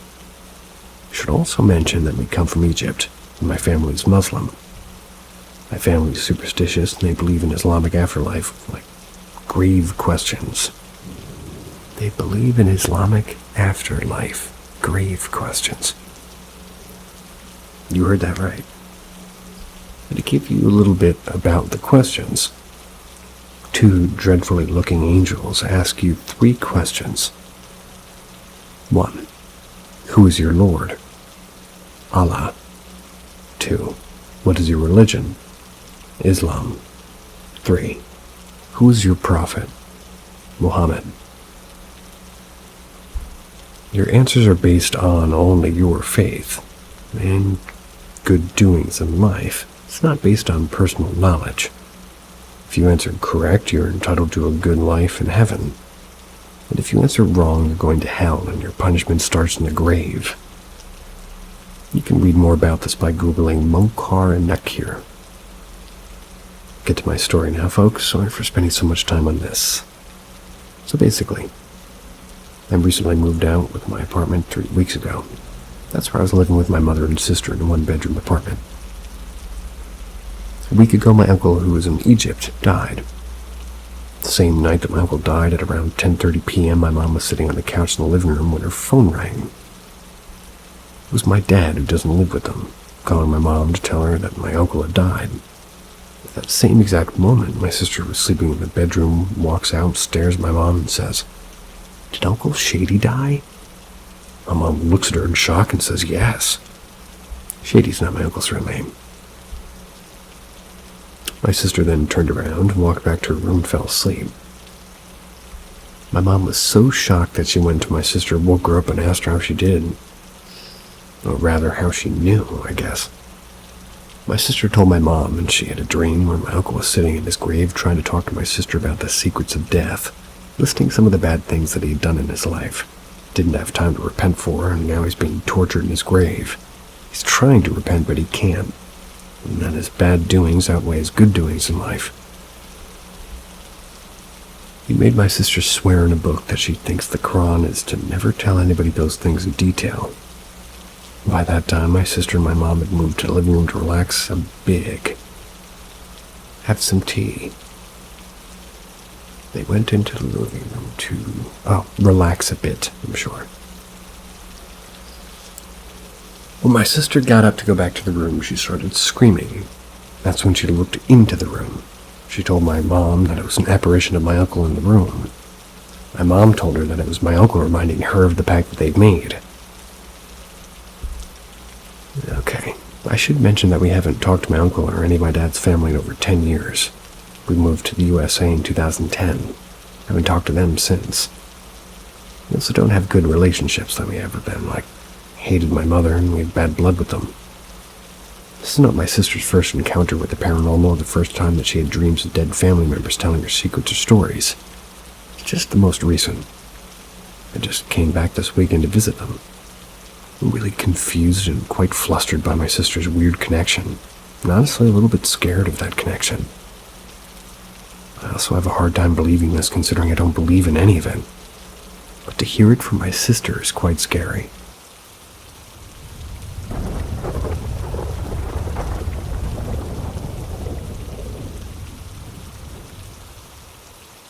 I probably gifted my mother-in-law a haunted box for Christmas. So I'll start off by saying I'm very into the paranormal. However, I maintain that I'm a skeptic. I haven't really had any outlandish experiences, nothing like a ghost screaming in the ear for like seeing a full-body apparition. Mostly stuff like feeling uneasy in certain areas and like hearing little whispers and creaks and groans. Seeing things out of the corner of my eye. I also experience hallucinations, so I try to keep that in mind too. I also like to shop at Goodwill, a lot. You can get a lot of cheap junk there, and I love junk, especially dolls. I have a few quote-unquote haunted dolls, a few that are just decoration, but nothing I've ever gotten from Goodwill I ever considered actually haunted, until recently. My significant other, I always trip over that word.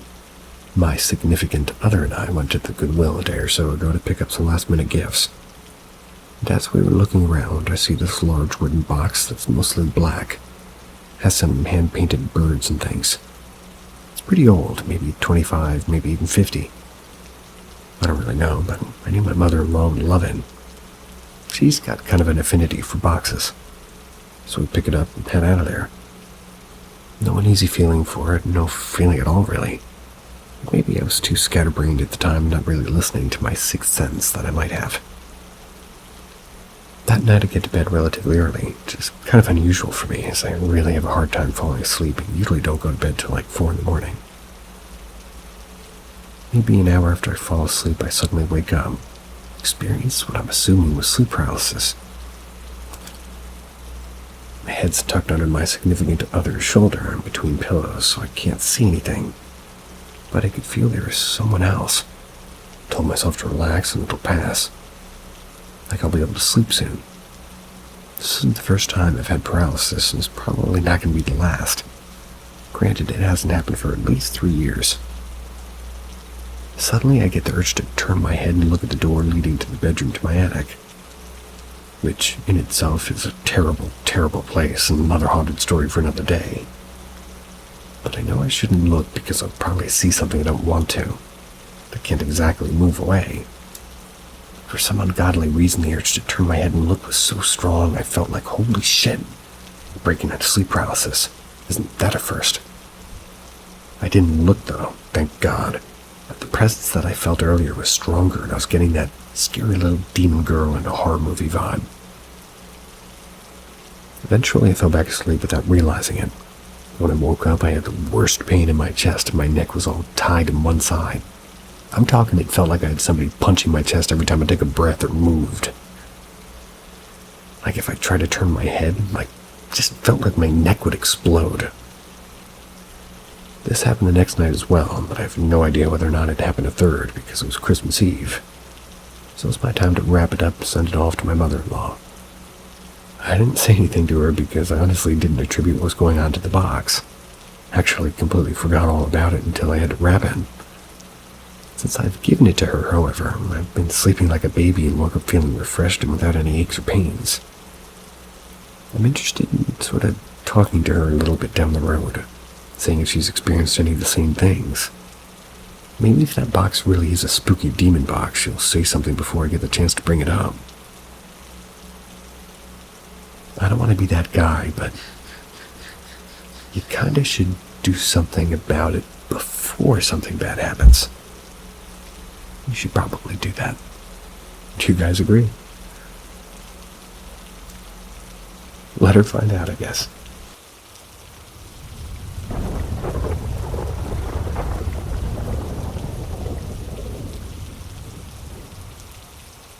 My experiences in the 1929 farmhouse.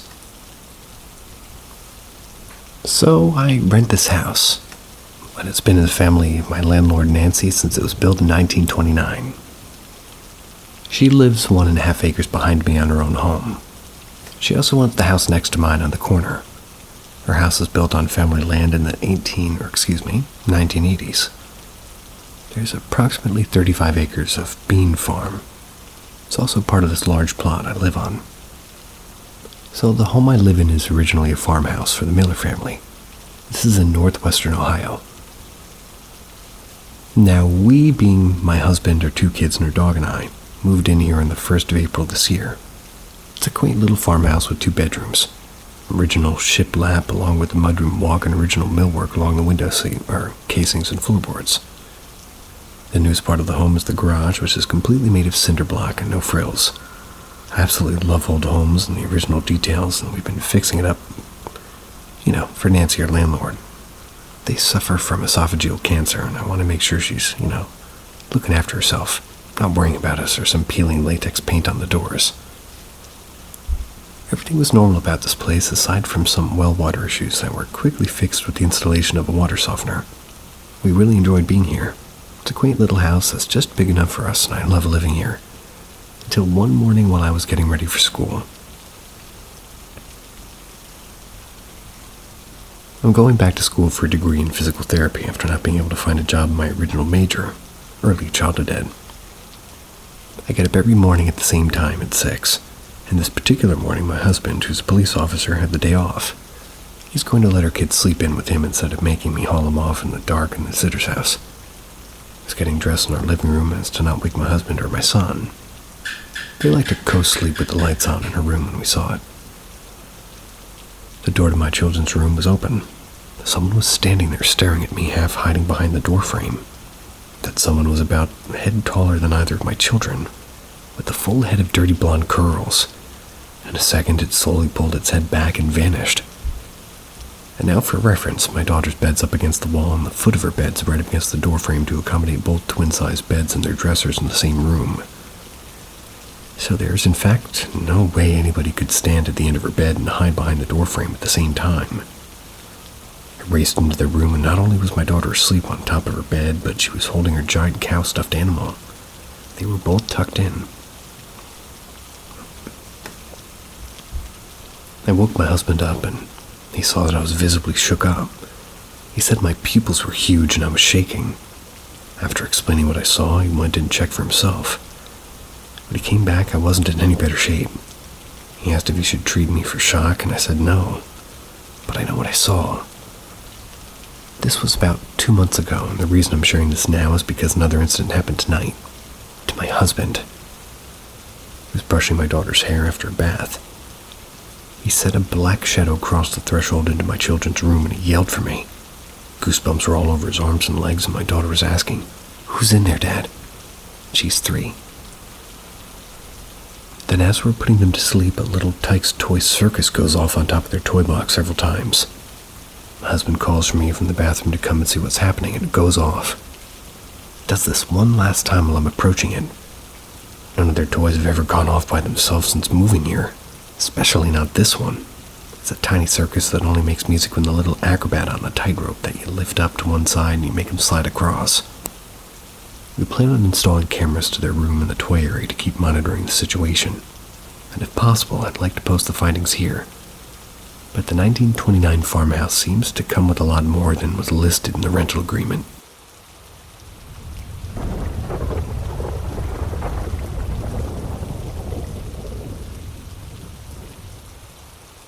Weird memories from my childhood. When I was very young, under 7, I used to live in a very rural small town. It was a great house, big and new. I lived with my sister, mother, and father. Once the powers died in my region, so we got some candles, stayed in the TV room. For some reason, I decided to go walk around the house. To understand this part, I have to explain a little bit about how my house is displayed. One half of the house, the one that meets the street, has a tall iron fence. The other half, which meets the neighbor's houses, has walls. So I was facing the part with the metal fence, looking at the room with lots of windows. The windows all had white curtains. I was walking towards that room when I saw a glowing bluish silhouette of a man on one window. It was a glow, like when a car shines its light upon something and it casts a shadow. But the odd thing is that the silhouette had like the light while the rest of the window was in the dark. I went back in silence to where my family was and told my dad that there was somebody in the house, inside that fenced-in area. He grabbed a knife since the power was out and there's no cell phones. Told us to stay inside while he searched the house. Came back sometime after. He said that he didn't see anything. Asked me if I was sure. But the funny thing is I remember telling him, "Yes, Daddy, the blue man was behind that window." But there was nothing there. This other story also happened in that house, but I think I was a little bit more than 7. I just remember the before and after 7 of my childhood because my father passed away at that age. Everything gets a little bit blurry. I just remember when he was and wasn't around anymore. Okay, so back to the story. I was playing in the backyard with the ball by myself, and I'd been playing there for hours. I was kicking it into the backyard walls and running after it, things kids do. That's when suddenly my vision started to blur. The lights that we had on the walls were getting brighter and brighter. I started crying and looking around, and I began to scream, "It's full of angels here!" over and over. My mom rushed to me and asked if I was all right. I just kept saying that. She held me to her arms, and all the lights and shadows kept getting closer and closer. I don't remember anything after that. I don't like asking my mom too much about that time in the city that we lived in. I kind of think about this day quite a lot compared to the rest of my childhood. This is getting pretty long, so I'm just going to write down one more story. If you guys want, I have some more to share.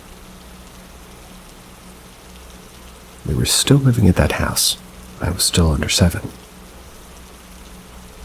My sister's and my parents' bedrooms, they were like under restoration, so we all slept in the guest room. The bed was in the middle with my parents on each side, and they had a mattress for me and my sister. And I must say that my mother's my mother's dad, my grandpa. He died shortly after I was born. I still have some pictures with me and him in his lap playing, but I don't have any memories with him. I don't quite see these pictures when I was that age. So I'm there in the dark bedroom trying to sleep. My eyes had adjusted to the dark and I see movement right above me. I look up to the ceiling and there he is, my grandpa. Like if he was coming through a portal of dark slime. His body was decaying and he was reaching for me. I started crying and saying, "Grandpa's here, I can see him." My parents woke up and comforted me, and they were kind of religious, so they said that he was looking after me. One more detail is that I heard my sister ask my mom, how did he recognize him? My mom answering, "I don't know."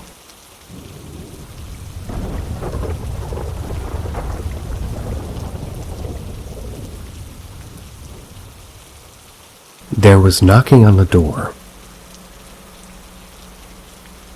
My uncle, who worked for a major airline, befriended a couple. The wife was Filipino and the husband was Japanese. They have a young daughter, around 1 or 3 years old, who mostly spoke Japanese, and they lived in a townhouse somewhere in the Philippines. They invited my uncle to visit their house one day, and they invited me to come along with them. So it was my uncle, my 3 cousins, and I that went there for a relatively good amount of time, planned to stay overnight. The date was normal. Went to a mall, took a dip in the pool, and ate good food. We have some language barrier problems since the husband and daughter don't speak Filipino or English, but the wife translated for us, so it really wasn't all a big deal. Their house, as I said, was a townhouse. It was enough to fit their family, but too small at guests like us.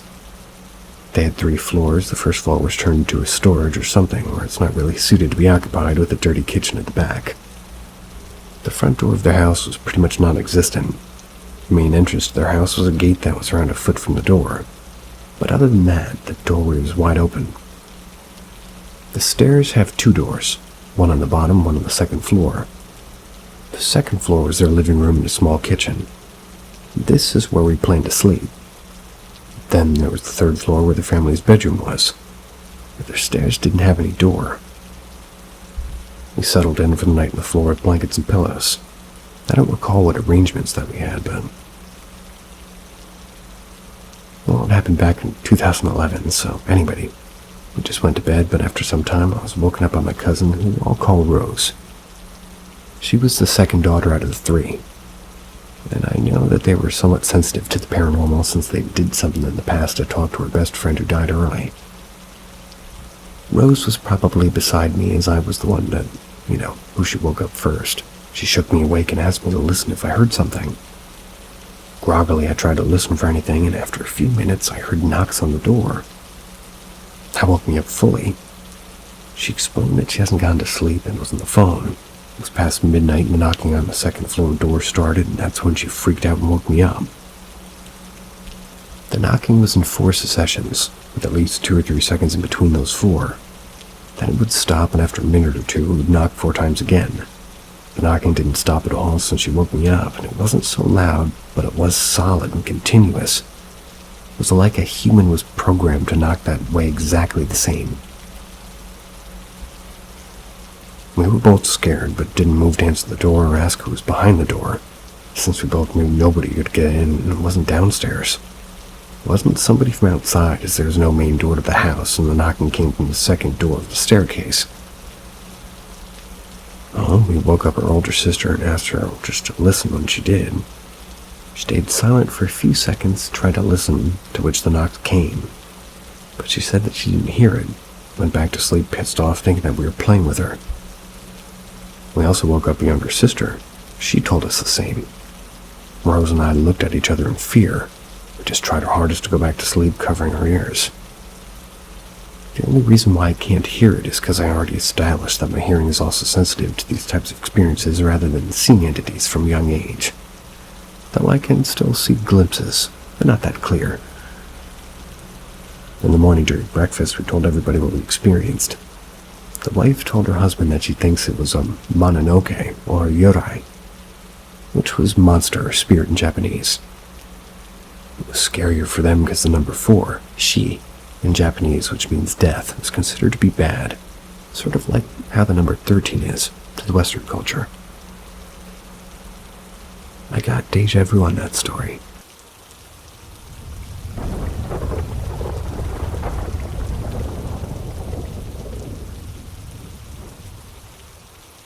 I leave my front door wide open at night.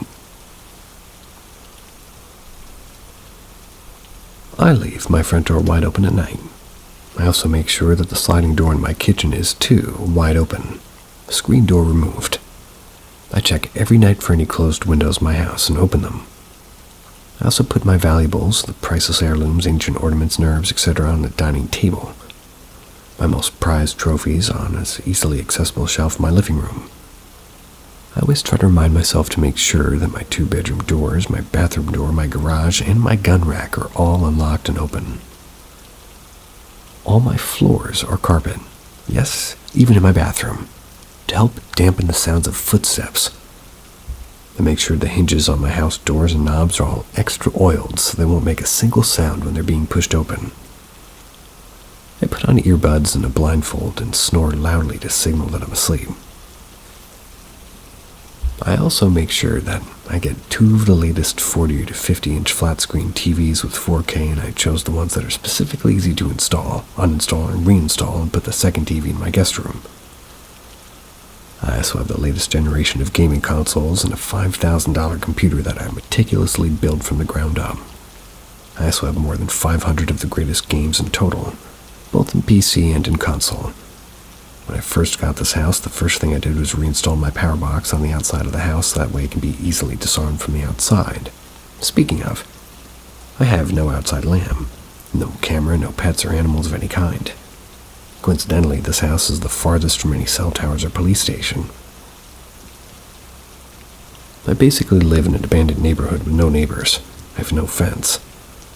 I also put my social security number, credit card, and $600 worth of Yu-Gi-Oh cards right beside my trophy collection. No, I don't have an addiction, and I'm subscribed to any paid services, Netflix, Hulu, Pornhub Premium. I'd make sure to write down the information on a piece of paper and stick it onto my fridge. My garage, I have 2 $1,000 bikes and a motorcycle that put anything you can think of to shame. Finally, I clean. If heaven is dirty, then take me to hell, because I'll be damned if I'm living in a dirty house. I don't consider a spot clean unless I can eat it. All my shoes are put through the washer, and if I suspect it being dirty, I manually hand wash it myself. I take long hot showers with soap, both with bar and a liquid. Putting a pause. I don't know what this story is about, and I was going along with it until the guy decided to share with us that he needs 2 different mediums of soap. Sorry. I put on 3 brands of, 3 brands of shampoo he puts on 3 brands of shampoo and 3 brands of conditioner. 3 brands of deodorizer apparently, and when they're done, they take a shower and they clean, they floss each tooth. They do it 10 times, brushing with an electric toothbrush, and finally, a mouthwash. I don't know why I'm getting so offended by this routine. If you hadn't gotten the message yet, I'm trying to make people break into my house, because if they do, they'll be the new owner of the house and be unable to leave it. They can only reach the end of the yard.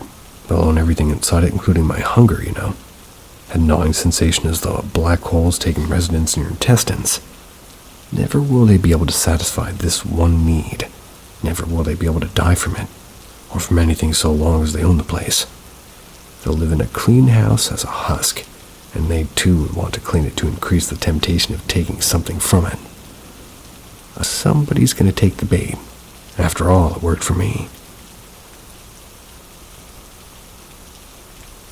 Feel free to offer me this bait.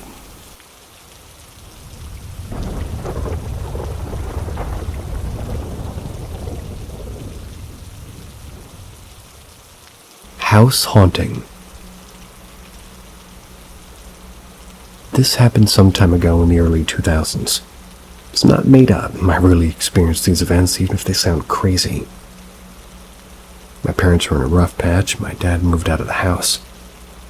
I was in high school at the time, and started out one night my mom and I were watching TV. It sounded like scratching noises and heavy dragging noises in the attic. We immediately assumed raccoons. I don't remember the timeline exactly, but we kept hearing this noise, and each time, maybe a few weeks later, a few nights later, the noise slowly crossed from one end of the attic all the way to the other end of the house. My mom did have a company come check for animals, but they didn't find any. Then the real scary stuff started. I was asleep one night and woke up to a figure next to my bed. Best description is a shadow person.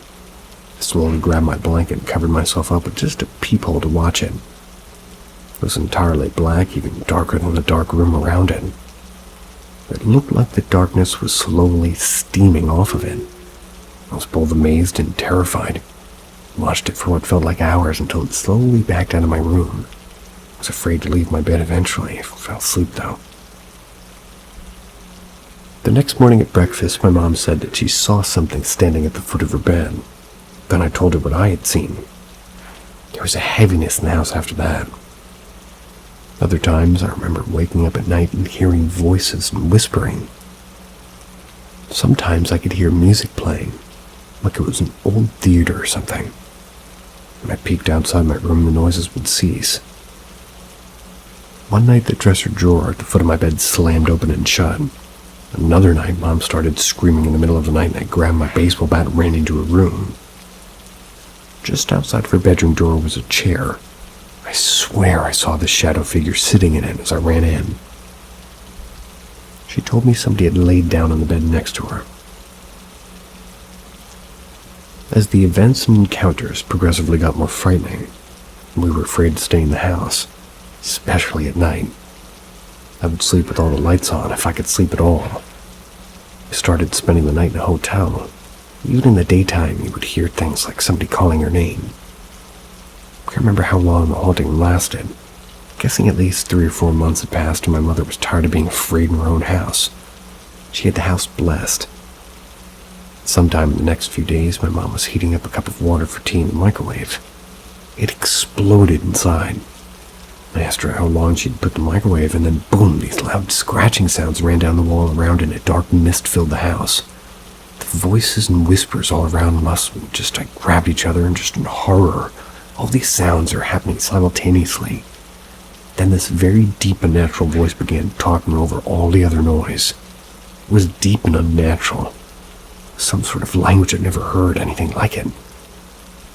Not even to this day could I imagine what that was.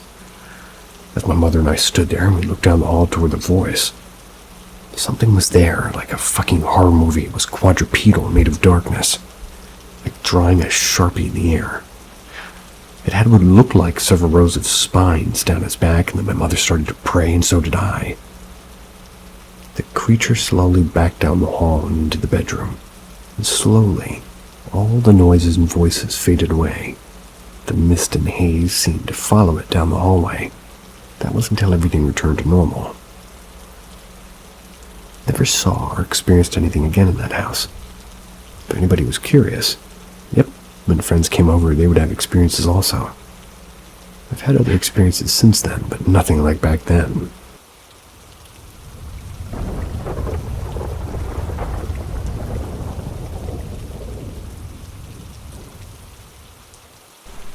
Thank God my other sister and that I was staying at her house. Thank God she came after me, because little did I know that I was chasing spirits disguised as my sister and niece. Then after she took me inside the house, she took me to sleep. But I couldn't sleep. I kept seeing things that I couldn't understand. Eventually I fell asleep though. Another incident was when I was at my grandma's house. My older brother was going to close the balcony door. I saw a skeleton-looking spirit holding a knife standing where my brother was heading. Another incident was when I was at my grandma's house.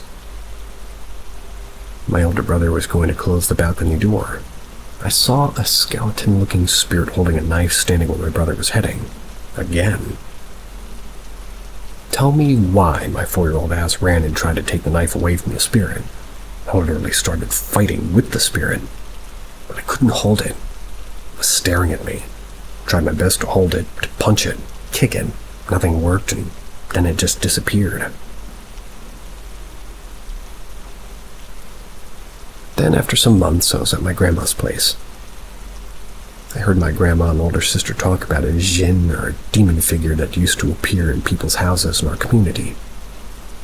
Tell me why the moment they spoke about that jinn or demon, I clearly saw it in my mind. Like, I clearly knew how it looked. Like, what the fuck? Then days after that, I was with my cousin at my grandma's place. She was like 7 years old at the time, and I was still 4. We tried cooking food, but we couldn't, so we decided to sleep. So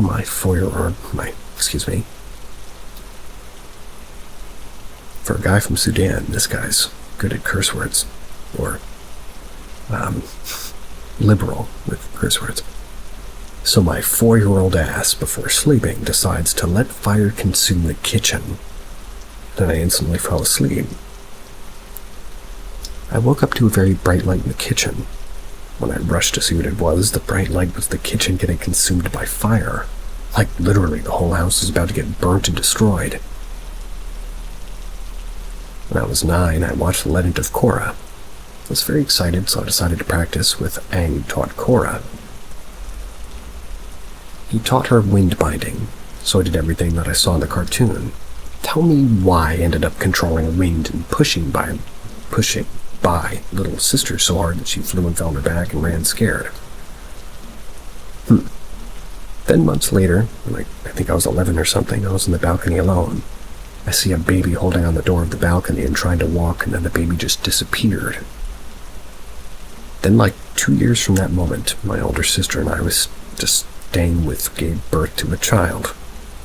9 months after giving birth, the baby wore the same clothes of the baby that I saw before. He even held on to the balcony and tried to walk the same way the baby I saw years ago did. So, am I able to see into the future? Probably not. But also, since I was a child, I also knew things. Like if somebody did something and if they're trying to hide, I always knew exactly what they did even though I had no evidence and never even witnessed them doing it. But I always ended up being right. I'm 19 now. I still keep seeing creatures. Sometimes ones that look human but disappear in a moment. Sometimes it's just a shadow, sometimes spirits. I don't know why I see them and why I even hear things are different, like melodies. Like, what the fuck?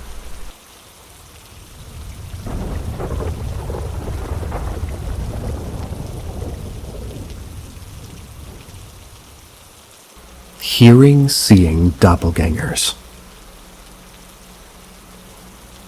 So I have a sort of a ghost story. It's going to be pretty long because it's 2 different stories, really, but possibly the same entity.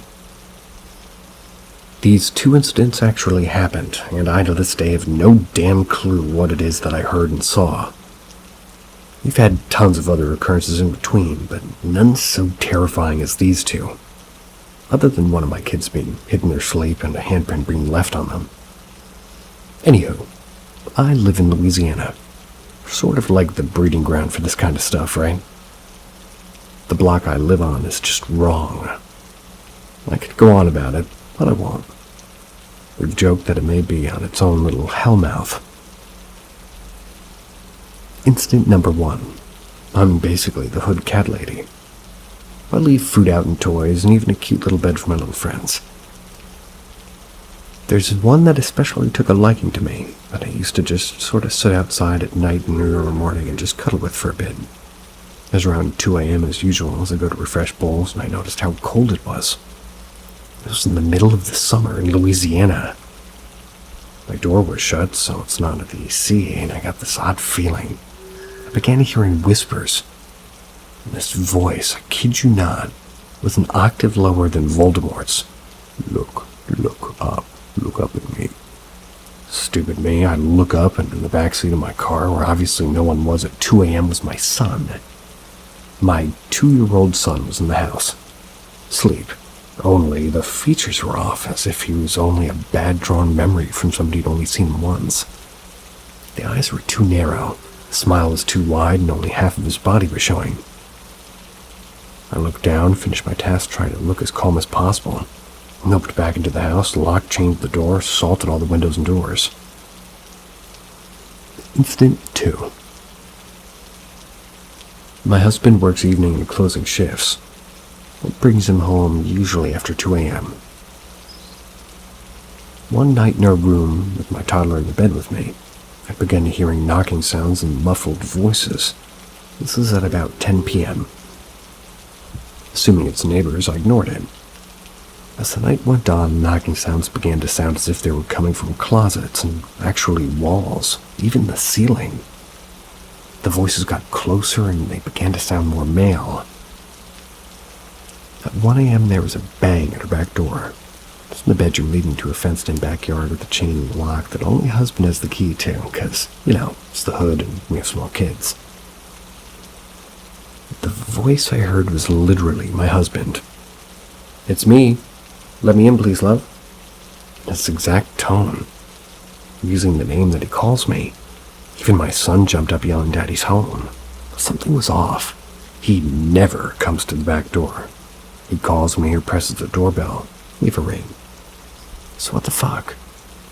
I almost went to open the door because it sounded so much like him, but instincts just kicked in. Grabbed my son and my phone and noped out of the room to my son's room up front, brought my daughter in his room, and we locked the door. Called my husband, and you guessed it, he was still at work. It could be... I don't think so. Couldn't possibly have been him. When he came home, he looked around and saw no evidence of anybody being there, no camera footage. No neighbors saw or even heard anything. And that's a lot, because over here everyone's nosy. Everybody knows everyone.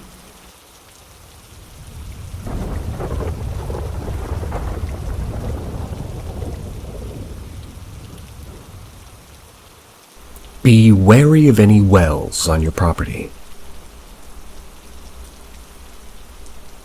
We were renting a house when I was a kid. It was a 120-year-old baby doll Victorian in Illinois. There were 3 wells on the property not in use. One directly underneath the kitchen. Worse off, another directly off the patio stairs, like walk off the stairs onto concrete that, unknowingly to us, had a well underneath it. The only one that we were informed of was in the carriage house that wasn't usable anyways, as the whole thing was definitely going to collapse at some point. We only kept tools in there, honestly, right next to the sliding door in case it did collapse. Well. The kitchen floor was slanting heavily, but we just made sure to make a report and heard nothing as typical for landlords. A few months later, the entire kitchen collapsed. The well was uncovered and sitting in the basement, like Ring movie style. It was causing the wood to rot under the floor from moisture, and luckily nobody was hurt, but the kitchen island did fall into the well, with the oven on top of it. I guess the kitchen was basically added onto the patio at some point then. Then, not even a few months later, the concrete started cracking in front of the patio stairs. Us kids didn't like stepping there for some reason. We just had a feeling something was off. One of my parents' friends stepped off the stairs when the concrete completely cracked down in the middle and tried caving into the ground. It was then that we discovered another uncovered well sitting a few feet underneath that spot. If it had caved in at that moment, well, that person would have fallen into a literal open well. We stayed out of the carriage house since it was, unsafe, but never had any issues except that there was a large window in the carriage house facing the patio. That connected to the kitchen into the backyard, and a ghost would commonly be seen, not only by us kids, but her parents and her friends. A woman in a Victorian dress and no bottom half. She was always staring at the house and across the street. Turns out some digging through newspapers at a small-town library found that the original main lady of the house lost 2 children. One in the well at the bottom of the patio stairs, the other in a grain bin that used to be across the street next door. It had since been turned into an indoor skate park, and it was vacant when we moved in. It was like she was warning me and my brother not to step in that piece of concrete. She would only appear when us kids were coming out of the door and down the stairs, which would cause my parents who were watching us to see her, or friends who were coming out to see us. We'd see her and jump over the sidewalk into the dead grass. Think fenced-in secret garden between us and the carriage house, but everything died back there and nothing lived. There was an old pond back there where all the fish died as well, so we kept it empty and covered. Something always told us not to step in that crack. My mom thought we were just silly jumping over it from the stairs. We then realized she probably was just another mother mourning her child and trying to keep us safe. There were a ton of other spirits in the house too. Some not so nice at all. But that's the one who stood out to me as a child because she was so easily seen. Weirdly, we also found blueprints to the local bank in her basement that gave to the historical society, but apparently that place had been turned to a restaurant, but we also bought the building next door for a business, but that same bank had bad mold that came through the walls. Basically made our building a hazard. So we had to let it go and move states. Illinois is wild like that.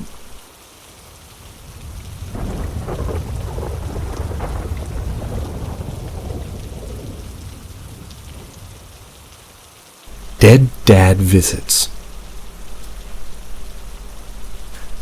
Okay, so for the past 2 days I've been talking in my sleep.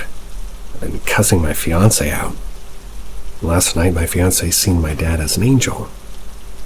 My dad scared the crap out of my fiancé. I don't think my dad likes my fiancé drinking so much, so he said that my dad told him how much he loved me. Yesterday I had a dream with my 2 older brothers. My dad, Jay, and I, we were all talking, and Paul, and I think I was talking, and Paul told me I needed to stop what I was doing. Well, I was like, what is that? Then Paul's turned into paper, burned out in the front door. I hugged my dad in the hall away from our apartment.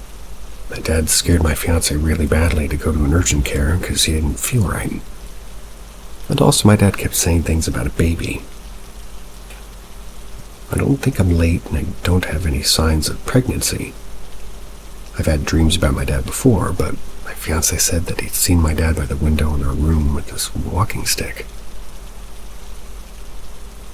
I miss my dad a lot sometimes, and I still talk to him, but this is a first. He's been dead for 4 or 5 years now. When he first passed, I had a dream of him walking to my childhood home.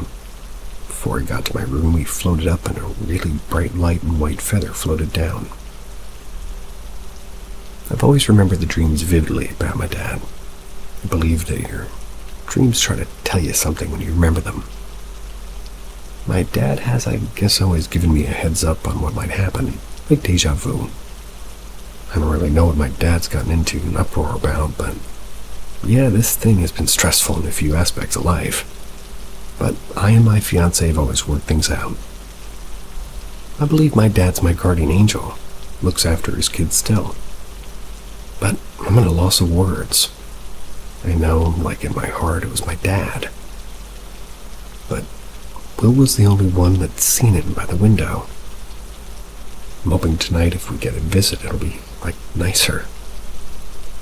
Has anyone else's loved ones, gone to them in their dreams? I've always loved my dad so much, and, I was his baby girl, and I think he wants to protect me.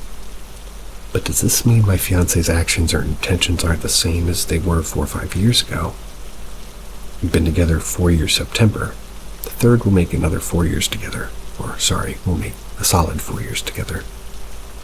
I know my dad wants to protect me from getting hurt. And earlier this morning, my dad was talking through Will, and he said, "I hope this loves you as much as he says he does." When I met Will, he had given up on love, didn't have a significant other for 6 years. He helped me through a lot of things. He's never held me back and showed me things no one else has. I love this man, or else I wouldn't be with him for this long.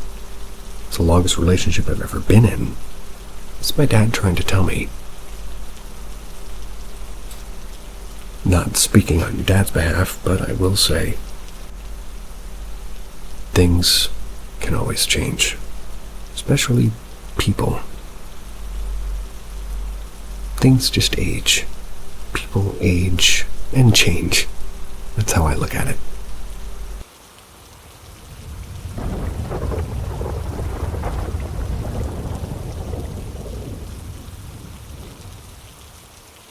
Who is Robbie? Not me, but my cousin. When my cousin was around 4 years old, he lived in an old house with my aunt and his brother.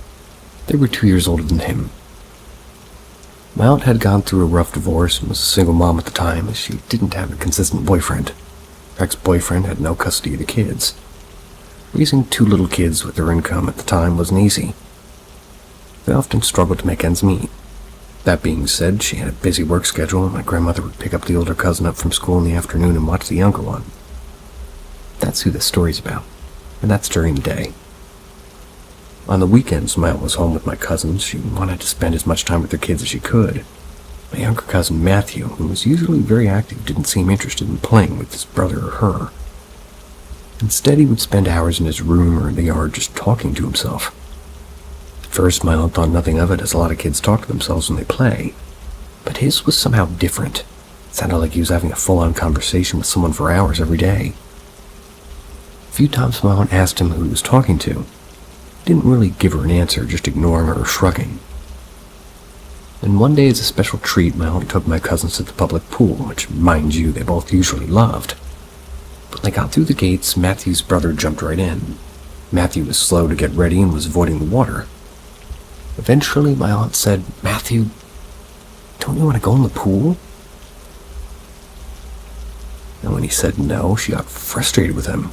She told him that she had paid good money for those pool passes, and if he didn't go in the water, they'd be coming back. But she didn't get the reaction from him. Trying to slowly walk him into the pool, my aunt took his hand and took him to the stairs leading down into the pool. Right as the water began to touch his toes, Matthew just basically threw a fit. And I mean screaming, kicking, crying. Parents' nightmare. It should be noted that Matthew's taken swimming lessons and had no problems with it. The water was shallow anyway, so there was no clear reason that he should have been scared to go in. And by this point, my aunt was fed up with his behavior, a little concerned. Took him back to the chair and tried to get him to stop wailing and tell her what was going on. Eventually, he just spit out, "I promised I wouldn't because Robbie drowned." And by this point, my aunt was getting scared because she didn't know anybody by the name. Matthew was obviously terrified. Matthew wasn't in school yet. He spent most of the day with his grandmother. So she decided to ask her if she knew of any of the kids that would know, or if she knew anybody at all with that name. She replied that she didn't. She asked my older cousin if he had any friends by that name, maybe that he might talk about to Matthew. He also said no. My aunt then asked Matthew where he met Robbie, and he said that he had met them at their house, which only freaked my aunt out more. So she consulted my great-grandfather, who was a World War II vet, was known for his knowledge of local history. She asked him about the house they lived in and told him the boy's name. My great-grandfather's creeped out then, too, but he remembered the little boy around his age by that name and had lived in that house, or very nearby at least. They had drowned in a body of water not far away from there. Although he lived in a neighboring town as a kid, and his father had been part of the rescue mission, and he remembered all the commotion. Now my great-grandfather had a spectacular memory, so I don't doubt what he remembers. Needless to say, my aunt moved out of that house and back in with the grandmother. Matthew never spoke of Robbie again.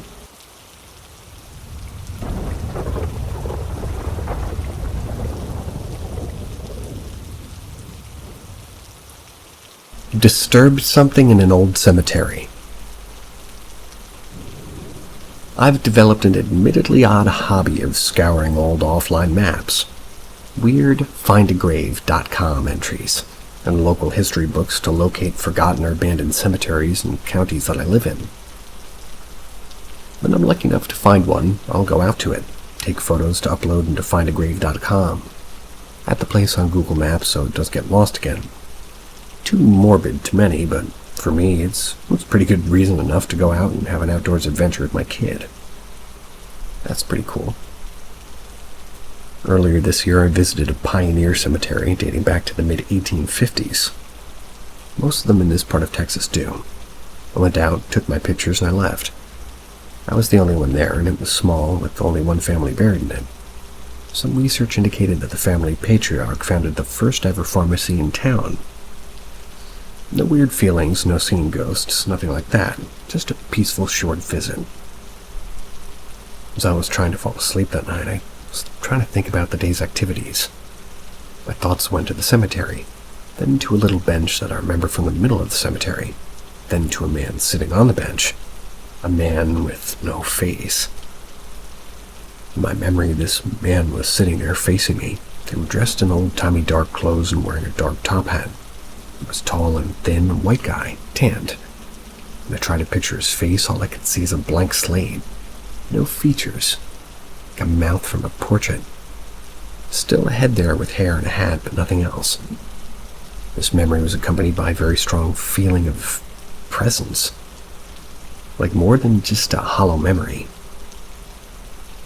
The only other time I felt this way was the evening of my grandfather's funeral. That night I dreamed that my grandfather came by to say goodbye to me. He didn't say anything that I remember. Instead, he just smiled at me and just kind of hung out in my dream a while. The memory of this weird old guy on the bench in that cemetery just felt like this dream of my granddad. That was weird, I thought to myself. Figured I was imagining things. I was still wide awake at this point, so I tried my hardest to forget about it and to go to sleep. I didn't think about it again until the next day. That's when I was walking down the stairs of my house into the living room. That's when I glanced briefly, just at the fireplace, and I was struck by that same feeling. The one of the old guy's presence from my dream. This time it was also accompanied by what felt like a strong curiosity. The feeling lasted for maybe 30 seconds. Then it was gone as fast as it had come. It's never returned. For context, I don't have any run-ins with spirits ever, other than the dream of my grandfather. I haven't experienced anything like this before or since. And the way it felt as it was happening was so bizarre. It felt tangible, more than any of my other random fleeting thoughts or daydreams ever do. It felt real, even though there was nothing there in my living room. I either imagined all of it, or I was followed home by an old man's spirit who was curious about me. It's likely the former, but the possibility of it being the latter gnaws at me. Still on the hunt for, forgotten cemeteries. Hopefully I'm alone in my memories of the next ones I visit. That's a cool hobby.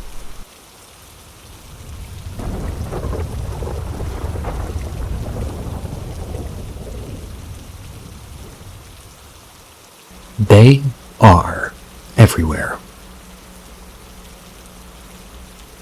I'm not sure if this is just me, but no matter what time, what place, who I'm with, sober or fucked up, the shadow people casually walk around Earth. They're not fully opaque. It's like a fuzzy haze, like in an outline of a person. Imagine a silhouette of energy. First time I started to see them was when I was around 14. To go out to my house's shed to smoke cigarettes. I'd see them walk past me. We'd go down the road and we'd just walk around. At the time I called them wanderers, but I think shadow people is a better fit. One time stands out more to me when I was outside smoking weed and cigarettes by myself. I was behind the shed. I turn around to face the shed and I see one of them peering around the corner right into my eyes. There were hands and fingers that were curled around the corner, and in the middle was a clear head. No facial features, but staring right at me. We made eye contact for maybe 10-15 seconds. That's before it just slowly creeps back around the shed out of sight. I've never really had a fear of them at any point, even that last one. Though they would give me a slight spook walking down the road in the dark just to come face to face with one. But letting go of the worry of making too long of a post, I'll tell the one time I actually felt scared of one. I was inside sitting on my couch. I don't entirely remember, but I was probably only high on weed. From my seat, I can see perfectly into this one room. This one room I've always kind of had a spook from, like a dark open closet door at night. But this time I look up to see one, but not like I've ever seen previously. This one was a child, or at least a child height. It wasn't, really particularly translucent like the others. Standing in the doorway, clear as can be. It was a fully opaque silhouette of fuzzy, tense energy with two dark pits where the eyes are supposed to be. Sitting there staring at it, staring at me, and we hold, and probably held our gazes together for about 1 or even 2 minutes. But I swear, it felt like the longest time I've ever been in that seat. As it glares back at me, my whole body is filled with every negative emotion my body can process, and that's apparently a surprisingly large amount. Fear, loathing, wrath, sadness, hopelessness, confusion, everything horrifying and terrifying. Every great tragedy, every great genocide, shooting, just every general fucked up shit in life. A full, deep, detailed understanding of these rushed through my head down to my torso, then down into my arms and legs, all while looking at what might have been something a little or a whole lot more than a wanderer or shadow person, sitting there scared shitless, slowly walks down my steps, and is gone. Haven't seen it since, but I will say that I am on the border between wanting to and not wanting to encounter again. They're all still everywhere to this day. With no idea what they are or if they're even real in any way, shape, or form.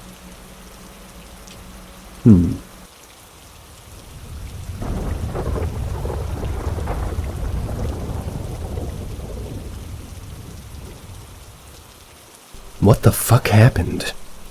Anyone experience something similar? This story just happened to a good friend of my mother's this weekend. I got literal full-body chills when she told us. They were on the way home on the motorway, a family of 4 in the car. Nothing out of the ordinary, a normal, warm, sunny day having conversations in the car. That's when literally out of nowhere the windshield burst into pieces. Her husband managed to stay collected so he didn't turn the car or step on the brake. Just slowed down and stopped at the nearest gas station. They got out and they made sure nobody was injured. Thankfully, everybody got away without a scratch.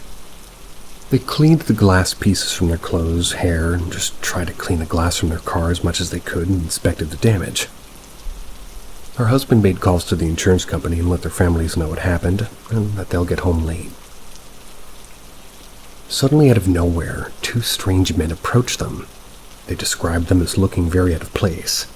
They looked like albinos, like having super white skin and hair, wearing, as they said, clothes from the 80s. They were both wearing thick leather jackets. Pretty strange considering the summer heat when everybody had t-shirts. It was not only their strange looks, but they were saying things like, "This is all it takes for a family's life to be gone," and "They're very lucky. It's good that they were protected by the higher power." At the time, they didn't think much of the whole situation. After this, more people started coming to check on them when they noticed the damaged car and their shock. But as they got home and talked about the whole situation and what happened, they all realized the 2 men just disappeared as they also appeared out of nowhere. There weren't any motorcycles or cars near them. The people who came to check later were also coming from the gas station, parking further away. Now, of course, as they talked about it and tried to rationalize it, they said that they could have just been like motorcyclists considering the leather jackets, also noticing the damaged car from the gas station as they pulled up to the parking space. And in their shocked state, they didn't notice them coming. But they all got these weird chills when they discussed looking back at how weird and just completely out of place the 2 men were. Also the things that they were saying. They have no idea what caused the windshield to burst, because a rock alone shouldn't burst the whole windshield, which was in pretty much a completely perfect state. No cracks, no nothing. They all said that they were very lucky that they didn't get injured. Oh, and what gave me the chills is the family didn't want to tell them that day because of the accident. They only told them the next day that around the same time this happened, her father passed away. There are skeptics, but they said it made them think who and what these 2 men were. Maybe their father sent them. Angels, aliens, spirits, something else. Just 2 men who now appear strange, now that the shock is gone. I'd be interested in what you think, or if anybody else has met men similar to the description. Maybe we'll have an easier time making sense of what happened.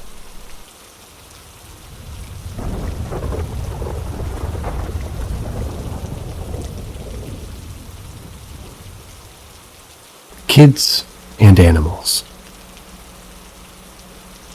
My dad passed away the night before I began my senior year of college.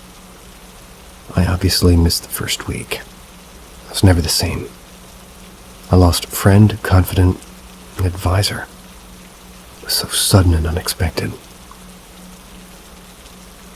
7 months later, my girlfriend and I learned that she was pregnant.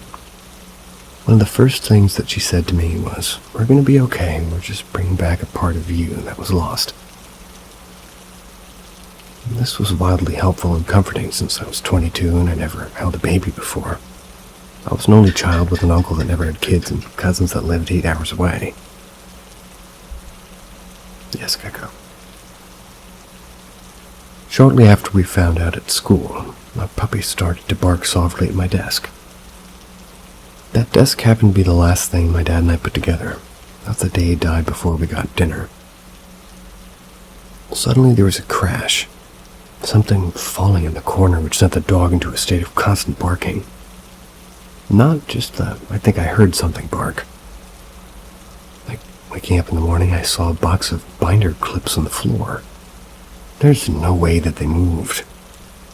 They were in a different position before I went to bed. They were firmly on the desk, nowhere near an edge.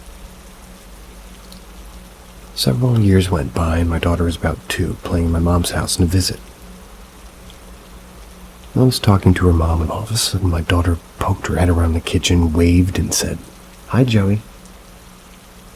My mom and girlfriend looked at her and asked, "What did you just say?" She'd never heard the name or any of us talk about my dad before, but here she was saying hi to him. Her response was just saying hi, like innocently without a clue. Later that year, visiting my girlfriend's parents, we slept there one cold New England night. They have a lot of property. They let people keep horses, and that's this one area, and they were penned in. One of the horses had died earlier that day. And late night, our daughter wanted to get into bed with us because the wind was howling. So she gave us each a kiss and said, "Good night, horsey ghost," which sent a chill through me. Again, she didn't see this horse or didn't know that it had died. Hadn't been back to see them since it was winter. The two of us in the darkness, lit only by the moon outside the window, mouthed, "What the fuck?" to each other. This has continued throughout her life, and occasionally asking me for certain things that only have meaning to my dad and stories that he would tell. Using certain words and phrases and playing with toys that she'll occasionally be like talking, apparently, in quotes, to Joey. At 10, I'm starting to wonder if she truly might have taken his place in this world, or just that maybe his consciousness has a connection. She could be a potential empath since she's wildly emotional at times. I don't know. I don't know if I'm even in the right realm there. Maybe it could just be that she has a pure soul and certain things are revealed to her.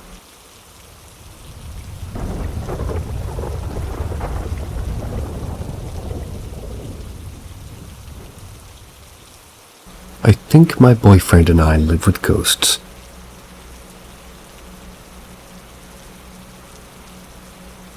My boyfriend and I moved into an apartment 9 months ago. I think there could be ghost kitties here. We have 2 cats of our own. We've seen both cats acting as if they're chasing something that isn't there. Their toys have gone missing every now and then too, but what's spooky is I found 2 of their soft toys under our kitchen sink behind a board that's blocking that area off. And I only found them because I accidentally kicked the board down there and I was doing dishes. Recently there's been activity that I don't think ghost kitties could do though. Cabinets have opened, and light and heavy things have been thrown. Our shower curtains move every now and then, and electronics seem to die quick. Our TV brightness dims and brightens. I do enjoy watching scary movies, and I decided that I'd watch one until my boyfriend got home from work. After the first movie was over, the energy in our living room felt different. I wasn't sure if this was because I was a little bit spooked from watching The Conjuring 3 or what. Mr. B, one of our cats, he was staring at the corner with his ears back for a bit. All of a sudden, my beanie that was on the table flew at him, hit him, and made him run away to hide. It scared me a bit, so I went to stood in our kitchen for a while, and I was there. A breeze flew by me. I decided I needed to step out. My stomach was feeling sick. When I stood outside our apartment, I heard one of the cats meow and the dishes move. I decided to go back in there because I couldn't leave our babies alone. While I was sitting in the kitchen, one of the cabinets creaked open. This is where I almost started to cry. Luckily, my boyfriend got home a few minutes later. I've experienced things happening before, and I felt fine, but the energy I've just been feeling the past couple of days is making my stomach knot. Another thing that concerns me is that some of the things seem to go missing.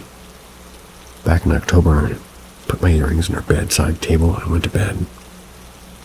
Wanted to put them back on a few days later, but they were gone. Thought maybe one of the cats knocked them onto the floor. Well, we looked everywhere in our room, we still haven't found them. We also lost my boyfriend's main car keys.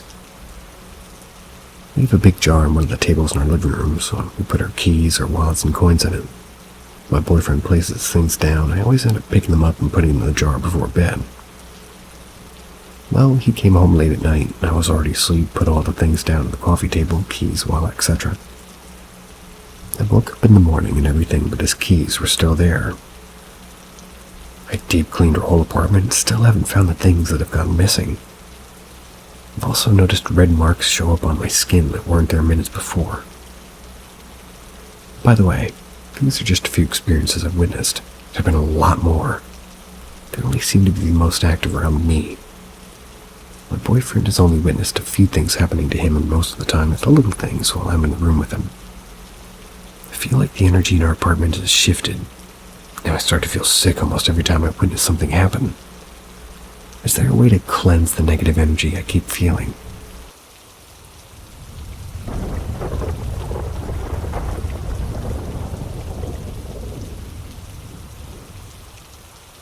Sleep paralysis demon for 2. So I've had sleep paralysis just about my whole life in different spurts. Started when I was around 13. Coincidentally, around the same time, I started believing in having paranormal encounters. But here's where things sort of take a turn. My husband now has sleep paralysis, sees the same things I do. And this wasn't always the case. He didn't start experiencing this until he married me. And then, after we bought our first house together. The first time he experienced it, he was screaming like a mumbled screaming in the bed next to me. He's screaming my name and yelling help. I woke him up for him to tell me about a tall, hunched black figure with a red face watching him, smiling and blinking next to the bed and behind us, like right beside him. I see that same figure, and I've detail for detail since my teenage years. And fast forward to one of our most recent encounters. It was a few months ago, probably around January or February. I was asleep in our bedroom and he was on the couch because it's softer and his back was out. I awoke to my paralyzed state and I knew immediately what was going to happen. And it's happened so many times before. There's the figure, black, solid black, not wispy, not see-through, smoke-solid black. Towering, maybe 7 feet tall with a haunch to it.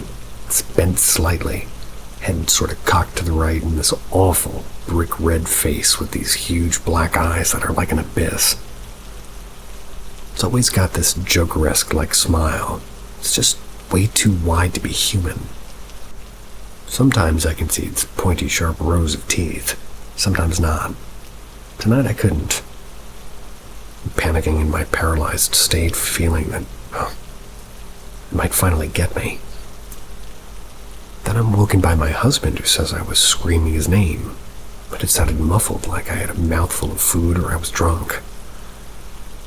He made some awful dark humor jokes about it, like dark humor, and well, I moved to the couch also to escape my fear. And suddenly, I'm awake again, but not awake. It's 3 a.m. and I'm frozen again. This time on the couch, opposite of the husband, and I'm watching the figure watch my husband, and he's mumbling help. and my name. Just as I was 3 hours earlier. After what feels like an eternity, I yell his name so loud he sits up and shakes his head, jumping up to turn the light on in the living room. I don't even remember waking up this time.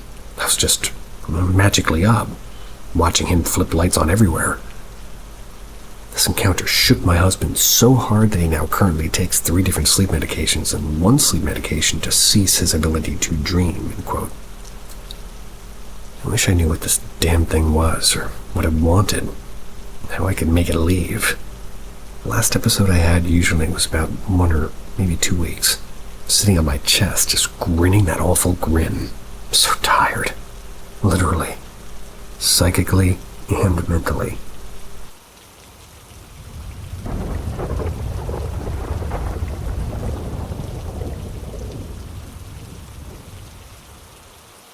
Connection to a haunted house. When I was 14, my family moved into a home in Colorado. It was previously like a foster home for disabled children. There's a medical crib in the garage that my parents kept for several years. My first experience, I was sitting on the edge of my bed. My mattress was pushed towards me in a manner that caused me to fall backwards. I told my parents. They apparently didn't think much of it.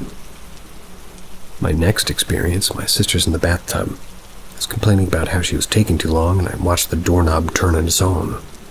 I watched it as it continued to happen, rotating back and forth, and blamed my sister on the other side of the door.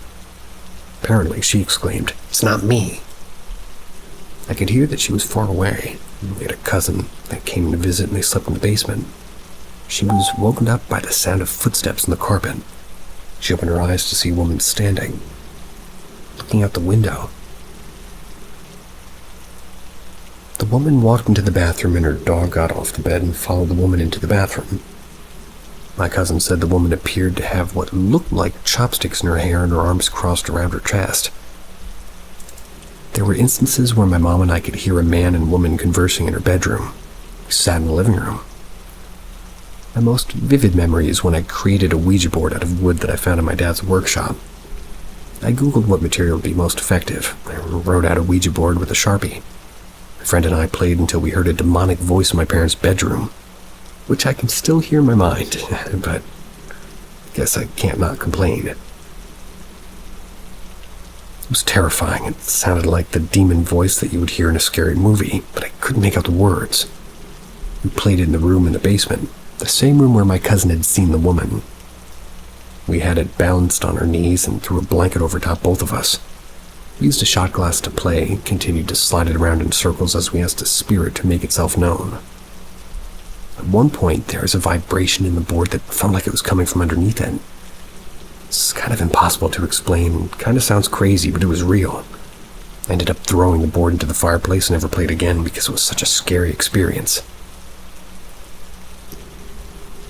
One night, my mom and brother were arguing in the kitchen. As my brother was yelling at my mom, a chair in the kitchen table adjacent to him slid back, lifted, slammed against the floor, then slid back towards the table.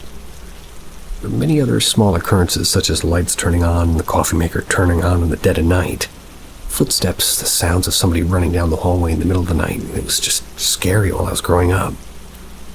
But still to this day, I feel a connection to the house at 26. I have dreams about it. I miss it, almost like I'm mourning somebody who's passed away. Even when my parents sold it, one of the couples who were interested, they wouldn't come into the house because the wife said that she felt the energy was too much to enter the home. I don't know if anybody can relate, but there's nothing comparable to the way that I experienced that. I feel like I'll miss the house and its spirits for the rest of my life. All of us do in some way or another. Sweet dreams.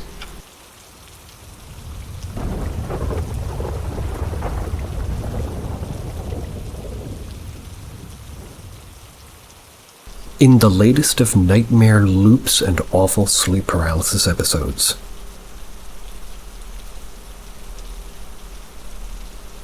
Laying in bed half asleep, half awake. I'm in that between space, where everything is shifty and insidious. Then my eyes pop open.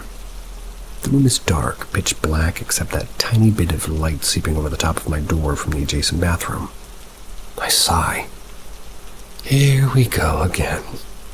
Twitching my fingers, trying desperately to pinch myself to double-check my reality. It's failing me. I can't move a muscle. So now I know. A light bulb clicks. This is a dream. Another nightmare loop. Honey, come here. It's not James. I know for certain it is my husband. But God, it's so identical it makes my skin crawl and my stomach turn. The fuck out now, you are not my husband, I'm screaming. But it's not screams, it's jumbled alphabet soup. Clawing at my jaw desperately. Animalistic instinct urging me to pry my mouth open and scream. It's not working. The panic starts to set in. I can hear my heart, my pulse a steady rhythm just behind my ears. I manage to fling myself forward and lurch out of bed, stumbling, fumbling through the room and bumping into everything on wobbly knees. I make it to our little open kitchen and living area, and there he is, or it is, sitting patiently, so cool and collected, waiting for me. But his head is turned so I can't see his face. I'm not sure why, but I'm still drunkenly, making even closer to this obscure Stepford version of my husband. My panic is surely painfully obvious. Does he smell it or sense it? I can see like an awkward, lopsided smile. The whole 30-second escapade to him feels like time had stood still. It's like it's taking me 30 decades to reach him, not mere moments. And I do eventually, and I'm trembling. I feel like I'm treading 1,000 pounds of water, pushing forth every ounce of energy I have into me to scream, "You're not James. Why? Why won't you just leave me alone?" But it comes out as a sort of squeaky chirp, as if it was said by a small child. But I am him, dear. And as it says this, my hands reach to either side of my face to cup it. That's as I let out a blood-curdling scream.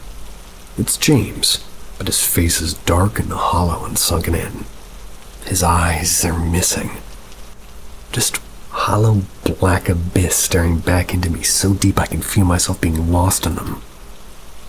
There is a row of god-awful, jagged, sharply pointed fangs, shining up through his cracked, dry, and pitiful lips into that lopsided, nefarious smile. And then I'm awake, and my James, my real husband, is shaking me violently and blurting obnoxiously loud, "Wake up!"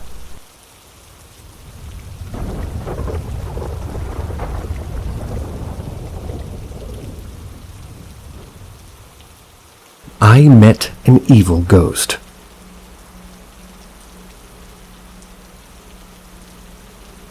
So to give some background information, I'm spiritual. And if you don't know what that is, spirituality involves the recognition of a feeling or sense or belief that there's something greater than myself. Something more to being human than a sensory experience. Like I believe in souls, spirit guides, and reincarnation. My friend is a medium and can connect with spirit guides, and also ghosts and souls. My friend and I were hanging out at her place, and with the house to ourselves, we decided to do a session. She was doing a session on me, and I asked normal questions like, "What's my future like?" and so on, till I asked a question about one of my friends. This friend of mine has some trouble and has been battling depression, anxiety, and some other things. I asked if we could try and connect with the spirit guides and asked what was happening to her. We tried that. Bad idea. My friend who was doing the session had her eyes closed. She was holding my hand. Her face started to twitch in an uncomfy way. I didn't want to disturb her, so I didn't say anything. Suddenly, the room that we were in had this weird vibe. An unwelcoming vibe. Just an unpleasant one. She suddenly stood up from the couch that we were sitting on. She went to grab some incense and lights and started saying, "You're not welcome here. Get out of my house." I've never experienced anything like this. I'm new to all this. Suddenly, this terrible feeling came rushing to me.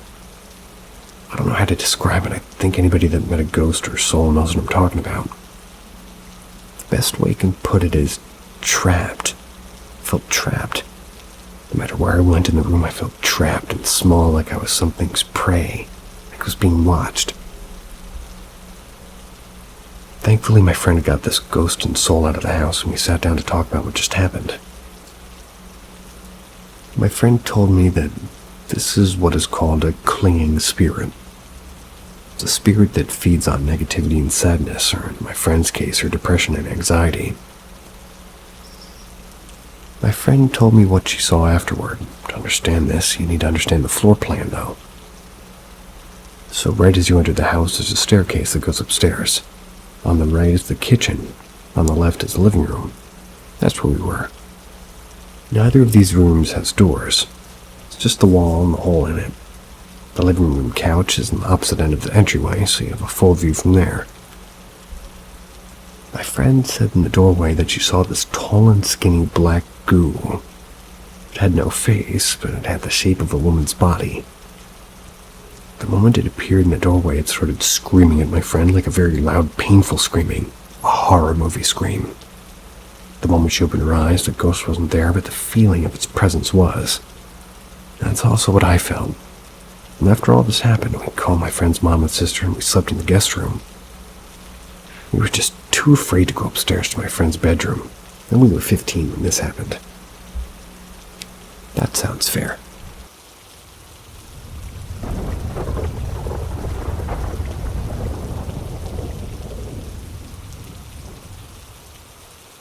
Possession? Not sure what sub to post under. At night while I'm lying in bed, I'll get this extremely intense feeling of anxiety. That's as I'm dozing off. It's a very slow approaching anxiety, almost as if I can feel something getting closer to me. Such a horrible feeling. My heart races. I want to hide underneath my covers. The anxiety is proportionally related to my level of sleepiness. So the higher the anxiety, the harder it is for me to stay awake. In these situations, I do not want to fall asleep. I'll get sleep paralysis and I'll have hallucinations, usually sexually in nature, non-consenting. This scenario just happened again a few minutes ago. Tried to fight off the sleepiness at first, but because it happened so often, I was just kind of like, oh well, it'll pass. Let's get over it with. Cue the sleep paralysis. Usually during these quote-unquote dreams, I'm usually just lucid and experiencing some kind of sexual act or having something done to me or me performing it on someone. I never really have any control over it. The events just happen. This time it was completely different. I became someone else. It was like I was reliving a moment of this person's life. And for context, I'm a black woman in my 20s. In this dream, I guess, I was suddenly an extremely overweight white male sitting on the side of a bed scrolling on my phone. I may have been looking at some kind of pornographic material, I'm not sure. Quote-unquote, I had respiratory issues because there was suddenly an oxygen machine next to me. I had this horrible cough.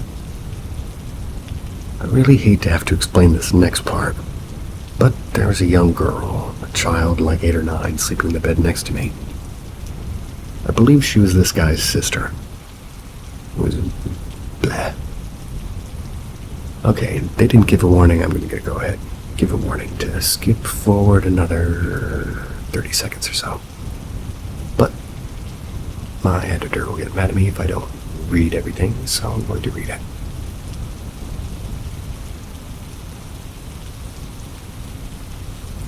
So, sleeping in the bed next to me, I believe she was this guy's sister. He was groping her, she slept and touching her in extremely inappropriate ways, and then I kind of started to come to my senses and regain my sense of self. I tried to stop touching the girl, but this guy kept taking back over and doing it. It became a battle of will, basically. Whose will is stronger? Mine to stop assaulting the girl and wake up her. His to keep me trapped here and doing this. Like, literally, I was pulling the arm one way and he was pulling the arm the other way. The arm was just stuck in the air at one point because neither of us were letting up. It started to overpower me and I heard the girl crying. It made me start to freak out, which jolted me awake and back into my own body, my own room. Remember, I said the guy had this consistent wheeze and cough, so when I woke up, I was still doing that. Then I realized I didn't have any respiratory problem and I didn't need to. Indeed, Gecko.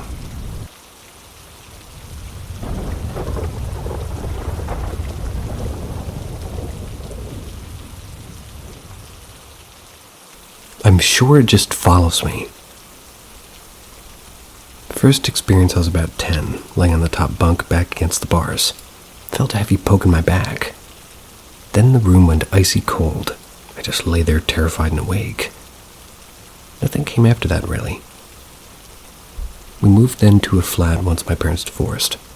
My mom experienced people calling her name in this flat where she, later found out somebody hung herself in there years before. A friend came to stay over once too, but went home because something freaked him out when they went to the toilet. Never told me what it was.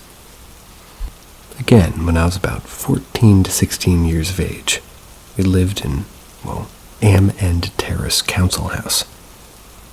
And every so often I'd wake up, and when I'd wake up, the room would be black. I mean absolute darkness. See the outline of what I'd imagine was a man at the end of the bed staring over me. The real fun started when I bought my first house with my ex. I'll cut the bull and get to the business. One night I was out visiting my mom when I get a call. Get home, something's fallen downstairs and I'm not going down until you get home. Ever the believer, but not one to scare people, I get home and see what the score is. She said it sounded like a marble bounced around the tiles downstairs. We never had any marbles, nothing to fall and resembling the sound or anything. Anyway, we find nothing, so we potter about, till later that evening. She decides she's off to bed. I'm in the kitchen with the dog when we hear her gasp in shock and seeing her backing downstairs slowly, really slowly. She bursts into tears and tells me that something knocked on the door of the spare room. She comes to me in the kitchen where we have the dining room with the sofa where the dog would chill. That's when all of a sudden the dog goes berserk. I mean, she goes nuts, but whimpering too. She's scared but not backing down from whatever's in her kitchen. The kitchen, I shit you not, visibly gets darker and darker and darker. My ex then starts staring at me blankly as if to say, what the fuck? I get up in an act of bravado, shitting my pants to show there's nothing there. I get to the kitchen, it's icy cold, absolutely freezing, beyond anything you'd probably have in a house. The thing that started fucking about, it was like in the far right corner, staring at me. Then it glided through the room and the landing area in the bathroom. I see her downstairs in the kitchen with the dog, then she shouts to get in, the fucking tap is on her upstairs. I was petrified, but I was the man, I can't be scared. Shat my pants in all honesty each time I went home. Anyway, other stuff I really won't delve into too much detail happened. Xbox turn on, TV channels would change, our washer in the chair would fall off and it would fly just randomly and naturally. Stuff would be pulled out of the cupboards. Not stuff from the front, stuff from the back. Dog couldn't do that, surely. Our taps and shower would turn on, all the normal stuff from a ghoul, if you will. And the laws just all dismissed it all, said we were imagining this stuff up and that we were living through it. Unreal.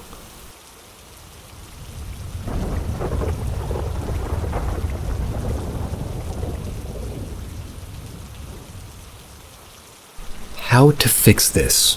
What does it mean?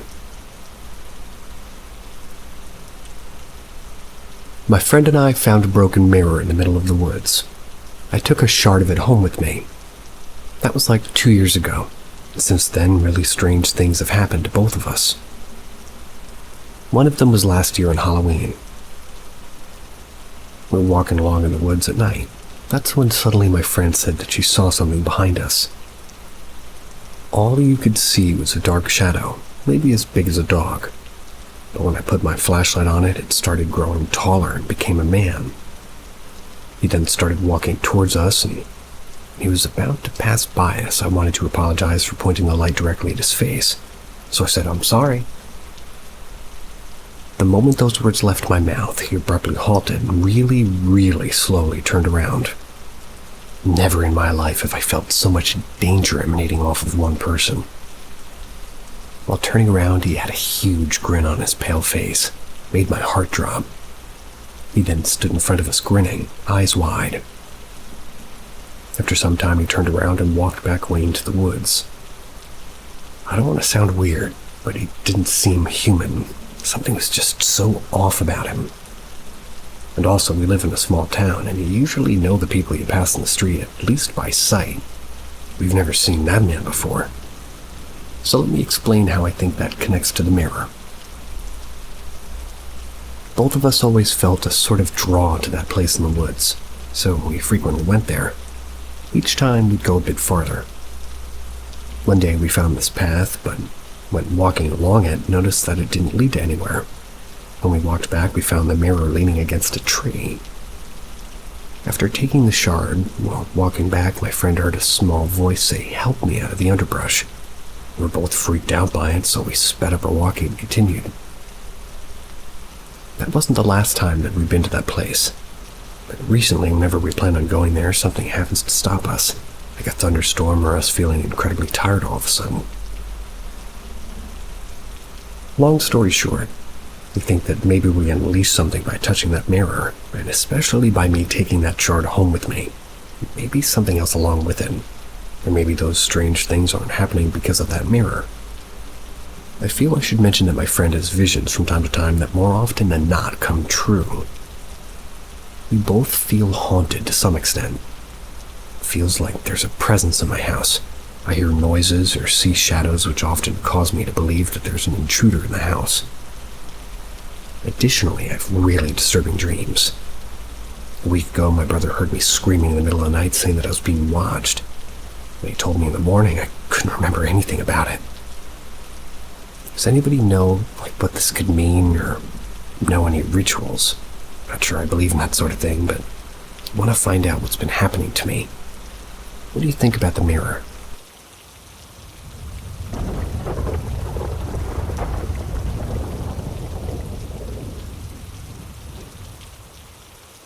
My old haunted house. I used to live in the Philippines, and the house I lived in was built when the Philippines was being occupied by Japan during World War II. It had two small walkways, one on the side of the house and one at the back of the house. At the corner where the two walkways meet is where my dog's huge wooden doghouse was. I say huge because I could literally go in and sleep in it comfortably, and I was a huge kid of 12 years old. One night I was told by my uncle to go and feed Casper. I know, right? I'm writing my ghost experience and my dog's name is a popular ghost name. And no, I'm not lying. My dog's name is really Casper. Of course I said yes right away because I wanted to play with my dog, and so I went. Now, Casper is a happy dog, always running around and always happy to see any of the family. But that night was different. While I was walking towards this doghouse, I realized that I didn't hear him barking or running around. Thought that he was at the back walkway. I just continued toward the doghouse. It was nighttime around 8, and I stopped halfway though, and I noticed that Casper was inside the doghouse. Now this was worrisome, for he always runs at me when he sees me, so I thought maybe something was wrong, like he was sick or whatever, so I quickened my pace to get to him.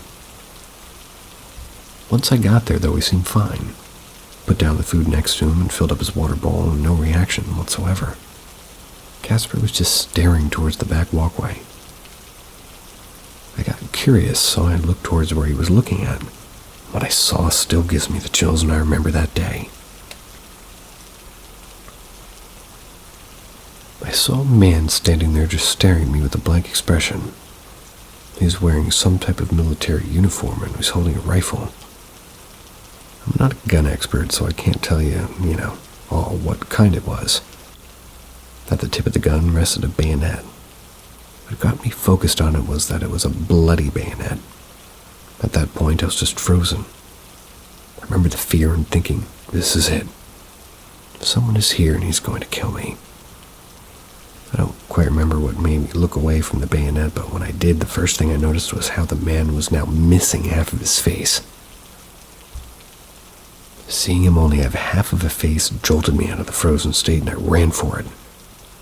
I didn't care to look back to see if he was following me or not. I even tackled my uncle who was coming to check on me.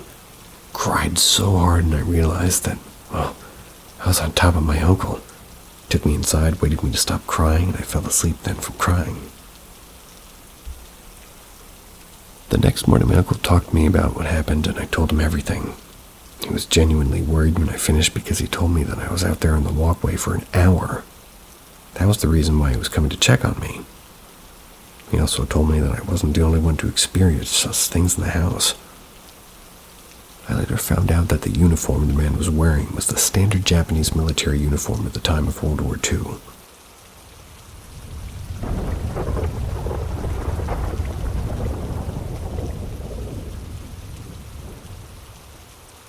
Rental house that had, possibly, 2 spirits. When I was younger, say like 10, my family moved into this rental house. Not uncommon for us since my dad was in the military at the time. Not long after we moved in, we started experiencing things in the house. We would see things, hear things, and find things. As well as my parents' relationship taking a very bad turn. Arguing all the time, basically couldn't even be around each other. We learned later that the couple who lived there before us had split while they were living there as well. Same thing with the 2 families after us. My family has theories about the house. Almost all of us have had experiences there. My sister and I would see a little girl. My mom woke up one night to a shadow staring at her from the corner. We were all kinda sick in that house a lot too. I could make a whole other post for the experiences that we had in that house, but the gist of it is that there was something very hateful there. I remember finding a photo of a little girl in my parents' closet, probably 11. She was wearing a cheerleading uniform. My younger brother found a wedding ring in the house. The thing in that house really seemed to be targeting my parents, just trying to tear them apart. It was very weird. The most prominent experiences were: 1. My sister and I shared a room. She woke up one night that she heard somebody trying to open the door. She sat up, saw what thought I guess was me struggling with the doorknob. But then she looked towards my bed and saw me asleep in it. I get goosebumps now thinking about being there. 2. As stated above, my mom's seen the shadow figure. My mom's always been a target of paranormal activity. Her great-grandmother was a medium, and I think she is too. So she knows that the shadow figure was mostly hatred. 3. My dog got sick and we had to bring her to the house. She was a farm dog that stayed in her farm. She wouldn't set foot in the house. I tried to lead her in, but she just wouldn't do it. Bad as she was feeling, she was frightened. I ended up picking her up to bring her through to the back porch, and that dog wouldn't stop screaming the whole way through the house. She knew something was up. Passed away 2 days later. 4. I was about to take a shower in my parents' bathroom when all of a sudden I got the feeling like I wasn't alone. Like you could see the shower through the mirror and it had one of those fogged glass doors. I swear to this day that I saw a shadow move behind that glass. Wrapped myself in a towel and hightailed it to the other bathroom. All in all, one of the most active places I've lived. I don't even hate paranormal activity, but I was a bad one who lived there. And for anybody still listening, thanks so much for staying through to this part. Whether you're asleep or awake, hopefully I'll see you later. See ya.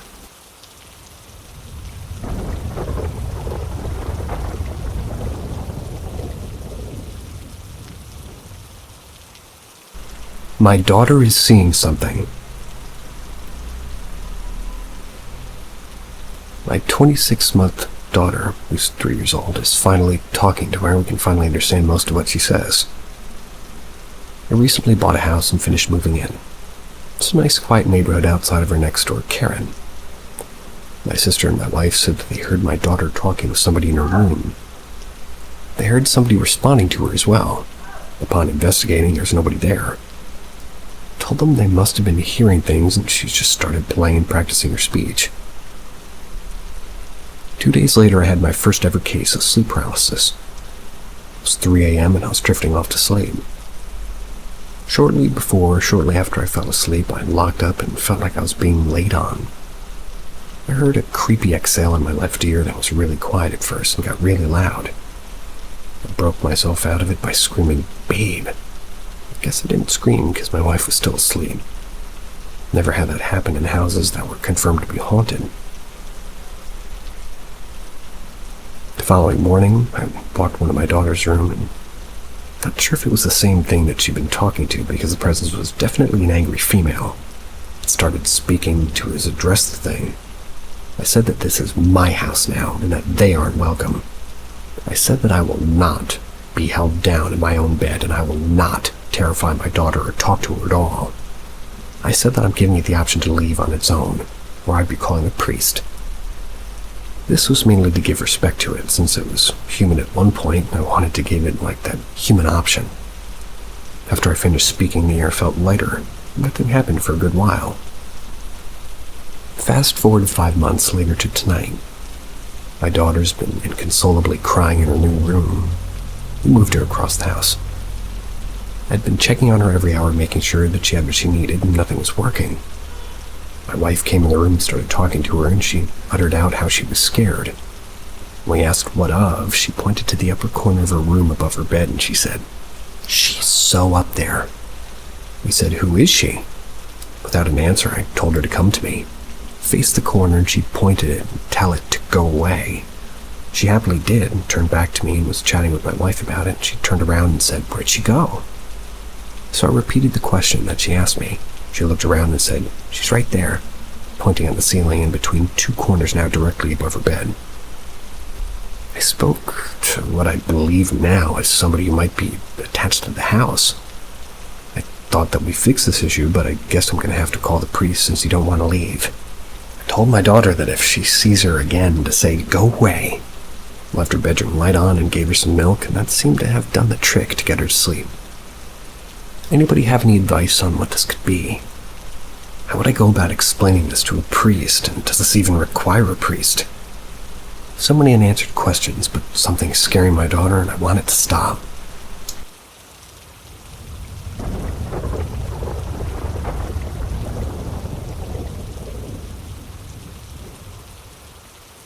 Old story, new life. This happened a few years ago, but was recently telling my roommate about it and decided to post it here. While I've never really been a skeptic, I've never had an actual personal experience until this point. I could tell a dozen stories from that place, but hands down the scariest experience I've ever had. In 2021, I was working as a private investigator for a security firm, but I would sometimes be called in to cover security guard posts. I was called in over a long holiday weekend during which a factory was going to be shut down. Covered night shifts, and during shutdown, everything in the building was powered off. Lights, machines, everything save for things like security cameras, lights in the office, alarms in the boiler, and Wi-Fi. This was a huge factory. It took roughly an hour and a half to make one round, and the entire building was pitch black. So in order to do rounds, we had like megalights. That and a cell phone to scan barcodes near the doors to track our movements.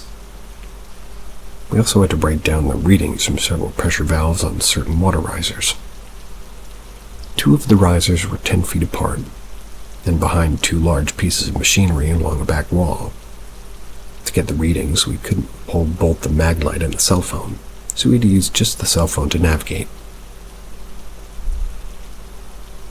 My first round had gone fine.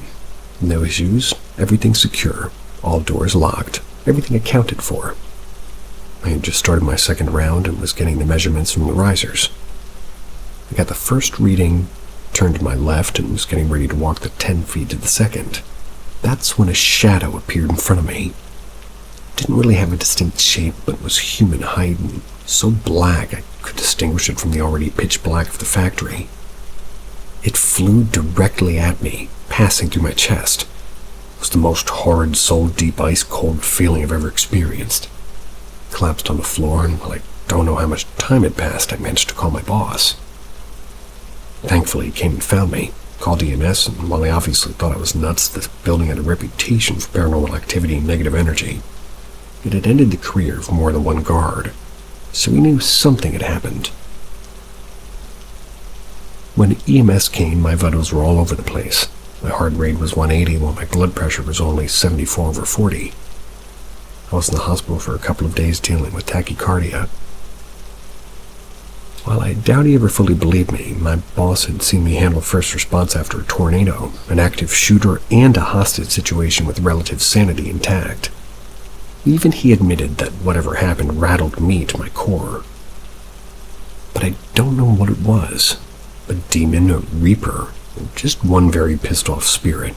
But it was not friendly. To this day, just thinking about that experience gives me chills. It makes me sick to my stomach.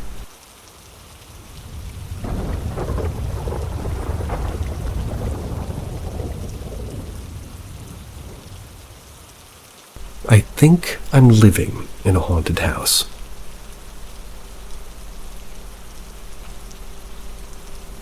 I don't know how to start about it.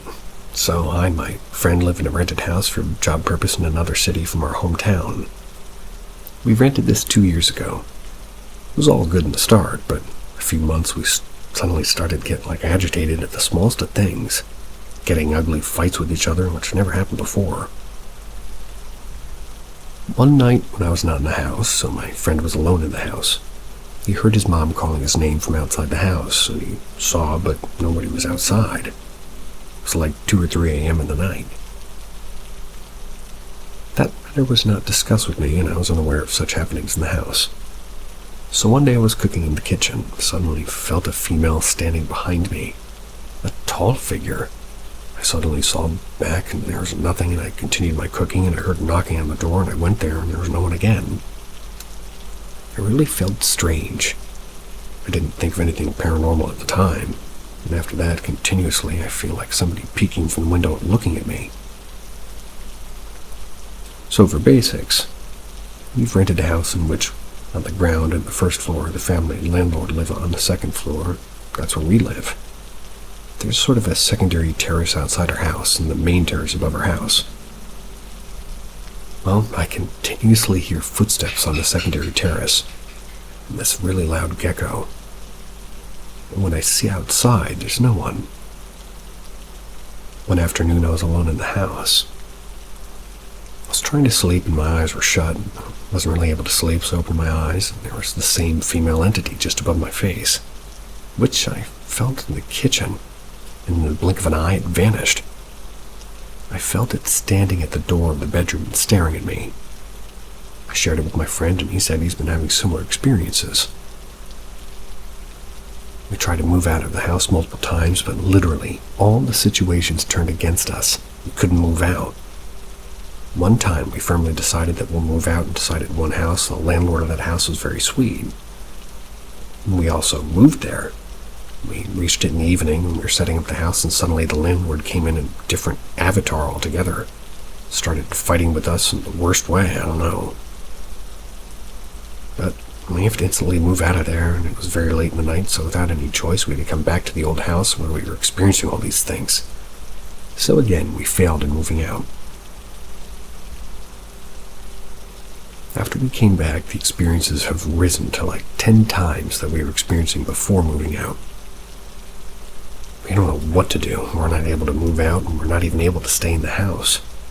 All our energies get drained in the house. We have constant health issues too. If anybody has any solutions, what we can do, please tell me. That sounds rough.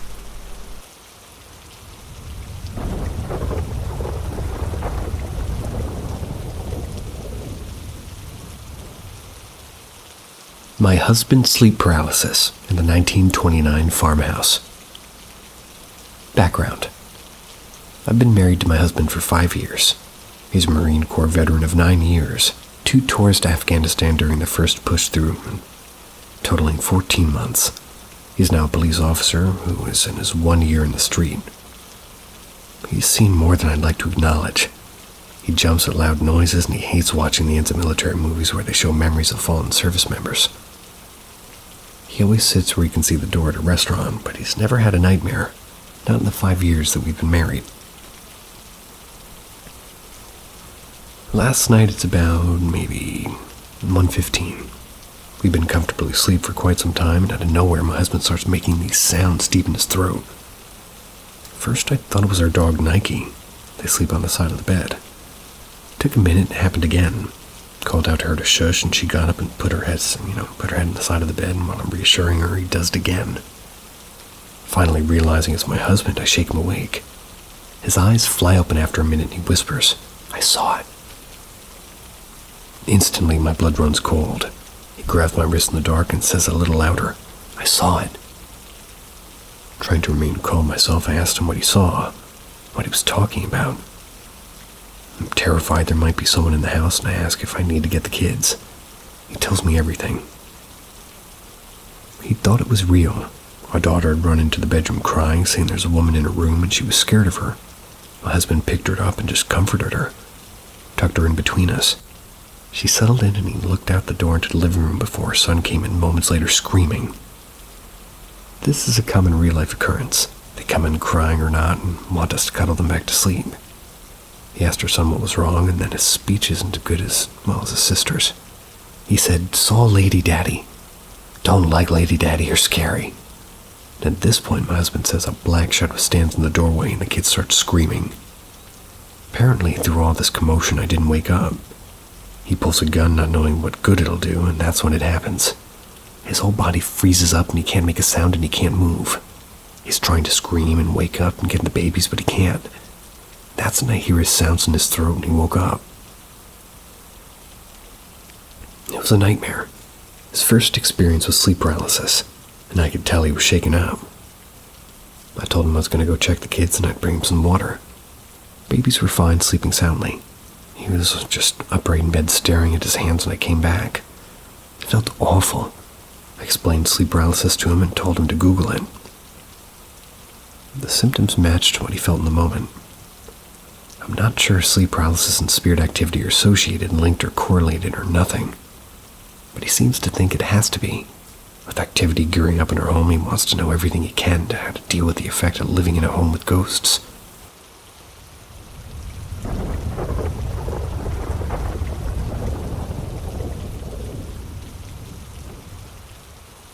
Unnatural dream.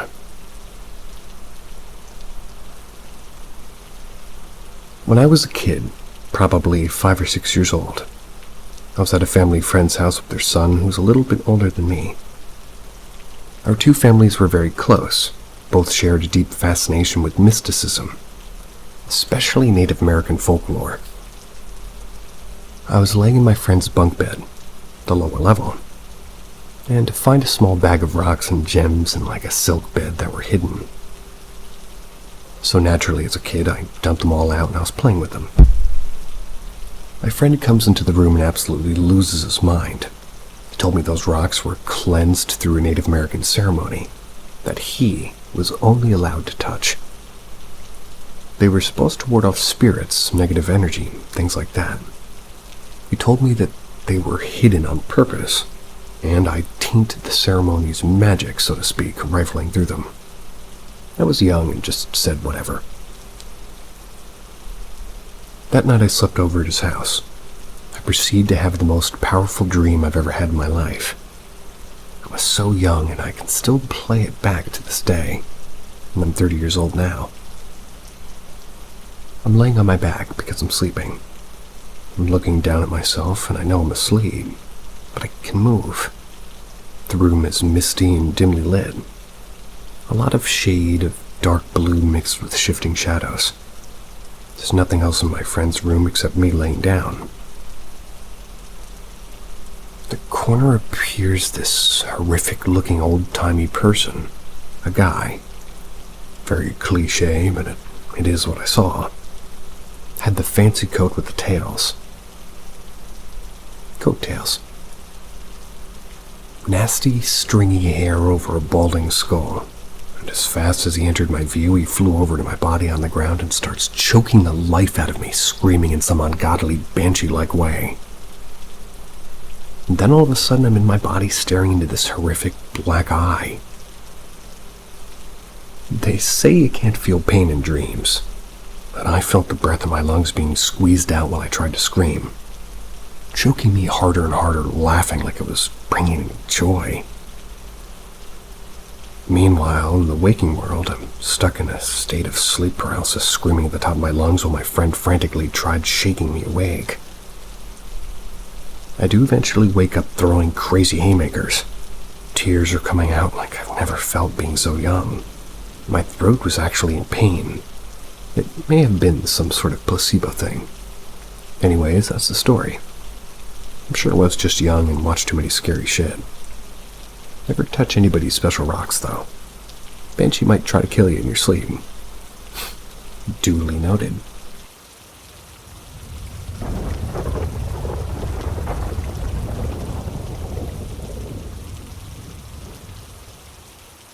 My grandma's house has some sort of mimic.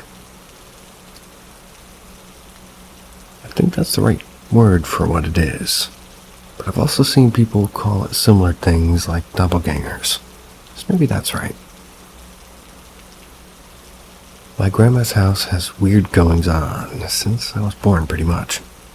Mysterious ringing phones in the basement, TVs, VCRs with minds of their own, bassinets that rocked by themselves.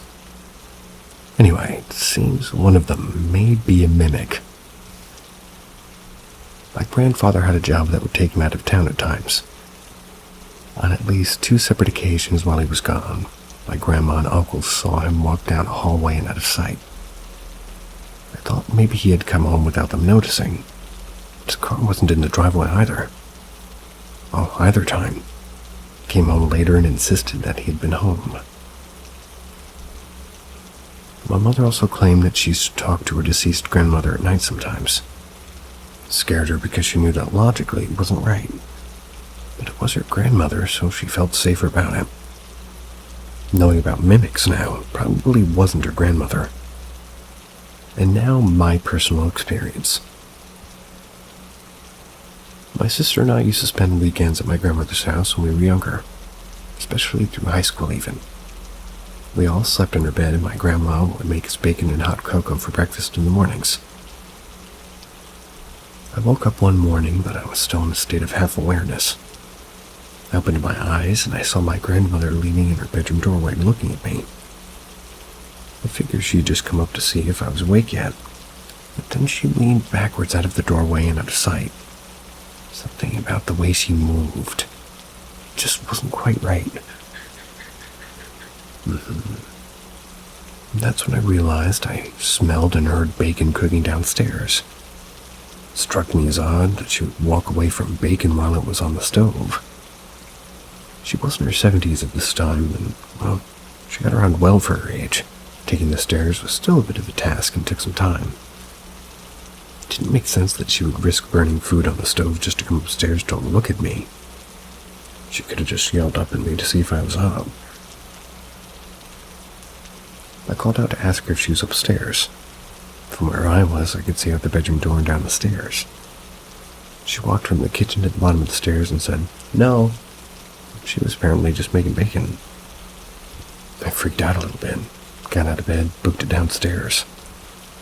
My sister was already awake and downstairs with my grandma, which is why she was already making bacon before I was up. Both of them said that she had not been upstairs, so I told them what happened.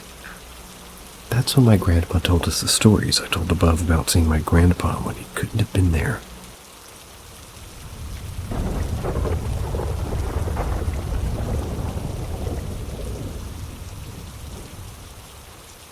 An old scary story my mom told me. Not long ago, my mom and I were talking about ghosts and scary stuff. Since the house she now has is also haunted, she's lucky. She told me the scariest story she could possibly tell me. That day she needed to do the laundry. For that, you need to get downstairs in the basement. She got downstairs, and while her way down, she started to feel anxious. Watched, a bit scared, that weird bad feeling that tells yourself that you should not stay there. But like I said, she needed to do laundry. So that's what she did. She was putting the clothes in the washing machine. This feeling was still there and it was growing. She tried not to give it attention but kept doing what she was doing. But the sensation of being watched was now more menacing than before. It was harder for her to just ignore it. Then while she was still putting the clothes in the washing machine, she heard something growl. A long, menacing growl. It was coming far from her.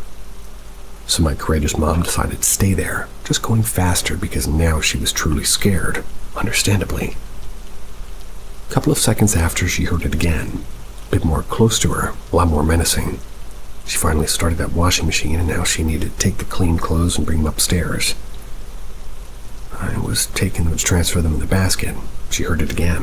It was closer, so close that she felt its breath caressing her neck, and in panic, she finally decided to just get upstairs, getting out of the basement. Not even after she got to like the third step, she felt something grabbing her foot. Not exactly, but you know. No, I do not. She almost fell at the hold, and again she heard this growl. Luckily she didn't fall, so she kept going faster, scared. Then not even at the half of it, she suddenly lost her breath. She described it like somebody was strangling her, just without the feeling of hands around the neck. She also felt like there was a hold on her, making it harder for her to step upstairs. It's like somebody was pushing her, forcing her to get back to the basement. Fell at that sudden hold, she felt. Without air, she literally needed to crawl upstairs. Plus, she was pregnant at the time, and just imagine how hard it is to crawl and get out of the situation. She finally reached the door, and she said as soon as she passed that door, she closed it, and her breath came back immediately. She was no longer feeling this weird feeling and this sensation of being watched. She was now safe. I was sleeping in that basement, and I never felt or experienced something like it. I don't know why. Maybe since she's religious, something bad tried to, I don't know, hurt her or something. If somebody has an explanation or questions, it'd be great to read it, and I'll be glad to answer.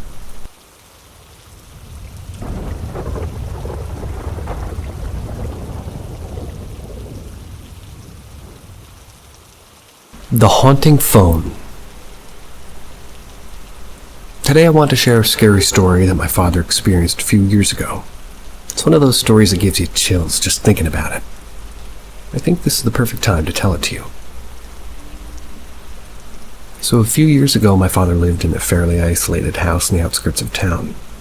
It was an old house, a little bit out of time, surrounded by fields and forests. The neighbors were far away. The house was not very well lit at night. You see, the kind of place where the slightest noise seems strange. One winter night, my father was home alone. My mother was away on a work trip. I was staying with friends for the weekend. My father decided to relax for a good book, a fire, cup of tea sort of thing. It was the kind of quiet evening that he liked. Around 10 p.m. while he was immersed in his reading, the landline rang. It was strange because at this time he wasn't expecting any calls. I went to answer, but there was no one on the line, just a heavy silence. A little bit worried, he hung up and went back to his business. A few minutes later, the phone rang again. This time, there was a voice on the other end of the line, but it was so quiet that he had trouble understanding anything. He tried to speak, but the line went silent before abruptly going dead. The phone continued to ring all night. Every time he picked up, there was no one. Or sometimes, incomprehensible murmurs. The worst part was that the calls seemed to come from the same number, a number he didn't even know. After about 10 calls, he decided to unplug the phone to try to have a quiet night. The calls didn't stop. In fact, he noticed that the sound of the ringing was coming from upstairs in the master bedroom. He was sure that it wasn't possible that the phone couldn't ring if the cord was unplugged. It was extremely disturbing. Just then he heard a strange noise coming from upstairs, as if somebody was moving slowly, dragging their feet. My father took a flashlight, went upstairs to check. He found nothing unusual in the room apart from the landline phone, which was now covered in dust as if it had never been touched. When he came downstairs, he saw that the calls had stopped, but the atmosphere had become even more oppressive. The lamps seemed to flicker, and every little noise in the house gave him shivers. The next morning, when he called the phone provider to report a problem, he learned that no one had reported similar problems in the area, and in fact, the number that appeared in his phone was a phone number that had been disabled for months. The phenomenon stopped as sudden as it began, without explanation. But for a long time, every time the phone rang, my father couldn't help but wonder if it would happen again. That was the scary story my father experienced. I don't know what you think, but for him, it's a night we will never forget. If you have experienced something similar, or have had an explanation for this kind of phenomenon, I'd love to read your comments. See you soon. Watch your phones.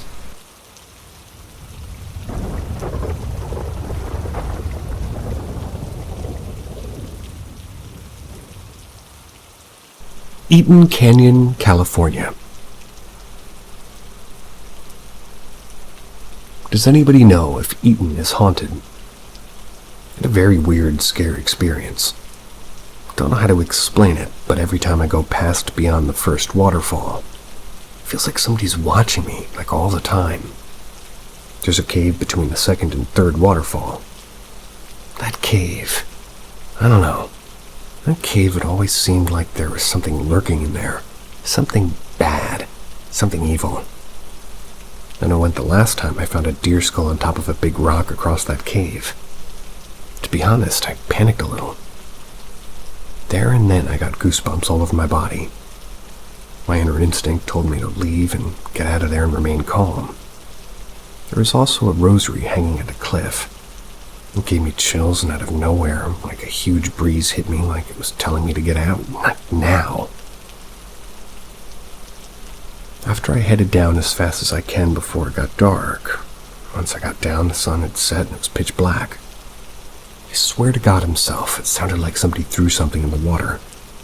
But here's the thing. When you throw something in the water, if it's like a rock or anything, there's like a sound right after, you know what I mean?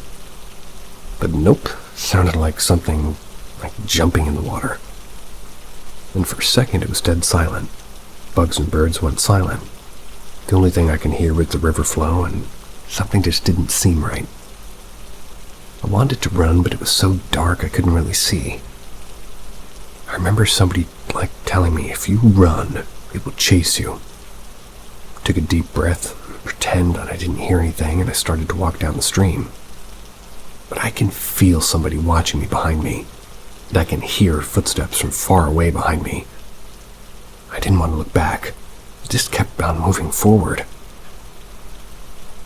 When I got to the bottom of the trail, there was a little river stream that you crossed to get to the parking lot. I shit you not. Out of nowhere, a hard breeze hit in the left of the trees and bushes. It sounded like something was rushing toward me. Branches were snapping and cracking. I stopped for a second. A branch flew past right by me. Stopped for a moment, stood my ground. Started praying in my head as hard as I could. I didn't see anything, but I felt an evil presence. I felt somebody touch my right shoulder, like it told me you need me to stop, like maybe just keep on moving. Sort of like tapping you forward. I pretended nothing happened once I crossed that stream. Stopped the feeling and the presence, and I was able to breathe normally. I did go back to check it out, but the path to get there was ruined by a rock slide. So I left it at that and haven't gone back.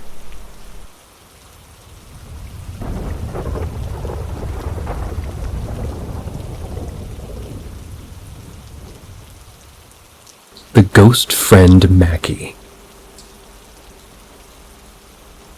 It all started in 2016 when I moved into an apartment in New Brunswick with my daughter. My daughter's name is Haley Ann. They were just 2 years old at the time. A few months after we settled in, I overheard her talking in her room. I went in and asked, "Who are you talking to?" She pointed to her bed and said, "It's Mackie, sitting there."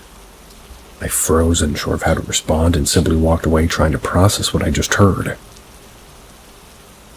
few days later, while visiting my mom, I saw Haley Ann just playing on a little slide. I noticed her wave her hand as if saying no, but there wasn't anyone there. She came running over to me, looking concerned, and mentioned, Mackie, but didn't really elaborate. Later that night, I asked her what Mackie looked like. She told me that he was 4 years old and had bobos. When I was asking for more details, she looked beside her and said he was sick. He has tubes coming from his arms. Then she ran off, leaving me unsettled. One night I heard her crying softly, saying, "Mackie, don't sing that song, it scares me." She woke up screaming, claiming Mackie's on the wall, crawling. He's scaring me. The next morning, as I headed to the laundry room, I saw a dark figure just wearing a black hat that looked like a cowboy's hat. It had reached my limit. My downstairs neighbor, who was Native American, kindly offered to smudge my apartment. After that, things quieted down. In 2020, I decided to move to another apartment just up the road. A few months after moving in, Haley Ann discovered the bathroom, which had an old-style 3-panel mirror. She'd open the side mirrors and talk to the reflection of the middle one. When I asked her what she was doing, she replied, "Talking to my friends in the mirror, Mom." Thought it was a bit odd, but didn't think much of it at the time. However, she began spending more time in there. One day I heard her say, "Can't wait for you to meet my baby sister when she comes. I'll show you her." At that point, I was pregnant with her sister, Hazel. After hearing that, I decided that she was no longer allowed to play in the bathroom. About a year later, I moved to a better place in Devon. After 3 years of living there, strange occurrences began again. One day, my kids and I heard a woman singing "You Are My Sunshine." It was unsettling when she started whispering it directly into my children's ears. It felt like something was mimicking us. One day, I distinctly heard my daughter screaming, "Mom!" I instinctively responded, but then it hit me that she was at a friend's house. One night, while sitting in my living room, my dog began to stare intensely at the mirror. It was odd, but he didn't seem to be looking at his own reflection. He seemed to be looking forward to tomorrow's episode of Paranormal M.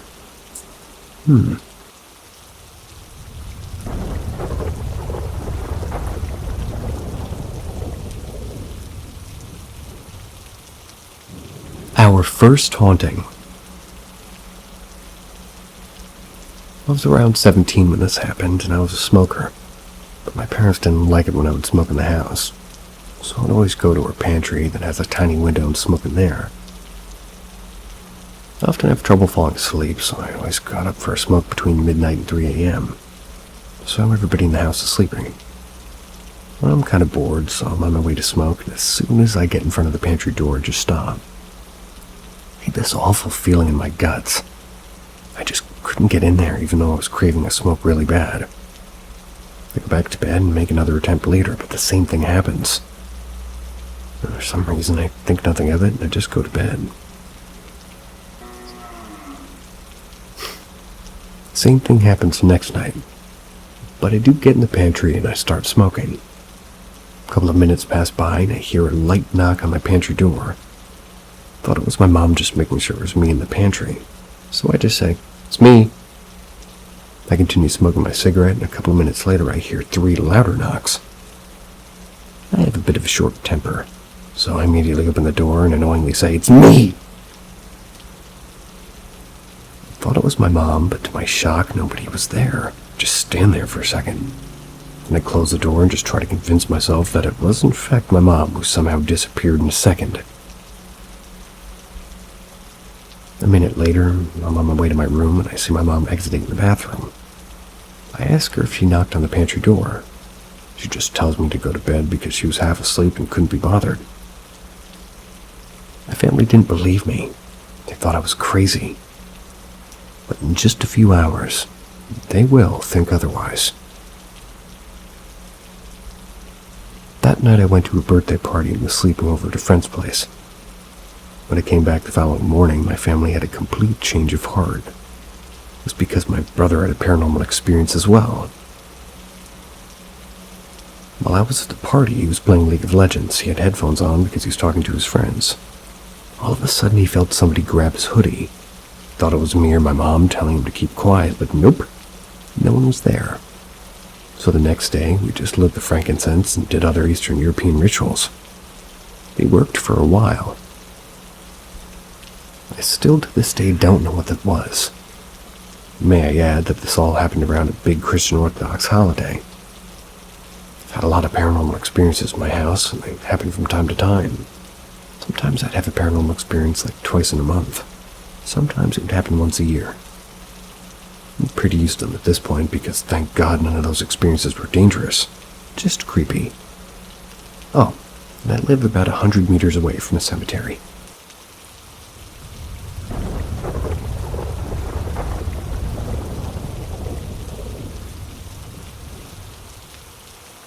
When a ghost saved my mother's life.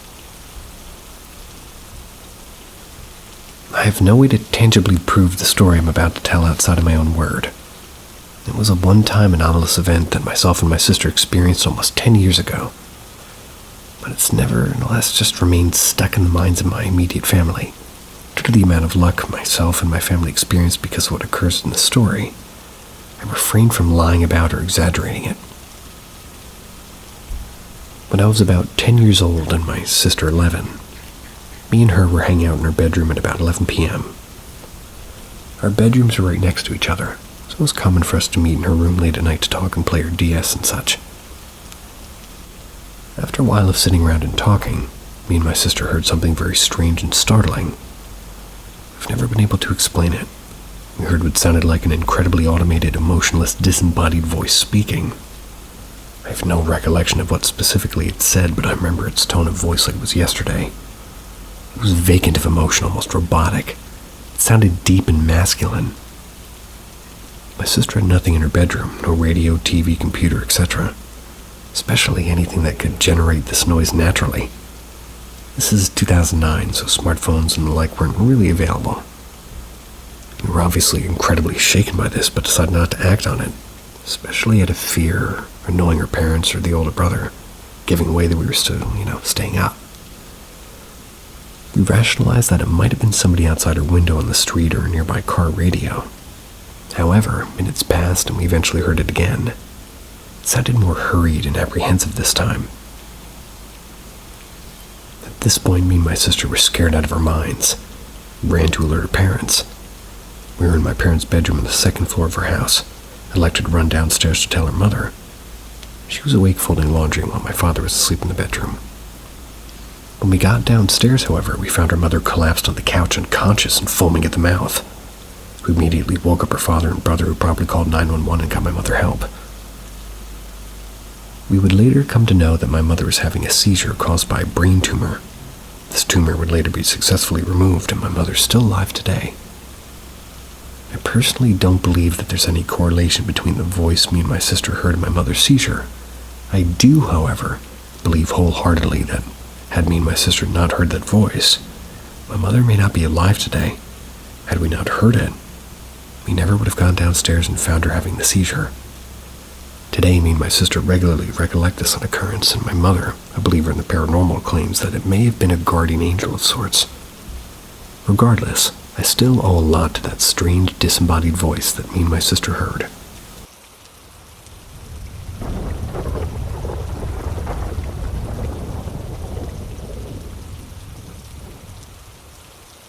The bell ringing in the toilets.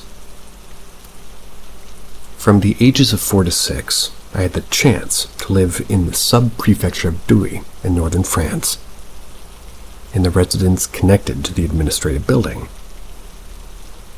As you may know, public buildings all look like large bunkers due to the wave of concrete renovations that followed the post-war period. This house was no exception. It was a gigantic block house of about 300 meters squared with a bunch of bedrooms and bathrooms everywhere. And from my research, it was rebuilt in the 1960s.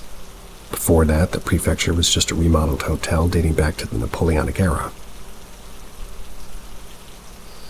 The short period of my childhood that I spent in Douai was marked by a creepy sound of a bell that kept ringing in the guest bathroom in the loft, which served as the entrance to the residence, and for guests of the prefecture.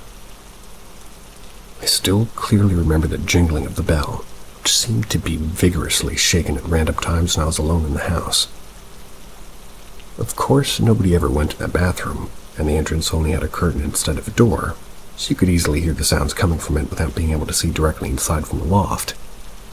Naturally, I never dared to go there, knowing that the idea of approaching it petrified me, and every time I told my parents to go check, my dad would take me with him to reassure me. But nothing ever happened. So, I spent 2 years in that house, avoiding the loft as much as possible and never once using that bathroom. And my mom, unlike my dad, seemed somewhat reluctant about that bathroom, being rather superstitious. The sound was clearly neither mechanical nor automatic. You could distinctly hear a hand shaking the bell, varying the rhythm as one would naturally do. The sound seemed to be literally calling me, since it repeated whenever I got closer. Of course, there was nothing resembling a bell inside that bathroom, which eventually led it to being dubbed the Little Fairy Bell Bathroom, as a way to mock me whenever the opportunity arose. Today, I'm 25 years old, and everybody else, I follow the horror trend that's taken over YouTube in recent years. Can't recall if it was a video by Silartichot. I'm sure I'm saying that wrong. Or Mr. Balin, or Ballin, however you say that one. I know it's awful that I don't know these people. They mention a bell that was attached to lepers in northern France during the Middle Ages to distinguish them without getting contaminated. It seemed that this object has remained deeply rooted in Picard and Norman cultures. Have you ever encountered this kind of auditory apparition? Are leper ghosts a reoccurring thing in the north?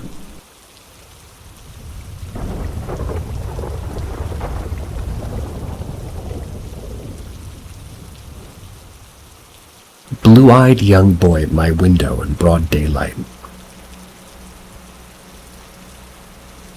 A couple of years ago, my family and I had just gotten home mid-morning from a road trip vacation. Everything went to their rooms, rather everyone. We went to get some sleep since we'd been traveling all night without rest. I wasn't too tired, so I just went to my room. Sitting on my bed, I had a direct view of my window that only has curtains, and that day, I had drawn my curtains open because it was quiet. It was pretty calm. It was the early afternoon, the blue sky looked really nice. My window is about 6.5 feet tall from the ground outside. Now from my window, I can see my backyard, which is enclosed. We have a tall fence enclosing it, and all the gates are locked. It's hard to climb up for an adult, let alone a kid. I've tried often in my childhood to not forget my keys in the house, That's why what I saw next, I know did not come from the outside or another neighbor's home.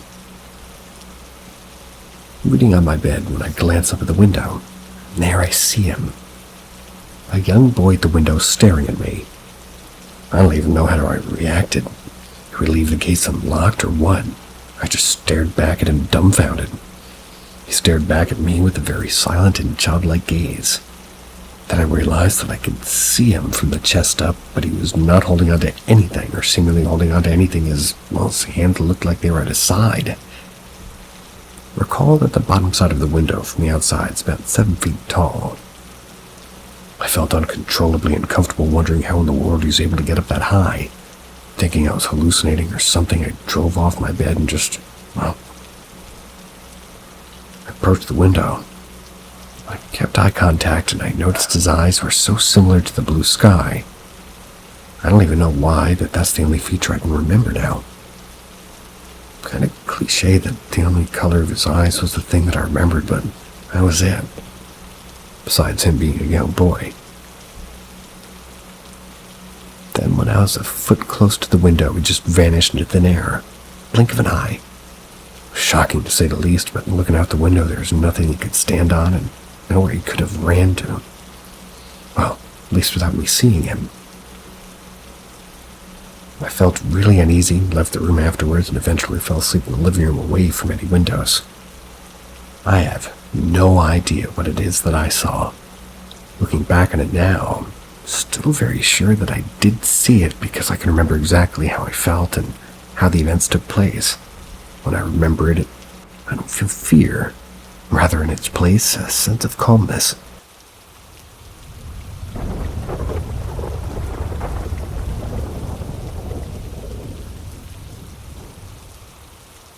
Bear, moose, man in the woods. The story I'm telling now happened 3 years ago in the same stand in the same land. I'm hunting alone in my dad's stand. It was near sunset. It was almost blue hour. That's where the sky and the ground have a blue tint to it as it's getting dark out. I always text or send a picture to my dad or a family group chat when I see a deer or something, just to let them know what's around and what's out there.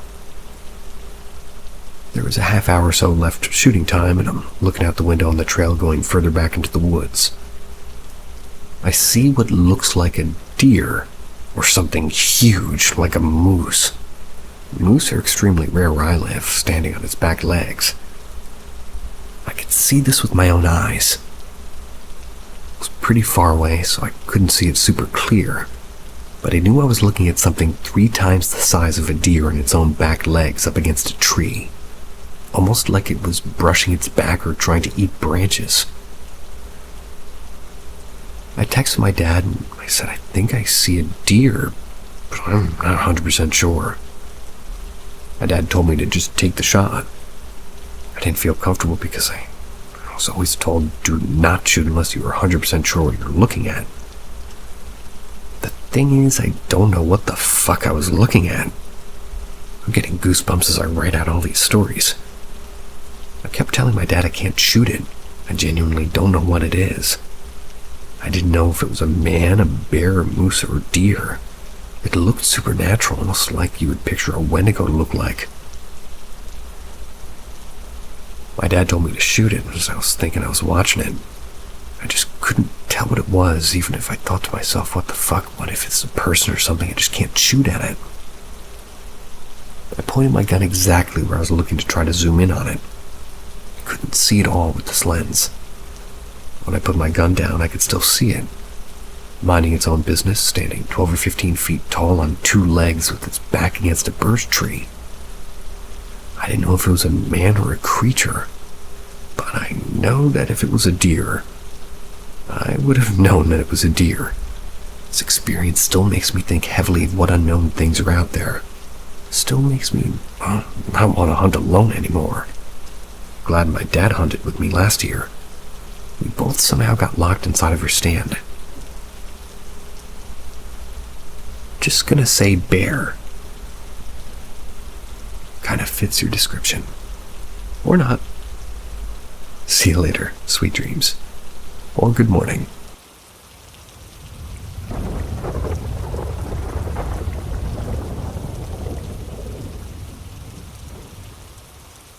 Something touched my husband's leg last night. My husband just told me that something touched his leg last night. It wasn't a tap, it was a graze under the blanket. We sleep with separate blankets because he's a blanket hog. He'll wrap himself into a burrito and there's no way to even get inside the blanket when he's tucked in that way. Our 2 dogs sleep with us. They take turns squeezing in between us. One of our cats also sleep with us, but he's usually on top of me. Again, he's a human burrito at night. Can't get him out of it until he gets up and unwraps himself. We moved into this house 4 years ago. A year after we moved in, my brother was house sitting and he said that he heard running and laughing in her room. We were across the country. He was the only one in the house with 2 dogs who were in the guest room with him. That was when he heard the noises. My brother decided to take my dogs to his house because he was scared to sleep in the house after he heard the running and laughing. Also, since we moved into this house, 3 of our pets have died from mysterious causes. My cat, who was healthy one day, was dead under the bed after the day next. My dog, healthy and bouncy, started vomiting and showing signs of bloat. Even though he was home all day, didn't get into the trash or didn't run marathons before, like eating and drinking. Then recently, one of my cats was found in my drawer, curled up like she used to do when she would take a nap. And this time she didn't move when I picked her up. Also doesn't help that the house number's 13, huh? We have a cat room where the cat's bowls, water fountain, and the little robot are located. But for some reason our cats would rather hang out with us and only go in the cat room to eat, drink, and use the bathroom. The dogs won't go in there as well. We've already planned on abandoning the place since our recent cat died because 3 deaths in a 4-year span is not normal. We booked a 3-month stay and an extended stay, and we've almost packed up all of our clothes and other items that we don't want to leave. Mostly artwork and pictures and souvenirs. I've also been getting unusually sick since moving here. I have schizoaffective disorder too. I hear voices, but I was always able to shut them out. Now they're louder. Went to the cardiologist last week and the doctor was doing her thing with my calves, and when she squeezed one of my calves I told her it hurt. She referred me to a vascular doctor to check for possible blood clots. The heart rate was 117 that was when hooked up to the EKG. She wrote another referral to get a CT scan for possible calcium around my heart. We're stumped. Can't leave until October 1st because that's when my ESOP distribution will come. Whatever this thing is trying to kick us out of the house. I hope you guys got out of there.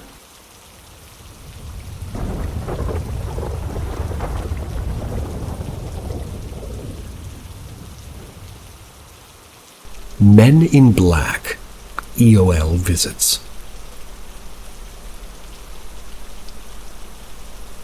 A very close friend was dying of cancer. He had no religious, spiritual, paranormal beliefs. He was on narcotic medication, which might explain a lot. I've known several terminally ill people who have not experienced anything like what he did. Again, doesn't mean it didn't play a part. Several months before his final decline, not on pain meds, he began interacting occasionally with someone invisible to others. Mostly brief comments. "Get out of here. Shut the fuck up." And when pressed, he admitted that he was seeing a tall man with undefined features in a black suit and a tie, apparently staring at him, somehow waiting. He said he knew it sounded nuts, but asked me to believe him. After a while, the man began telling him that he'd be taking him, quote-unquote, away, and it would be sooner than later. The friend's angry exchanges with him to leave got even more in depth. Then he started seeing 3 men in black. The 2 new ones shorter, all sitting silently on a sofa at the foot of his bed, and he wasn't yet in hospice. Each holding a folded black suit like theirs. Friend said that they were insisting he put one on. Around that time, we started also asking if we saw those damn kids, in quotes. Short, blurry, black kid-type creatures. They'd dart around in his bedroom. He was afraid of them. Kind of annoyed, too, by the men in black. And by the way, the men in black is my term. He didn't call them that. One night he told me that he and the first men in black were friends now. He was seriously considering putting his suit on, but he was afraid the kids would do horrific things to him once he did. He'd done some regrettable things in life. He knew about them. He lost 80% of his voice right before he died, and the day he did die, he clearly and fearfully cried out, "The damn kids!" Apparently they were upon him. The men in black had lied. I've heard of the Hat Man, Shadow People, EOL visions, and more, but these men in black and the kids seem very different. It all scared me, from my buddy at the very least. Wondering if anybody else has had or heard of anything similar.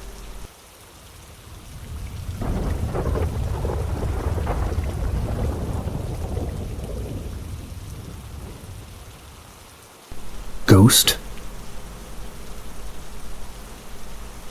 I'm a 37-year-old U.S. Army veteran. When I was active duty, I was married and lived on post in a house as opposed to the barracks. I've never believed, nor disbelieved in ghosts, but after my experience in 2009, I'm not sure what to believe. I spent most of my time in college studying physics in all forms, theoretical, particle, etc. And I'm a man of science. While living on post with my wife and son, strange things began to happen in the master bedroom where we slept. It started as dumb and random things, like the alarm clock getting shut off so I'd be late to formation. The TV would turn off and on and change channels as well. The radio would come on in the bedroom at random. Basically every horror movie trope you're familiar with. After a while, we started to notice it was happening around 3 a.m. every morning. We eventually got to the point where we moved literally everything out of that room. We set up a place to sleep in the living room. Most of the house was packed up because I was flying out the next day to go on another tour. Afghanistan this time. So we had a mattress, a dresser, clothes, entertainment center, and the TV. The bedroom was completely cleaned out as we were selling the place, but she was going to go back to Michigan while I was deployed. The room itself was roughly 20 by 25 feet. The door opened inward and was framed on the far left against the wall. Directly across on a 45-degree angle on the back right was the window for the room. On the windowsill sat a remote control for the AC in the house. There's also a closet on the same wall as the door. a wall with a door like the front right. I walked down the hallway with my wife behind me, opened the door. The remote control that was on the windowsill was somehow thrown with such force that the remote burst into pieces literally 8 inches from my head into perfect height. The remote broke so violently that even the circuit board shattered. Closed the door and threw it back open immediately. Ran in like I was clearing a room and went straight to the closet as there was nothing in the room. As was the case with the room, there was absolutely no one and nothing aside from the carpet and like a broken remote. This happened back in 2009. I've spent a considerable amount of time studying and researching it, like attempting to find an answer. It still eludes me. I promise I'm not crazy, but oftentimes I wonder because of that one experience alone. It's completely changed the way I think about and see things. Anybody else have some weird stuff like this happen? Thoughts and or questions? Both.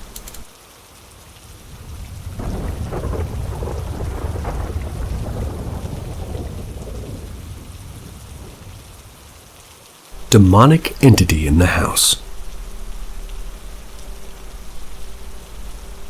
About 10 years ago, I lived in a haunted house in Australia. It was a real creepy old place, and from the start, shit was weird. Started off with the AC turning off and on and blasting freezing air in winter, but only when we left the house. Had a hallway that went behind our lounge room, and every time somebody would walk down it, the TV went to snow. So one night, sitting there watching TV, just the two of us. Then all of a sudden, we hear running footsteps run down the hallway towards us. The TV goes to snow, and when we expect to see somebody come blasting around the corner, nothing. I could still hear the running footsteps as they came right up to where I was sitting on the couch. Then it stopped. I was shaken. This house had a bathroom about 3 meters from the bedroom. One night I woke up suddenly to the sound of running water. I tried to wake my boyfriend at the time, but he was dead asleep. I got up to have a peek around the corner, and I could see the bathroom sink on full blast. My blood ran cold. I felt my stomach drop. I ran back to bed and I hid like I was 5. This type of thing was happening constantly to the point where I was suggesting putting up cameras in the house, but my boyfriend just refused.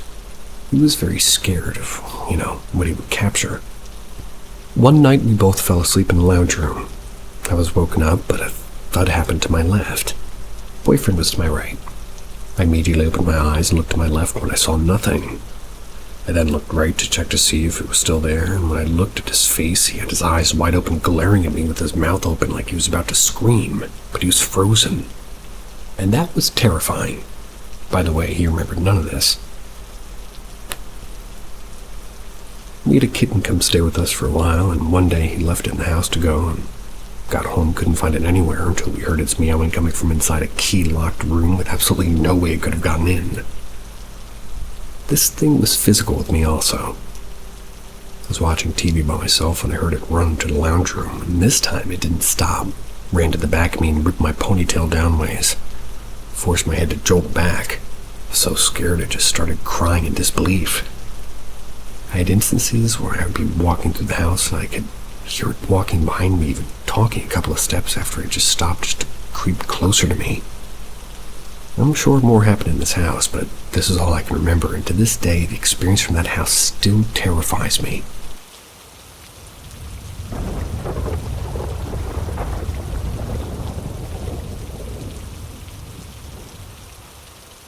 Old Ouija board. This happened several decades ago. A friend got 3 of us using a Ouija board. Thought it was a goofier fake. As it got weirder, I wondered if there might be some kind of unintentional subconscious influence happening. Started harmless, but it got darker. Many spirits became threatening over time. Began to admit to being the same individual. I felt I was being pranked, so I quit. Third friend, not the instigator, seemed weirdly obsessed and wanted to do it more and started doing it alone. Then one night, in an outdoor party, the instigator got it out with the obsessed friend. Apparently, they were in for a spooky laugh. There were about 10 teenage boys watching, mocking, and laughing. The spirit eventually identified as the usual negative spirit. He used some new names that many years later I saw associated online with demonic entities. But anyway, the spirit got really pissed by the mocking and insulting comments and questions, especially from one loud friend. It also mentioned other people that we knew were talking to it. It's confusing. The loud friend thought that we were messing with him and threatened to destroy the board. The spirit directly threatened him, so I grabbed the board, broke it into 2 pieces.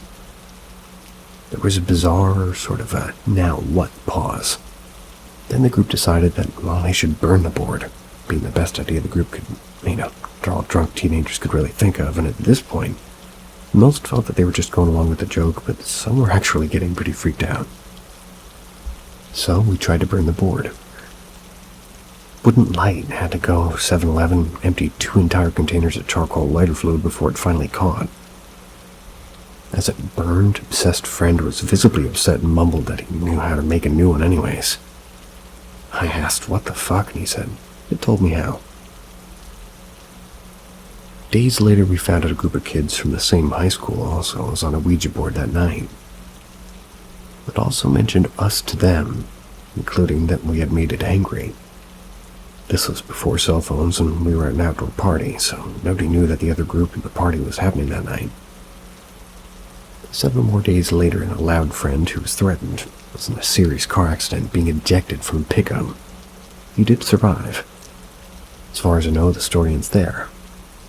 I wasn't aware of anybody using a Ouija board after that.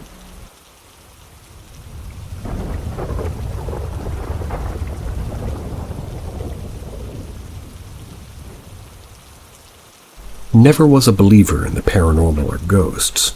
That was until this dreadful encounter.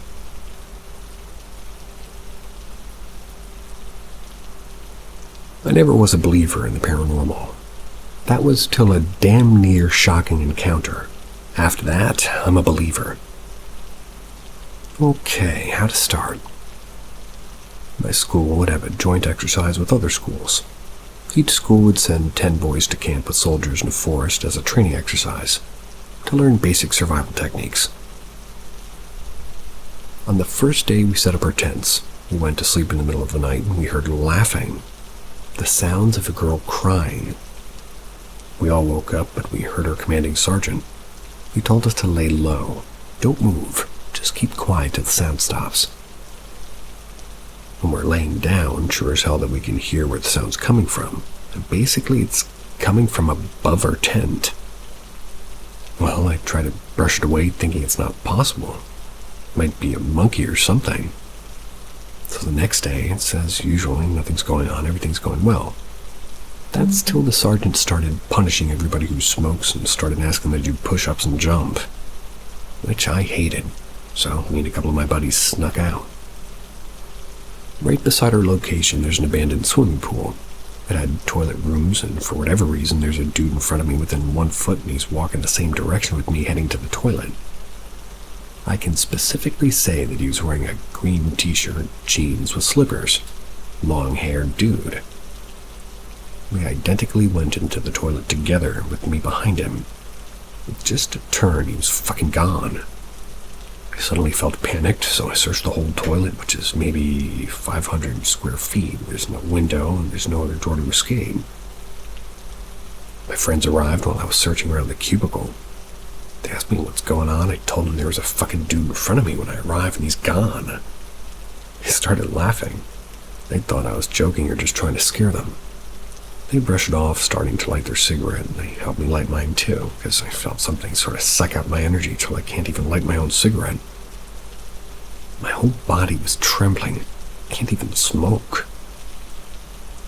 After that, I felt something zapped me around my neck like it was electric. It was a weird feeling. Don't know how to describe it. I was suddenly laying on the floor, like half passed out. 2 of my friends have to carry me back to the camp because both my legs are like paralyzed.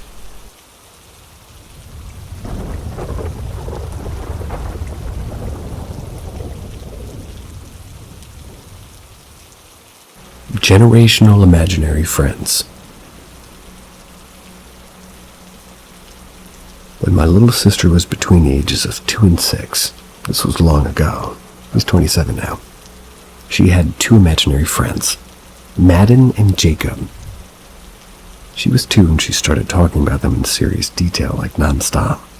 Every girl in my family starts talking very young, and they're younger than the rest of us, so believe me, she was detailed. She told us their hair color, their skin color, and what they'd like to wear. Madden had pale skin, long blonde hair. Jacob had brown skin with black hair and a red baseball cap. We had no idea where she got the name Madden from. It seemed kind of random. Nobody in my house played Madden football, and she stayed home with me and my mom until she began school. She talked to them more than she talked to anybody in the family. She talked to them all the time until one day she just stopped. She started first grade, made some visible friends, and never mentioned Madden or Jacob again. We chalked it up to childhood imagination. Well, over 20 years later, I have a daughter. She began talking at 1, and by 18 months was talking like a pro. One day I was watching her jump on the bed. Mom, sorry, but she was 2, and as I was standing there, she looked at me and said, "Mama, go downstairs. We won't fall off." So I said, "Who won't fall off? The 5 little monkeys?" She nonchalantly said, "No, me and Jacob and Madden." I was floored, but I immediately called my mom and sister to see if they'd mentioned Madden or Jacob recently. They both replied by saying that they forgot all about them, and that we were all so weirded out. Even my super analytical engineer dad was like, "Whoa." I asked my daughter where she heard the names Madden and Jacob. She simply said, "They told me." Everybody I've told is like, "Oh, I'm sure one of you mentioned them," or maybe she was really little and just forgot about it. But I know that we didn't. And as I said, we all had forgotten about my sister's imaginary friends until my kid said that she was jumping with them. She's only mentioned them twice since then, and it's been months since she last did. Anyway, I think the story's nuts. What do y'all think? Another one that I like.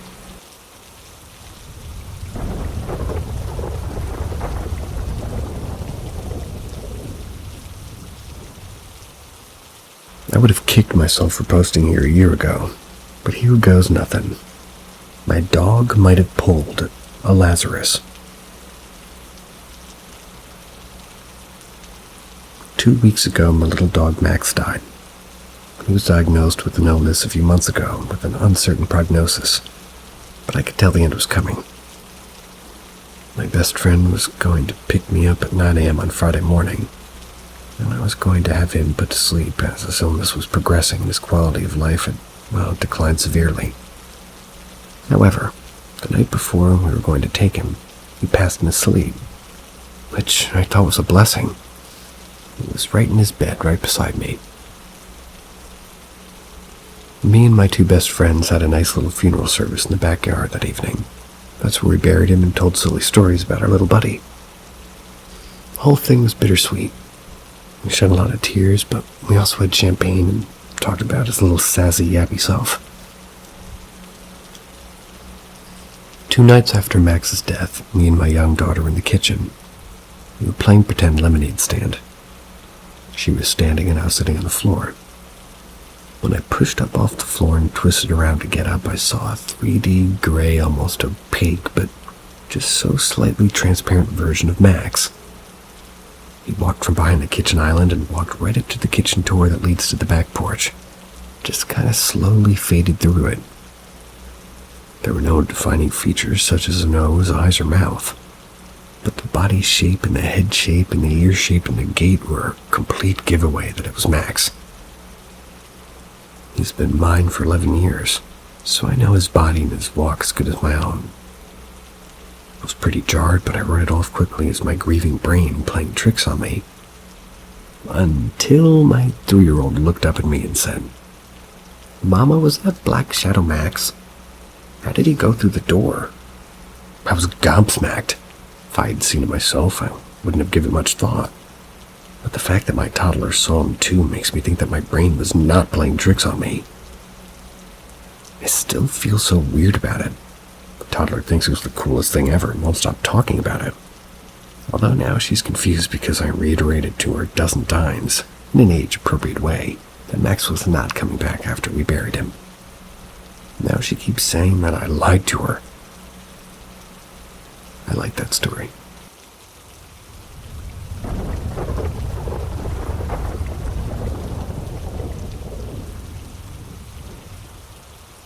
Something tried to open the bathroom door.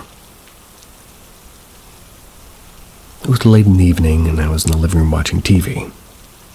Bored with what was on the TV, I looked for the remote so I could change the channel. Checked all over for a remote. On the couch, under the cushions, by the TV, on the floor. After an unsuccessful search, I gave up and decided to read a comic. As we were mostly packed up for a move to a new house, the main living room the light had been removed. This meant that I had to take my comic to the opposite end of the living room where the lamp was. As I was reading, the TV turned off. First, I assumed that a power cut was the cause. Quickly ruled this out because the lamp was still on. So I went over to the TV and noticed the red standby light. This means that the TV, the old CRT type, had been switched off by the remote. I then turned around and saw the remote resting on the arm of the couch pointing at the TV. Given what had happened 2 weeks earlier, you can see my previous post, this was my cue to go upstairs to bed. Took my comic up to the bathroom and continued to read it in the toilet. And during this time I heard movement outside the bathroom door and I called out, "Mom, is that you?" I got no answer. The movement stopped. Again I called out and movement commenced. I leaned down to inspect under the door. 2 distinct shadows were moving about like shuffling feet blocking out the landing light. Now a little scared, I said, "Mom, if that's you, say something. This isn't funny." The movement seemed to get closer to the bathroom door, and that's when the door handle started moving downwards as if somebody was trying to get in. Luckily, the toilet was very close to the door, so I quickly reached out and locked the door.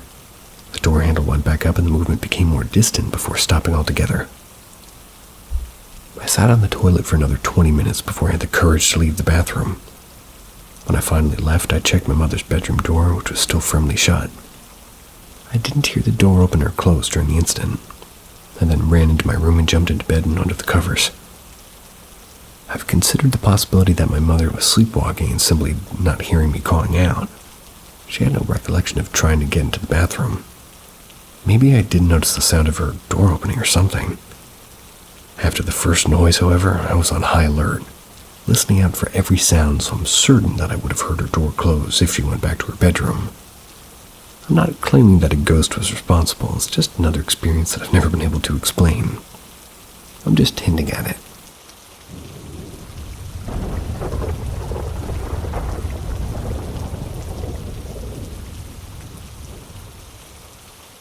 Our experiences at Clapham Wood, the UK's most mysterious woods. Me and a team of 3 others have been working on a paranormal investigation series, Project X. That's where we visit different places in the UK and try to debunk the ghost stories.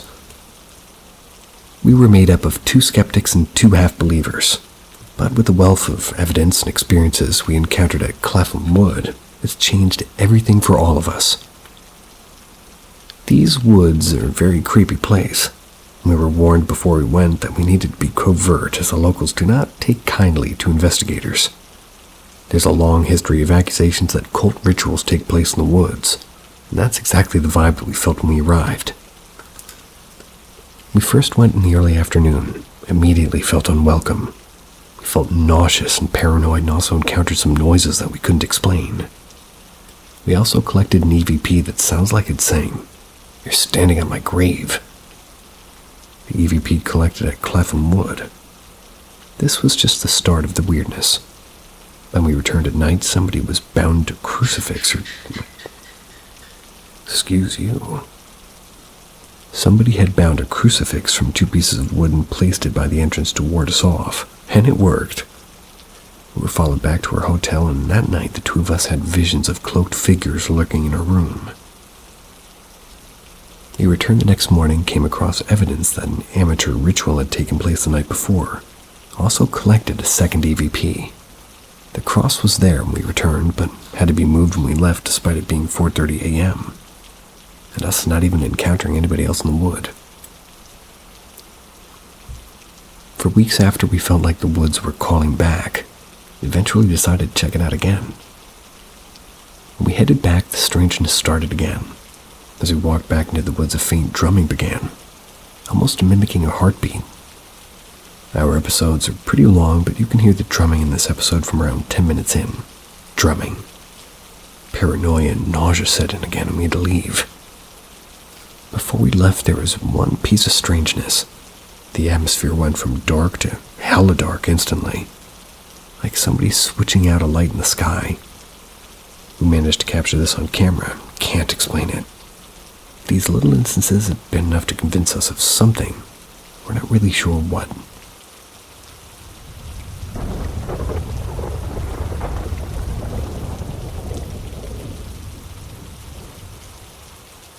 My friend saw my ghost.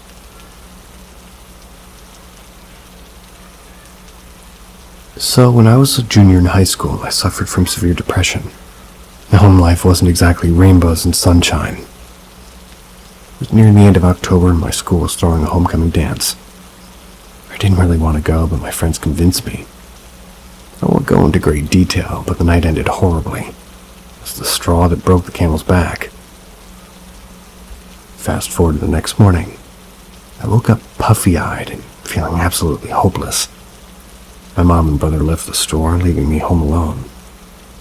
I didn't waste a minute. Went to the medicine cabinet, grabbed all the pill bottles. And last thing I remember, I was pulling up to the ER, my mom trying to get me out of the seat. It all happened so fast. I didn't text my friends I loved them. I didn't indicate in the slightest what I was intending on doing. Nothing. Clearly, my attempt didn't work. I'm writing this now. But while in the hospital, I had a seizure. And this may be important later. After a few days at the psychiatric facility, I was allowed phone calls. So I called my best friend and told her what happened. She was shocked. Rumors were flying around school, per usual at a small private school, that I was pregnant. My mom pulled me out of school or something like that. One guy was joking to a group of people, that my two best friends among them, that maybe I died. Super funny, I know. My best friend P said that she felt a chill run down her spine as soon as she had said it. She gave an earful. My other friend A pulled P aside and they started discussing what could have happened. A told P that he thought that he saw me walking down the street a couple of days before, and how he tried to yell to me, but the person didn't turn or respond. P said that she had an awful feeling in her gut that something was very wrong. I often forget that this happened because, understandably, I want to pull the past behind me. It was a long time ago. I saw a post of A's earlier today, and I thought how odd it was of somebody as rational and realistic as him to see what he did and feel confident enough to, feel confident enough that it was me to share what he saw with P. Makes me wonder if my soul was an in-between state, just wandering around, or maybe I did die and just switched into a reality where I lived. Spooky stuff.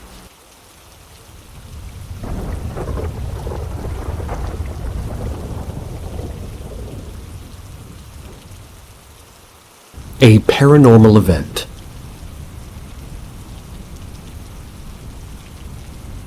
So to start off, this used to happen often, like on a daily basis. It stopped for some reason on December. My room isn't the biggest. I have a queen-size bed, a large drawer, and a built-in closet. My bed would be under the room's window facing the door, with the closet being to the right, drawer to the right too. Well, I usually would cub to music until I drift to sleep. Cub. Which would be around 10 or 11 at most. But this time I was like really vining to the music. I feel very old because I don't understand these words. So I stayed awake. So around 12:30ish, I felt the bed kind of vibrate like Jurassic World type, where it would stop and continue. First, I thought I was just fat shaking the bed. About a minute later, the vibration got bad, and it got to the point where it felt like somebody was punching my bed from the window side. Now keep in mind I had my AirPods in still, but I could hear a faint tap. I was confused, thinking it was just a bug or something, but then it hit me. These are noise cancellation, right? Literally took them off, and I kid you not, that shit was hard, like pounding. Like it would be slowly. Stayed like this for a good minute with me just staring back at the window. Curtains, of course, were blocking it until the pound stopped. Turned into taps. That's when I was like, hell no. Went underneath the blanket, and I don't know why. Suddenly the rats on my fucking... Excuse me? And suddenly the rats on my fucking started running. I could hear them scratching along the inner walls coming from the window towards my closet. I literally stayed under the blanket until the blanket's heats made me sleep eventually. When I woke up and got ready for school, my mom asked me why I was so sweaty. I told her. Literally all she told was to not open the window, which to me sounds like a pretty obvious thing to me, because what the fuck would I? I just want to know what this could be, because it stopped for a while, but I'm afraid it might come back. Also, I've noticed things in my house are moving, which make me scared, thinking that shit came in or something. And although the knocking stopped, there was a day this week where all my dogs started barking towards my window maniacally.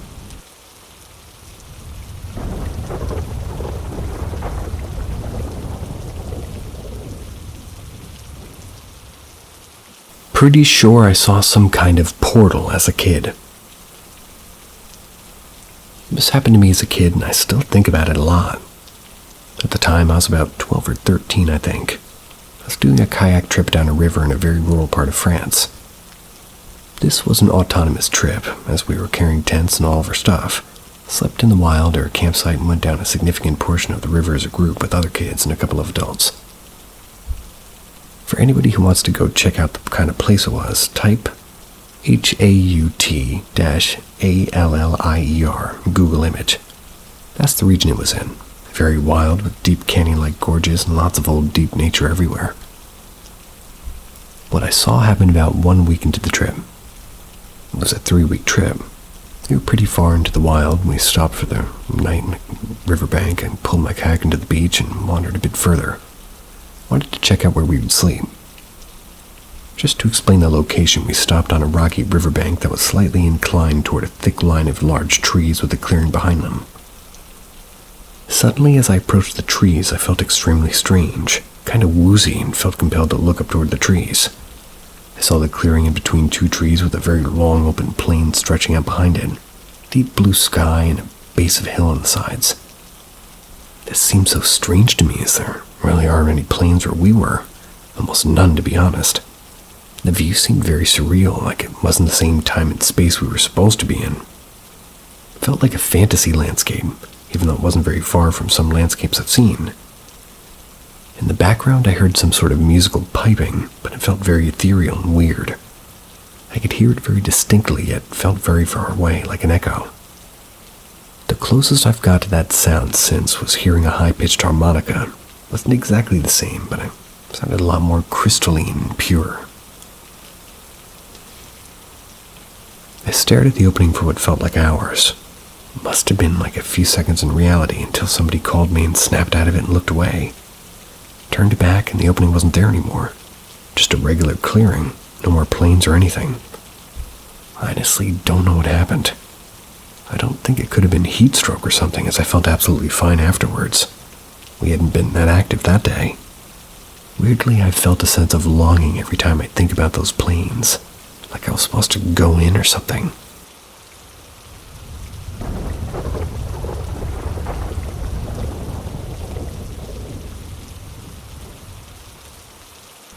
A man with a painted white face came into my room.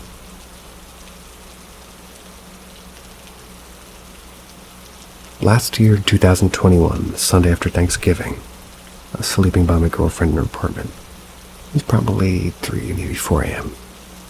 I got up to use the restroom. Kinda had a hard time going back to sleep.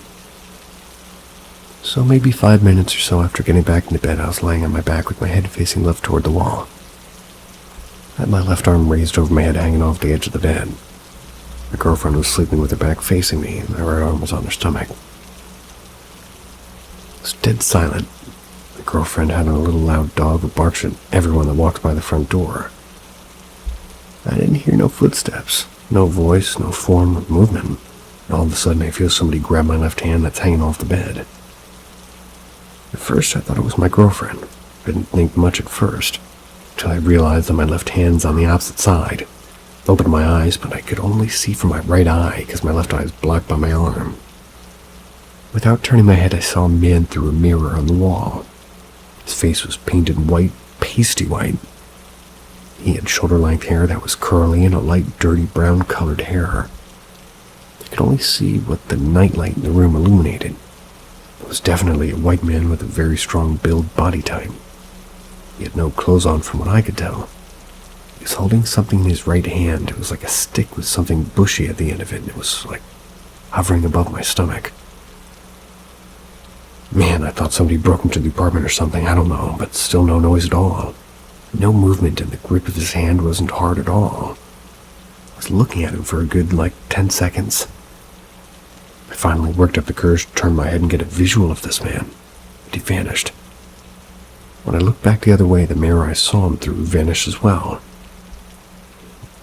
I woke up with my girlfriend immediately and told her what happened. I don't know if this has anything to do with what happened, but I'm Native American, and I told my tradition, when I told my tradition relatives about it, they gave me a possible answer to what I saw. I live in the heart of a city in Arizona. If you guys have any questions, I'll try my best to answer. Sorry if I have this formatted annoyingly. This is my first post. I've only told a few people about this.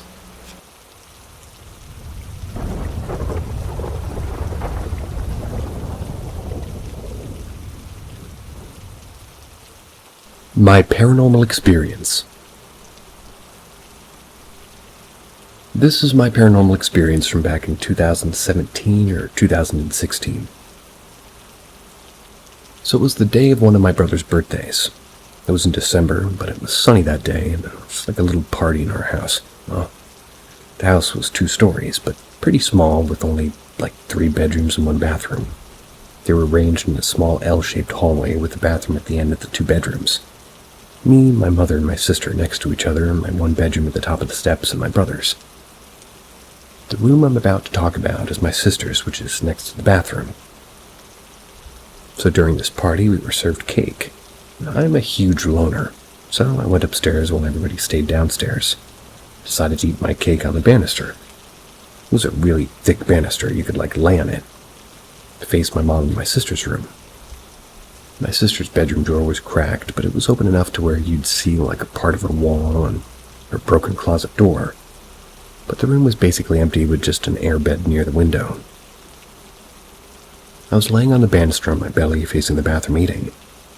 That was until I saw a tall body speed walk past in my sister's room. It was huge. Now, I believe ghosts ever since I gained consciousness, but during this moment I wasn't thinking of anything scary. I was just eating cake on the banister. After that, I quickly jumped down the steps, not even paying attention to how high the fall was. That's how spooky it was. I had my adrenaline pumping, y'all. Still, to this day, my main family just talk about paranormal stories in that house. Now that I'm older, every time this comes to my mind, I start to think, well, maybe it was just a heat flash, or maybe the closet door. But mind you guys, the door was still during that whole moment. It was a hottish day, but I was chilling in a nice, weird way to rate temperature. Apparently, he was chilling in a nice temperature upstairs. Who says that? So I really can't think what this could have been. I have so many scary experiences in that house that even thinking about it now, it's making my heart pound and really want to believe it's something normal, but I don't know how. I know no one was upstairs, so what if I was at that moment right now and I knew it was going to happen? I'll just get up and see just to calm my nerves.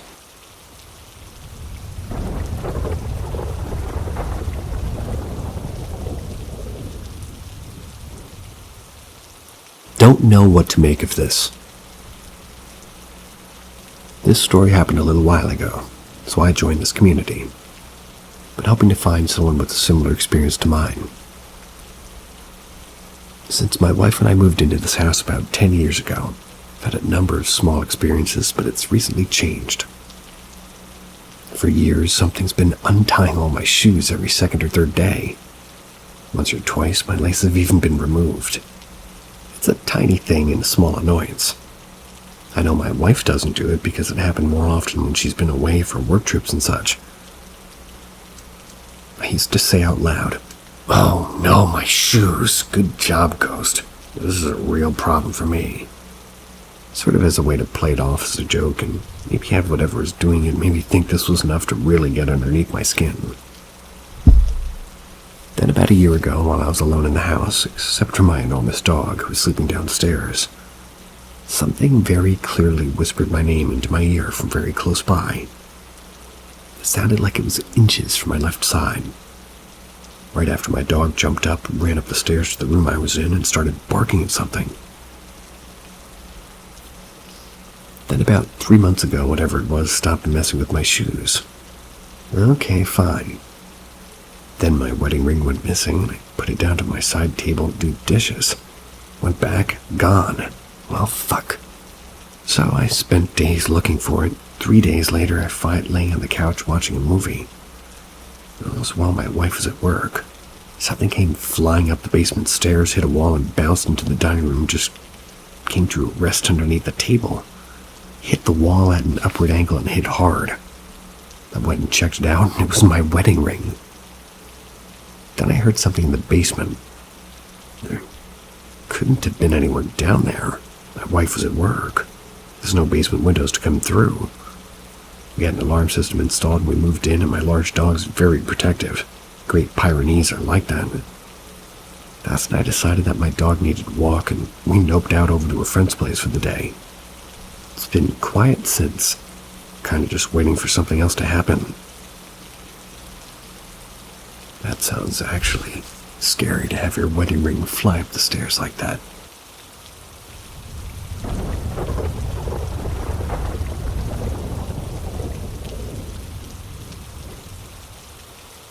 Saw something unexplainable.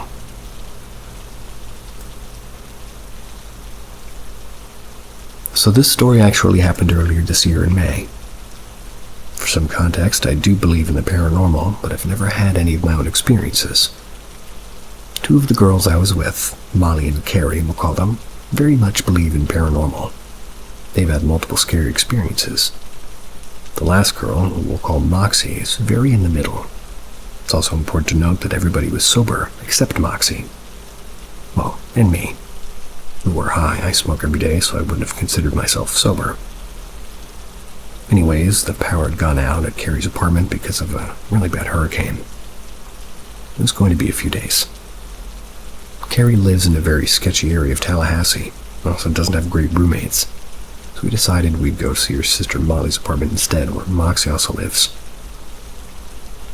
After 2 days or so, we needed to grab some things from Carrie's apartment, but the problem was that it was dark out, and it was totally blackout, so we all said we'll go together.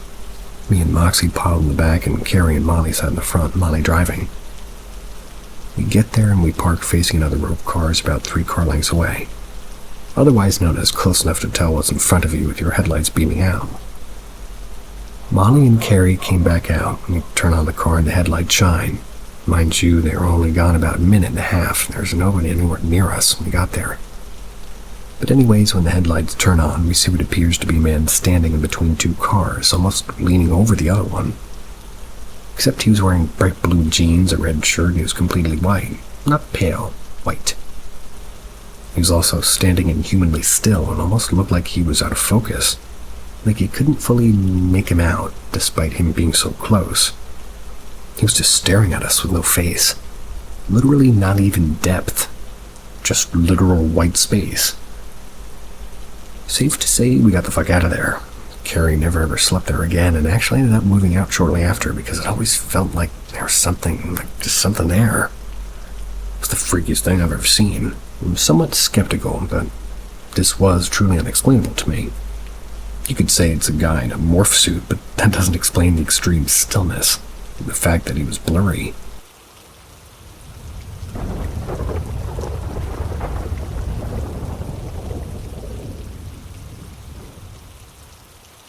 My grandma visiting me at the hospital. So when my grandma was alive, I was really close to her. So close that I used to call her Mommy. My grandma was very protective over me because I was born really sick. She would yell or fight anybody who she thought was a threat to me or my health. My grandma passed away in 1999. I was 3 years old at the time. Her death was very traumatic for me. I remember being at her funeral and my aunt telling me not to try to wake her up because she'll be sleeping for a long time. Of course, I didn't understand what my aunt was talking about. I decided to try to wake her up. I remember saying to my grandma, "Mama, wake up. Mama, please wake up."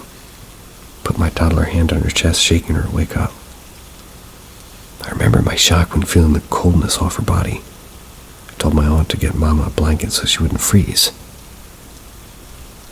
After saying that, people started crying more, and then nothing, because I can't remember after that part. The next day we went to visit her grave. I remember asking my mom, "Where's Mama at?" My mom pointed and told me she was underneath the ground. I freaked out, trying to dig my grandma out of the ground with my hands so she could get out and, not have to take her long nap. I got frustrated because I couldn't get to her and I started crying. Anyways, 4 months after her death, I went to get heart surgery because I was born with 2 holes in my heart. I remember waking up after surgery to seeing a young woman holding my hand. She's smiling at me. There was no talking, just her staring at me with so much love for me in her eyes.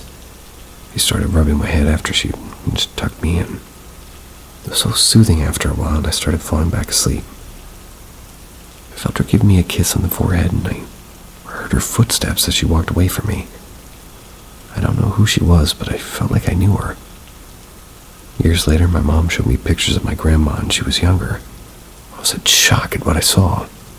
The young woman who was being so caring to me was my grandma. I think my grandma came to visit me to see if I was okay.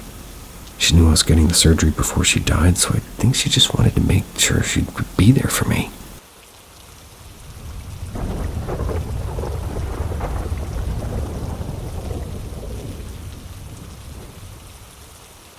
I don't dream every day, but when I do dream, it's a nightmare. I know that one day I'll no longer remember this. I know that I will grow up and have more experiences to tell. It all started in my childhood. I was 9. I was on a remote road with a lot of trees, which would have been physically cold. I don't remember exactly, but I felt warm. A few meters away, there was an abandoned ambulance on the road. As a curious child, I went in. Inside, it seemed bigger than the most common ambulances, as if I had been teleported to a room in a morgue or something. I looked at the sink, and there were traces of blood. A few seconds later, I heard the laughter of a newborn child. I looked behind me, and there was a mark with something that resembled a human, only wrapped in a typical hospital sheet.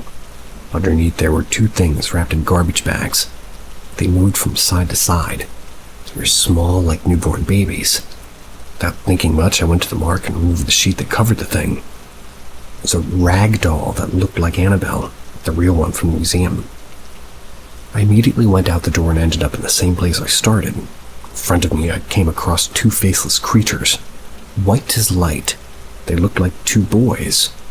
One who looked older said, "What are you doing here? This is not your place. Do you see this road? Run until you reach a hole, and you'll go back to your world again." I did, and I really did go back to my bed. This is the most enigmatic one. I don't even know what I looked like, especially. But I'd like to remember that I was in a place where the walls were white and beige with pastel-colored polka dots. Everybody was wearing 60s-style clothing. There was a birthday party, and the table was huge, by the way. There were a lot of children.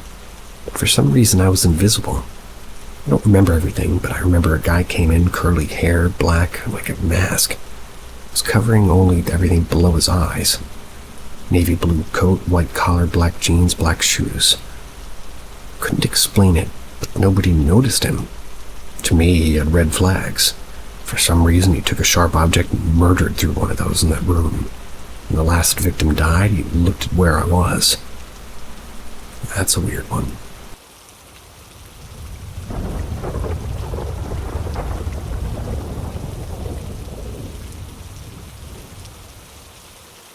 My music box just played on its own at 4 a.m.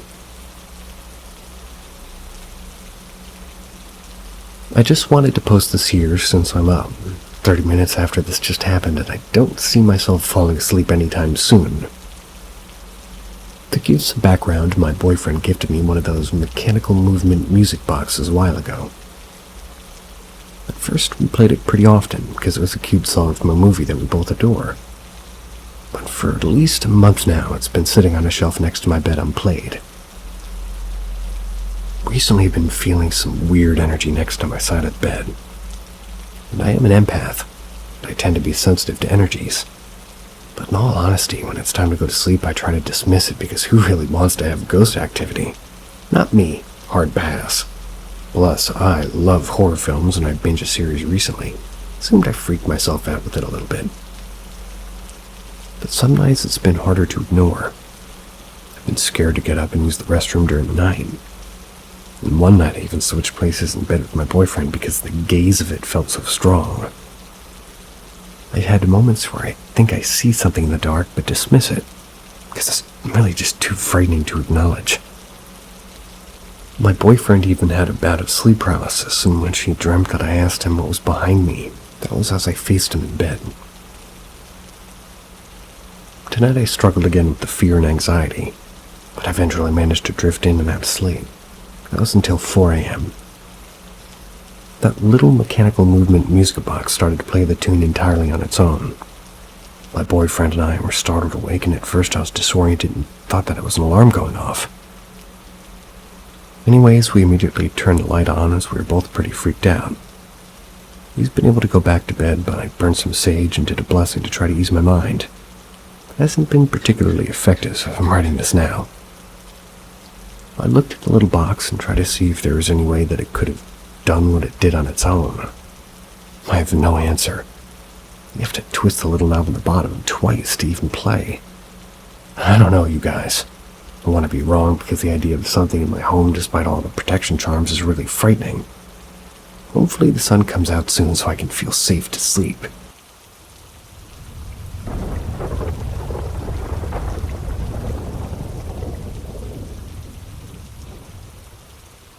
A strange face outside of the window.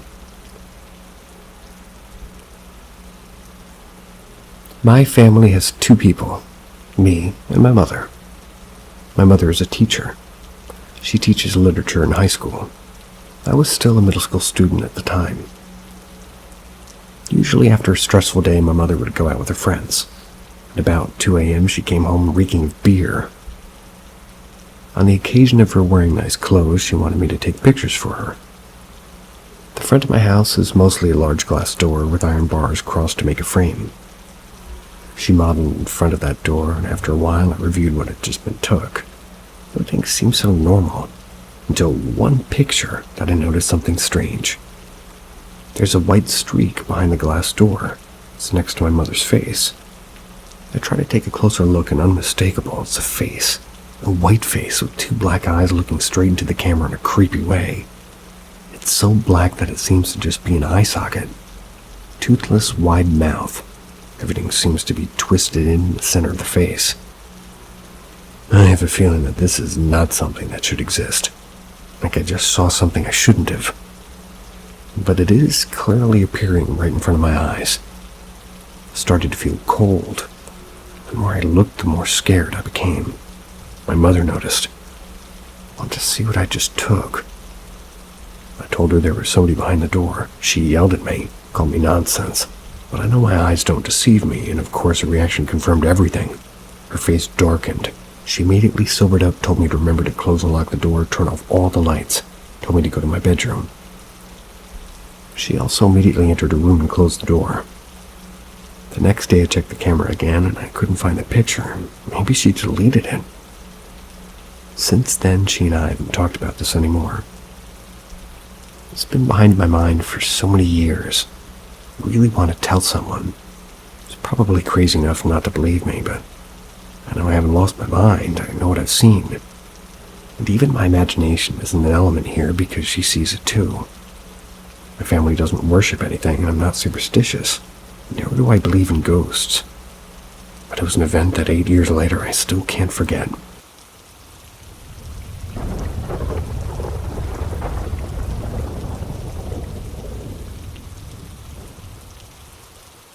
I believe I've seen ghosts. Gonna start this off with an I do believe in supernatural entities, be it ghosts or fae. This world and universe are too big for me to not think that there can't be at least a chance of these things. I've always seen things out of the corners of my eyes, but like everybody else, I'm just like, oh, that's a bug, or maybe a cat. Sometimes I know what I saw. One thing that really sticks with me was in 2022. I went to my great-grandma's funeral. She went by Gigi, so it's easier to tighten. She was a sweet and kind soul and always patient and loving with us kids, so a large portion of the very big family flew in for her funeral, myself included. During the ceremony, I watched everybody else, my dad, brother, aunt, grandma, as they all went up in front of the little hut thing that we were at and said words about her. Each time I watched this image of her in my head, not something I could physically see, but I could feel, like watching her comfort my aunt and telling her not to cry, hugging my dad as she sang a song to her. And as the ceremony was wrapping up, I saw her go to the side with my great-grandpa who died when I was younger, so I don't really remember him. The two flew off as doves. Literally, they were a pair of doves that were hanging around and took off. I know from my dad that we've had what he calls witches in our family lineage, which I interpret as high energy for spirituality or whatever you may call it. So I was talking to my aunt about me seeing her at the funeral, and that's when one of my cousins, who was distantly related, came up and asked if I saw her. Apparently they had seen her too, and I confirmed I did. We started talking about these things and what happens at the funeral and other things that we've seen throughout life. Shadows and other ghosts. Part of me says that I have hallucinations about, like, once in a while, maybe due to an act of imagination. But the other part loves this little thing I can do. Scary at times, but it's my best memory when it comes to the paranormal. I don't know if this helps people or if it's just another person rambling, but that's my experience. We're all a person rambling at some point.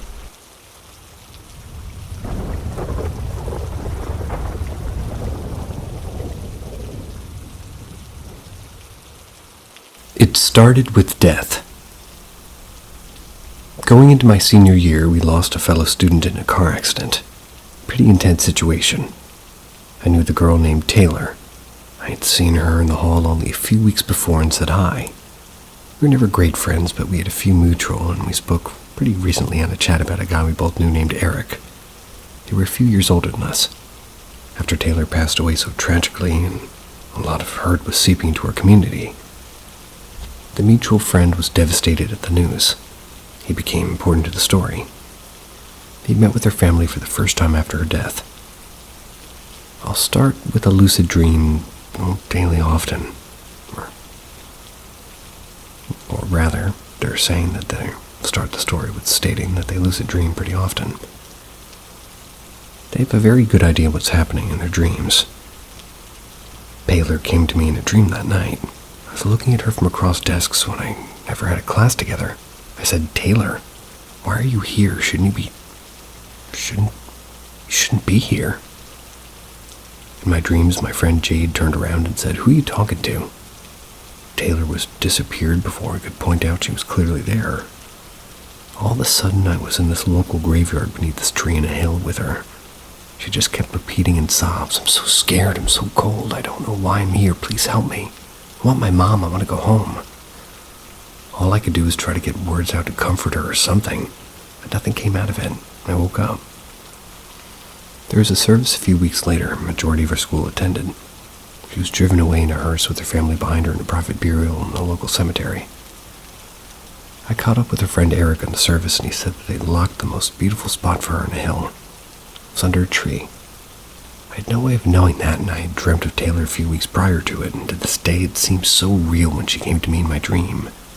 She was really crying out for help to one of the few people that would have been able to hear her. I've had a few crazy experiences with paranormal happenings, and I'd be happy to share them. But it's always a somber feeling when I realize they aren't made up. That the fear I felt through every experience was real. The people around me felt real fear. There's so much more to this world than we'll ever know.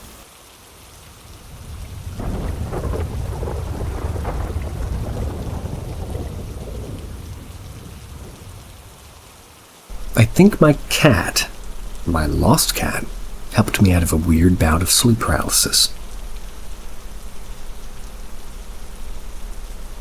A bit of backstory. About 8 or 9 years ago, I took in a 3-week-old kitten. I named her Karma. She was mostly white with some gray markings in her face and tail, stayed quite small. Made the most incredible bond. She was the perfect kitty. Unfortunately, I ended up in what turned into an extremely abusive relationship, which I'm no longer, and stupidly got a basement suite with him and one of our close friends. Said friend started doing meth. We got him kicked out, and in the process I fully believe here one of his friends stole her or killed her as revenge for getting kicked out. She just disappeared. I did everything I could, but I couldn't find her. I was crushed, and I still am, honestly. I never got any closure regarding what happened to her, and that friend lost his life to a fatal stabbing that same winter. So I have no way to follow up. Last night, I was well on my way to falling asleep next to my now amazing partner. Ended up in a weird bout of what I felt like to be sleep paralysis. I'd experienced your more typical sleep paralysis before and some other weirder ones, so I know what it feels like. I was laying down facing my partner, drifting off, and suddenly my mind was in a terrified panic. I saw and felt myself suddenly frantically pushing him over and over and over. I wasn't actually moving at all, and I couldn't stop, but the very real feeling of what was happening. Out of nowhere, I saw the belly and tail of a small white cat flash before my eyes, as if it was jumping in front of me. Vanished, and it all stopped. We have no pets. It took me a minute to catch my breath and reposition. Sat up to try to compose myself and immediately thought of Karma. I cried kind of quietly for a minute. I hadn't had any other ghostly experiences with her previously, and in my gut I feel like maybe she was still alive this whole time. Passed recently. Dropped in to say hi and save me. I know it sounds silly, but I feel some sense of closure today. A bit happier thinking about her. Me too.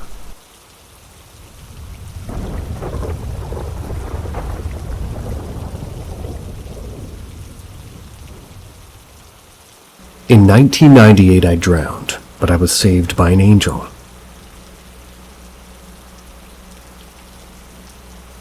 I was on vacation at the Edgewater Hotel in Gatlinburg, Tennessee, with my family. We were in the hot tub, which was indoors. In this indoor area, we also had a swimming pool. Hotel rooms lined up next to the pool. The parents needed to go to our hotel room for some reason, which is about a 15-second walk away. They left me alone in the hot tub. I was the only one there in the entire pool area. I was enjoying the hot tub and decided to walk around in it. As I was walking toward the middle of the hot tub, my feet slipped from underneath me. I discovered it was much deeper than I thought. I sank to the bottom of it, and for some reason I couldn't gain any footing. I remember panicking and flailing, trying to reach the surface, and my feet just kept slipping at the bottom. I very quickly reached the point where I couldn't hold my breath any longer. And this may sound kind of crazy, but I vividly remember breathing in water at this point. And as I inhaled water, not swallowed, but actually inhaled like a half-breath worth of water, I still remembered the sensation of water entering my lungs, but there was no pain. I then had the realization that I was going to die, and in that moment I felt a hand grab mine and pull me out of the water. When I looked up, there was an old man smiling at me. I looked at him in shock for several seconds, speechless, before saying, "Thank you." He continued smiling and never said a word. I then ran to the hotel where I found my parents arguing about something. Tried to tell them what just happened, but they wouldn't even let me speak. Then I ran back out trying to find the man who saved me, and I couldn't find him. I even went to the reception area and asked if they had seen an old man pass by. Nobody said they'd seen him. I realized at this point that it was an angel that saved me. How my 6-year-old brain knew this, I don't know. But I still have no doubt that it was truly an angel and not a person who saved me. And it seems my gecko agrees.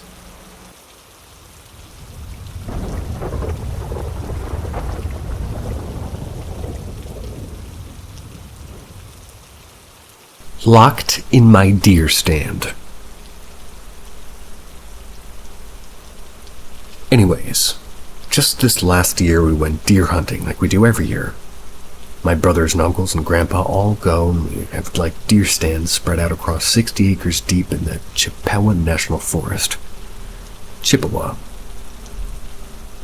My dad's deer stand is one of the closer ones to our camp. So at lunchtime or nighttime, we wait for family members to walk down the trail and wait for us to get to our stand to walk back to camp together. Our deer stand has a locking hatch on the outside of the inside.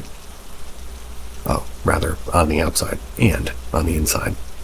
It's pretty finicky and takes actual strength to get the latch to shut properly. And then you push it down a little to lock it into place. There's a latch on the outside and the inside, so if you unlock it to get in and you lock it from the inside so the door stays shut. Keep in mind, it's not actually locked, but it's a latch where you lift up, push through the hole, and push back down to keep it into place.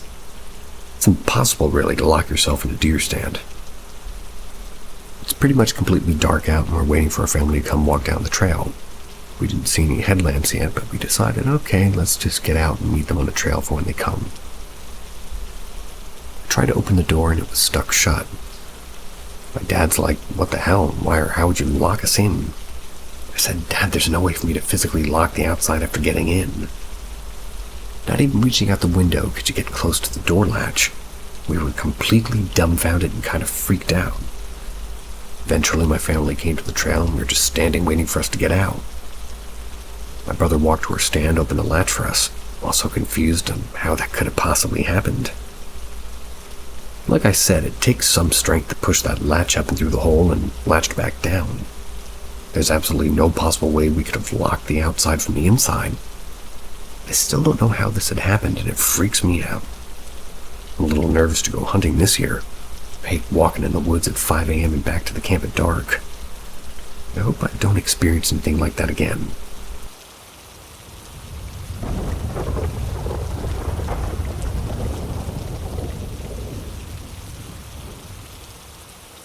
Ouija board led to friend's death.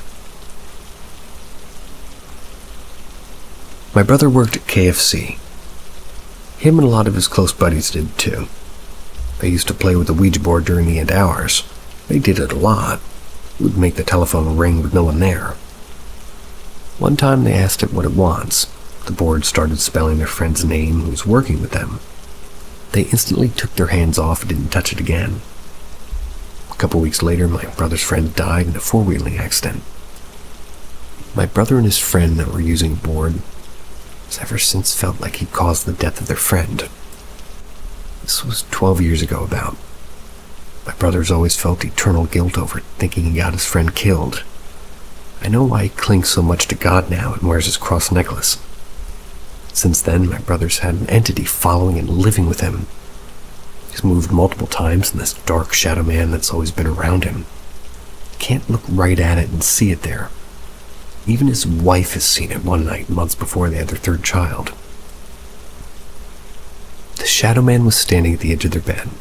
They could both see it. My brother's wife said that you need to go. We have a baby coming soon. We can't keep having things like this happen. And ever since, my brother hasn't seen the shadow man. He claims the shadow man has saved his life, and he's felt that it was like his vehicle with him. Fell asleep behind the wheel multiple times, and the entity grabbed him and woke him up. And this is a true story. Rest in peace to my brother's friend. I'm happy for my brother he's no longer keeping this entity around. He's always been able to tell if something is off. I don't believe in random people when they say that they can sense things, but I sure believe my brother. He's countless stories of seeing this entity. Another time, his wife came home from work and she went to the bathroom while he was on the couch. She never came out of the bathroom. He went to check on her and she was never even home. That entity came and was messing with him. It's an odd way to end that.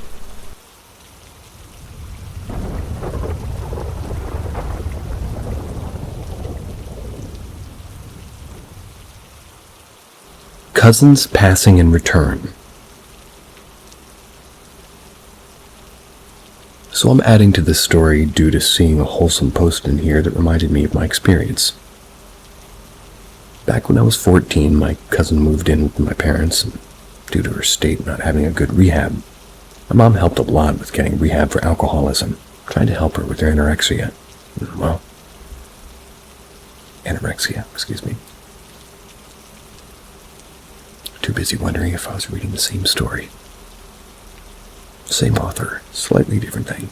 So now, spiritually, a lot of messed up stuff was happening when she lived with us. It was an all-out hell. Even after we dealt with those issues, she was moved back to her home state. We thought all was calm. Well, it wasn't. She relapsed and ended up dying of alcohol poisoning. At the time she died, my 5x3 poster in my bedroom was ripped off the wall and it woke me. I'm a hard sleeper as well, and a noise like this I usually sleep through. For me, this was her spirit saying, "Hey, I'm free. I'm telling you now." We got the news that morning that she had passed at 3 a.m., and that's how I made the connection to my poster as my old digital clock had read 3 a.m. during that incident. That was my experience of her saying that she was free and okay. But she didn't stop there. She also visited my mom while my mom was working in the celebration of life paperwork to have at her grandparents' place for her, and my immediate family and grandparents helped her way more than her parents actually did. Didn't get that either. The lights flickered in my mom's bedroom and she stopped. She paused and went, "Lily, is that you?" The flicker happened immediately again. Making sure it wasn't an electrical fluke, my mom waited a bit before asking another question. "You all right?" Same flicker. "Is this goodbye?" Same flicker again. My mom started bawling and felt phantom arms on her for a moment before it faded. While her spirit never came back, I know that she's watching us from wherever her spirit is now. It's heartwarming to know that she stopped by one more time as a ghost before passing on to the afterlife.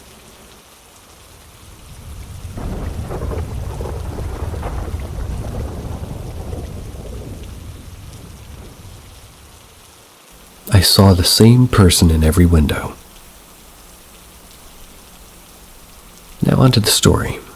I was playing a game on my phone while listening to music. That's when I decided to look out the window, and at the other house's windows too. All the curtains were open on every window in the house. They had this light, and it was like making its way through them. Thought this was normal and looked back at my phone.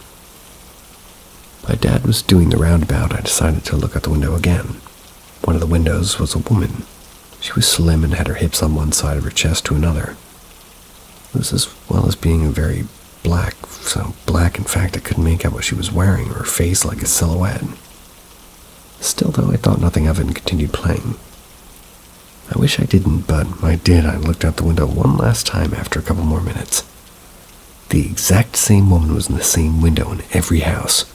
She just stared at me, not a care in the world. I tried telling my brother and my parents, but they disregarded me. I was genuinely scared and didn't want to leave the car.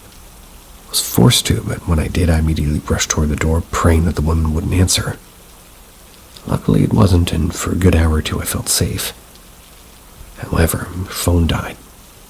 Went to one of the bedrooms to charge it. I also decided to relax a little and lie down on the bed. I couldn't help but shake the feeling of being watched. There was only one window in the room, so I looked over there. And there she was, still pitch black. This time she wasn't in her normal position. Her fingers were beside her hips and her head rotated to look at me. I obviously screamed. I ran out of the bedroom without my phone, and my parents got worried and came, and I tried to tell them everything, but they didn't really buy it. Left early because they thought I would ruin the game. I didn't look out the windows for the rest of the trip. And the subreddit made me remember that memory. It was 3 years ago. I've gotten over it since, and I've never seen her since. But what I didn't realize then was that all the 3 of the bedrooms in the house, they're all on the 2nd floor. I know none will believe me, but at least I've got that off my chest.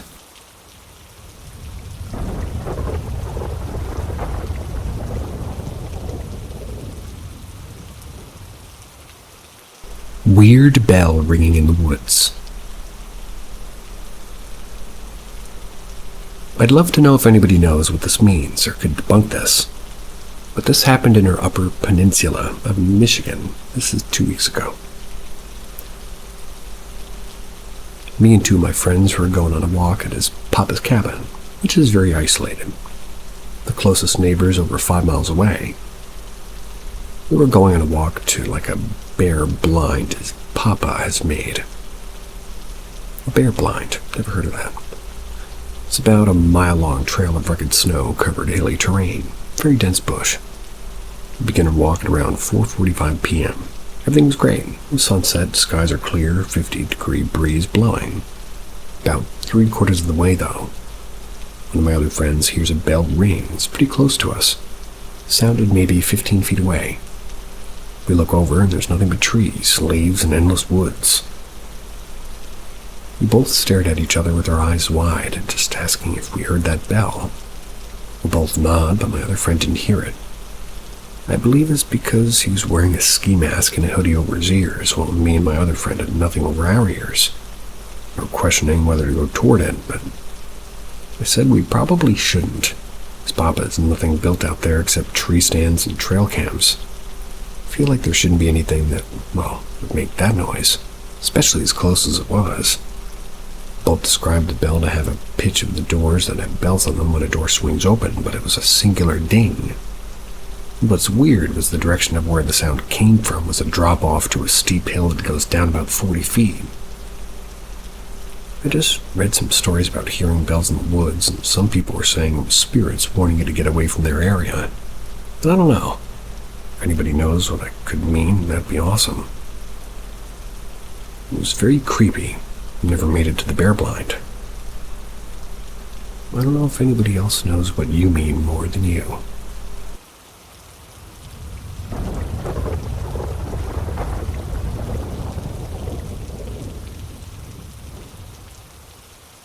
I think the demon that's followed me my entire life is trying to haunt me again.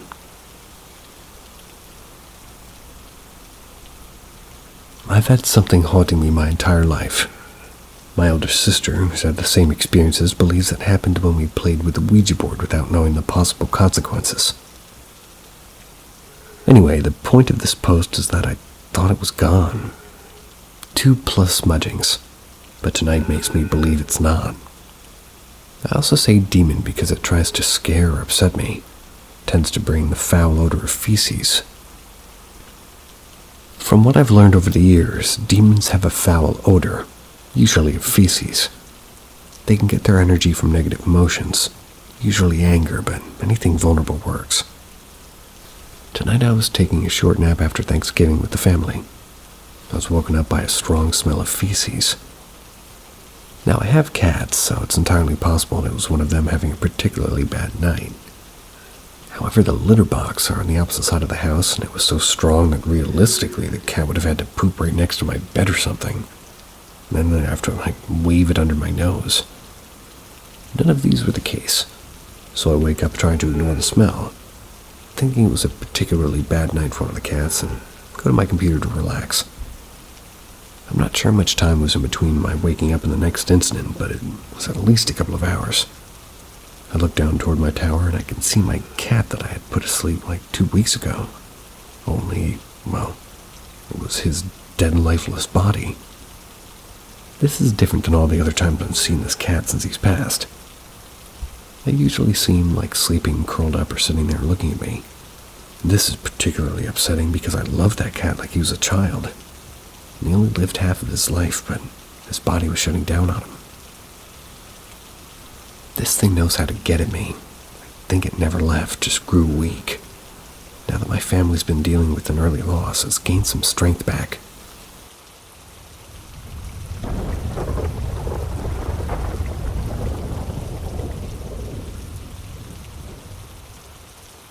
Is my college apartment haunted?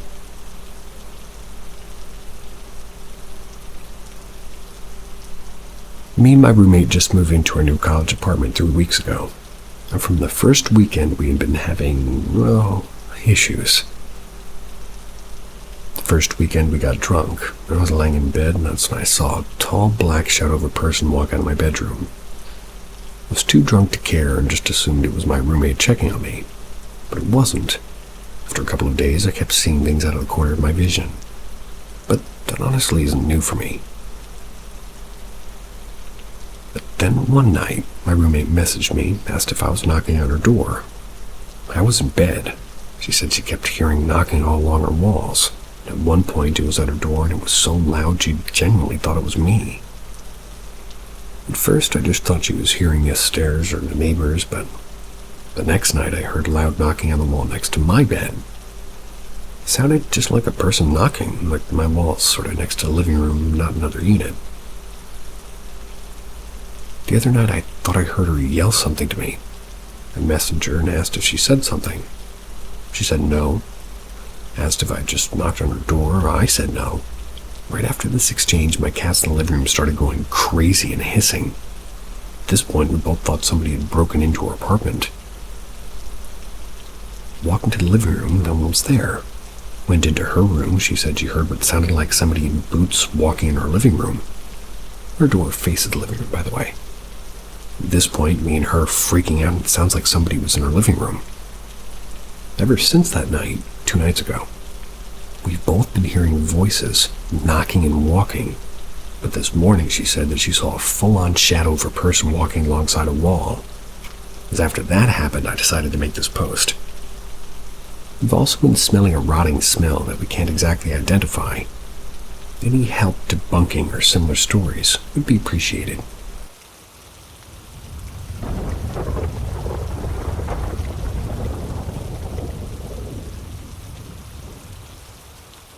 My 6-year-old is having nighttime visitors.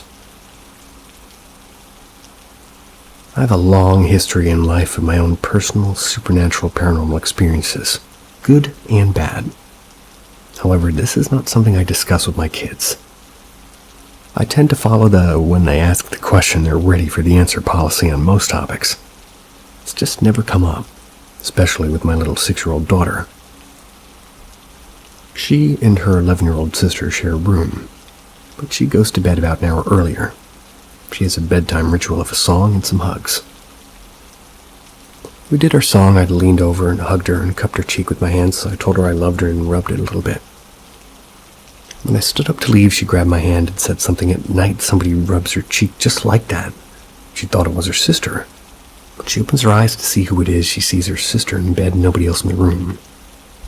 She said that she thought maybe it was me, maybe not, if it's not her sister, but I'm never there. I asked her if it was always like a kind, loving touch like that. She said yes. I said, well, as long as it's a loving feeling, there's nothing to worry about. And that it's okay, and left it at that. I told her if she ever feels uncomfortable or unsafe at night, she can always come wake me. She showed no signs of alarm. I then went to ask her sister if by chance she was ever touching her sister as she sleeps. Her reaction seemed kind of perplexed. She said, no, why would I do that? I just said, I don't know, just asked and moved on. Their beds are across the room from one another, so no accidental touch is really possible. This obviously bothers me a bit. I'm glad that whatever's visiting is using a loving touch, so the idea of a relative comes to mind, but I was also kind of hit with a wave of violation, though. Feeling like I don't want her being approached by a spirit or being that I kind of visualize being like something guarding her, like a boundary saying she's off limits. Still thinking about this 2 days later, though, and looking for input.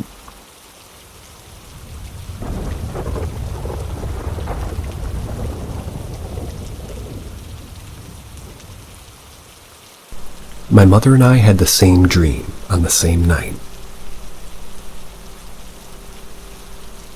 Back in 2020, I was staying at my mother's house for a few weeks while I was in between apartments. For context, she was raised Catholic, raised me the same, but around the time I was 10, we simultaneously lost interest in the church. She's never been particularly spiritual since then, besides believing in something else. One night, I had an utterly vivid dream. I was at my grandmother's, her mom's, lake house.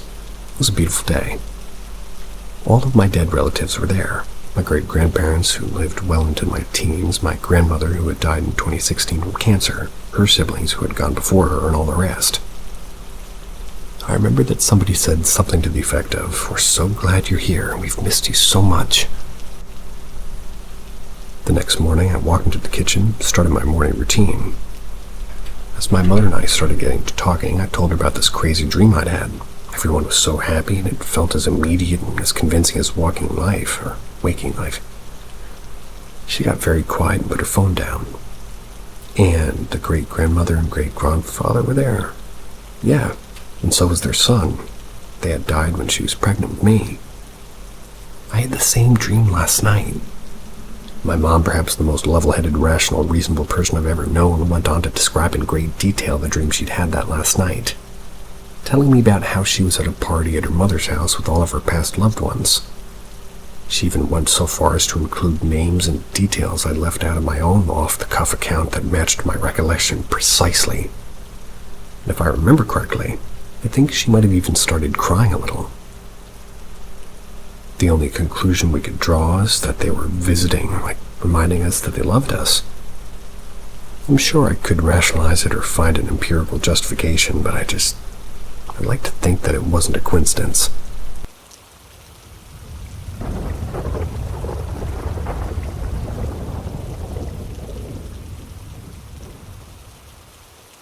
Explain this phenomenon. The mist, caught on CCTV. Recently installed a video doorbell in our farmhouse in the mountains of, Wyoming.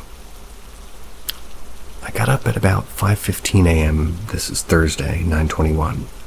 I had just checked, and I did this Reolink app to see if anything interesting had been captured overnight. To my utter shock, this is what I saw. When I opened up the doorbell's live view, I couldn't believe my eyes or decide if it was a hurricane or forest fire that was ravaging our farm. After checking the weather report, news, and other cameras around the property, there was absolutely nothing out of the ordinary. No wind at all or any rain. Nothing.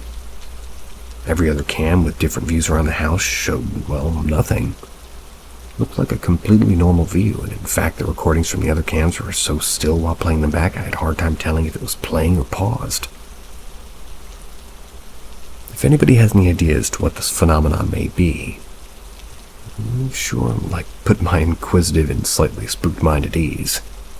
This event lasted about 15 minutes, varying in severity from total obstructing the camera view to the camera view fully returning to normal in spurts.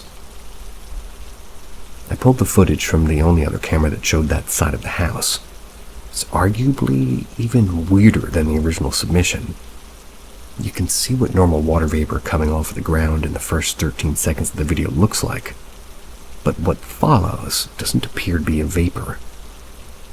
Wondering what may cause the black specks, white dots, and the other general pulsing of activity that reflected IR. Keep in mind, this cam is zoomed in quite a bit, so I think that's why the movements look different than the first video. But clearly the same thing affected cameras both views during the same time period. I've now checked all the cameras, and officially these two clips are all we got.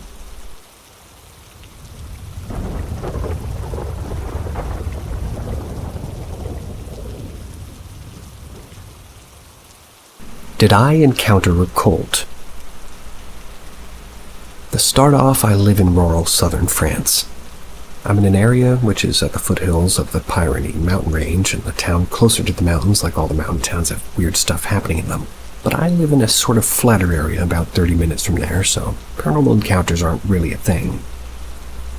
The story starts in summer. We're in my smallish town, and my brother and his friends were having a party at an abandoned windmill, right at the top of a hill about 10 or 15 minute walk from my house. They were all going to sleep in tents, so he was all set and just went out. About 2 hours after his departure, he calls me. He says that he left his power bank charger in his room and if I could bring it to him. But, sort of being intimidated by the older brother, I obviously obliged. I wake up, hand it to him briefly, just talk, and I'm off again. Now the hill is very steep, so I'm rather slow going down, and eventually there's a field or a clearing to the side, and there's loads of people. They're all dressed like 70s hippies with 2 donkeys and loads of tents. At this point, I'm not really scared, but I'm sort of confused, and in French I say, well, this thing that the narrator can't say because it's French. And then they just don't respond. But they acknowledge my presence where I detect that I'm not wanted. But the bit I don't understand is that this is 2 minutes from the windmill, and they weren't there on the way up. I just can't wrap my head around it, and this was 7 years ago. I was 9 at the time, so I said nothing to anybody apart from my brother. They all said that, well, kind of creeped me out, but not really anything else. And the energy I got from them when they greeted me, I got extremely uncomfortable. So I don't know why my brother suggested a cult, but give me some other suggestions and theories. Well, it does check a few cult boxes. A little bit too open-ended, though.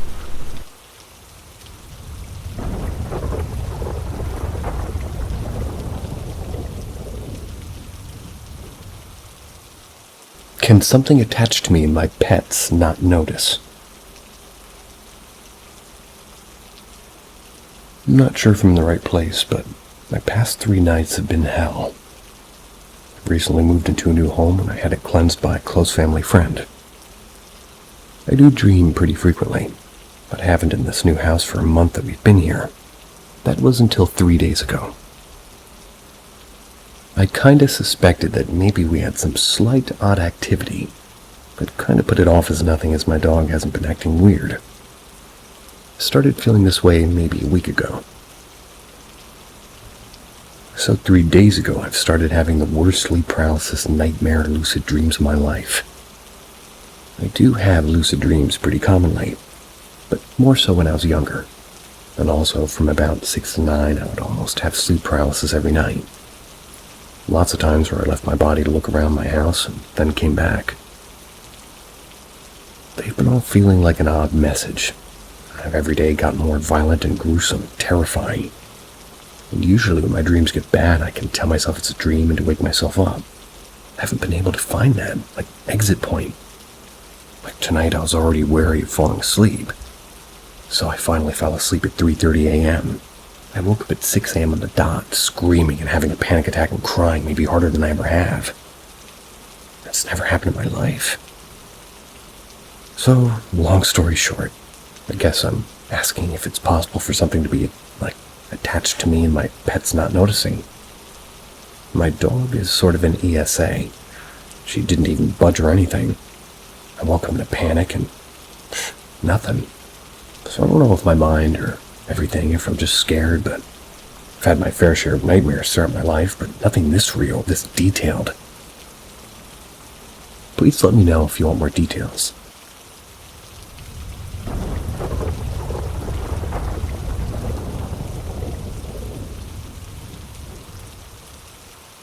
The strangest thing I've experienced to date.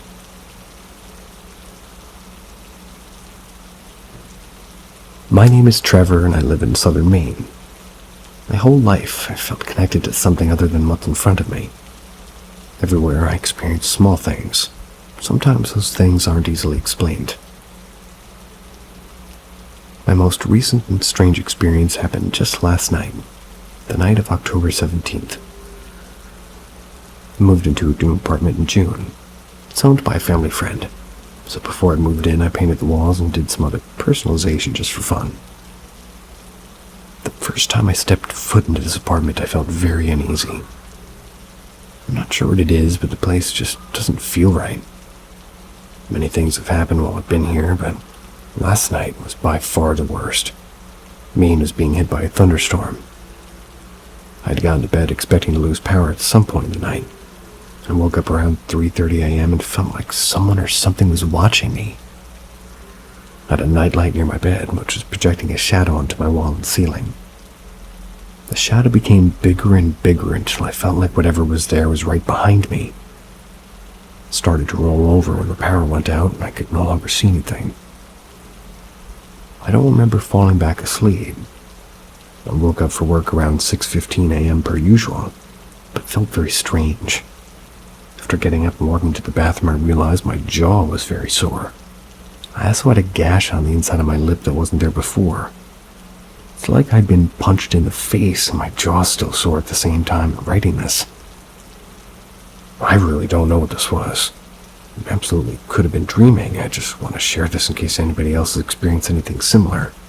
Waking up with cuts and bruises that you didn't have before you went to bed.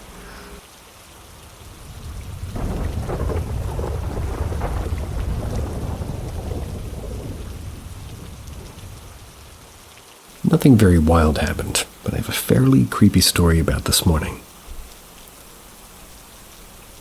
While getting ready for work this morning, I remembered I needed to go into our attic and count a few things for some renovation work I'm going to do in our house.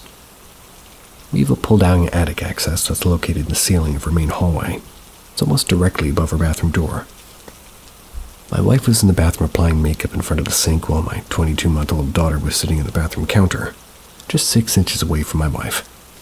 They were playing with their toothbrush. That's when I heard my daughter say hi, which I thought she was directing to, the hi to my wife, which is something she does do a lot. Didn't really think anything of it until I closed the attic. Entered the bathroom where my wife, and had sort of an odd what the fuck look on her face. Asked her why she had that face. She says, when you got in the attic, Quinn, my daughter, looked up and said hi. When I looked at her and said hi back, I noticed she was looking at the wall. The wall that would be directly behind my wife. Said hi again. Then slowly lifted her head up as if she was watching somebody walk closer to her and then tucked her arms in their side and giggled. This is what she does when protecting herself from tickles. My wife asked my daughter who she was talking to. My daughter didn't say anything back, but just at that moment the plastic makeup container my wife was holding closed as if it were slapped shut. By this time in the story, I had come down from the attic and entered the bathroom. Not seeing anything happen with my own eyes, but I did hear the conversation my wife and daughter had. This is the first ever quote-unquote experience my wife or I had ever since living in our house.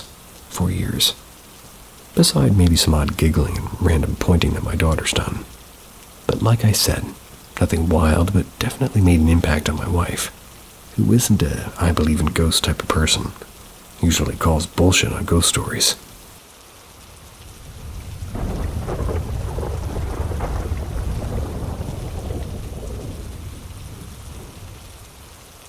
My dad possibly trying to communicate. But this and seeing a UFO when I was 10 years old, they're the only things I can think of at the moment that I've gotten to experience. But when my dad passed away in 2012, it was a very trying time. But we got through it okay, I thought.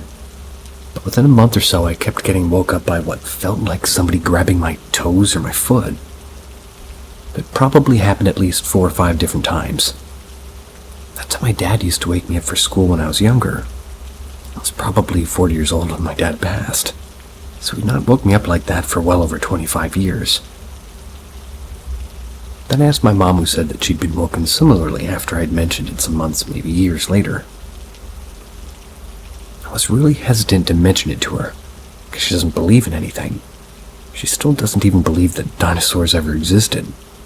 So I was somewhat shocked when, she said she was experiencing a very similar thing. It really wasn't scary at all, especially when I remembered that was how my dad had always woke me up.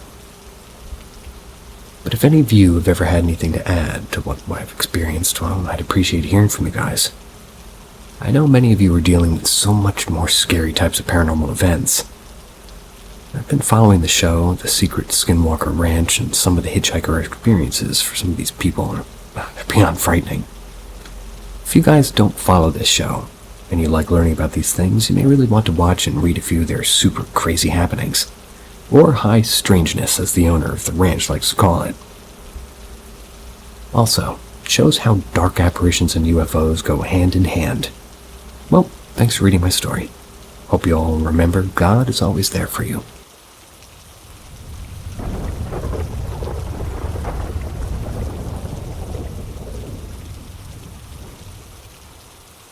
Village Ghost. My family's from a rural village in Vietnam. This story was told by my grandparents when I visited them. This happened post-Vietnam War when people from the coastal village were poor. During that time, there was a couple that lived near my grandparents' house. One day, their son went in to get a haircut at the barber. Once he was finished, he returned home, but his father saw him from the door. was upset about the haircut and wanted to cut it himself. This led to him getting a pair of scissors and chasing around the house to try to cut his hair. Ran around the house and stumbled upon a landmine. Stepped on it, causing it to detonate. I wasn't sure if it was a landmine or a grenade, since my grandparents don't know the name of it. Caused him to blow up into bits and pieces. My grandma recounted how his intestines were spotted everywhere and the blood stained the house. Later on, the spirit of the man would hide in the trees near the canal in front of my grandparents' house. There would be many accounts of people encountering him when they would be across at the bridge of the canal. He would taunt them and tease them while they screamed in fear. Many of my family members have told stories of their encounters with the man and how he would taunt them. My great-uncle personally encountered him, is scared to go to sleep at my grandparents' house to this day, scared to walk near the canal by himself. Along with the man, there was a woman that fell in the canal when she was coming back from her work, causing her to die. This has led to many encounters of her when it rains with her hair down and wet. The surrounding area of my grandparents' house has been known to have many ghosts and spirits around. Many that died during the war and others that died of unfortunate events. Although now there isn't any, well, I guess there isn't many encounters, some still wander.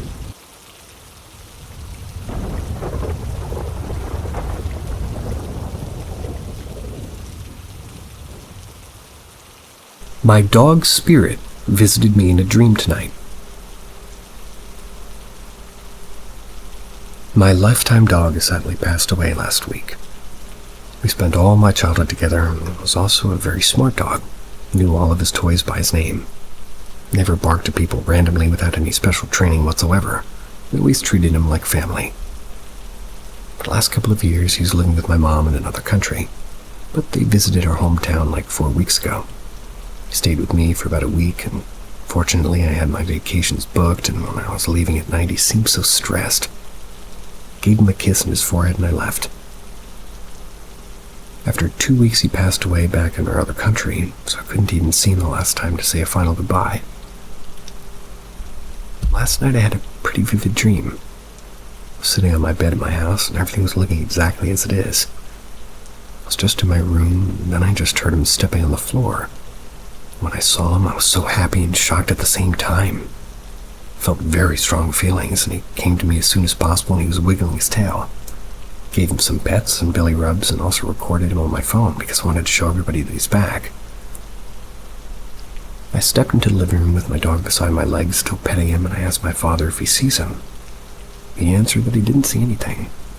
Gave me chills when I checked the videos that I recorded on my phone and I couldn't see him.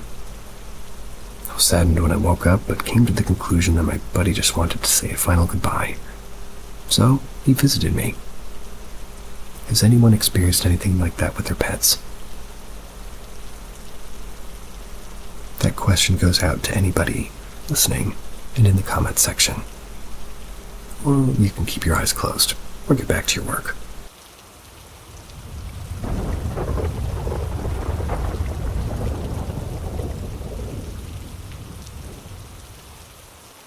A ghost spoke his opinion on a show I was watching. So the first thing I want to put out is I had multiple paranormal experiences throughout my life from age 5, maybe even younger than that, even till this very day. A little bit about me is I'm an empath. I can read people's energy, and I don't know if that's the reason I have paranormal experience. But I'm going to go with a yes. I could tell you all my stories, but I want to tell you one of my experiences that takes the cake. So I was about 18, and I still lived with my parents at that time, sitting in the kitchen table one day watching one of my favorite shows on my laptop. The show I was watching was Ghost Adventures. Ironic, I know, and I know what you're thinking. You're probably thinking, well, you were watching a ghost show. Probably got scared and paranoid, or it's probably the sound from the show. Well, I hate to burst your theory, sadly, but you're wrong. So as I was saying, I was sitting watching Ghost Adventures when I felt a presence coming toward me. I ignored it. I usually ignore anything paranormal so they don't bother me. Eventually they get hit by, well, sometimes they don't. Then spirits didn't. So if you ever see Ghost Adventures, you know, they show a scene as it comes to the end. In one of the episodes, the last scene, Zach was sitting on the couch talking to the spirit when a lamp moves across the table. As soon as that happens, I pause the show because I felt a presence behind me. And I'm not kidding you guys, I hear a man's voice whisper in my ear saying, "Oh, that's scary." I felt his warm breath on my ear. After that, I asked him respectively, just do not do that ever again. And walk away, and he did.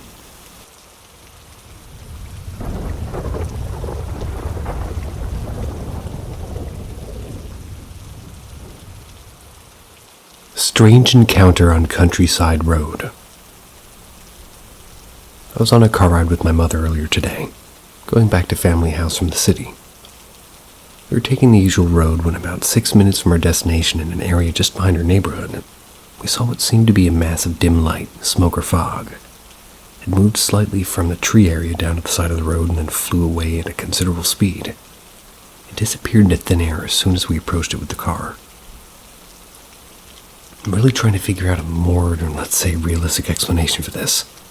Something that doesn't involve some kind of spirit apparition. Not because I'm an absolute skeptic. I've had at least another notable experience in the past, actually, but this one feels so weird, I'm wondering if this wasn't some kind of rare atmospheric phenomena. To go further into detail, we were just about 6 feet far from the thing before it took off. It was rather large, but despite the size and short distance, neither my mother or I could discern any trait at all. It was a shapeless mass of white smoke. We got close enough to almost drive through it, it flew off and disappeared midair. Without changing shape like smoke or steam would normally do, it just gradually turned transparent and disappeared. Another thing that weirds me out is how it didn't seem to follow the airflow of the car at all. It just moved slightly to the left opposite to where it came from and then flew straight upwards. It's way faster than the car. Whatever it was, my mother obviously didn't want to hit it. I immediately looked up trying to follow it with my eyes, but I couldn't see a thing at all. Which also doesn't really make sense to me considering how visible it was before the car lights were close enough. It didn't seem to disappear into darkness, but rather to dissolve. Wondering if this can be compatible with any known atmospheric phenomena.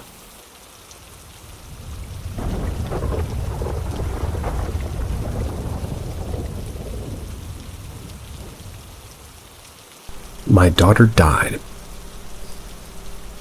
I had twins born 10 weeks early. On DI, Los Muertos, saved one of them.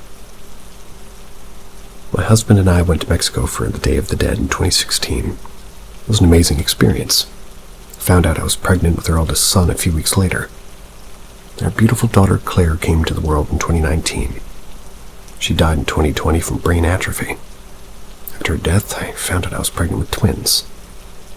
It was emotionally very hard.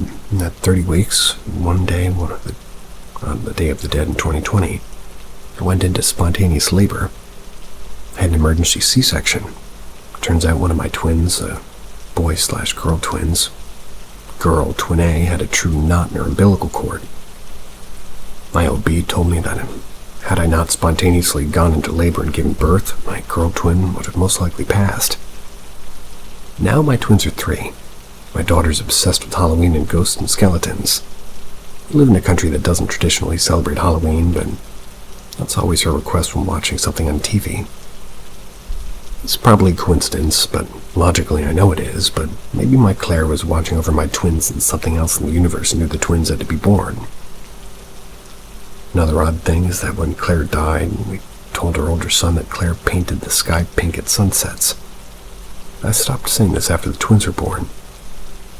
One morning, the sky was pink, and my girl twin stood at the window and said, "Look, I painted the sky pink." I hadn't mentioned Claire painting the sky ever to her. I like that.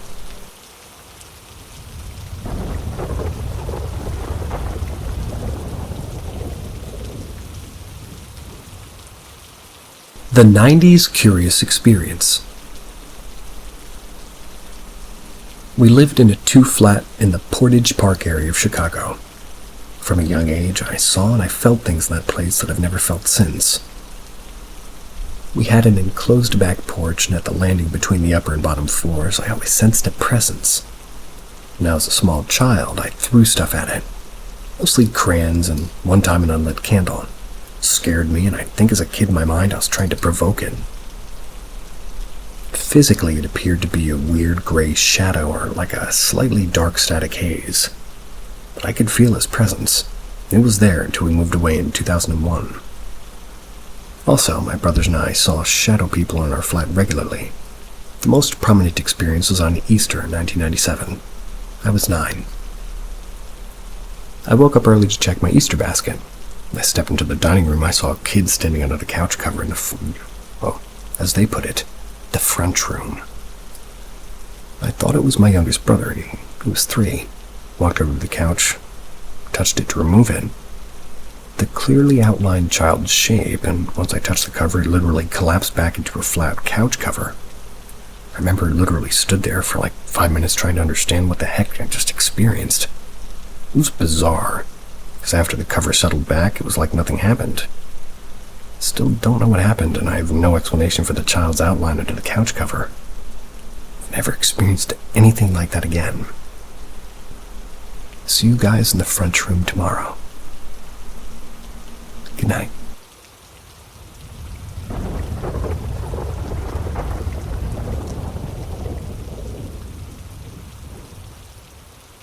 First time I experienced something paranormal, and I'm a non-believer. I'm a nurse, and in my 30 years of existence, I've not experienced something paranormal until last night. I'm on my second night shift. I was sitting in our station. The window's behind my back. In front of me was my fellow nurse and a nursing aide.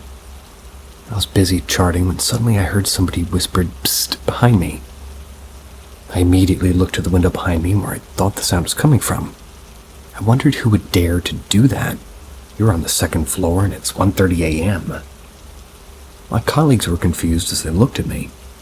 I asked them if they had heard somebody whisper. They said they didn't. I heard it clear as day, like there was a person behind me. So I got up, went to the window to look.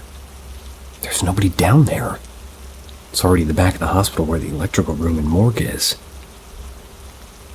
I'm a person who wishes to see ghosts, although my friends and family say it's dangerous that I'm wishing for it. I'm a pretty skeptical person. I love horror movies, and I always watch it alone in cinemas. I love the thrill that it gives me. I just recently joined Reddit, and all the groups I joined here are all the paranormal stories. I always read horror stuff here. It makes me sleepy. Anyway, after what happened last night, I realized that I've been seeing shadows lately in my peripheral vision during my shifts in the hospital. I've never really given them much attention. But last night was a mystery to me. I'm still a skeptic, though. I still think that there was a person below the window who did that.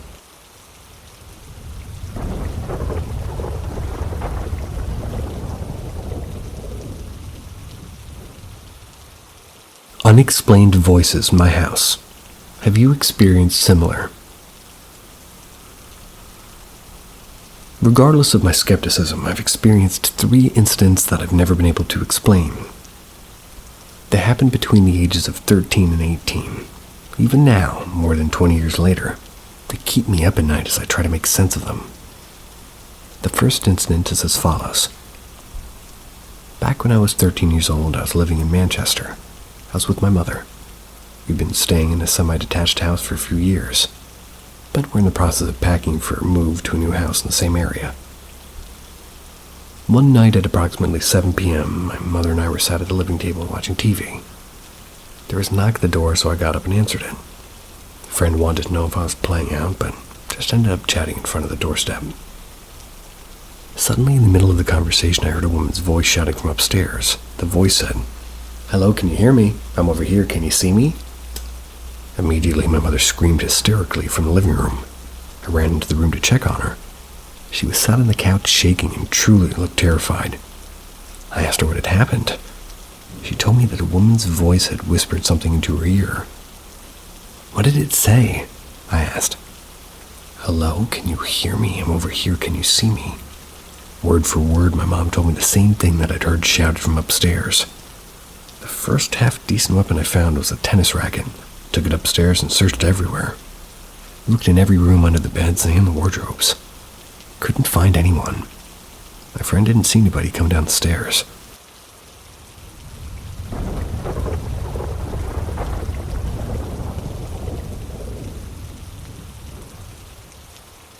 Can anyone help me figure out what I witnessed years ago?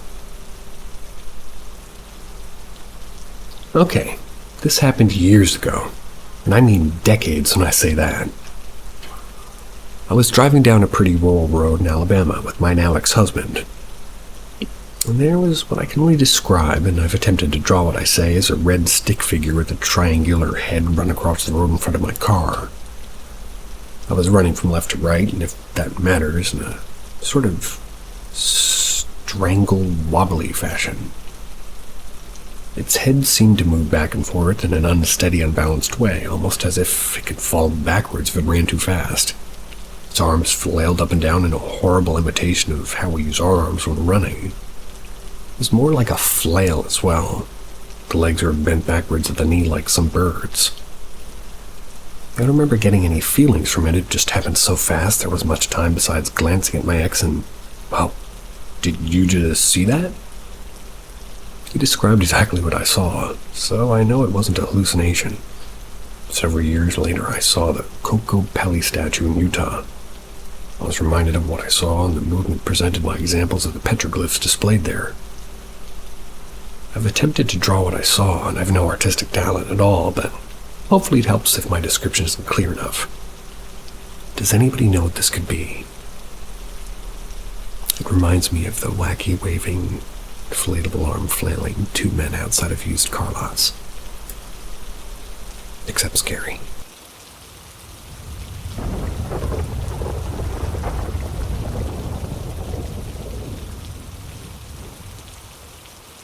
Fire alarm voice spoke up to protect my cat. This one sounds juicy. Okay, so there have only been 2 moments in my life where I've had absolutely no explanation for what I heard, and this is the most recent one. I am both a critic and a believer of everything and nothing, so generally I can find a rational reason for most of my experiences. But I want your feedback here. Last week I was preparing to leave on a trip. My cat was getting anxious seeing the suitcases, so I was telling her that she was going to be alone and everything would be okay. I said, someone's going to be here every day to visit you. And the Nest fire alarm in the corner of the room said hi. Now, I know that obviously tech is going to glitch, but folks, this fire alarm never, ever talks unless I'm in the app using it, or obviously if there's a smoke or emergency.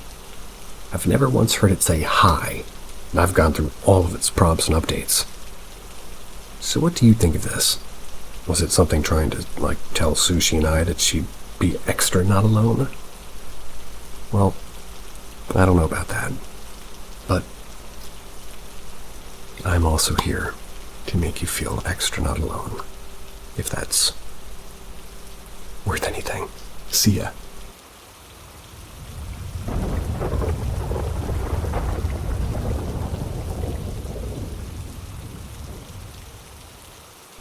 Something pulled at my brother's door. My brother and I were playing around a couple of days ago, running in and out of his room. On our way back, I ran into his room with the lights on. Mind you, I hate the dark. So he follows me and smiles, leaving right back out after turning off the lights. I follow right after him to open the door. I couldn't. Felt way too strong for a regular hand. I just assumed it was my brother on the other side, right? So I kept trying to fight it. It felt like an iron grip. So I just pulled at its door, as it didn't have a lock that really works. Tell me why, when I got it to budge, it opened a little just to slam shut and yank out of my hands. That strength startled me. When I immediately opened the door to tell him about making such a loud noise with the door, I see that he's barely peeking his head from the kitchen, seemingly confused. There was no way he could have run back to the kitchen that fast, especially without being out of breath. I went up to question him and saw that food was being made for him. So how did he shut the door and make food? This wasn't some trick. Something else wanted to play too, but I don't know. I questioned him repeatedly and he couldn't tell me what was happening either. He told me that he was genuinely in the kitchen, and yeah, the evidence is there. He didn't sleep in his room that night, and still in my room, but mind you, I'm 20, he's almost 19.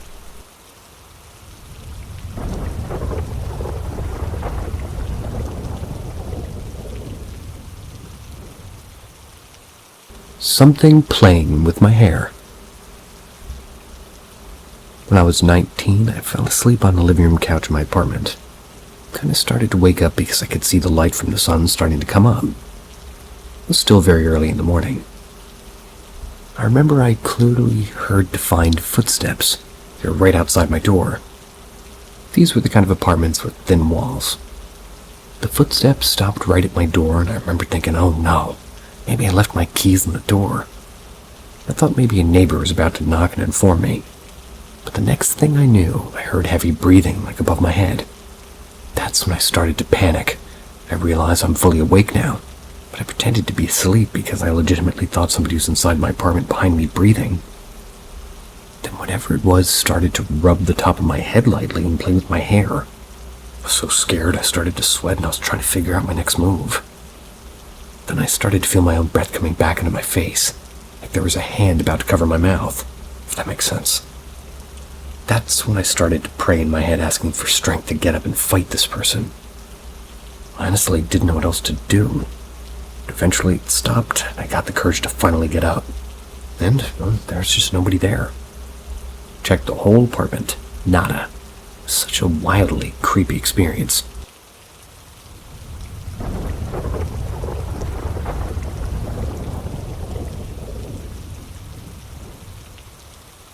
Halloween masks. We lived in a house in the Poconos that had been owned by an old man. His kids sold it fully furnished and didn't touch anything before they sold it to my parents. One day I was 5 or 6 and I sat on my floor playing with my toy horses. I looked up and saw 3 masks floating in a triangle. I remember thinking that they looked like Halloween monsters, like a witch with a crooked nose, a red devil with pointed teeth, and a hairy wolfman monster. They looked murderously angry. After this, I set up my toys in the closet so I could face the corner and not look out into the room while I played. We would see orbs, like multiple family members would see the same green glowing ball float through the living room at the same time. I can't remember much else personally, but my father said he once heard somebody shout, "Hey!" and he responded before he realized he was home alone. This was the 90s before Siri. Eventually, we moved out, and before we did, my dad cleaned out the basement and found a box of the old man's stuff. This included antique bowls and chopsticks, knickknacks, and an album of black and white photos of soldiers stood in front of the red Tory temples, posed with geishas. The old man had been a U.S. soldier during World War II occupation of Japan. Years later, when I was 16, I went to a tattoo parlor and realized what I had seen were Oni masks.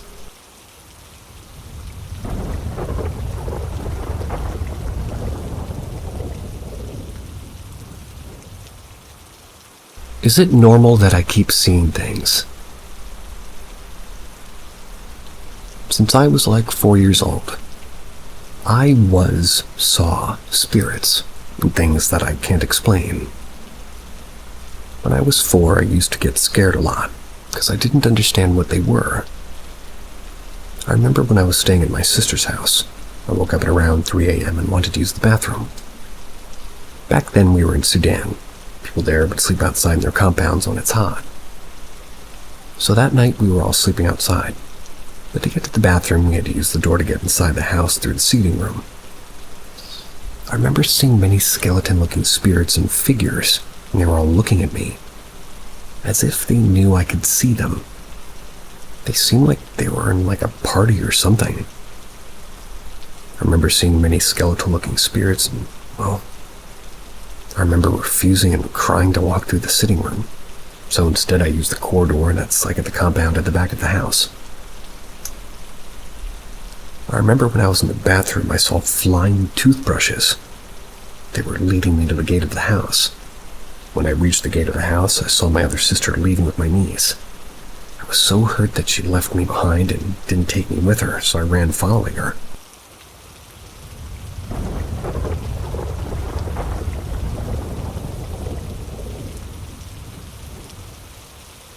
Dream of killing a hellhound. It spoke to me. So many thoughts running through my head now. There was an elderly man and woman, and the man got attacked. They were married. I didn't know them, though. I tried to keep the woman safe, and there was nothing I could do to help the man. They assumed that I killed him. Suddenly, the hound's dead, but the door I was trying to keep shut made a hole. I could see its red eye moving wildly. It locked in on me and burst the door open. Then it broke through the door and took a knife, cut its head open. Oddly, I wasn't frightened at all, but the woman was in a full panic. The second hound came in and I killed that one also. Wasn't touched at all by the hounds. The hounds could speak and they told me, "I will teach you to fight," in a deep, ferocious, angry tone. It didn't actually seem angry, if that makes sense. It felt like a test, maybe a test of fear and attachment. After I killed them, they could still stalk and seemed to applaud me for killing them and not feeling fear. In an earlier part of the dream, I tried to warn the elderly man that it seemed that there were a lot of bears and wolves around the cabin. He said, I'm not worried. I never looked into the idea of hellhounds, really. I wish I hadn't have had afterwards, because now it's got me freaked out. What could it mean? Any help or thoughts?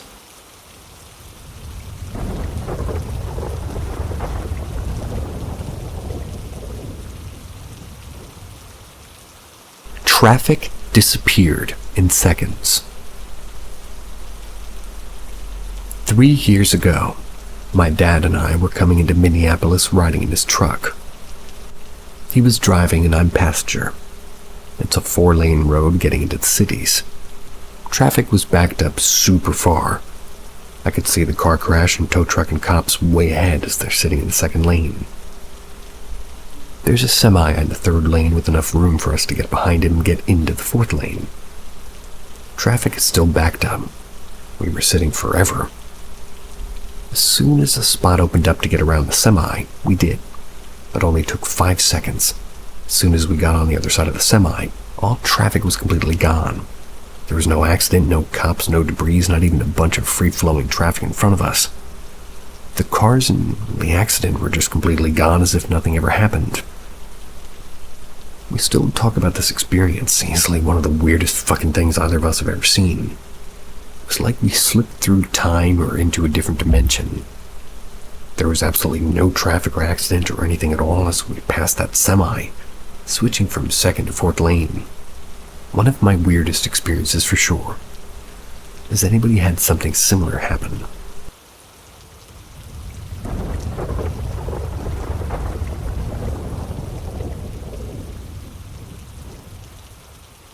Once we saw something flying above us at night.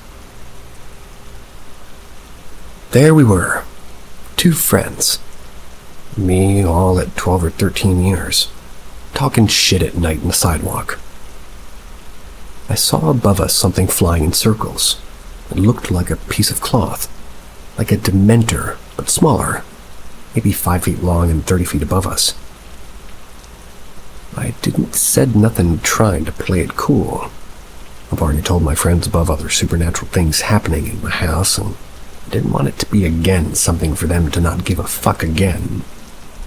The thing is, one of them saw it and asked us to confirm it, and yeah, the 3 of us saw it, and after a few minutes we stopped caring about it. It was 2001. Not one of us had cell phones nor cameras. That's all. Other supernatural things happened in my house. It's like the Hat Man on the door. Sleep paralysis we all suffered at some point. But my mother think that they're demons. A guy puffing a cigar sat between my bed and my sister's bed. Hearing a cutlery drawer falling, but nothing was on the floor. When I was a teenager, some random dude in a group of friends told about my room that he felt something was looking at him from there. A little bit random.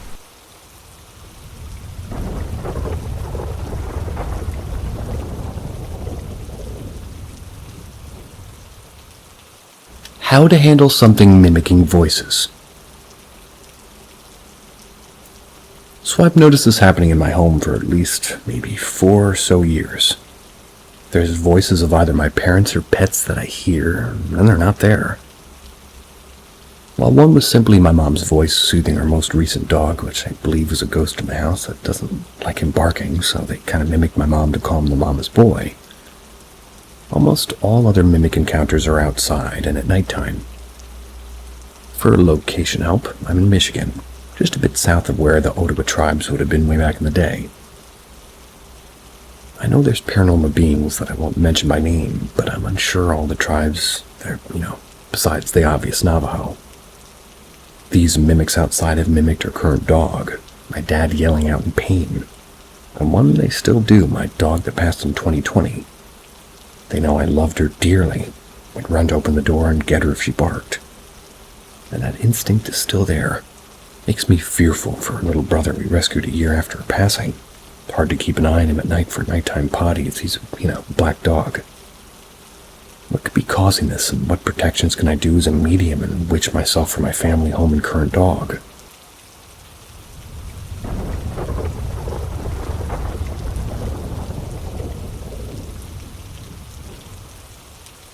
Mom asked me to open the door, but it wasn't her. I was about to take a nap on my sofa. I wasn't really tired, just had nothing to do. And that's when somebody buzzed my intercom twice. I ignored it, but since this person insisted and buzzed again, I figured it could be my mom.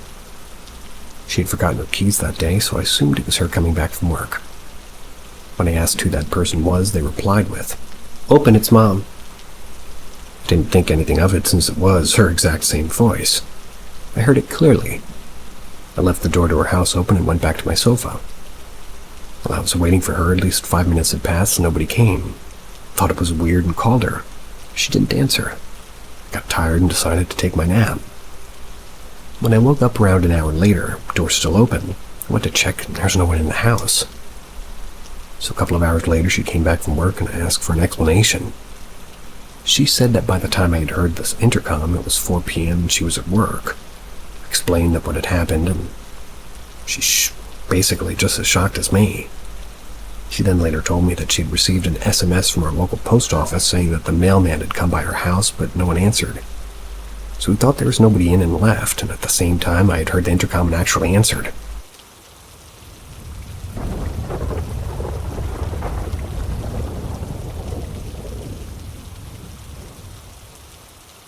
Wired experience in a hotel room. So I was away for a vacation in a different state with my date. We met like 2 months before. As usual, when we reached the city, we'd check in the hotel and ordered the room. I was too tired after driving. We had dinner, then we went to sleep.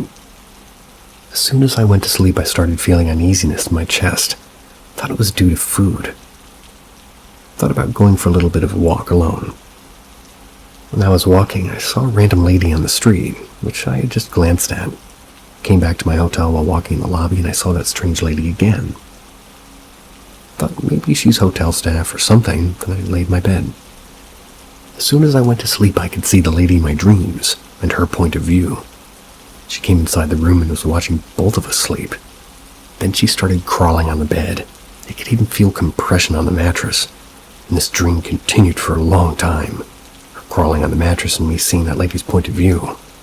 I got shit scared that night and checked out next morning, obviously. Can't tell my date about that. So I made up some excuse on hotel staff behavior and we left our other hotel. Things got sorted out there, and since I'm writing this story, I'm still getting goosebumps.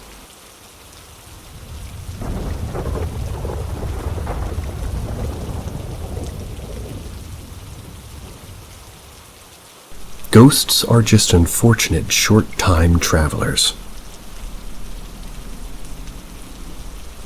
What's the theory that says ghosts that we see are just us and somebody else jumping together into a dimensional time anomaly on the same spatial coordinates for a few seconds before disappearing and going back to its own?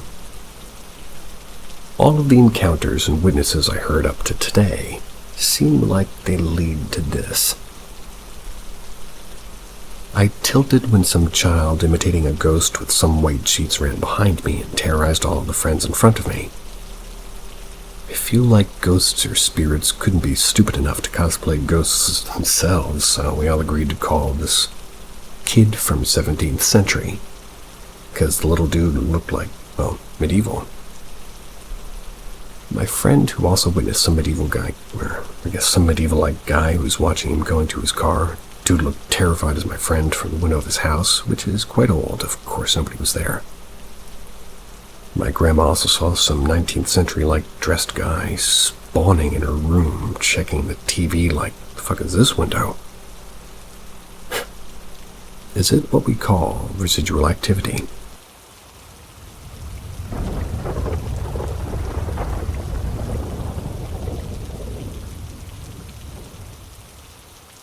Hearing boyfriend's voice and sudden gust of wind.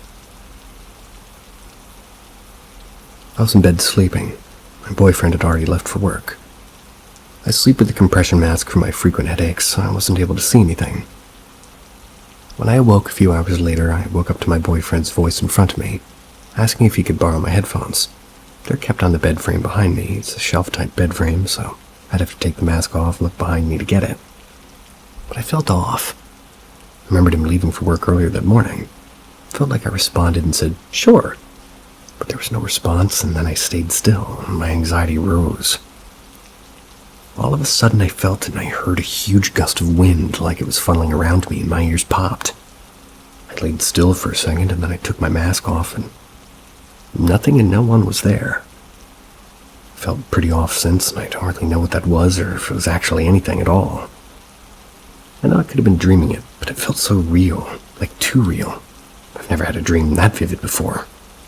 I rarely ever even remember my dreams. Like I said, I'm normally not one to jump or to think of the paranormal. It's curious.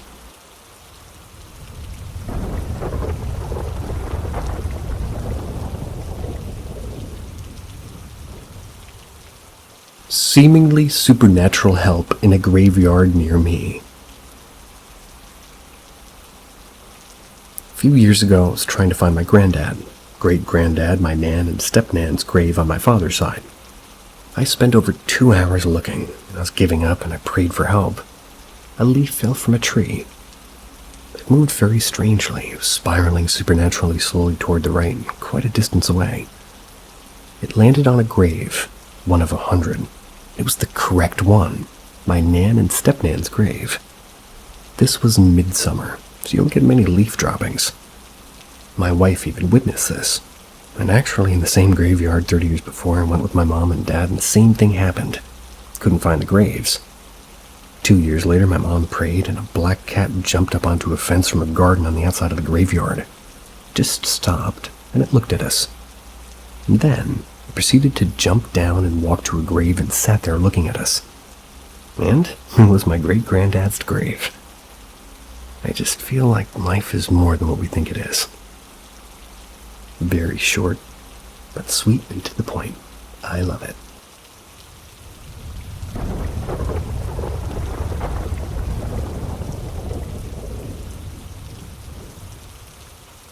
Think my dad tried to contact me when he died.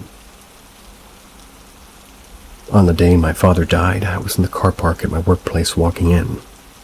I had this rage come over me. It was not rational. It was over-the-top angry, not like me at all. I'm very calm normally.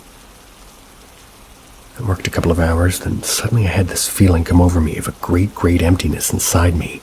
The most awful feeling of loss. This included a pressure pushing like really hard just above the center of my eyes. I guess that's where they say the third eye is located. It was strong enough it made me stop what I was doing, and I just stared off into space feeling like I was looking into a void. Then a couple of minutes later, I had a call on the tannoy, it's a speaker system, to ring the office. And that's when I was told to go get to the hospital. My dad was there. When I got there, he was already dead. Never had anything like that before or since, especially the feeling of a void or emptiness suddenly enveloping me. Anybody else has this feeling, especially the pressure in the middle of your forehead? Yep.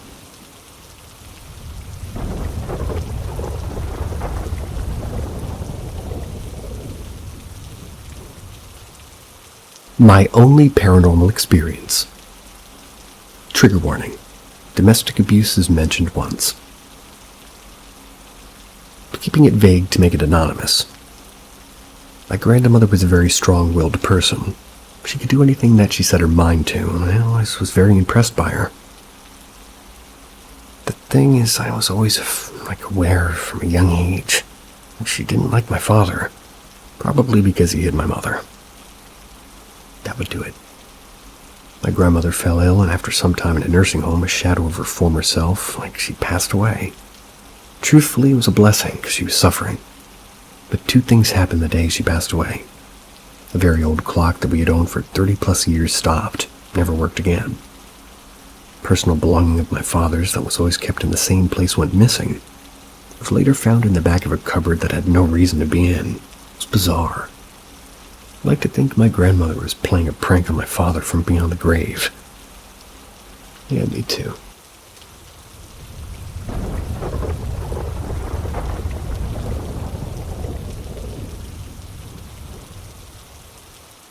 Britta, the Welsh Terrier. This happened when I was about 12 years old. Back in the day, there were lots of latchkey kids, and I was one of them. It was not unusual being by yourself at home after school since your parents were at work and you're not expected to do your homework and you don't set the house on fire. So, me in the living room lounging on the couch reading a comic book, I heard the basket crunching, creaking as our Welsh Terrier named Britta. Britta, the water filter, wasn't a big thing back then. It's a German name. Got out of her comfy wicker bed and most likely woke up from her nap. Britta trotted along toward the couch, me reaching out to her. Come here, get some scritchies behind your ears. But she just kept on trotting by, ignoring me completely. Oh well, back to my comic book then it is. It took a couple of minutes to realize Britta died 3 years ago of cancer. We threw out the wicker basket, not wanting to be constantly reminded of how much we missed Britta.